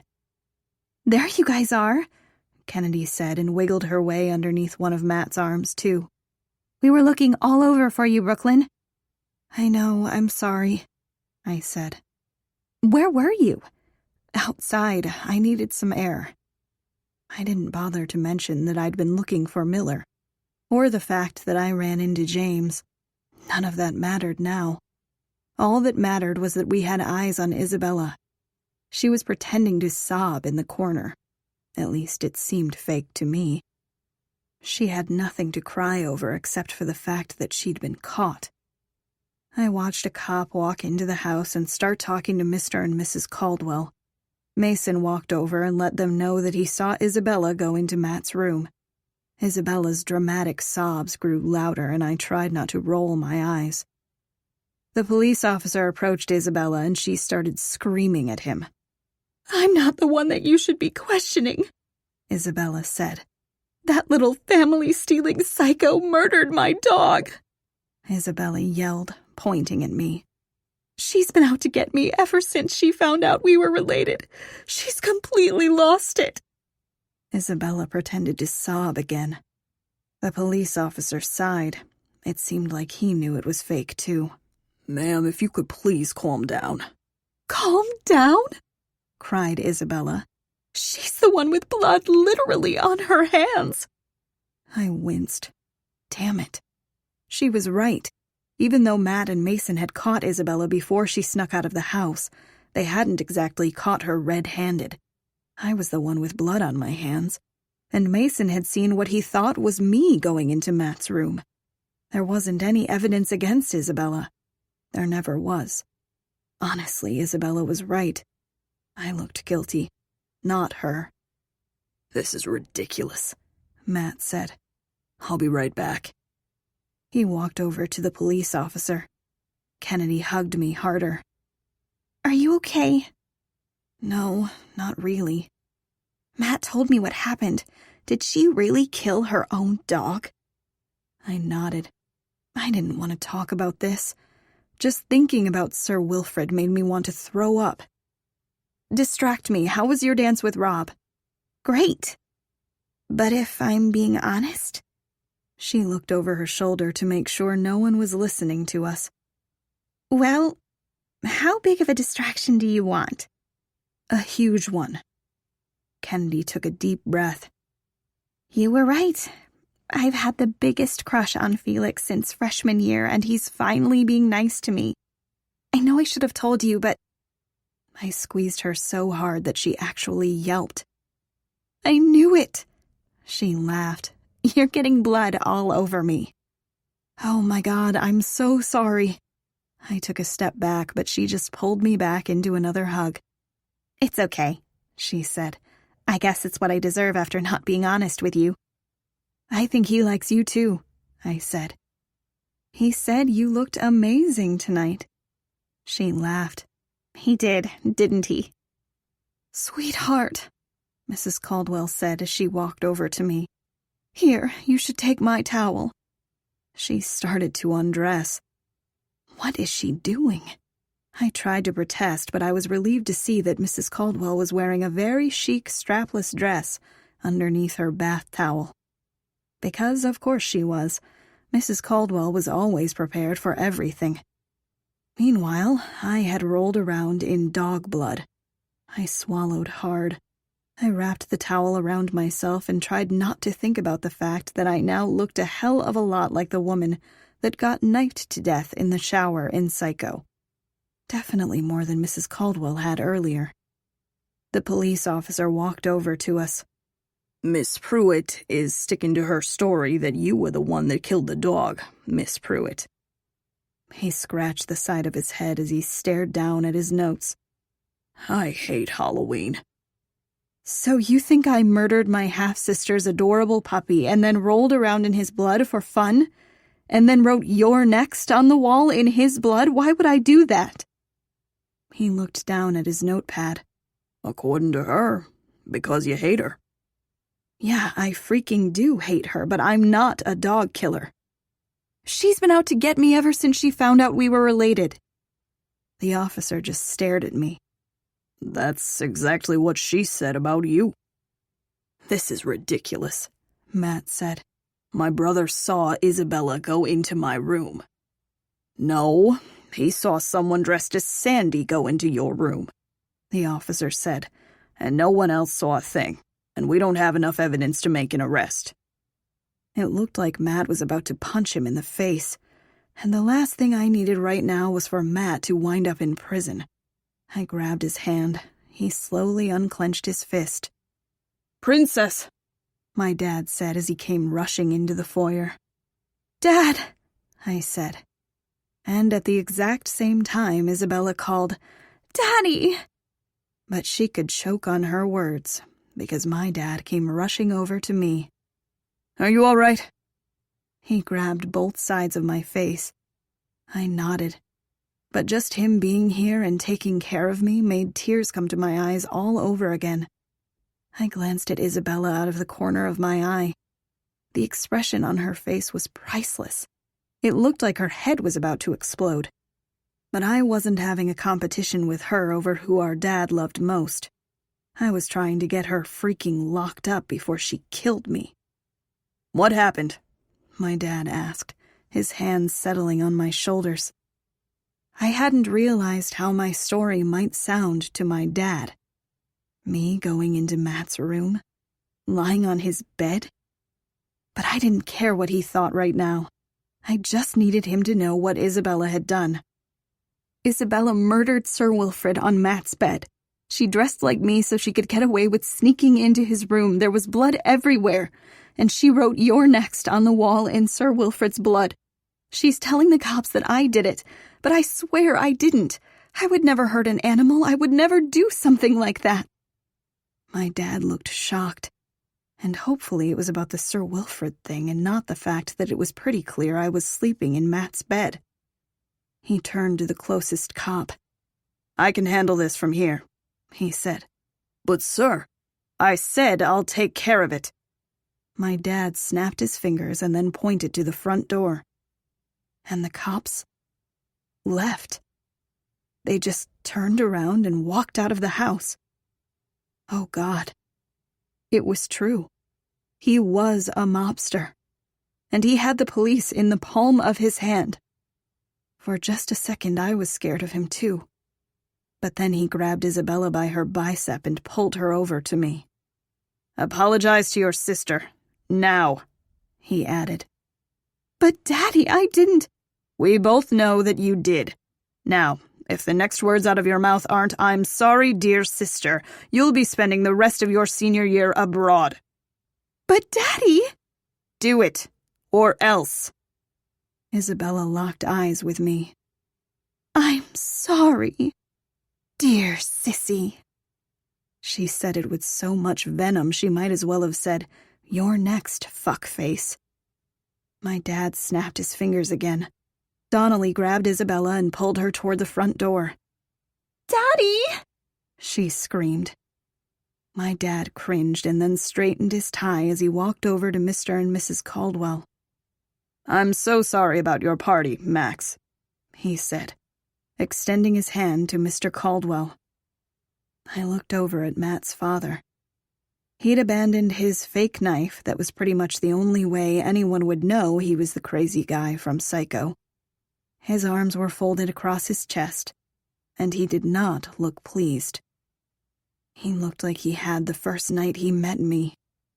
Like he couldn't believe a Pruitt was standing in his house. "You're sorry," Mr. Caldwell said, not shaking my dad's outstretched hand. "Isabella killed a dog on my son's bed and then wrote—" Mrs. Caldwell grabbed his arm and cleared her throat. Mr. Caldwell took a deep breath. "What I meant to say is, perhaps Isabella should no longer be allowed on our property." "I couldn't agree more," my dad said. "It won't happen again, but in regards to what she wrote on the wall, I'm almost certain that she was talking about Brooklyn and not your son, so you don't need to be so alarmed." "So alarmed? If that's true, Isabella threatened your other daughter. And that in no way comforts me when we've extended the invitation for Brooklyn to stay at our house. I can guarantee that Isabella will stay off your property."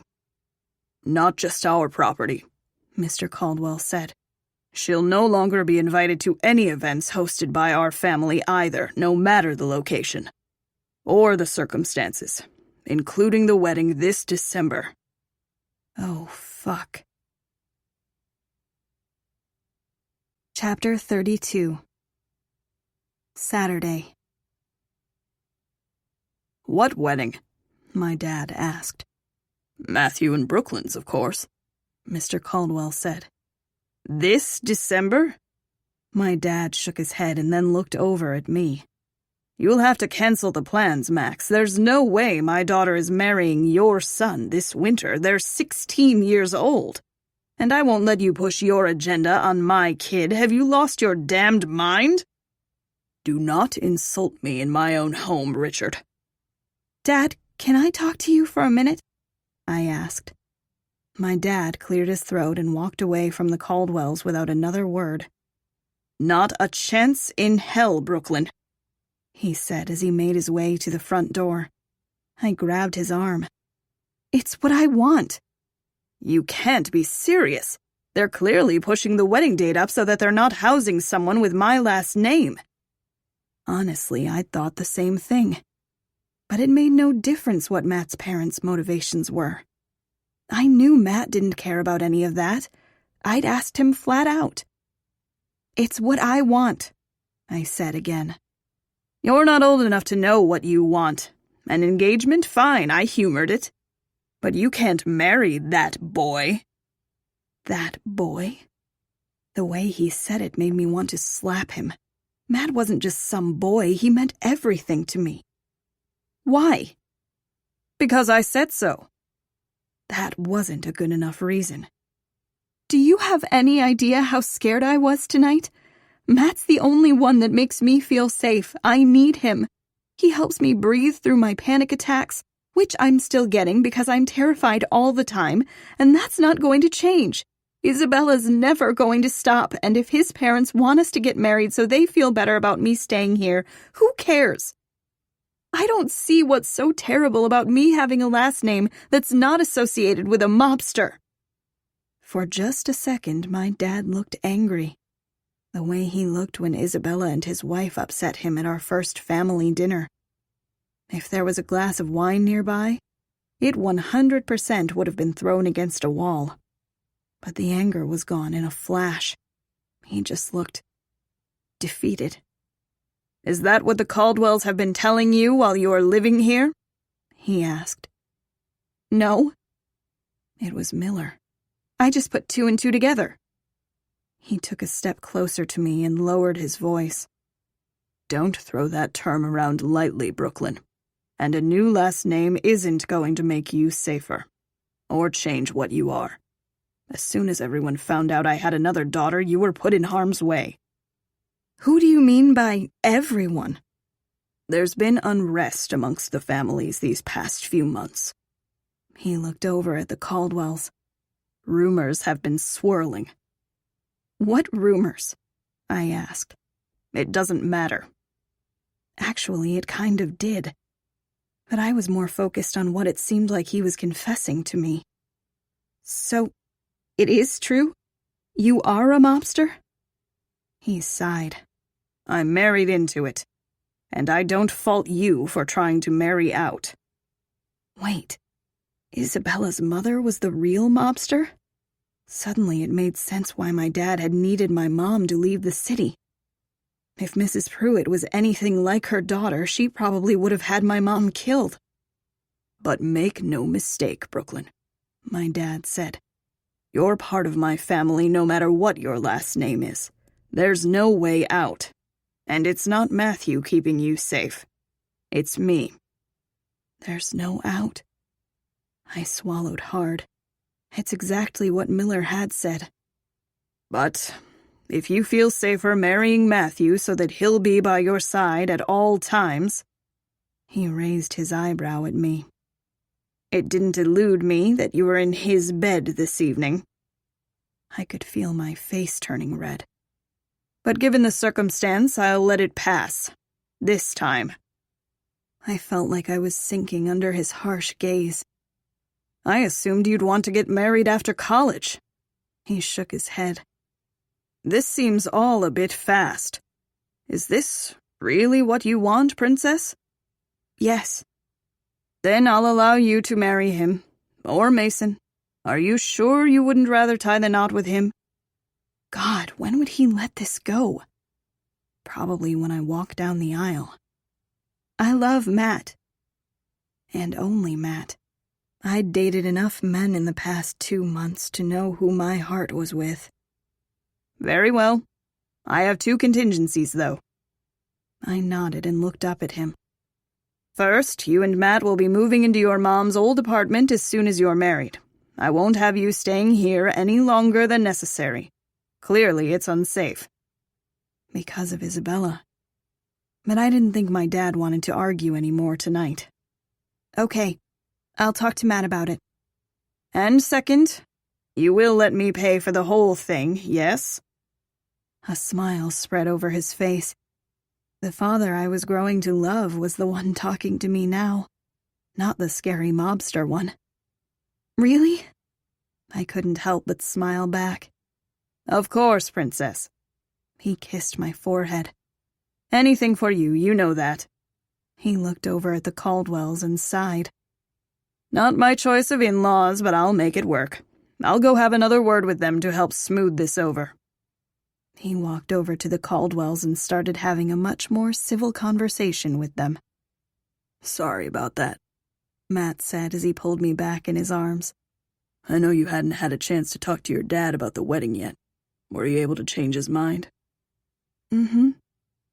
I pressed the side of my face against his chest, and I actually saw Mr. Caldwell laugh at something my dad said. But he did have one contingency. He wants us to move into my mom's old apartment after we get married. I pulled back so I could look up at him. I know we haven't talked about what we were going to do after. Are you kidding? Matt dropped his forehead against mine. I'd love to live with just you. A little more privacy sounds pretty great to me. And a state-of-the-art security system to keep my evil half-sister and the apparently discontent families out. Whatever that even meant. It didn't matter. None of it did. As long as I had Matt by my side, everything would be fine. But there was one thing about my conversation with my father that weighed on me. And it wasn't fair to marry Matt without being honest with him. I was right, I said. He is a mobster. Matt sighed. Yeah, we kind of figured, didn't we? This wasn't really the reaction I'd expected. So, if we get married, that kind of drags you into this mess. If we get married? There's no if, baby. Nothing would make me not marry you. I breathed in his exhales. But he told me it's dangerous. I don't want to put you in danger. Hey. Matt cradled my face in his hands. This isn't about our families, it's about us. I want to marry you, and that's all that matters. It kind of matters. There's no out. It's a family business. I'm a Pruitt. Yeah, and I'm a Caldwell, but I'm not the future CEO of Mac International. Let our older siblings take care of the family business. We can go wherever we want, do whatever we want, be whoever we want to be. He pushed a loose strand of hair behind my ear. As long as I can be Brooklyn Caldwell, I'll be happy. Matt smiled. And as long as I can call you my wife, I'll be happy. He was freaking perfect. Can we please get out of these clothes now? I asked. Matt laughed. And into the guest bed. Oh my God. I didn't bother telling him that my dad disapproved of our sleeping arrangements. I couldn't not sleep beside Matt. The sound of his heart beating while I was snuggled up to his chest was the only way I was able to fall asleep. He'd held me close every night after my uncle passed away. He held me tight every night since I moved in. When I was in his arms, I felt whole. And no one, not even Isabella, was going to break me again. Chapter 33. Wednesday. I ran my fingers along the velvety couch and looked up at the chandelier above my head. There was only one way to describe the wedding dress boutique: pure elegance. It was like Odegaard, only the wedding equivalent. And I was already feeling uncomfortable, knowing that these dresses probably cost more than the down payment of my mom's house back in Delaware. A super stylish woman in a black dress walked over to us. "Hi, I'm Sarah, and I'll be your bridal consultant today. Which one of you is the bride?" I stood up to shake her hand. "That would be me. I'm Brooklyn. It's so nice to meet you, and who is with you today?" "This is my maid of honor, Kennedy. My future mother-in-law," I gestured to Mrs. Caldwell, "and my Justin," I laughed. "He's my wedding planner." "Nice to meet all of you," Sarah said. "Are you ready to get started?" She didn't say it, but it seemed like she was thinking we must be waiting for someone else. Like my mom. I found myself blinking away tears. "Yes, let's do this." Sarah smiled. "What silhouette are you leaning towards?" "Oh, I looked over at Justin. He laughed. "We need the full treatment, Sarah. We're going to try one of every style to see what she's most comfortable in, and then we can narrow it down from there. Sound good, Brooklyn?" I nodded. I was so glad he was here. "Great," Sarah said. "And when is your wedding?" "It's December 22nd, Justin said. "So we need to make a decision today." Sarah stared at him for a second. "Wait, you mean this December 22nd? That's less than 2 months away. I don't know if we're going to be able to turn something around that quickly." "Sarah." Justin said her name with the most serious expression on his face. "We both know that your designers always make exceptions under certain circumstances." Sarah looked over at me and then back at Justin. "Yes, under very limited circumstances, but rush orders start at—" "Her father let me know that her budget is $15,000, Justin said. My budget is what? Kennedy's jaw dropped. I was pretty sure I looked as shocked as Kennedy. And Sarah. Sarah was probably thinking there was no way I could afford that. I was wearing a pair of jeans and Matt's varsity jacket. She probably thought I couldn't even afford to be in the store. And when I say $15,000 is the budget, I mean it's the minimum," Justin added and smiled over at me. "Your dad wanted to make sure you knew you could get anything you wanted," he said and winked at me. "I'm loving him more and more every day. He's making this wedding very easy on me." At least $15,000? That was too much. I wanted to run out of the store and go over to Goodwill to find something second-hand. I wasn't a designer dress kind of girl. Sarah cleared her throat. "Well, the rush won't be a problem at all then." She looked embarrassed. "Do you want to head back with me, Brooklyn, and we can get started?" I nodded. "And if you all would like to look around for dresses you think Brooklyn would look good in, please feel free." Justin squealed with excitement and got up right away and started looking through the dresses. Mrs. Caldwell and Kennedy laughed and joined him as I followed Sarah. There didn't seem to be a style that I liked yet. The problem was that I loved dancing with Matt, and all the dresses felt too heavy or too big. They were all just too much everything. It seemed like the more expensive the dress, the more it weighed. Sarah was just unzipping me from a poofy dress when there was a knock on the dressing room door. "It's just me," Justin said from the other side, "and I have the perfect dress for our beautiful bride." I held the current one against my chest as Sarah opened the door. Justin was smiling and holding up a dress. "This is the one," he said. "I can feel it." He shoved it into Sarah's hands and walked away with a sassy strut. It was hard to tell how it would look on, but as soon as Sarah zipped up the back and put the clips on for it to fit my frame better, I was speechless. It was long-sleeved with sheer and lace embellishments down the arms. The bottom was loose and flowy. And the best part, even though it was tight enough to accentuate my waist, it was comfortable.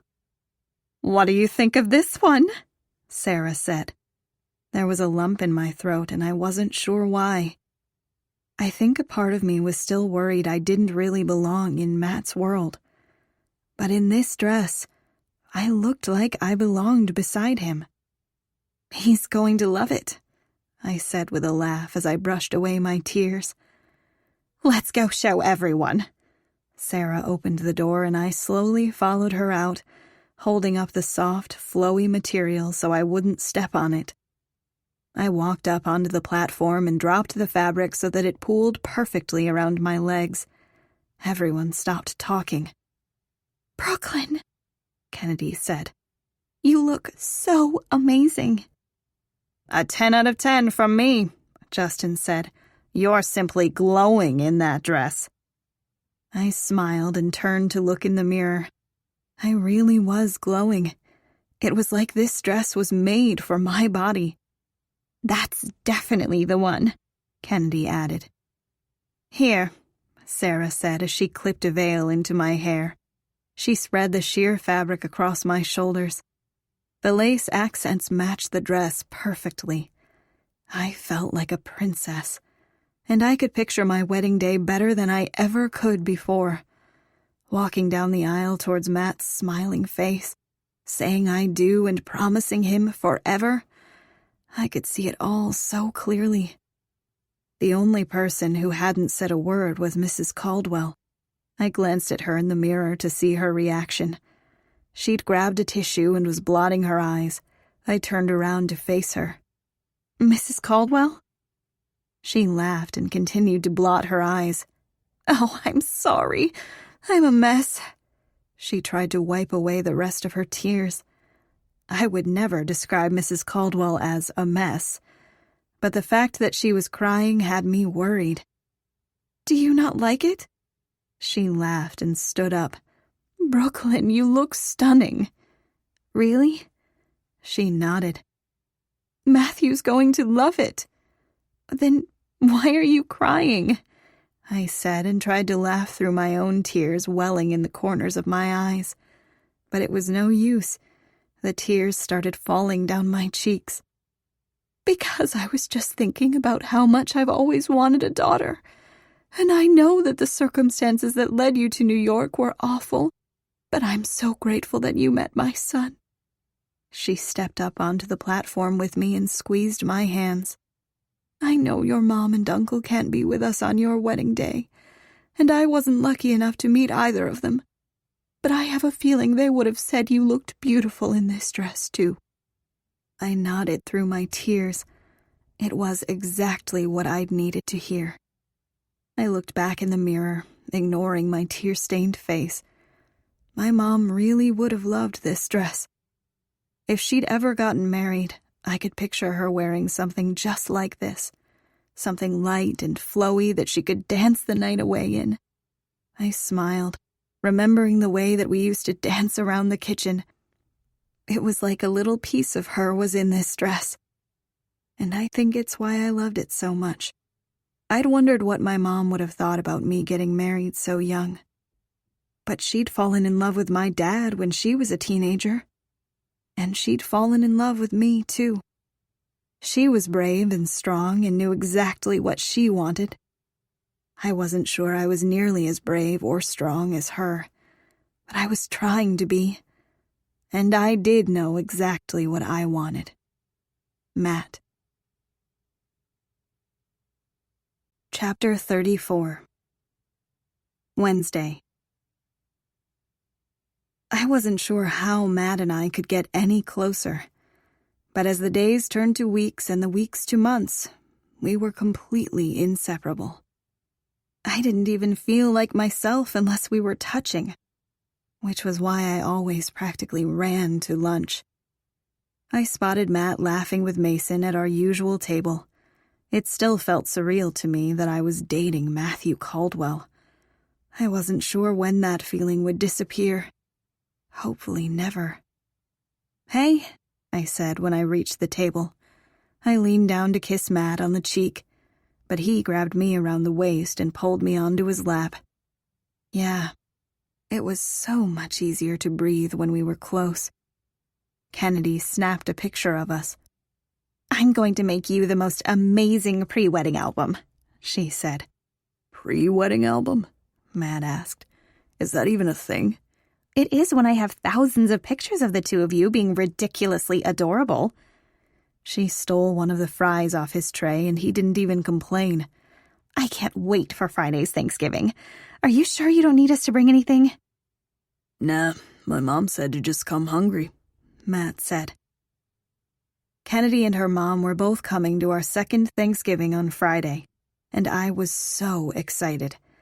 I'd already agreed to go to my dad's tomorrow to celebrate with his family, so the Caldwells had been so sweet to change their celebration to Friday so that Matt and I could attend both. And I was thrilled when Mrs. Caldwell had extended the invitation to Kennedy and her mom, too.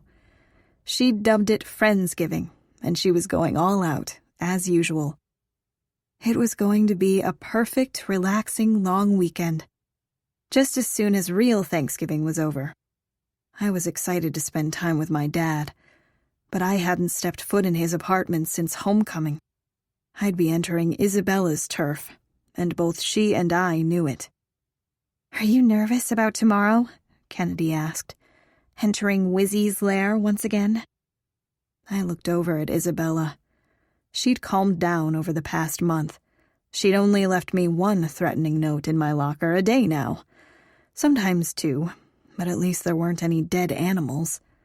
I'd never be able to forgive her for that.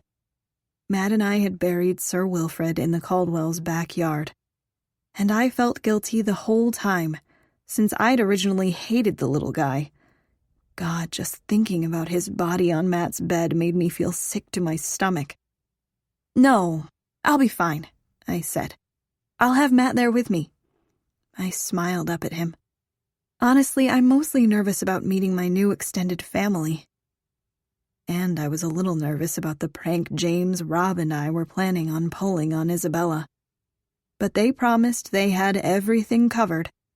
I just had to sit back and laugh, and hopefully get the Caldwells and Hunters to finally make up. "What if all your new relatives are as terrible as Isabella?" Kennedy asked. "Yikes." "What'd I miss?" Felix said and sat down next to Kennedy. The two of them weren't dating. Yet. But Kennedy was finally civil with him, and I'd give it another few weeks before one of them caved and confessed they were madly in love with the other. Because now that I knew for a fact that Kennedy liked Felix, it was obvious. I hoped it was obvious to Felix, too, because I wasn't going to meddle anymore. "We were just talking about Thanksgiving," Kennedy said. "Oh, I can't wait till Friday," Felix said. "Thanksgiving always sucks with my parents out of town, but this year I'm going to eat so much turkey." Kennedy laughed. I was so excited that Matt had calmed down about my friendship with Felix. It was even Matt's idea to invite him over on Friday. I almost felt confident saying that Felix and Matt were friends now. Maybe they'd make it official soon, too, with a handshake or something. Not the way Felix and Kennedy were going to make it official. "What time did you say I should come over?" Felix asked. "You can come over whenever, really," Matt said. "Brooklyn has an appointment in the morning, but she'll be back before noon, right?" He looked over at me. My dad had finally made me that appointment to get birth control. I was surprised it took him as long as it had. Especially since he'd basically found out I was sleeping with Matt on Halloween. I said, hoping no one would ask me questions about it. A gynecological exam hardly seemed as fun to talk about as Thanksgiving. "And we can always just play video games before dinner's ready," Matt added. "Awesome," Felix said. "Are we talking Xbox or—" Mason leaned over. "Of course we're talking Xbox, and we're going to kick your ass." "Oh, game on," Felix said. They all laughed as the bell rang, signaling the end of lunch. Matt's fingers intertwined with mine as we all walked out into the hall. But all of us stopped when we saw two cops standing outside the cafeteria. One of them stepped forward. "Felix Green, you're under arrest for the possession of drugs on school property." Felix laughed. "What?" "We found drugs in your locker," the cop said. "That's not possible."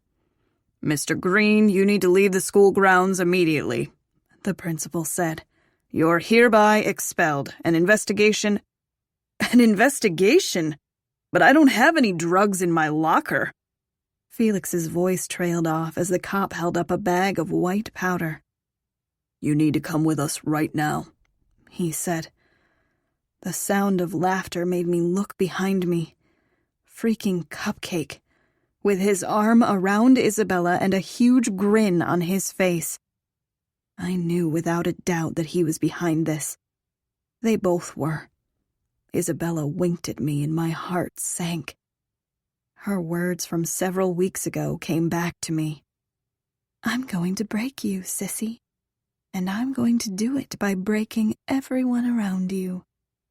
Felix seemed to have come to the same conclusion on who had set him up, because he yelled, "What the hell, Cupcake?"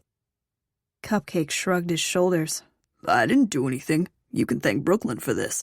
I saw her on the phone earlier. She probably turned you in. What?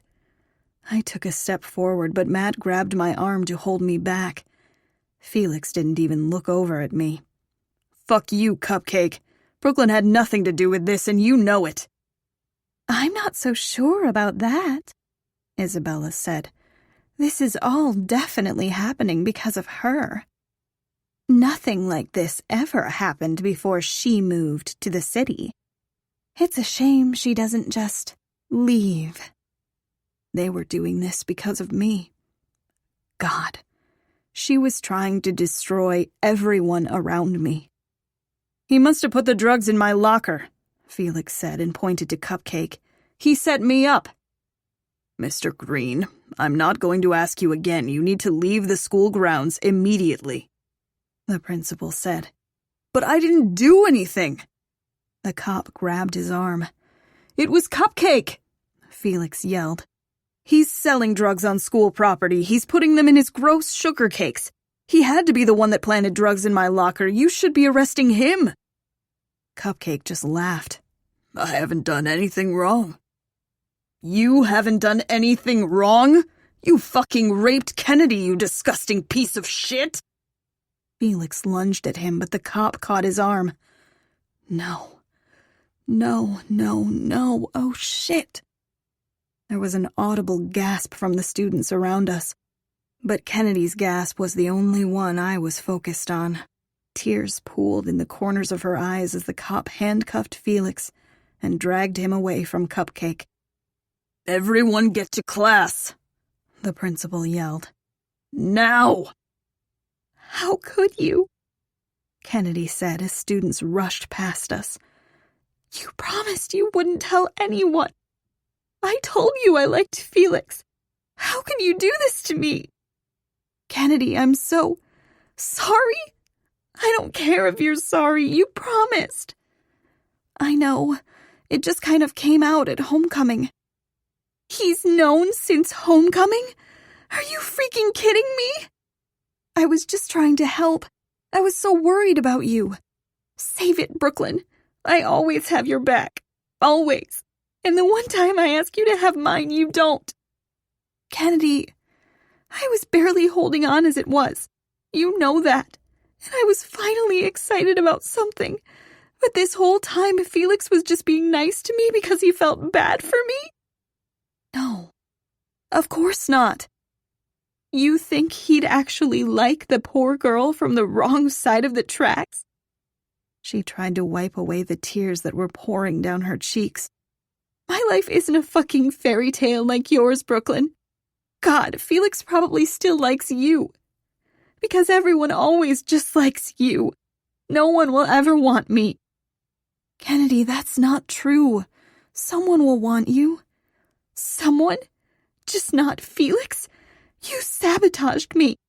You knew I liked him and you ruined everything. He'll never look at me the same. And God, I really can't freaking look at you right now. She ran off toward the bathroom. I went to follow her, but Matt grabbed my hand. I think you should give her a second to cool off. Isabella laughed as she walked past us. 2 down, she said. That was easier than I thought. Only 1 to go. She placed her index finger in the center of Matt's chest. Matt grabbed her hand to push it away. Funny, said Isabella. We're already holding hands. Matt dropped her hand like it had burned him. No matter. I still have a month to ruin this relationship. See you on Thanksgiving, sissy. She blew me a kiss and walked away, her high heels clicking loudly on the floor. I didn't mean to, I said through my tears. I thought Felix would talk to Cupcake and fix it. I thought... Why do you tell Felix and not me? Matt asked. I didn't mean to tell anyone. It just kind of slipped out at homecoming. At homecoming, yeah, I heard you. Which means you kept it from me for weeks, Brooklyn. I wasn't keeping it from you. Kennedy asked me not to tell anyone. But you told him. God, he sounded so pissed. I'm sorry. Matt took a deep breath. Maybe next time you need help with something, you should ask your fiancé instead. Then maybe none of this would have happened. You weren't my fiancé then. We weren't even together, Matt. Because you wouldn't come talk to me. You just broke up with me without even letting me explain my side. We only ever fight when you don't talk to me. And when we got back together, you looked me in the eye and promised me no more secrets. So what the hell is this? It wasn't my secret to share. Well, apparently it was, because you shared it with Felix. He shook his head. I'm not having this argument with you in the middle of school. We can talk about it later. Or not, since you don't like letting me in. He left me standing in the middle of the hall as he walked away. Matt! I yelled after him, but he was already pushing out the front doors of Empire High. God, what the hell had I done? I ran after him and down the front steps. We also said we wouldn't run away, I called after him. He froze at the bottom of the steps and turned around. He looked so sad, and I hated that I'd done that to him. I ran down the rest of the stairs. Please, I don't want to fight with you, I said. He didn't say a word. When Kennedy told me what Cupcake did to her, I didn't know what to do. It felt like I had this secret that I couldn't keep in. And I would have told you, but I already felt so guilty about letting it slip to Felix. Please, I can't handle you hating me too. Matt reached out and ran his thumbs beneath my eyes, wiping away my tears. Kennedy doesn't hate you. It sure seems like she does. She doesn't. And I could never hate you either. It sure seems like you do. He dropped his forehead against mine. You drive me fucking crazy, but that's because I love you, not because I hate you. I could never hate you, baby. I breathed in his cinnamon exhales. I really am sorry. I wrapped my hands around his torso. Now the prank tomorrow was looming over my head. I should have told Matt about it weeks ago. I shouldn't have kept it a secret. Hell, he may have even helped me plan it. I had no idea. But I couldn't tell him right now when he was already upset with me. It felt like he was slipping away from me, so I just held on to him tighter. Tomorrow, everything would be better. Isabella would be put in her place, and hopefully the Hunters would make up with the Caldwells. Matt would understand. He had to. Me too. Why are you sorry? I asked. For snapping. With all the wedding planning and playoffs coming up, I'm trying so freaking hard to stay calm for you. I don't want to stress you out, but it's just so hard sometimes. I knew he was doing that. He was worried about my panic attacks. He'd been so understanding and patient with me ever since we got back together. But I didn't want him to put that weight on his shoulders.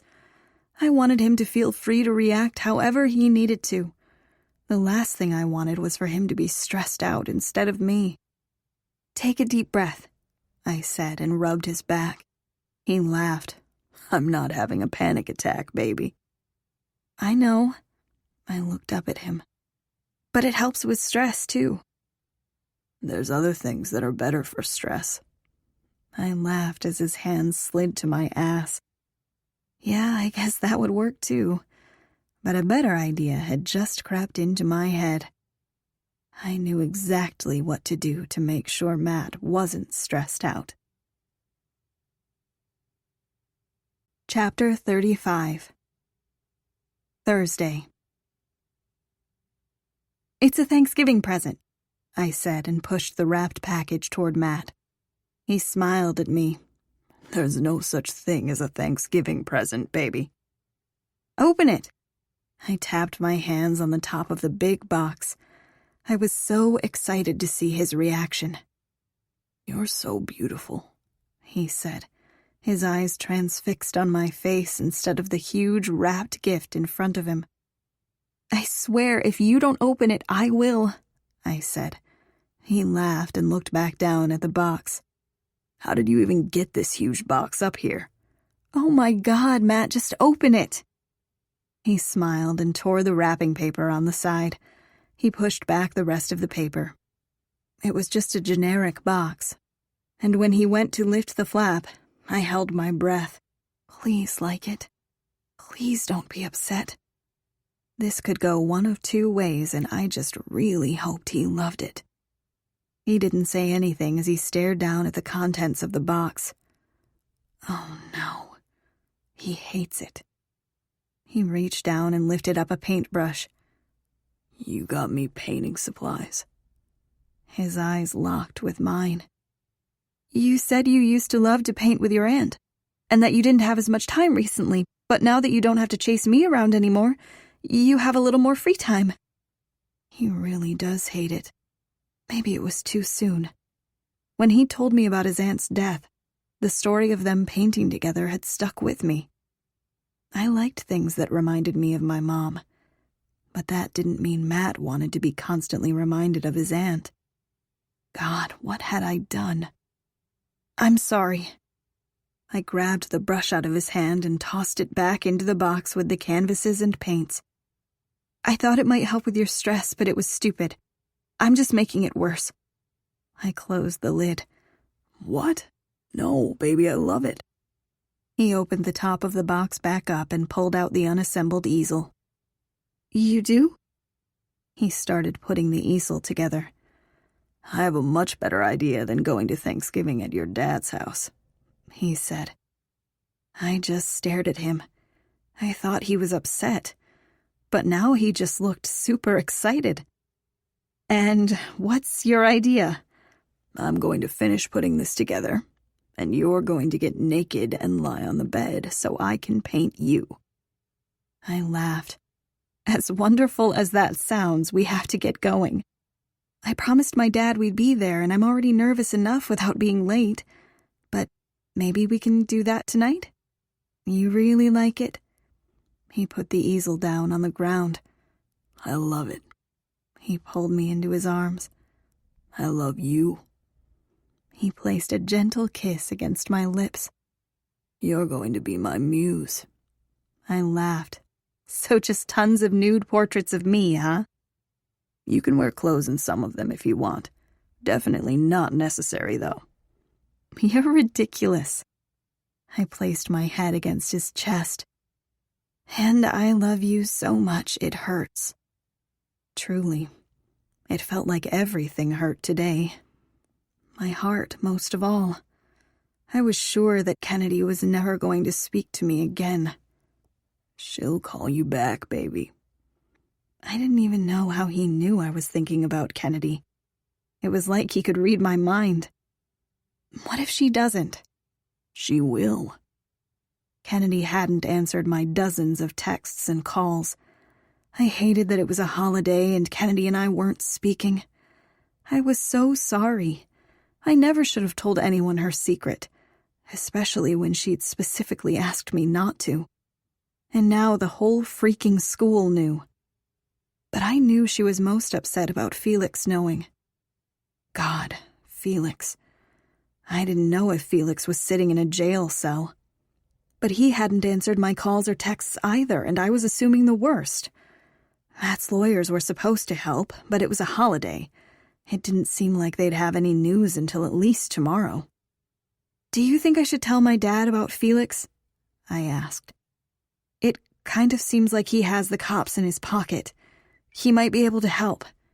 "That's not a bad idea, but I'm sure my parents' lawyers will update us soon." "Yeah, I hope so." "Come on.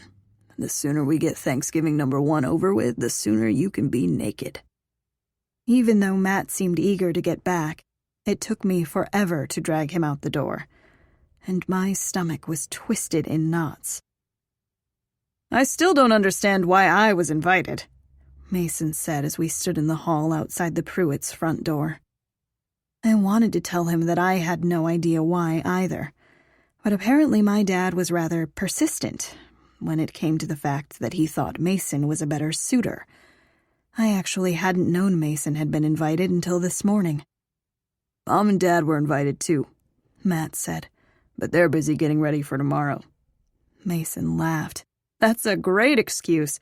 I should have just told Mr. Pruitt I was washing my hair. That was a weird joke, but it made me laugh regardless. It's not going to be that bad, I said, and knocked on the door. I hope. But we're missing the game, Mason said. The Giants aren't even playing, Mason. It hadn't taken me long to figure out that the Caldwells were huge Giants fans. They watched the games together as a family every Sunday. Yeah, but the Cowboys are playing and we need to make fun of them. Cowgirls, Matt coughed into his hand. I laughed. I'm sure they'll have the game on somewhere, I said, but I wasn't really sure. I'd never seen a TV in the Pruitt's place. I assumed no television was one of the many rules I still hadn't read. Princess, my dad said as he opened the door. He pulled me into a hug. Welcome home. He kept his arm around my shoulders as he shook Matt's hand.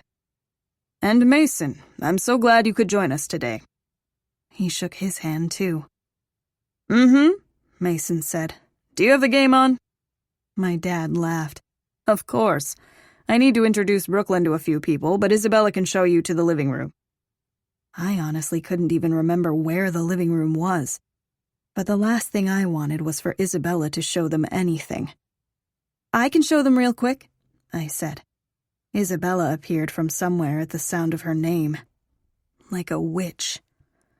Not necessary, sissy. I'm more than happy to show them. I'm sure you are. Happy Thanksgiving, she said as she slipped her arm through Matt's and practically dragged him away from me. Come with me, Princess, my dad said. I want you to meet the family.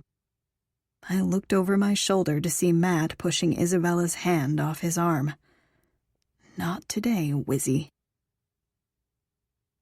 I couldn't remember anyone's names.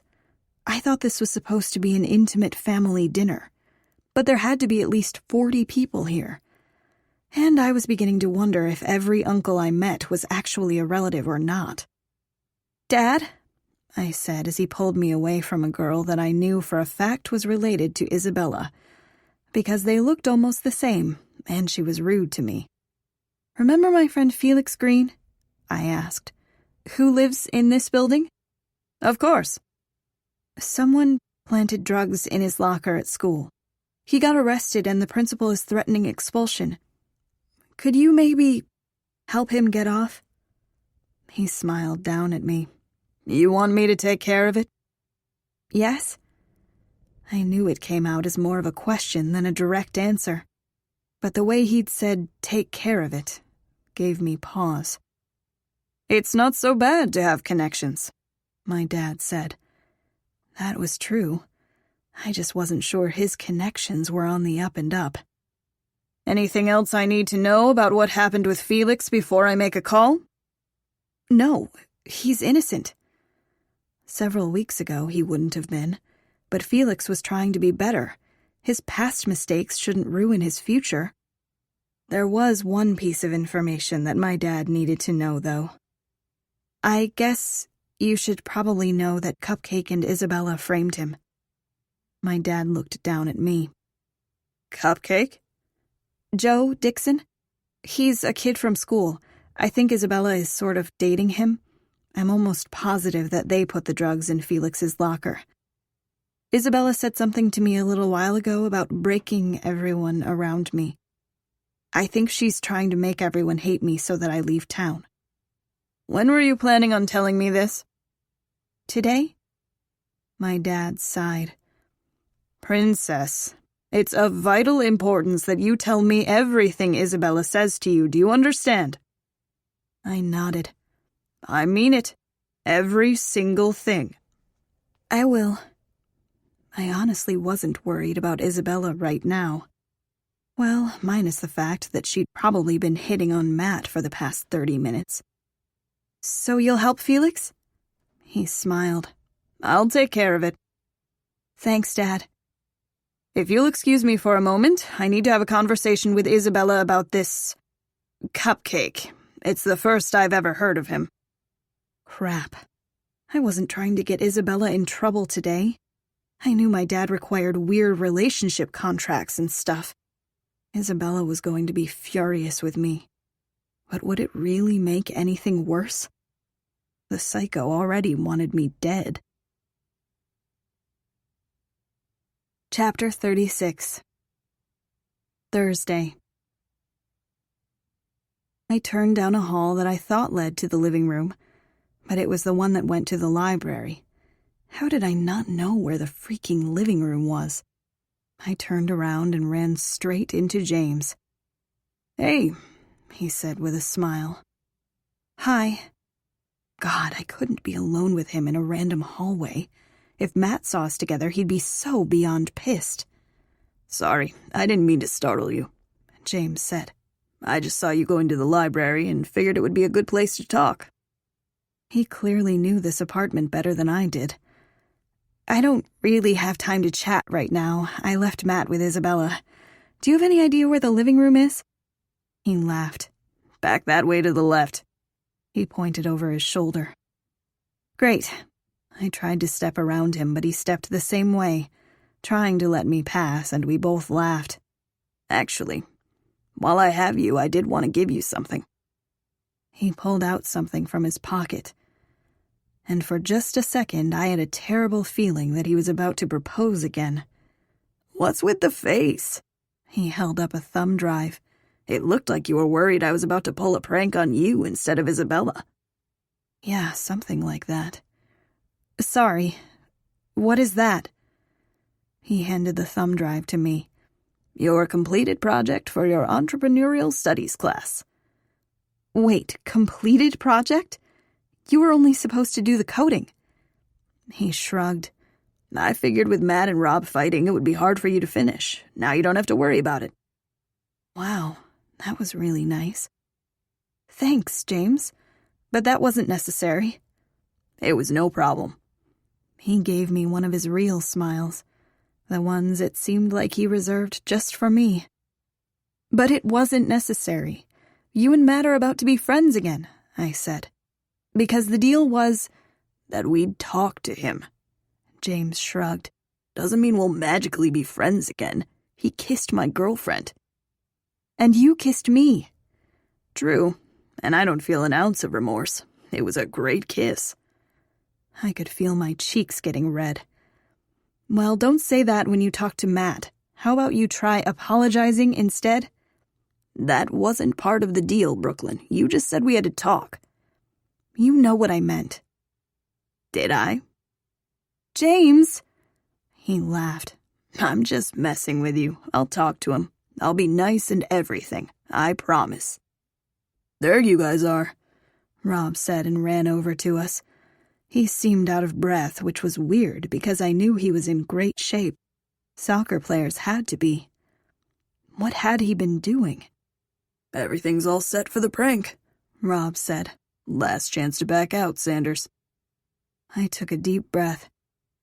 Isabella was never going to stop messing with me unless I stood up to her. And it was a hell of a lot easier having James and Rob's help to do it.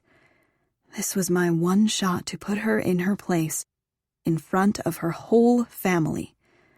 And it seemed like my only chance of fixing the untouchables, too. "No, I want to go through with it." "Good," said Rob, "because I had to work my ass off to get everything ready. You two were no help, especially you, Sanders. You never gave me the blueprint, so I had to go on a crazy hunt to find the person that renovated this place several years ago. And then I had to bribe them to get the layout." He shook his head. "It took hours. You're welcome." What? Our prank was simple, and it all happened in the dining room. He knew exactly where that was. "Rob, you didn't need blueprints." I felt like we'd had this conversation 100 times over text already. "Yeah, I did. He winked at me. No, you didn't. Rob laughed. So much pudding. I shook my head. I thought we agreed on just a little bit of pudding. Right. That's what I meant. Pudding ratios are all about perspective. Okay. At least I knew what the prank involved, or else I'd be worried that he had something else up his sleeve. But I knew for a fact there was no pudding up his sleeves. He was wearing a white dress shirt. That would have been a disaster. So you've got everything covered? I asked. Mm-hmm, Rob said. I even moved around a few place cards so that I could sit right next to the troll. James laughed. Great. I took another deep breath, forcing myself not to back down from this. Let's do this. Rob put his hand out. James put his hand on top of his brother's. Do the thing, Rob said and nodded toward their hands. I laughed and put my hand on top of theirs. Operation Disappearing Troll on 3, Rob said. All three of us yelled it and laughed. I couldn't wait to see Isabella's face. I was pretty sure Rob had moved around more than a few place cards, because he also had me sitting between him and James. At least I knew what the prank involved, or else I'd be worried that he had something else up his sleeve. What the hell? Rob tapped the seat beside his. Sanders sandwich. Not happening. Ignore him, Matt said. He grabbed my place card and switched it with Isabella's evil cousin Poppy, so that I'd be sitting next to him and that the hunters would be forming a very snooty sandwich instead.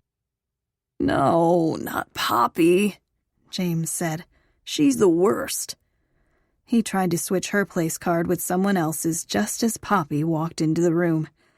James quickly switched it with his own and slid into the seat next to his brother. Poppy seemed happy about her spot, but Isabella didn't look nearly as pleased when she walked into the room and saw the seating arrangement. Apparently she wasn't excited to sit next to Rob. No way is this right. James, switch with Rob, Isabella said. Nah, James said. I'm good. Isabella huffed.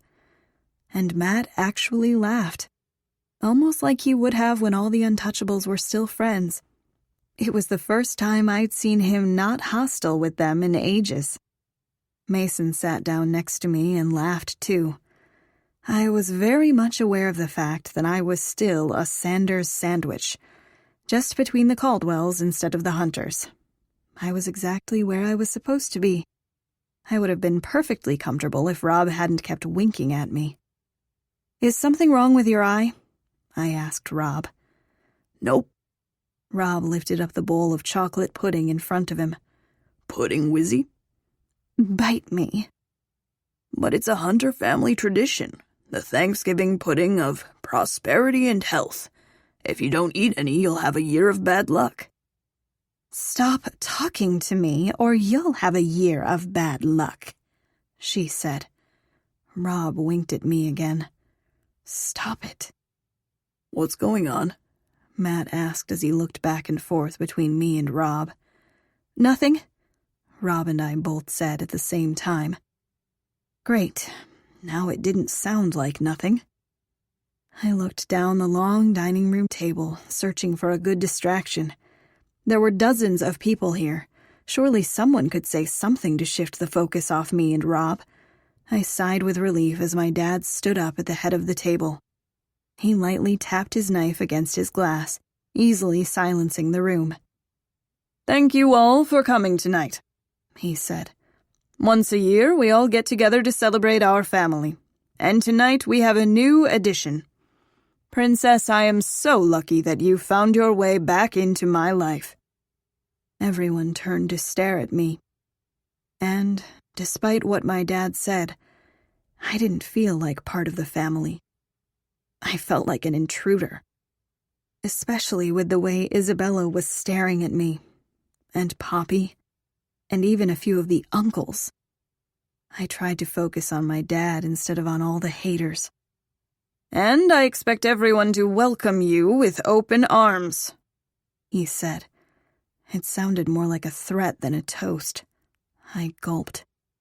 "A toast to family, to new beginnings, to a wonderful year ahead." He lifted up his glass. "Happy Thanksgiving, everyone." He tapped his glass against his wife's. For just a second, my eyes locked with Mrs. Pruitt's. She was staring at me in the same way that Isabella always did, like my time had come. And I saw her in a whole new light now. She was the real mobster. My dad had married into this mess. Was she the one controlling the strings?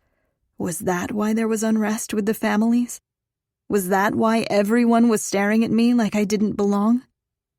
Matt tapped his glass against mine. "To family," he whispered in my ear. I tried to take a deep breath. It didn't matter if this family hated me. The family I was marrying into didn't. "To family," I said, and leaned forward to kiss his cheek. Matt was my real family. Everyone started clinking glasses and drinking their champagne. I turned to watch Isabella take a sip of hers. And I couldn't help but smile. It was game time. Chapter 37. Thursday. The first signs of Isabella's discomfort were her wiggling in her chair. I swore I even saw a gleam of sweat on her forehead. I didn't think anyone else noticed. But when her stomach started gurgling, a few people at the table started to look over at her. "Are you feeling all right?" Rob asked. He looked so freaking happy. "I'm fine, twerp," Isabella said. She lifted her champagne flute and downed the rest. Oh no. Rob's eyes grew round. "Oh shit," James said under his breath, and then he just laughed. I don't think any of us had expected Isabella to drink all of her champagne. That wasn't part of the plan. "You okay?" Matt asked me. He put his hand on my thigh. "You look a little pale, baby." "Yeah, I'm fine." But I wasn't. I was pretty sure my stomach suddenly felt as upset as Isabella's was about to. I just wanted a little payback. Not a real accident. Just a teensy tiny thread of an accident would have been enough for our prank to work. "How much did you put in there?" I tried to mouth silently to Rob. He just shrugged, but it looked like he was about to burst out laughing. Oh, God. Rob had really had to encourage me about the laxatives part of the plan to begin with, but he insisted that they were necessary. I never thought she'd down the whole glass. This was bad. Really, really bad. Isabella's stomach gurgled even louder. Poppy leaned forward to see where the noise was coming from. Isabella grabbed her napkin and wiped off her forehead. She looked sick. Damn it, this wasn't part of the plan. She was just supposed to feel uncomfortable and stand up to excuse herself. Simple as that. But Isabella didn't move at all. She just kept sitting there, her stomach gurgling more and more. Her cheeks puffed up like she was going to barf, but she swallowed whatever it was back down. But the air still had to come out of somewhere, so she farted. Loudly. My mouth dropped open. Someone's fork clattered onto their plate. "Excuse you, Rob," Isabella said. "That wasn't me," he said. "That was all you, Wizzy." "No, it was not." Her stomach gurgled again. It looked like she was dying to get up, but now if she did, it would basically be a confession that she was the one that farted. It didn't matter, though, because she farted again, even louder this time. Okay, maybe it was a little funny. I pressed my lips together so I wouldn't giggle. Isabella's face contorted with pain. There was no way to explain her way out of this. Everyone had to know it was her. "If you'll excuse me for 1 second," Isabella said. I think I left my curling iron on. She grabbed her stomach. Rob laughed. You better hurry, Wizzy. You don't want another accident like that pool one. I can think of a pretty endless list of new and improved poop-themed nicknames. She elbowed him in the neck as she stood up. Ow, Rob said. Isabella farted again so loudly that every single person at the table had to have heard it. I tried my best not to laugh. This was horrifying. And maybe we had taken it a little too far. But it was kind of hilarious, too. Poppy gasped as Isabella walked by. Oh my God, Isabella, gross, she said. What? Isabella looked down at the back of her dress where Poppy was pointing. Rob had slipped some of the chocolate pudding onto Isabella's seat right before she'd sat down. That was the prank. All of it. Get her to stand up in the middle of dinner and make it seem like she'd pooped her pants. I didn't, Isabella said, just as she farted again. Poppy started laughing. A few other people at the table did too. Tears started streaming down Isabella's cheeks. I wasn't sure if it was because she was embarrassed, though. It just looked like it was really painful to hold in her bowel movement. It's not... Her voice trailed off as she put her hand on her ass to cover up the pudding stain, as another huge fart ripped through the room. And then she screamed at the top of her lungs and ran out of the dining room, her hands trying desperately to cover her fake poopy butt, but failing. It had gone too far. I hadn't meant to make her cry. But when I saw Rob barely holding back his laughter, I couldn't not laugh. And once I started, I couldn't stop. Everyone thought Isabella had actually shit herself. The prank had worked. It was freaking amazing. And it felt so good to see her being the butt of a joke for once. She was crying, Brooklyn, Matt said. Why are you laughing at that? I covered my mouth. How did he not see the irony in his words? Isabella always laughed when she made me cry. And I couldn't even count on one hand how many times she'd publicly humiliated me. This was hilarious. I was actually shocked that he wasn't laughing. She pooped her pants, I said, leaning into what it looked like. Matt just stared at me like he didn't even recognize me. My laughter died in my throat. This had been exactly what Matt was talking about. Him not wanting me to stoop to Isabella's level. I wasn't the kind of person who laughed at other people's tears and embarrassment. So why was I? Really, what was wrong with me? And yet, another glance at the hunters had me laughing all over again. Come on, man, it was kind of funny, Mason said. I smiled up at him. He winked at me. Karma, right? Yeah, something like that. At least one Caldwell brother understood. Really, how was Matt not even a little amused? Isabella had made his life a living hell, too. This was justice. She laughs all the time when I cry, I said to Matt. Yeah, because she's an asshole. You're not. Asshole. Just thinking about the amount of poop coming out of Isabella's asshole right now made me giggle again. Asshole, I said with a laugh.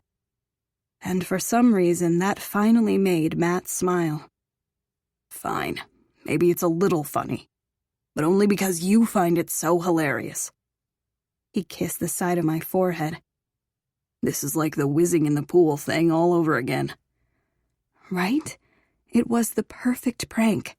And now James and Rob would talk to Matt and Mason, they'd all make up, and everyone would have a great night. Except for Isabella. But I didn't really care. As far as I was concerned, she deserved it. Besides, she'd be down in a few minutes to try to prove to everyone that it had only been pudding on her skirt. I looked across the table. I thought Rob and James would still be laughing, but now James looked as pissed as Matt originally was. Rob was whispering to him and waving his hands around. James stood up. It looked like he was going to run out of the room, but Rob grabbed his arm to stop him. "Just wait for it," Rob said. "Have you lost your mind?" James pulled his arm out of Rob's grip. "Wait for it," Rob said. He looked so excited. There was a loud cracking noise. For a second, I thought someone had dropped a dish. But then I saw a piece of drywall falling onto the table. "Shit," James said. I looked up at the ceiling to see the cracks expanding right above the dining room table. And then brown goo started leaking through the cracks. Oh, God. Mrs. Pruitt screamed and everyone started backing away from the table. Shit literally started raining down from the cracked ceiling in big, gross globs. There was a loud cracking noise and an explosion of poop fell from the ceiling, covering all the food on the table. Poppy took some shit right to the face and screamed at the top of her lungs. She started sobbing, wiping the poo from her cheeks. "Richard, do something!" Mrs. Pruitt yelled as a chunk of drywall landed in the center of the dining room table. One of the chandeliers fell and she screamed again as the crystals shattered. Someone slipped backward on the mess, slamming into the china cabinet, sending glass and broken china in every direction. Another crack made the ceiling finally collapse. And Isabella fell through it. On a toilet, with her dress pulled up around her waist. Everyone started screaming and running around, slipping in the shit and colliding with each other. What the fuck is happening? The toilet landed right in the center of the table on top of the Thanksgiving turkey. The table snapped in half, and Isabella screamed at the top of her lungs. More poop splattered everywhere as the toilet hit the ground. A water pipe burst, spreading everything literally everywhere. Poop seeped into the carpet. It hit a few of the guests. I even had to dodge some of it. What the hell? I heard someone barfing in the corner of the dining room. "Don't look at me!" Isabella shrieked as she unsuccessfully tried to cover herself. Another fart ripped through the room. And then Rob started laughing so loud. He put his finger through some of the shit on the table and licked it off. For a second, I almost started throwing up too. But then Rob winked at me. Oh no. It wasn't poop, it was pudding. I was pretty sure I was one of the only people that knew it. And now I knew why Rob said he needed blueprints of the apartment, so that he could make sure to set this up just right, and why he kept joking around about an abundance of pudding. So much pudding. "Do something, Richard!" Mrs. Pruitt screamed again. "Someone do something!" She put her hands out as some of the water from the burst pipe shot in her direction. She tried to dodge it and slipped in the pudding, landing face first in the mess. I gasped. Oh, God. My dad stepped forward to try to help Isabella off her porcelain throne, but he slipped on the pudding too. He grabbed the arm of the guy next to him and they both tumbled into the pudding, one of them knocking into the broken china cabinet. And this time the cabinet toppled forward, smashing into the dining room table. The second chandelier fell to the ground, and as someone went to dodge it, they somehow hit the turkey carving fork. It sailed through the air and stuck into the family portrait, right in the middle of Isabella's painted forehead. The fork dragged down, ruining the portrait as everyone continued yelling and running around. Holy shit! Rob leaned across the broken table, not caring at all about his dress shoes stepping in the brown goo, since he knew it wasn't poop. "Good one, Sanders," he said and lifted up his hand. I just stared at him. This wasn't part of the plan. Put your hand down, you crazy person. I heard another person vomiting. I'm going to kill you, Isabella screamed at me. I'm going to fucking kill you, you monster. I didn't do this. I backed up, knocking into Matt. He grabbed my arms to steady me. You're going to fucking die, Brooklyn, Isabella screamed. Isabella, I said. I didn't. Shut up, you bitch. I'm going to kill you in your sleep. How could you do this to me? Matt's hands fell from my arms. I turned around. Matt, I didn't. My words trailed away. How was I going to explain this? Matt looked over at Rob, who still stupidly had his hand raised in the air for a high five. Best prank ever, Rob said. A classic Hunter-Sanders mess-around. No. No, no, no. That was definitely worth all the planning, he said. Don't leave me hanging, Sanders. What the hell, Rob? Matt looked down at me. I can't believe you. He stepped away from me like I was poisoned. It's not what you think, I said. He just shook his head and walked out of the dining room. Matt! I yelled and ran after him. Wait! Matt stopped at the Pruitts' front door. What the hell is wrong with you, Brooklyn? For weeks he'd kept his cool, trying not to stress me out. But it was like something snapped inside of him. He was seething, his chest rising and falling as he tried to hold himself together. It looked like he was going to explode. Were you seriously hanging out with the Hunters behind my back to plan that? Yes, I mean, no, I didn't know. You didn't know that you were hanging out with Rob and James behind my back? I didn't even know what to say to that. Tears started falling from my eyes and I tried to wipe them away. You promised me you wouldn't, he said. You promised me you were on my side. I wasn't sure whether he was going to punch the wall or cry. I am on your side, Matt. I did this for you. I wanted you guys to be friends again. You made Isabella shit herself and fall through the ceiling to make me friends with those dickwads again? How does that make any sense? It was pudding. My voice sounded so small. How could I make him understand this? My mind seemed scrambled as I searched for the right words. I wasn't even sure what I could say to fix this. The way he was looking at me, it was the same way he looked at Isabella, like I was a monster. We just talked yesterday about no more secrets, he said. And you were hanging out with them this whole time? And that? He gestured toward the dining room. We talked about revenge, and I told you that you were better than this. You're not supposed to be like them. What did that mean? I'm not. Give me a break. You're just like Isabella. You laughed at someone's pain. You plotted to hurt someone. I was marrying you to fucking save you from becoming a Pruitt, and you became one anyway. His words made my chest hurt. I didn't ask you to save me. I asked you to love me. And I'm not like them. I didn't know it was going to go this far. It was just supposed to be laxatives and a little pudding on her chair. That was it. I just wanted her to stop messing with me. She fell through the freaking ceiling half naked. But I didn't know that was going to happen. And you can't stand there and tell me that she didn't deserve that after everything she's done to me. She deserved worse. He shook his head. I can't even look at you right now.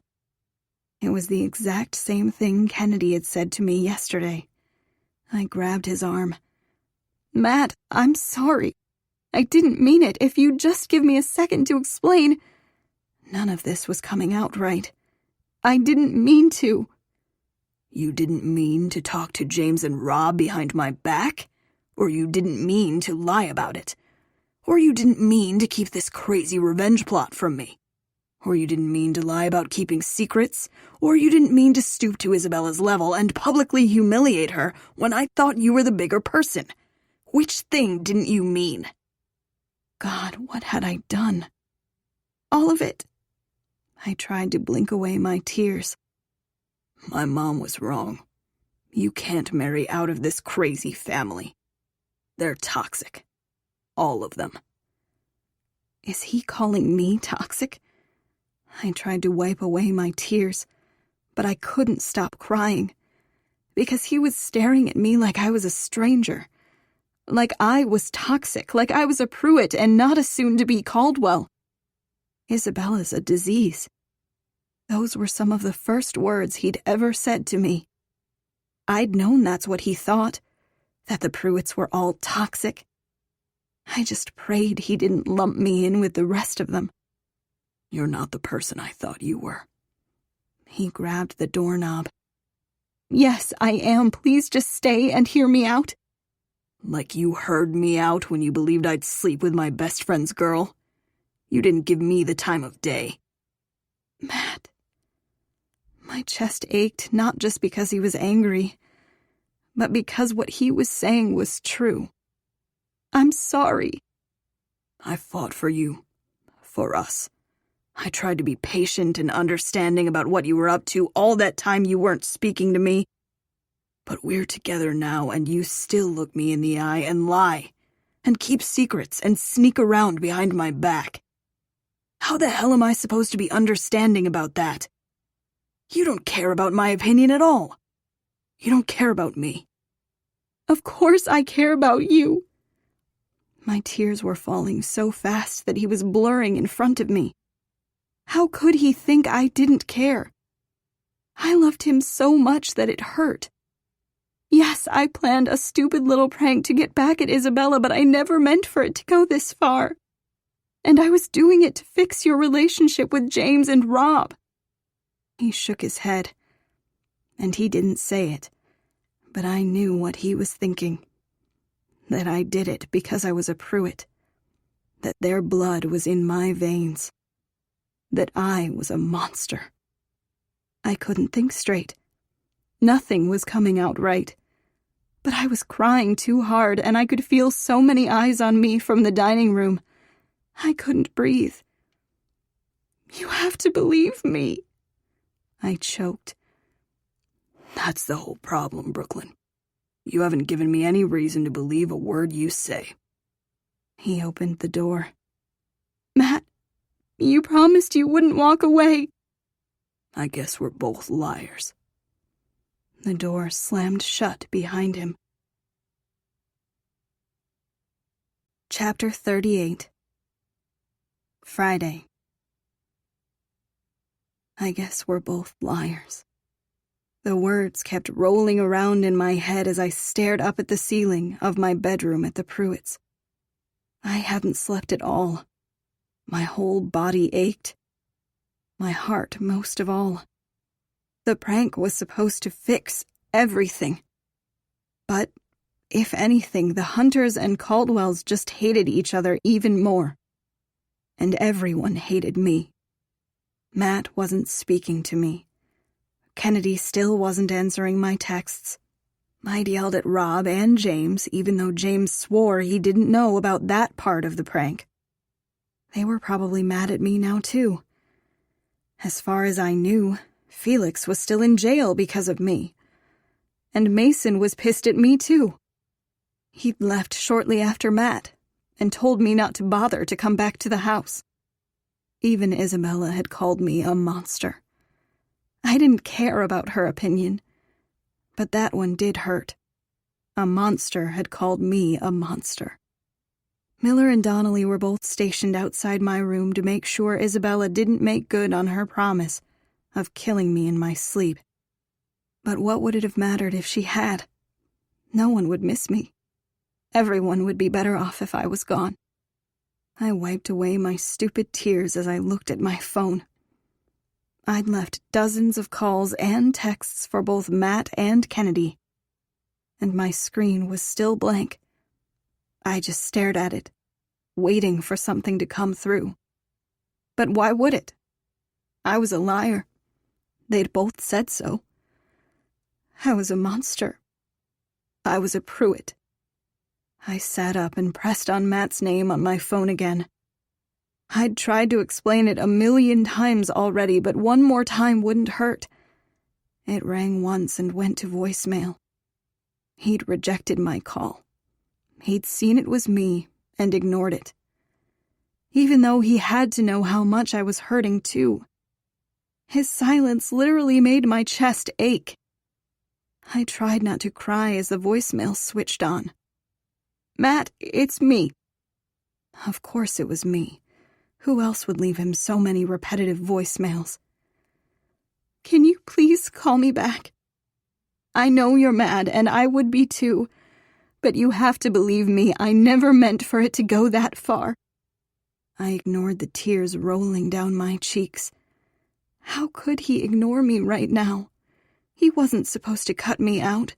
He was supposed to be by my side. Always. He promised me. How could you compare me to Isabella? How could you think that I'm like her when you know me better than anyone else? And how could you ignore me when I'm hurting?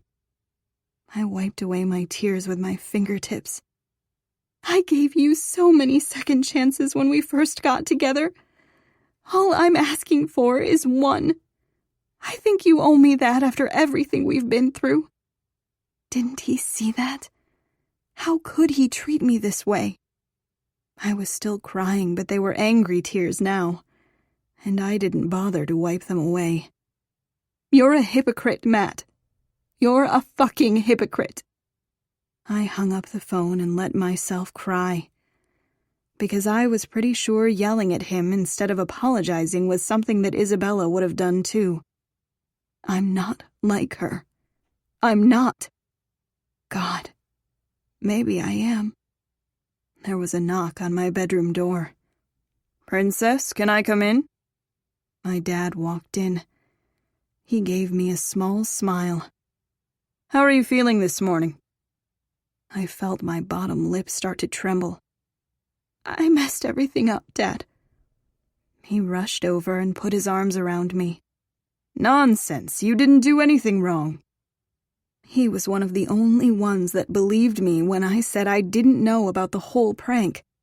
It was just supposed to be a stupid fake poop prank. I hadn't meant to do any structural damage to the apartment. Or ruin Thanksgiving. "Everyone hates me." I sobbed into his chest. "I don't hate you." He leaned back so he could look down at me. "You're an angel, Brooklyn." He cupped my face in his hands. "My angel." That was kind of him to say. But it wasn't true. I was a freaking demon. "Everything is going to be fine. I promise," he said. I shook my head. How is everything going to be fine? I upset everyone in my life except for you. What if Matt never spoke to me again? What if Kennedy didn't? I was going to be all alone again. I couldn't start over again with no one. I couldn't do it. Despite what Matt said, I wasn't strong. And who knew if he'd even meant that? Because he'd said it himself. He and I were both liars. "Do you know what you need?" my dad asked. "A spa weekend. I'll call some people in. That's what Isabella always does when she's upset." I'm not Isabella. God, or am I? "Or maybe something else?" he said with a smile. "Name it and we can do it." You said you'd teach me how to play golf. Could we do that? I'd never taken him up on his offer to go to his country club, and a little father-daughter time might help lift my spirits. "Well, you won't be able to this weekend, but soon, of course." I can do it this weekend. I'm pretty sure I'm uninvited to Friendsgiving, and I could really use the distraction. I'm just going to be sitting around the house, bored. He lowered his eyebrows as if my response confused him. "You'll be resting. Yes, that's just what you need." He patted my knee. I wasn't sure if that was true. I didn't want to rest and get pampered. I just wanted Matt back. I really didn't mean for it to go that far last night, I said. I know, Princess, but it was good to see a little fire in you. He smiled at me. You're happy that I made Isabella and all that pudding fall through the ceiling? He laughed. Between you and me, I'm glad you stood up for yourself. At least he understood, and he didn't look at me any differently. I disgusted everyone else, but my dad thought I was an angel. Maybe that was the whole problem. Maybe his views were skewed because he was used to living with Mrs. Pruitt and Isabella. Anyone was better than them. But better than them wasn't good enough. I looked down at the ring on my finger. I was a Pruitt. Matt didn't want me to be who I was. His parents didn't want me to be who I was. But if I wasn't me, then who the hell else was I supposed to be? I thought I was finally fitting into my new world. I don't want to become Isabella, I said and sniffled. Brooklyn, you are your mother's daughter. You're you. You can't possibly be someone else. Who's filling your mind with things like that? Matthew? I pressed my lips together. You deserve someone who believes in you enough to know that you're special. You are. I've never met anyone so caring and generous. I wasn't sure what I'd done yesterday was in any way caring or generous. I had no idea why he'd chosen those 2 words to describe me. And I didn't tell my dad that Matt stopped believing in me because I'd given him a reason to. Because I was a liar.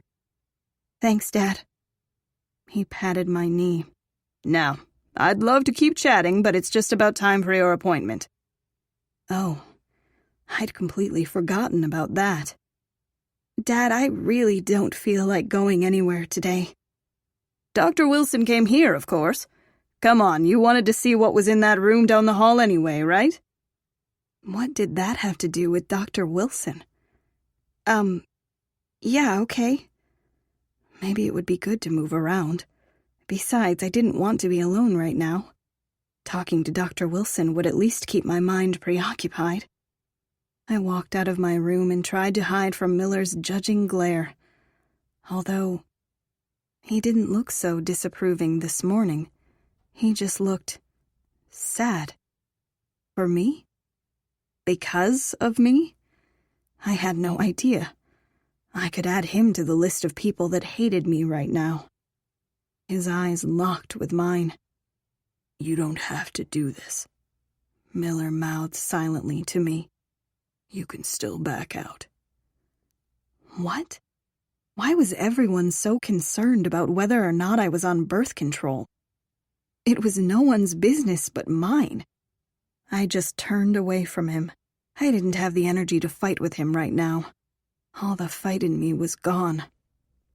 We stopped outside the locked room down the hall, and my dad started to type in the code. Do you think that maybe everyone was better off before I got here? I asked. That was the question I kept coming back to. Before I came to New York, the Hunters and Caldwells were friends. Kennedy had never dated that creep Cupcake. Miller was probably happy. Felix hadn't been in prison, and my uncle wouldn't have had to waste his final few months on this earth, taking care of me. I swallowed hard. I was the worst. My dad shook his head. How can you possibly say that? Because it's true. You saved my life. In more ways than one, truly, Brooklyn. You are my angel. And I'm so grateful every day that you walked into my life. Really? I blinked back my tears. It was exactly what I needed to hear. Maybe I had made one person's life better. And even though I had been wary of my dad at first, he'd made my life better too. I didn't know what I'd ever do without him now. Maybe when my mom was pregnant he hadn't wanted me, but he wanted me now. And today, I really needed to feel wanted. Really. He kissed the top of my head and pressed enter on the keypad. The door made a weird hissing noise and he opened it. The room was blindingly white. I blinked a few times, waiting for my eyes to adjust. "Oh, good," my dad said. "You're already here." He shook Dr. Wilson's hand. I looked around the white room. There was a bed, a chair, and lots of weird machines. It kind of looked like a hospital room. I shuddered. I hated hospitals, and I knew my dad hadn't asked me much about how my mom had died. But he knew she'd gotten sick. Why would he think I wanted to see this room? I'd basically lived in a hospital room like this the past few years. And why the hell did he even have a room like this? "It's good to see you again," Dr. Wilson said. "How about you lie down for me and we can get started?" "Why do you have a hospital room in your home?" I asked and turned to my dad. "It's hard to make time to go in for all my checkups," my dad said, "with work and everything." I wondered if the Caldwells had a hospital room in their mansion. I hadn't come across it while I was there. I stared at one of the machines as I lay down. It didn't look like any that had been in my mom's hospital room. My dad sat down in the chair beside the bed and grabbed my hand. "I know you said you didn't want me in here with you," my dad said, "but I'm going to stay for as long as I can. I don't want you to do this alone. Is that okay with you?" He was being extra nice today. He knew I was feeling down. I squeezed his hand. "Yeah, you can stay." "I can't thank you enough for doing this," my dad said. "It's no problem." He lifted my hand and kissed it. "Really, Princess?" Tears were welling in the corners of his eyes. I wasn't sure why he was so emotional about this. It was just birth control. Ow! I looked over to see Dr. Wilson injecting something into my arm. He'd already given me shots when we'd first met. Did I really need any more? I bit the inside of my lip. I needed a distraction. "What are all those machines?"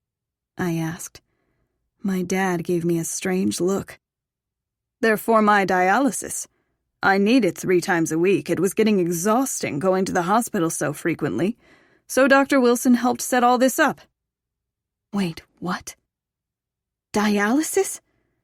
I tried to sit up, but my body felt all weird and tingly. What's dialysis for? I'd heard about it before, but I couldn't place it. My dad shook his head like he was confused by my question. "My kidney failure." "Your kidneys are failing?" I was pretty sure he needed those. No. It was suddenly hard to breathe. It felt like the room was closing in on me. He's dying. No, he can't be dying. He can't leave me too. "You know that, Princess. It was in the agreement you signed." What? My thoughts were starting to blur together. "In Section 72B, where you agreed to give me your kidney." No, I didn't agree to that. I tried to say the words out loud, but they didn't come out for some reason. This wasn't happening. I didn't want this. I felt like I couldn't breathe. "Dad!" I was finally able to gasp. "I'm right here." My dad reached forward as my mind got even fuzzier. He ran his fingers through my hair like my mom always used to do. I closed my eyes and imagined it was her. "Thank you," my dad whispered. "Thank you for this." I was pretty sure I was sobbing, but I couldn't feel my tears on my cheeks. Everyone hated me. And my dad just wanted me for my kidney? I trusted him. I'd fucking trusted him. But he didn't love me. He'd never wanted me. God, how could I ever think otherwise?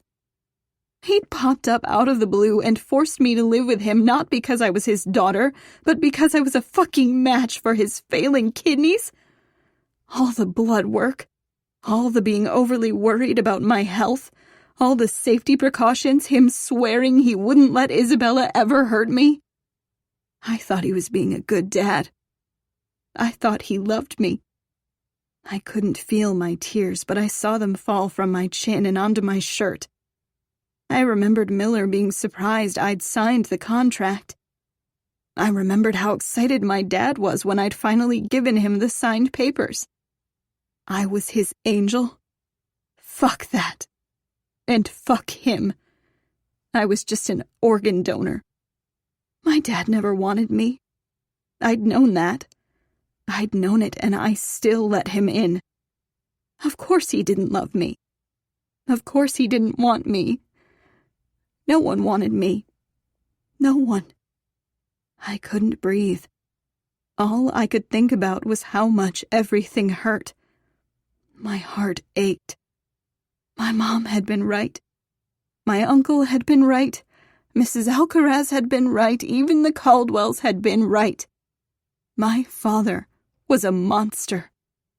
And maybe I deserved this. Because Matt thought I was a monster too. I was toxic. I was a disease. I'd made so many mistakes.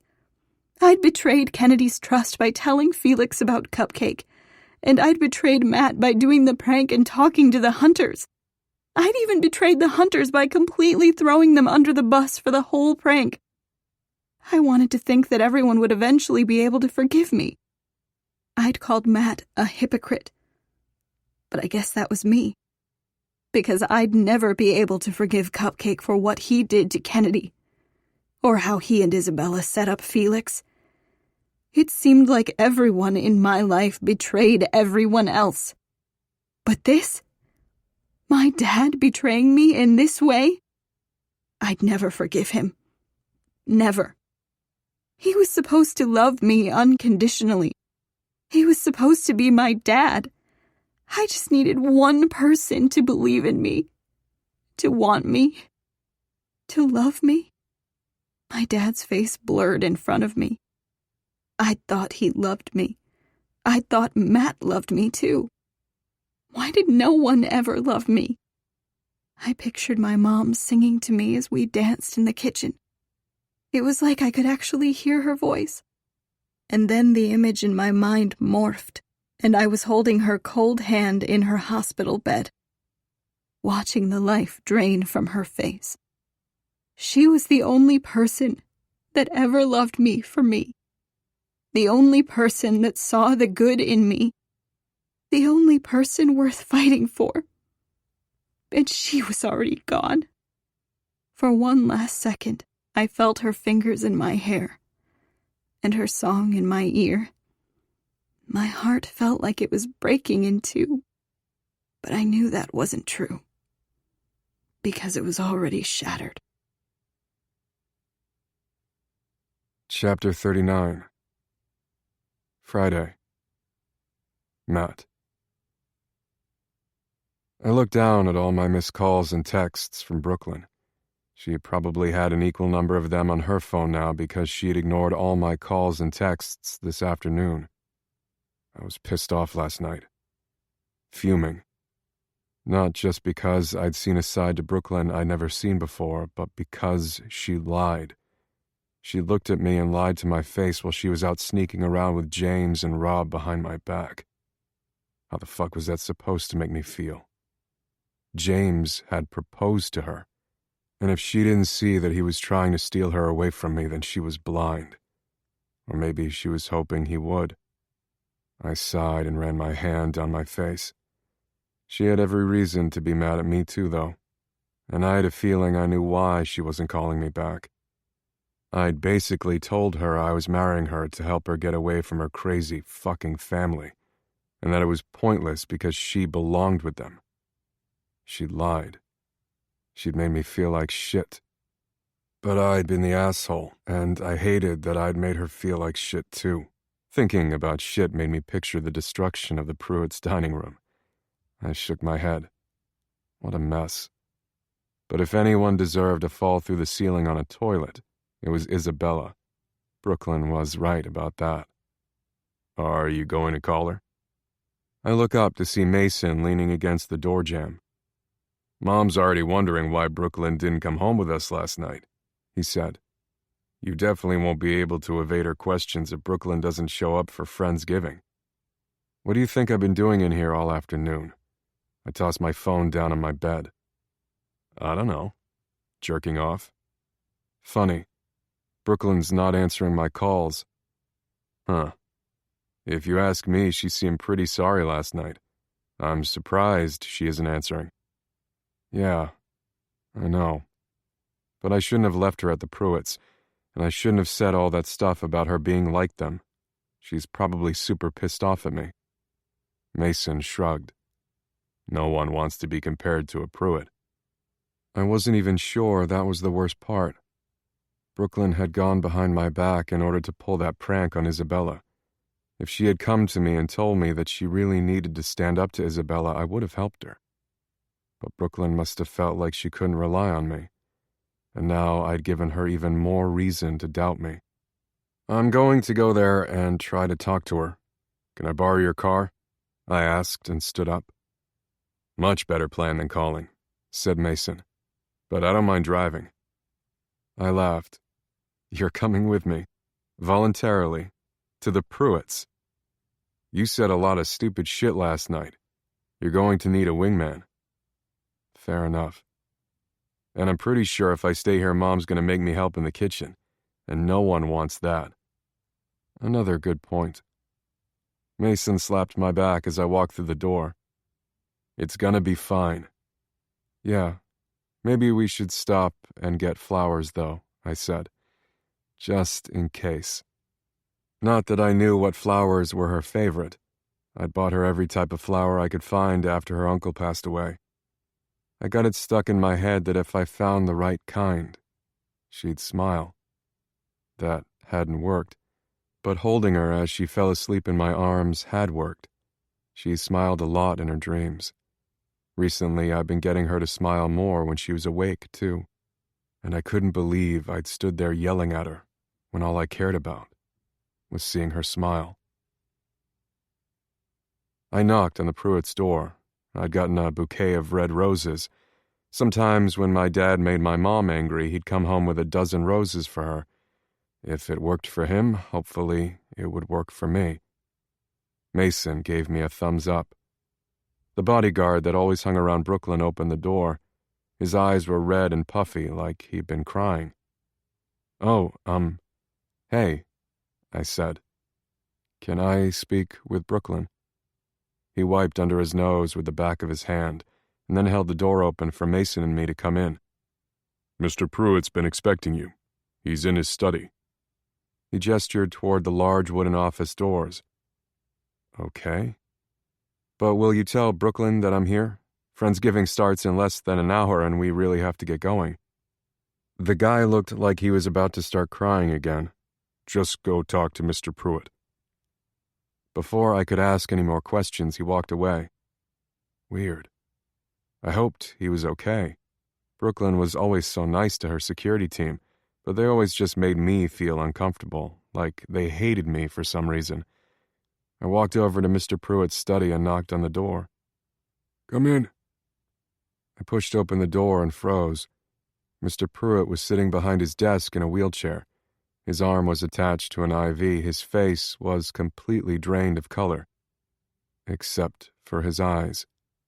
They were red and puffy, just like the security guards. He looked like death. Matthew, he said, his voice hoarse like he hadn't used it in a long time. There's been an incident. What kind of incident? It was like all the blood rushed to my ears.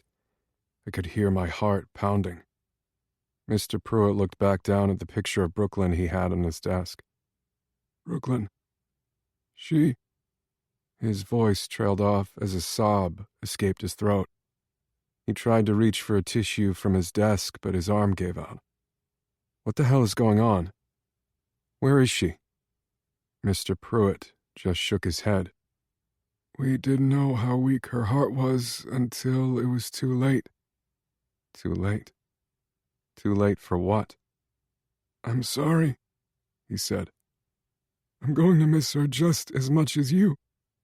What the fuck was he talking about? I didn't realize I was stumbling backwards until I ran into Mason. Mason grabbed my arms like he was expecting me to fall over. But this was just a sick joke. Brooklyn was fine. I'd just seen her last night. She'd just left me dozens of messages. There was no incident. I pushed Mason off of me and ran out into the foyer. "Brooklyn!" I yelled. My voice echoed in the empty foyer. "Brooklyn!" I ran up the stairs. "Brooklyn, please, just talk to me." I ran down the hall to her bedroom. "Brooklyn!" The room was empty. I ran back out into the hall. Where the fuck was she? I started opening up random doors. "I'm sorry, baby, please, just talk to me." I told her she wouldn't live to see her wedding day, Isabella said. Her words sent a chill down my spine. I turned to see her standing in the middle of the hallway with a huge smile on her face. She had no clue what she was talking about, though. Brooklyn was fine. "Get out of my way, Isabella."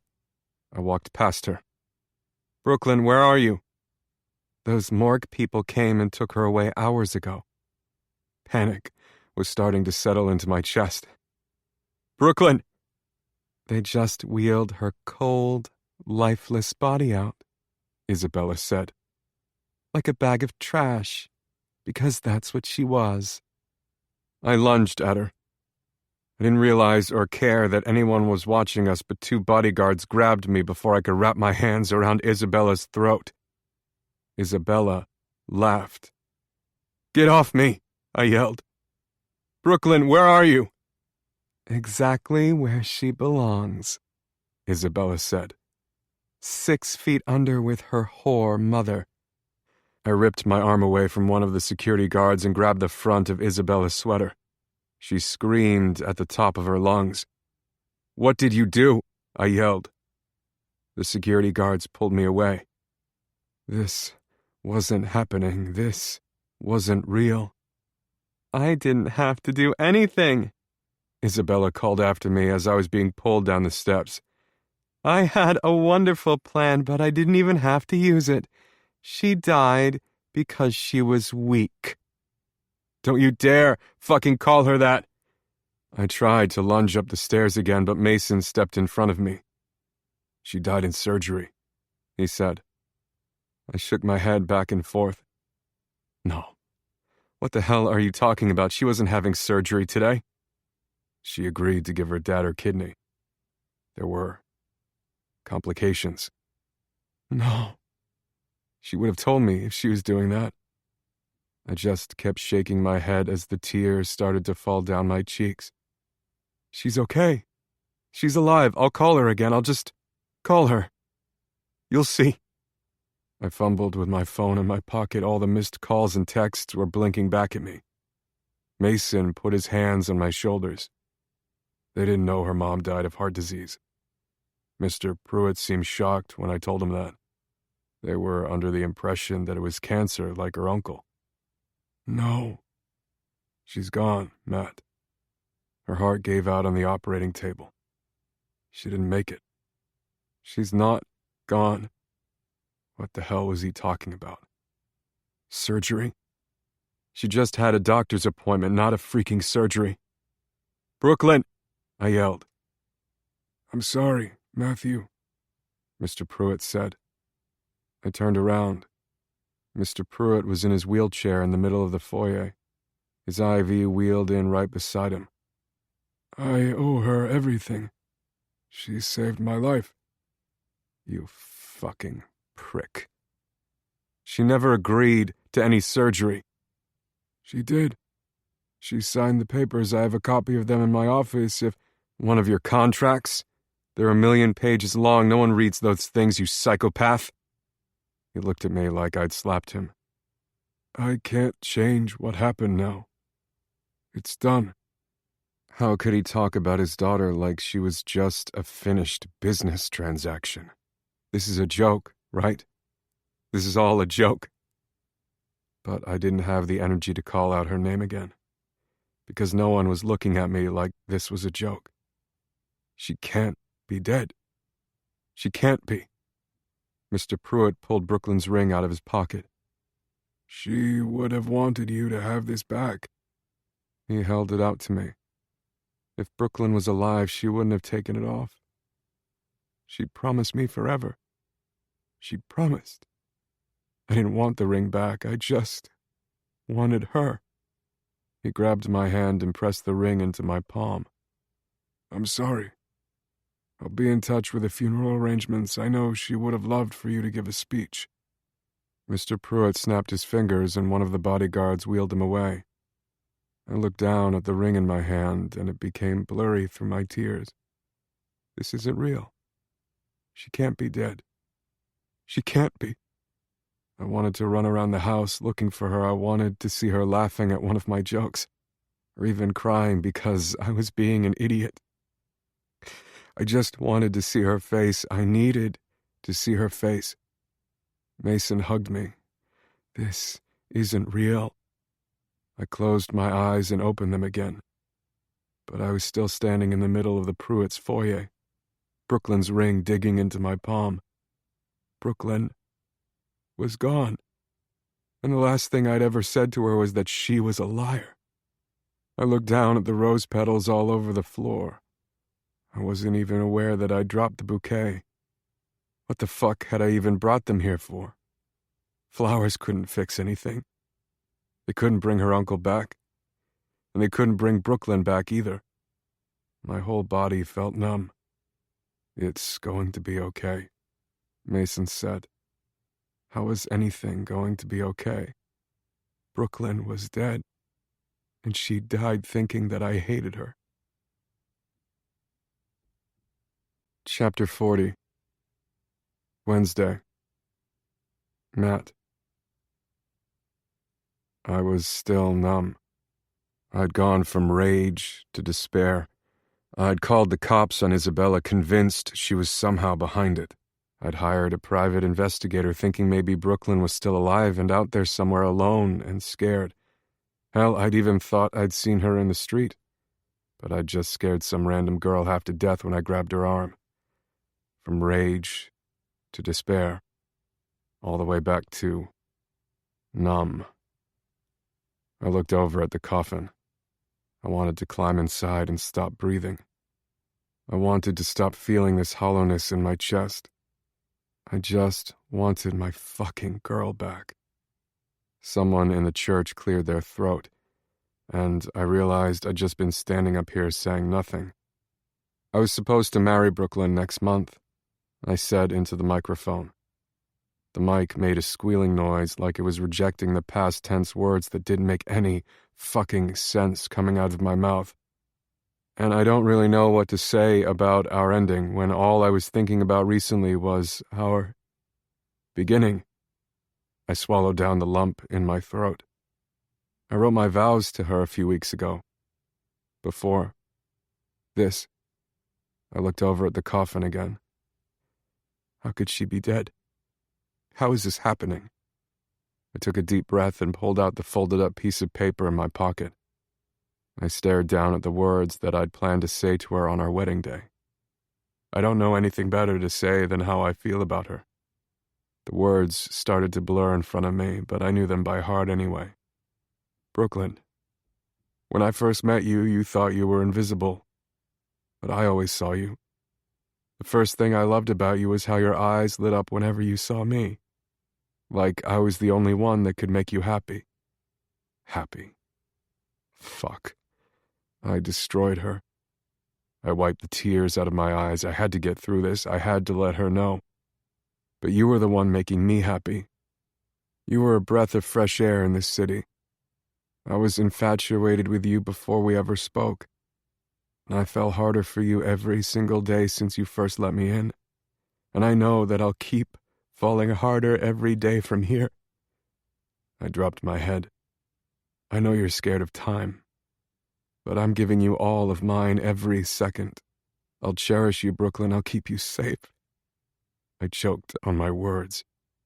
I know that we're young, but you've taught me that the one thing in this life we can't waste is time. I shook my head.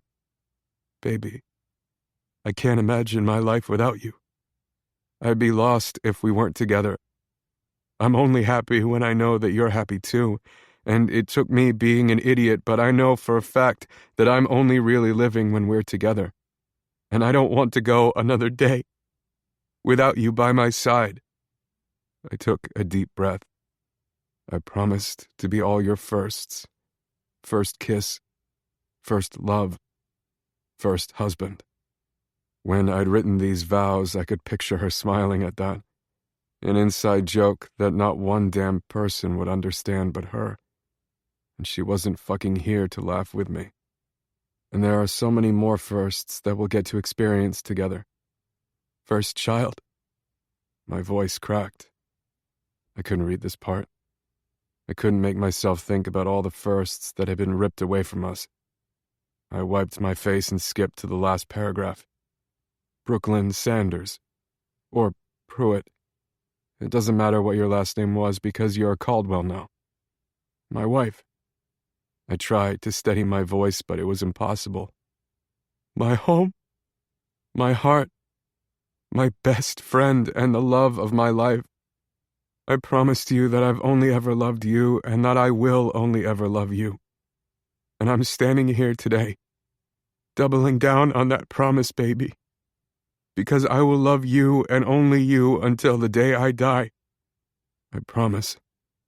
I walked down from the altar and past the pew where my family was sitting. I heard my mom call my name, but I kept walking. No one could say anything to fix this. And I couldn't sit here and listen to any more speeches about how much other people would miss Brooklyn, because they wouldn't miss her like I would. They didn't love her like I did. I was all she had. She'd told me that I was supposed to be her rock, and she died thinking I hated her. I knew what it felt like not to be able to breathe now because my lungs fucking hurt every second of every day that Brooklyn wasn't beside me. It was like the pain was eating me whole. Or maybe it was the regret. How was I supposed to keep going without her? I couldn't imagine a world where she was gone. I thought I'd known what the pain of a short life felt like when I lost my aunt. But this was like a knife twisting in my chest. I pushed out the doors of the church. The cool autumn breeze rushed past me, and like everything in this world, it reminded me of her, and how she told me how she and her mom used to rake leaves and jump on them every fall. I'd never even gotten the chance to do that with her. She couldn't be gone yet. There was still so much we had to do. I wanted to wake up from this nightmare. How was this the end? I sat down on the front steps and put my face in my hands. How was I supposed to keep going without her? Someone put their hand on my shoulder. I looked up to see Mason sitting down beside me. He didn't offer any words because what could he say? James and Rob joined us a second later. "Matt," James said. He stepped in front of me. He wiped the tears off his cheeks and shook his head. "I gotta tell you, Brooklyn didn't know how far the prank was going to go. I didn't even know." "It was my fault," Rob said. He wiped a tissue under his nose. "I just thought it would be funny. I wasn't trying to mess with your relationship, Matt, I swear." I nodded. Rob always took jokes too far. He didn't have to explain that to me. I'd seen plenty of his pranks firsthand. "And she really was just trying to get us all to be friends again," James said. "We made a deal that if she helped us with the prank, we'd try to sort things out with you guys." I knew that too. I'd listened to all the missed voicemails and read all the texts that I'd originally ignored. Brooklyn had explained everything. I thought about the last voicemail she left me. She'd been crying and she called me a hypocrite. Her last words to me: "You're a fucking hypocrite." And mine to her? I told her I didn't believe in her and called her a liar. and walked out instead of having a conversation with her. I left her feeling alone when being alone was her greatest fear, having no one that loved her, and time. Time and not having enough of it. It felt like there was a knife in my chest, twisting every time I thought about her. Did she die thinking I didn't love her? Was that the last thing she remembered of me? It's okay, I said. It wasn't. I forgave James and Rob for the prank. I did. But what they'd roped Brooklyn into doing had set me off. That prank caused me to say those terrible things to Brooklyn, my last fucking words to her. So I hated James. I hated Rob. But I hated myself the most. Rob sat down next to me. I feel awful. I should have told her about the rest of the prank. She was so mad at me. I never meant to upset her. I don't know what I thought. Well, I thought she'd think it was funny, but she wasn't laughing. And I hate that she was mad at me at the end. James nodded. That look on her face after you left, Matt, she was so mad at us. I felt awful. I never meant to hurt her. I really liked her. She was perfect. For you, she was perfect for you. And I'm really sorry that I interfered at all. I never should have flirted with your girl. I'm really fucking sorry, Matt. I looked down at my shoes. I couldn't even look at him. I've been waiting for him to apologize to me, but the wound felt too fresh. He'd flirted with her brazenly right in front of me, like it was all a game. Nothing felt like a game anymore. It's okay, I finally said. It wasn't, but I didn't have the energy to hold a grudge right now. I just needed my friend back. I told her not to follow you after the prank, Mason said. I was so cold to her. He grabbed a tissue out of his pocket. I feel like a dick. You guys have nothing to feel guilty about, I said. I was the one that was guilty, not them. She'd relied on me. I was the one that let her down. Do you want to talk about it? James asked. I shook my head. Maybe another time? You guys could come over later. Like old times. He smiled, but I could tell it was forced. There was no going back to old times now that Brooklyn was gone. And we all knew it. I can't talk about it. I couldn't voice what I'd done. My horrible last words to her, saying it out loud would make it feel more real. I hated that she thought I hated her. I hated that I'd let her down. They all waited like they thought I'd change my mind. I can't, you guys. Okay, Rob said. Then we won't talk about it. He put his hand out. Let's all promise to never talk about her again. Not until Matt's ready to. Yeah. James put his hand on top of Rob's. We all fucked up. Mason put his hand on top of James. If we hadn't been fighting, there wouldn't have been a prank, and we never would have said those things to her. He shook his head like he felt guilty, too. I just stared at the three of their hands. They could feel bad about how they treated her, but they never feel as guilty as I did. And maybe they could just turn off a switch and never think of her again. But I couldn't. I loved her. So we won't talk about her until Matt's ready? Rob asked. Mason nodded. James looked like he was going to start crying again. Yeah. They all turned to me. Maybe it would help them not to talk about her, but it wouldn't help me. It wasn't that I didn't want to, I just couldn't. I couldn't talk about her without falling apart. I placed my hand on top of theirs anyway, though, because it was what Brooklyn would have wanted. She'd been trying to fix us. This was the first time we'd talked in weeks. She'd want this. Friends again? Rob asked. I hated them. But I nodded.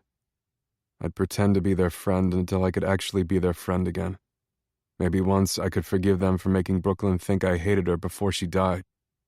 Maybe once I forgave myself. Friends on 3, James said with a smile. I shook my head and threw my hand up when they did.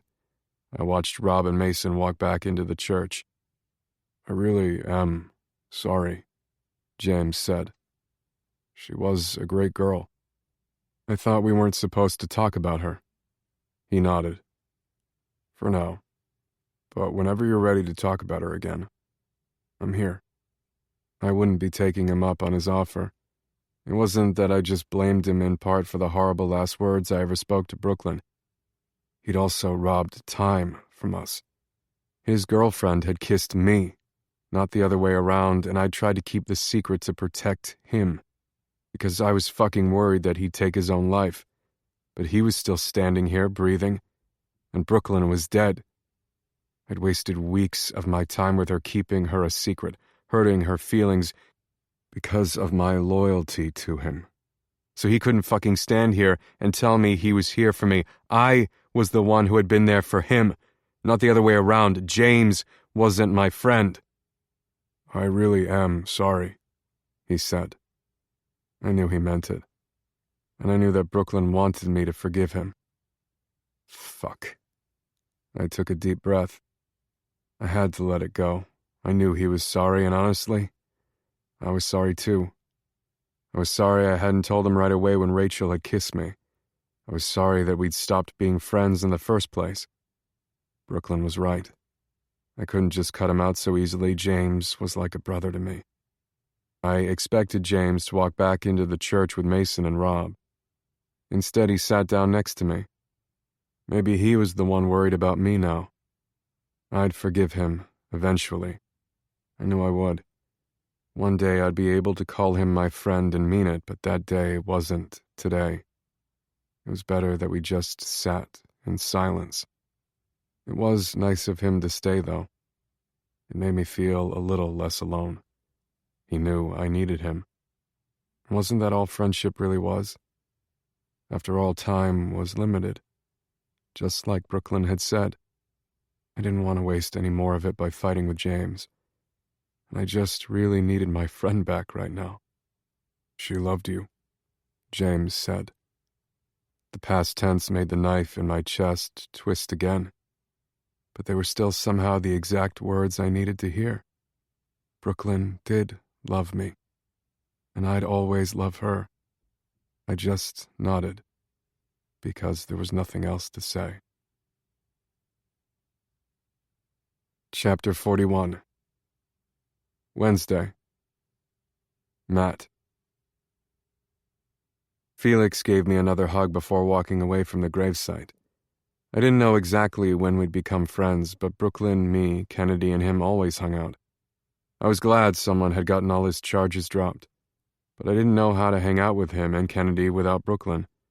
I didn't know how to do anything without Brooklyn. A few more people gave me hugs, and I waited until I was the last one standing by Brooklyn's grave. Just me and her. I watched the last black car drive off, and then I sat down on top of the fresh dirt. Hey, I said into the silence. I wasn't sure what I was doing, but I wasn't ready to walk away from this spot just yet. All I could picture was Brooklyn being cold and scared and alone. I needed her to know that I was here. I love you. I wouldn't use the past tense with her, not now. Not ever. You know that, right? How much I love you, baby. I wipe away the tears from my eyes. You had to have known that. I shook my head. You were right about me, though. I am a hypocrite. I deserved that. I stared down at the dirt. It was like I was waiting for her to say something back. I would have killed to hear her voice again. See her smile. Hear her laugh. I'm sorry that I let you down, I said. I'm so fucking sorry. I wiped away the tears that were dripping down my chin. How was I supposed to let her go? My whole heart was hers. She was the only person that I ever wanted to hold. She was it. She was everything. She'd always be everything to me. I pulled her ring out of my pocket. I'd meant what I wrote in my vows. She was it for me. I pushed aside some of the dirt with my hands, and I put the ring down and scooped the dirt back into place. I wouldn't be needing that ring for anyone else. It belonged here with her. I knew our last words to each other were harsh, but she didn't stop loving me. I knew that. She loved me, and just because she was dead, it didn't mean that love just disappeared. She was still all that I thought about. I still woke up reaching out for her. I still turned around expecting her to be there. How was I supposed to ever let go of her? I wasn't just in denial, I physically couldn't do it. I patted the dirt where the ring was. She was all the firsts I'd ever experience. I wouldn't marry someone that wasn't her. I wouldn't have kids with someone else. I wouldn't grow old with someone other than her. I would never be able to do it. She was gone, but I didn't want to love anyone else. Ever. I felt like she was so far away from me. I lay down on the dirt to be even closer to her. I promised you forever. I meant it, baby. I closed my eyes and pretended she really was beside me. If I'd gotten just a few more moments with her, I'd tell her how much I loved her, how sorry I was. I closed my eyes tight. I couldn't believe the last thing I said to her was that she was a liar. She wasn't the liar. I was. I'd promised myself I'd make her an untouchable, and I'd failed. Matt? I opened my eyes. Kennedy was standing at the foot of Brooklyn's grave. The sun was starting to set behind her. I must have fallen asleep. I sat up and brushed the dirt off the side of my face. "What are you doing here?" I asked. Same as you, I think. She patted Jim's tombstone. "Hi, Uncle Jim," she said, and then sat down beside me. "I needed to talk to her." I nodded. The only concession I'd gotten from Mr. Pruitt was that Brooklyn be buried next to her uncle. She wouldn't have wanted to be in some gaudy Pruitt mausoleum. She belonged here, with someone that loved her. I cleared my throat. "Do you want me to give you a second?" "No, not really." Tears started streaming down her cheeks. "Matt, I messed up. The last thing I ever said to her was that I couldn't even look at her. I told her that her life was like a fairy tale, a freaking fairy tale. No one I know has ever experienced as much pain as she had. Her life wasn't a fairy tale. She thought I hated her, that I thought she was a bad friend." She knew you didn't mean it. But still, I said it, and I ignored all her calls and texts. She died thinking that I hated her, and I can't stop crying. I wrapped my arm around her shoulders. "Me too." "You can't stop crying either?" She tried to laugh, but it came out forced. "Yeah, that. But we had a fight before she died. I told her she was a liar and that she'd never given me any reason to believe in her. I can't stop thinking about what I said. I know exactly how you're feeling." Kennedy started crying even harder. "I just want to tell her that I'm sorry, and that she was the best friend I've ever had, and I don't know what I'm going to do without her." Me either. We were both silent as we stared down at the ground. I didn't know what to say to her because I felt the same guilt. But I did know what Kennedy needed to hear. She knew that we loved her. She had to have known. "It's silly," said Kennedy, "but I was going to sit here and reminisce with her, remind myself about all the good times to convince myself that she did know." She handed me a photo album. "But since you're here, I think you should have this. It was going to be my wedding present to the two of you." I opened it up and saw a picture of Brooklyn smiling at the camera. Page after page of her laughing and smiling. At me. Just the way I remembered. Her whole face was lit up. I smiled when I saw the pictures from the homecoming game. Shots of me dancing like a fool and Brooklyn grinning with joy. Pure joy. I'd made her feel that. "I know it's a cheap gift," Kennedy said. But It's perfect, I said. I didn't have any pictures of Brooklyn, and for some reason it was like her face had started to get blurry in my head. I needed this. Thank you, I said. This isn't right, Kennedy sniffed. She'd been through so much, and she was finally happy. No one so kind and wonderful should be allowed to only have such little happiness in their whole life. It's not fair. No, it wasn't. But life wasn't fair. If it was, Brooklyn's mom and uncle would still be alive. But if Brooklyn's mom was still alive, I never would have met Brooklyn. She never would have moved to New York. She'd still be alive. This city was what killed her. Mr. Pruitt killed her. And there wasn't a single thing I could do about it, because Brooklyn's name was on those papers signing away her kidney to her sick dad. And Mr. Pruitt owned the cops and the lawyers. He was the untouchable one, not me. I'm really glad she had you, Kennedy said. She pointed to one of the pictures of Brooklyn and me at the Halloween party dancing. I wished I could have rewound time to that night. I would have held her close and not let go. I would have insisted we leave town, get away from her crazy family. But I didn't do that. I thought I could keep her safe. I'd been wrong. I wanted to blame anyone but myself because all I could feel was guilt swallowing me whole. I'd said terrible things to her. I hadn't answered her calls. I'd let her stay in that monster's home instead of bringing her back with me.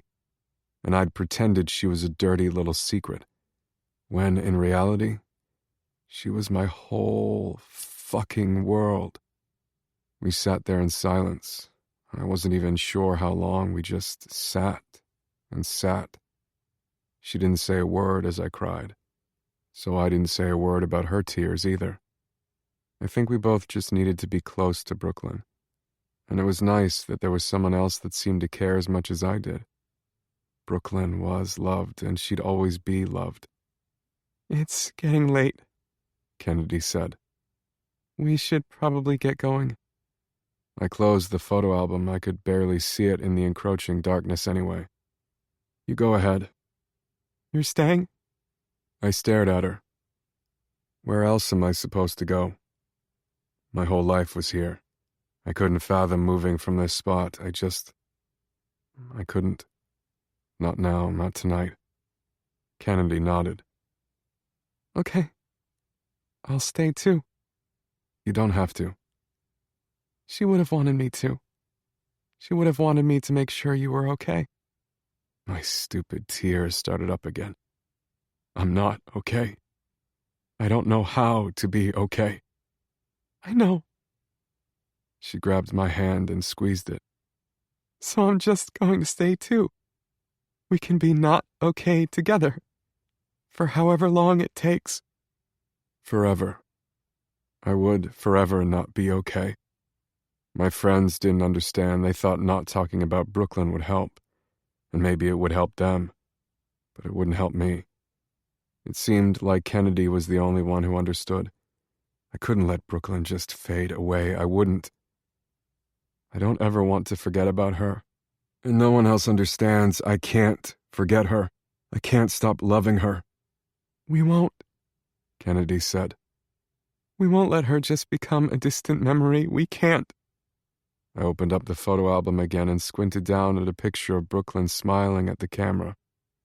It was hard to see it in the dark, like there was a haze around her perfect face, like she was already slipping away. I'm never letting you go, Brooklyn. I'll never stop loving you. Never, I said. Never. Kennedy put her head on my shoulder. Nunca. The end.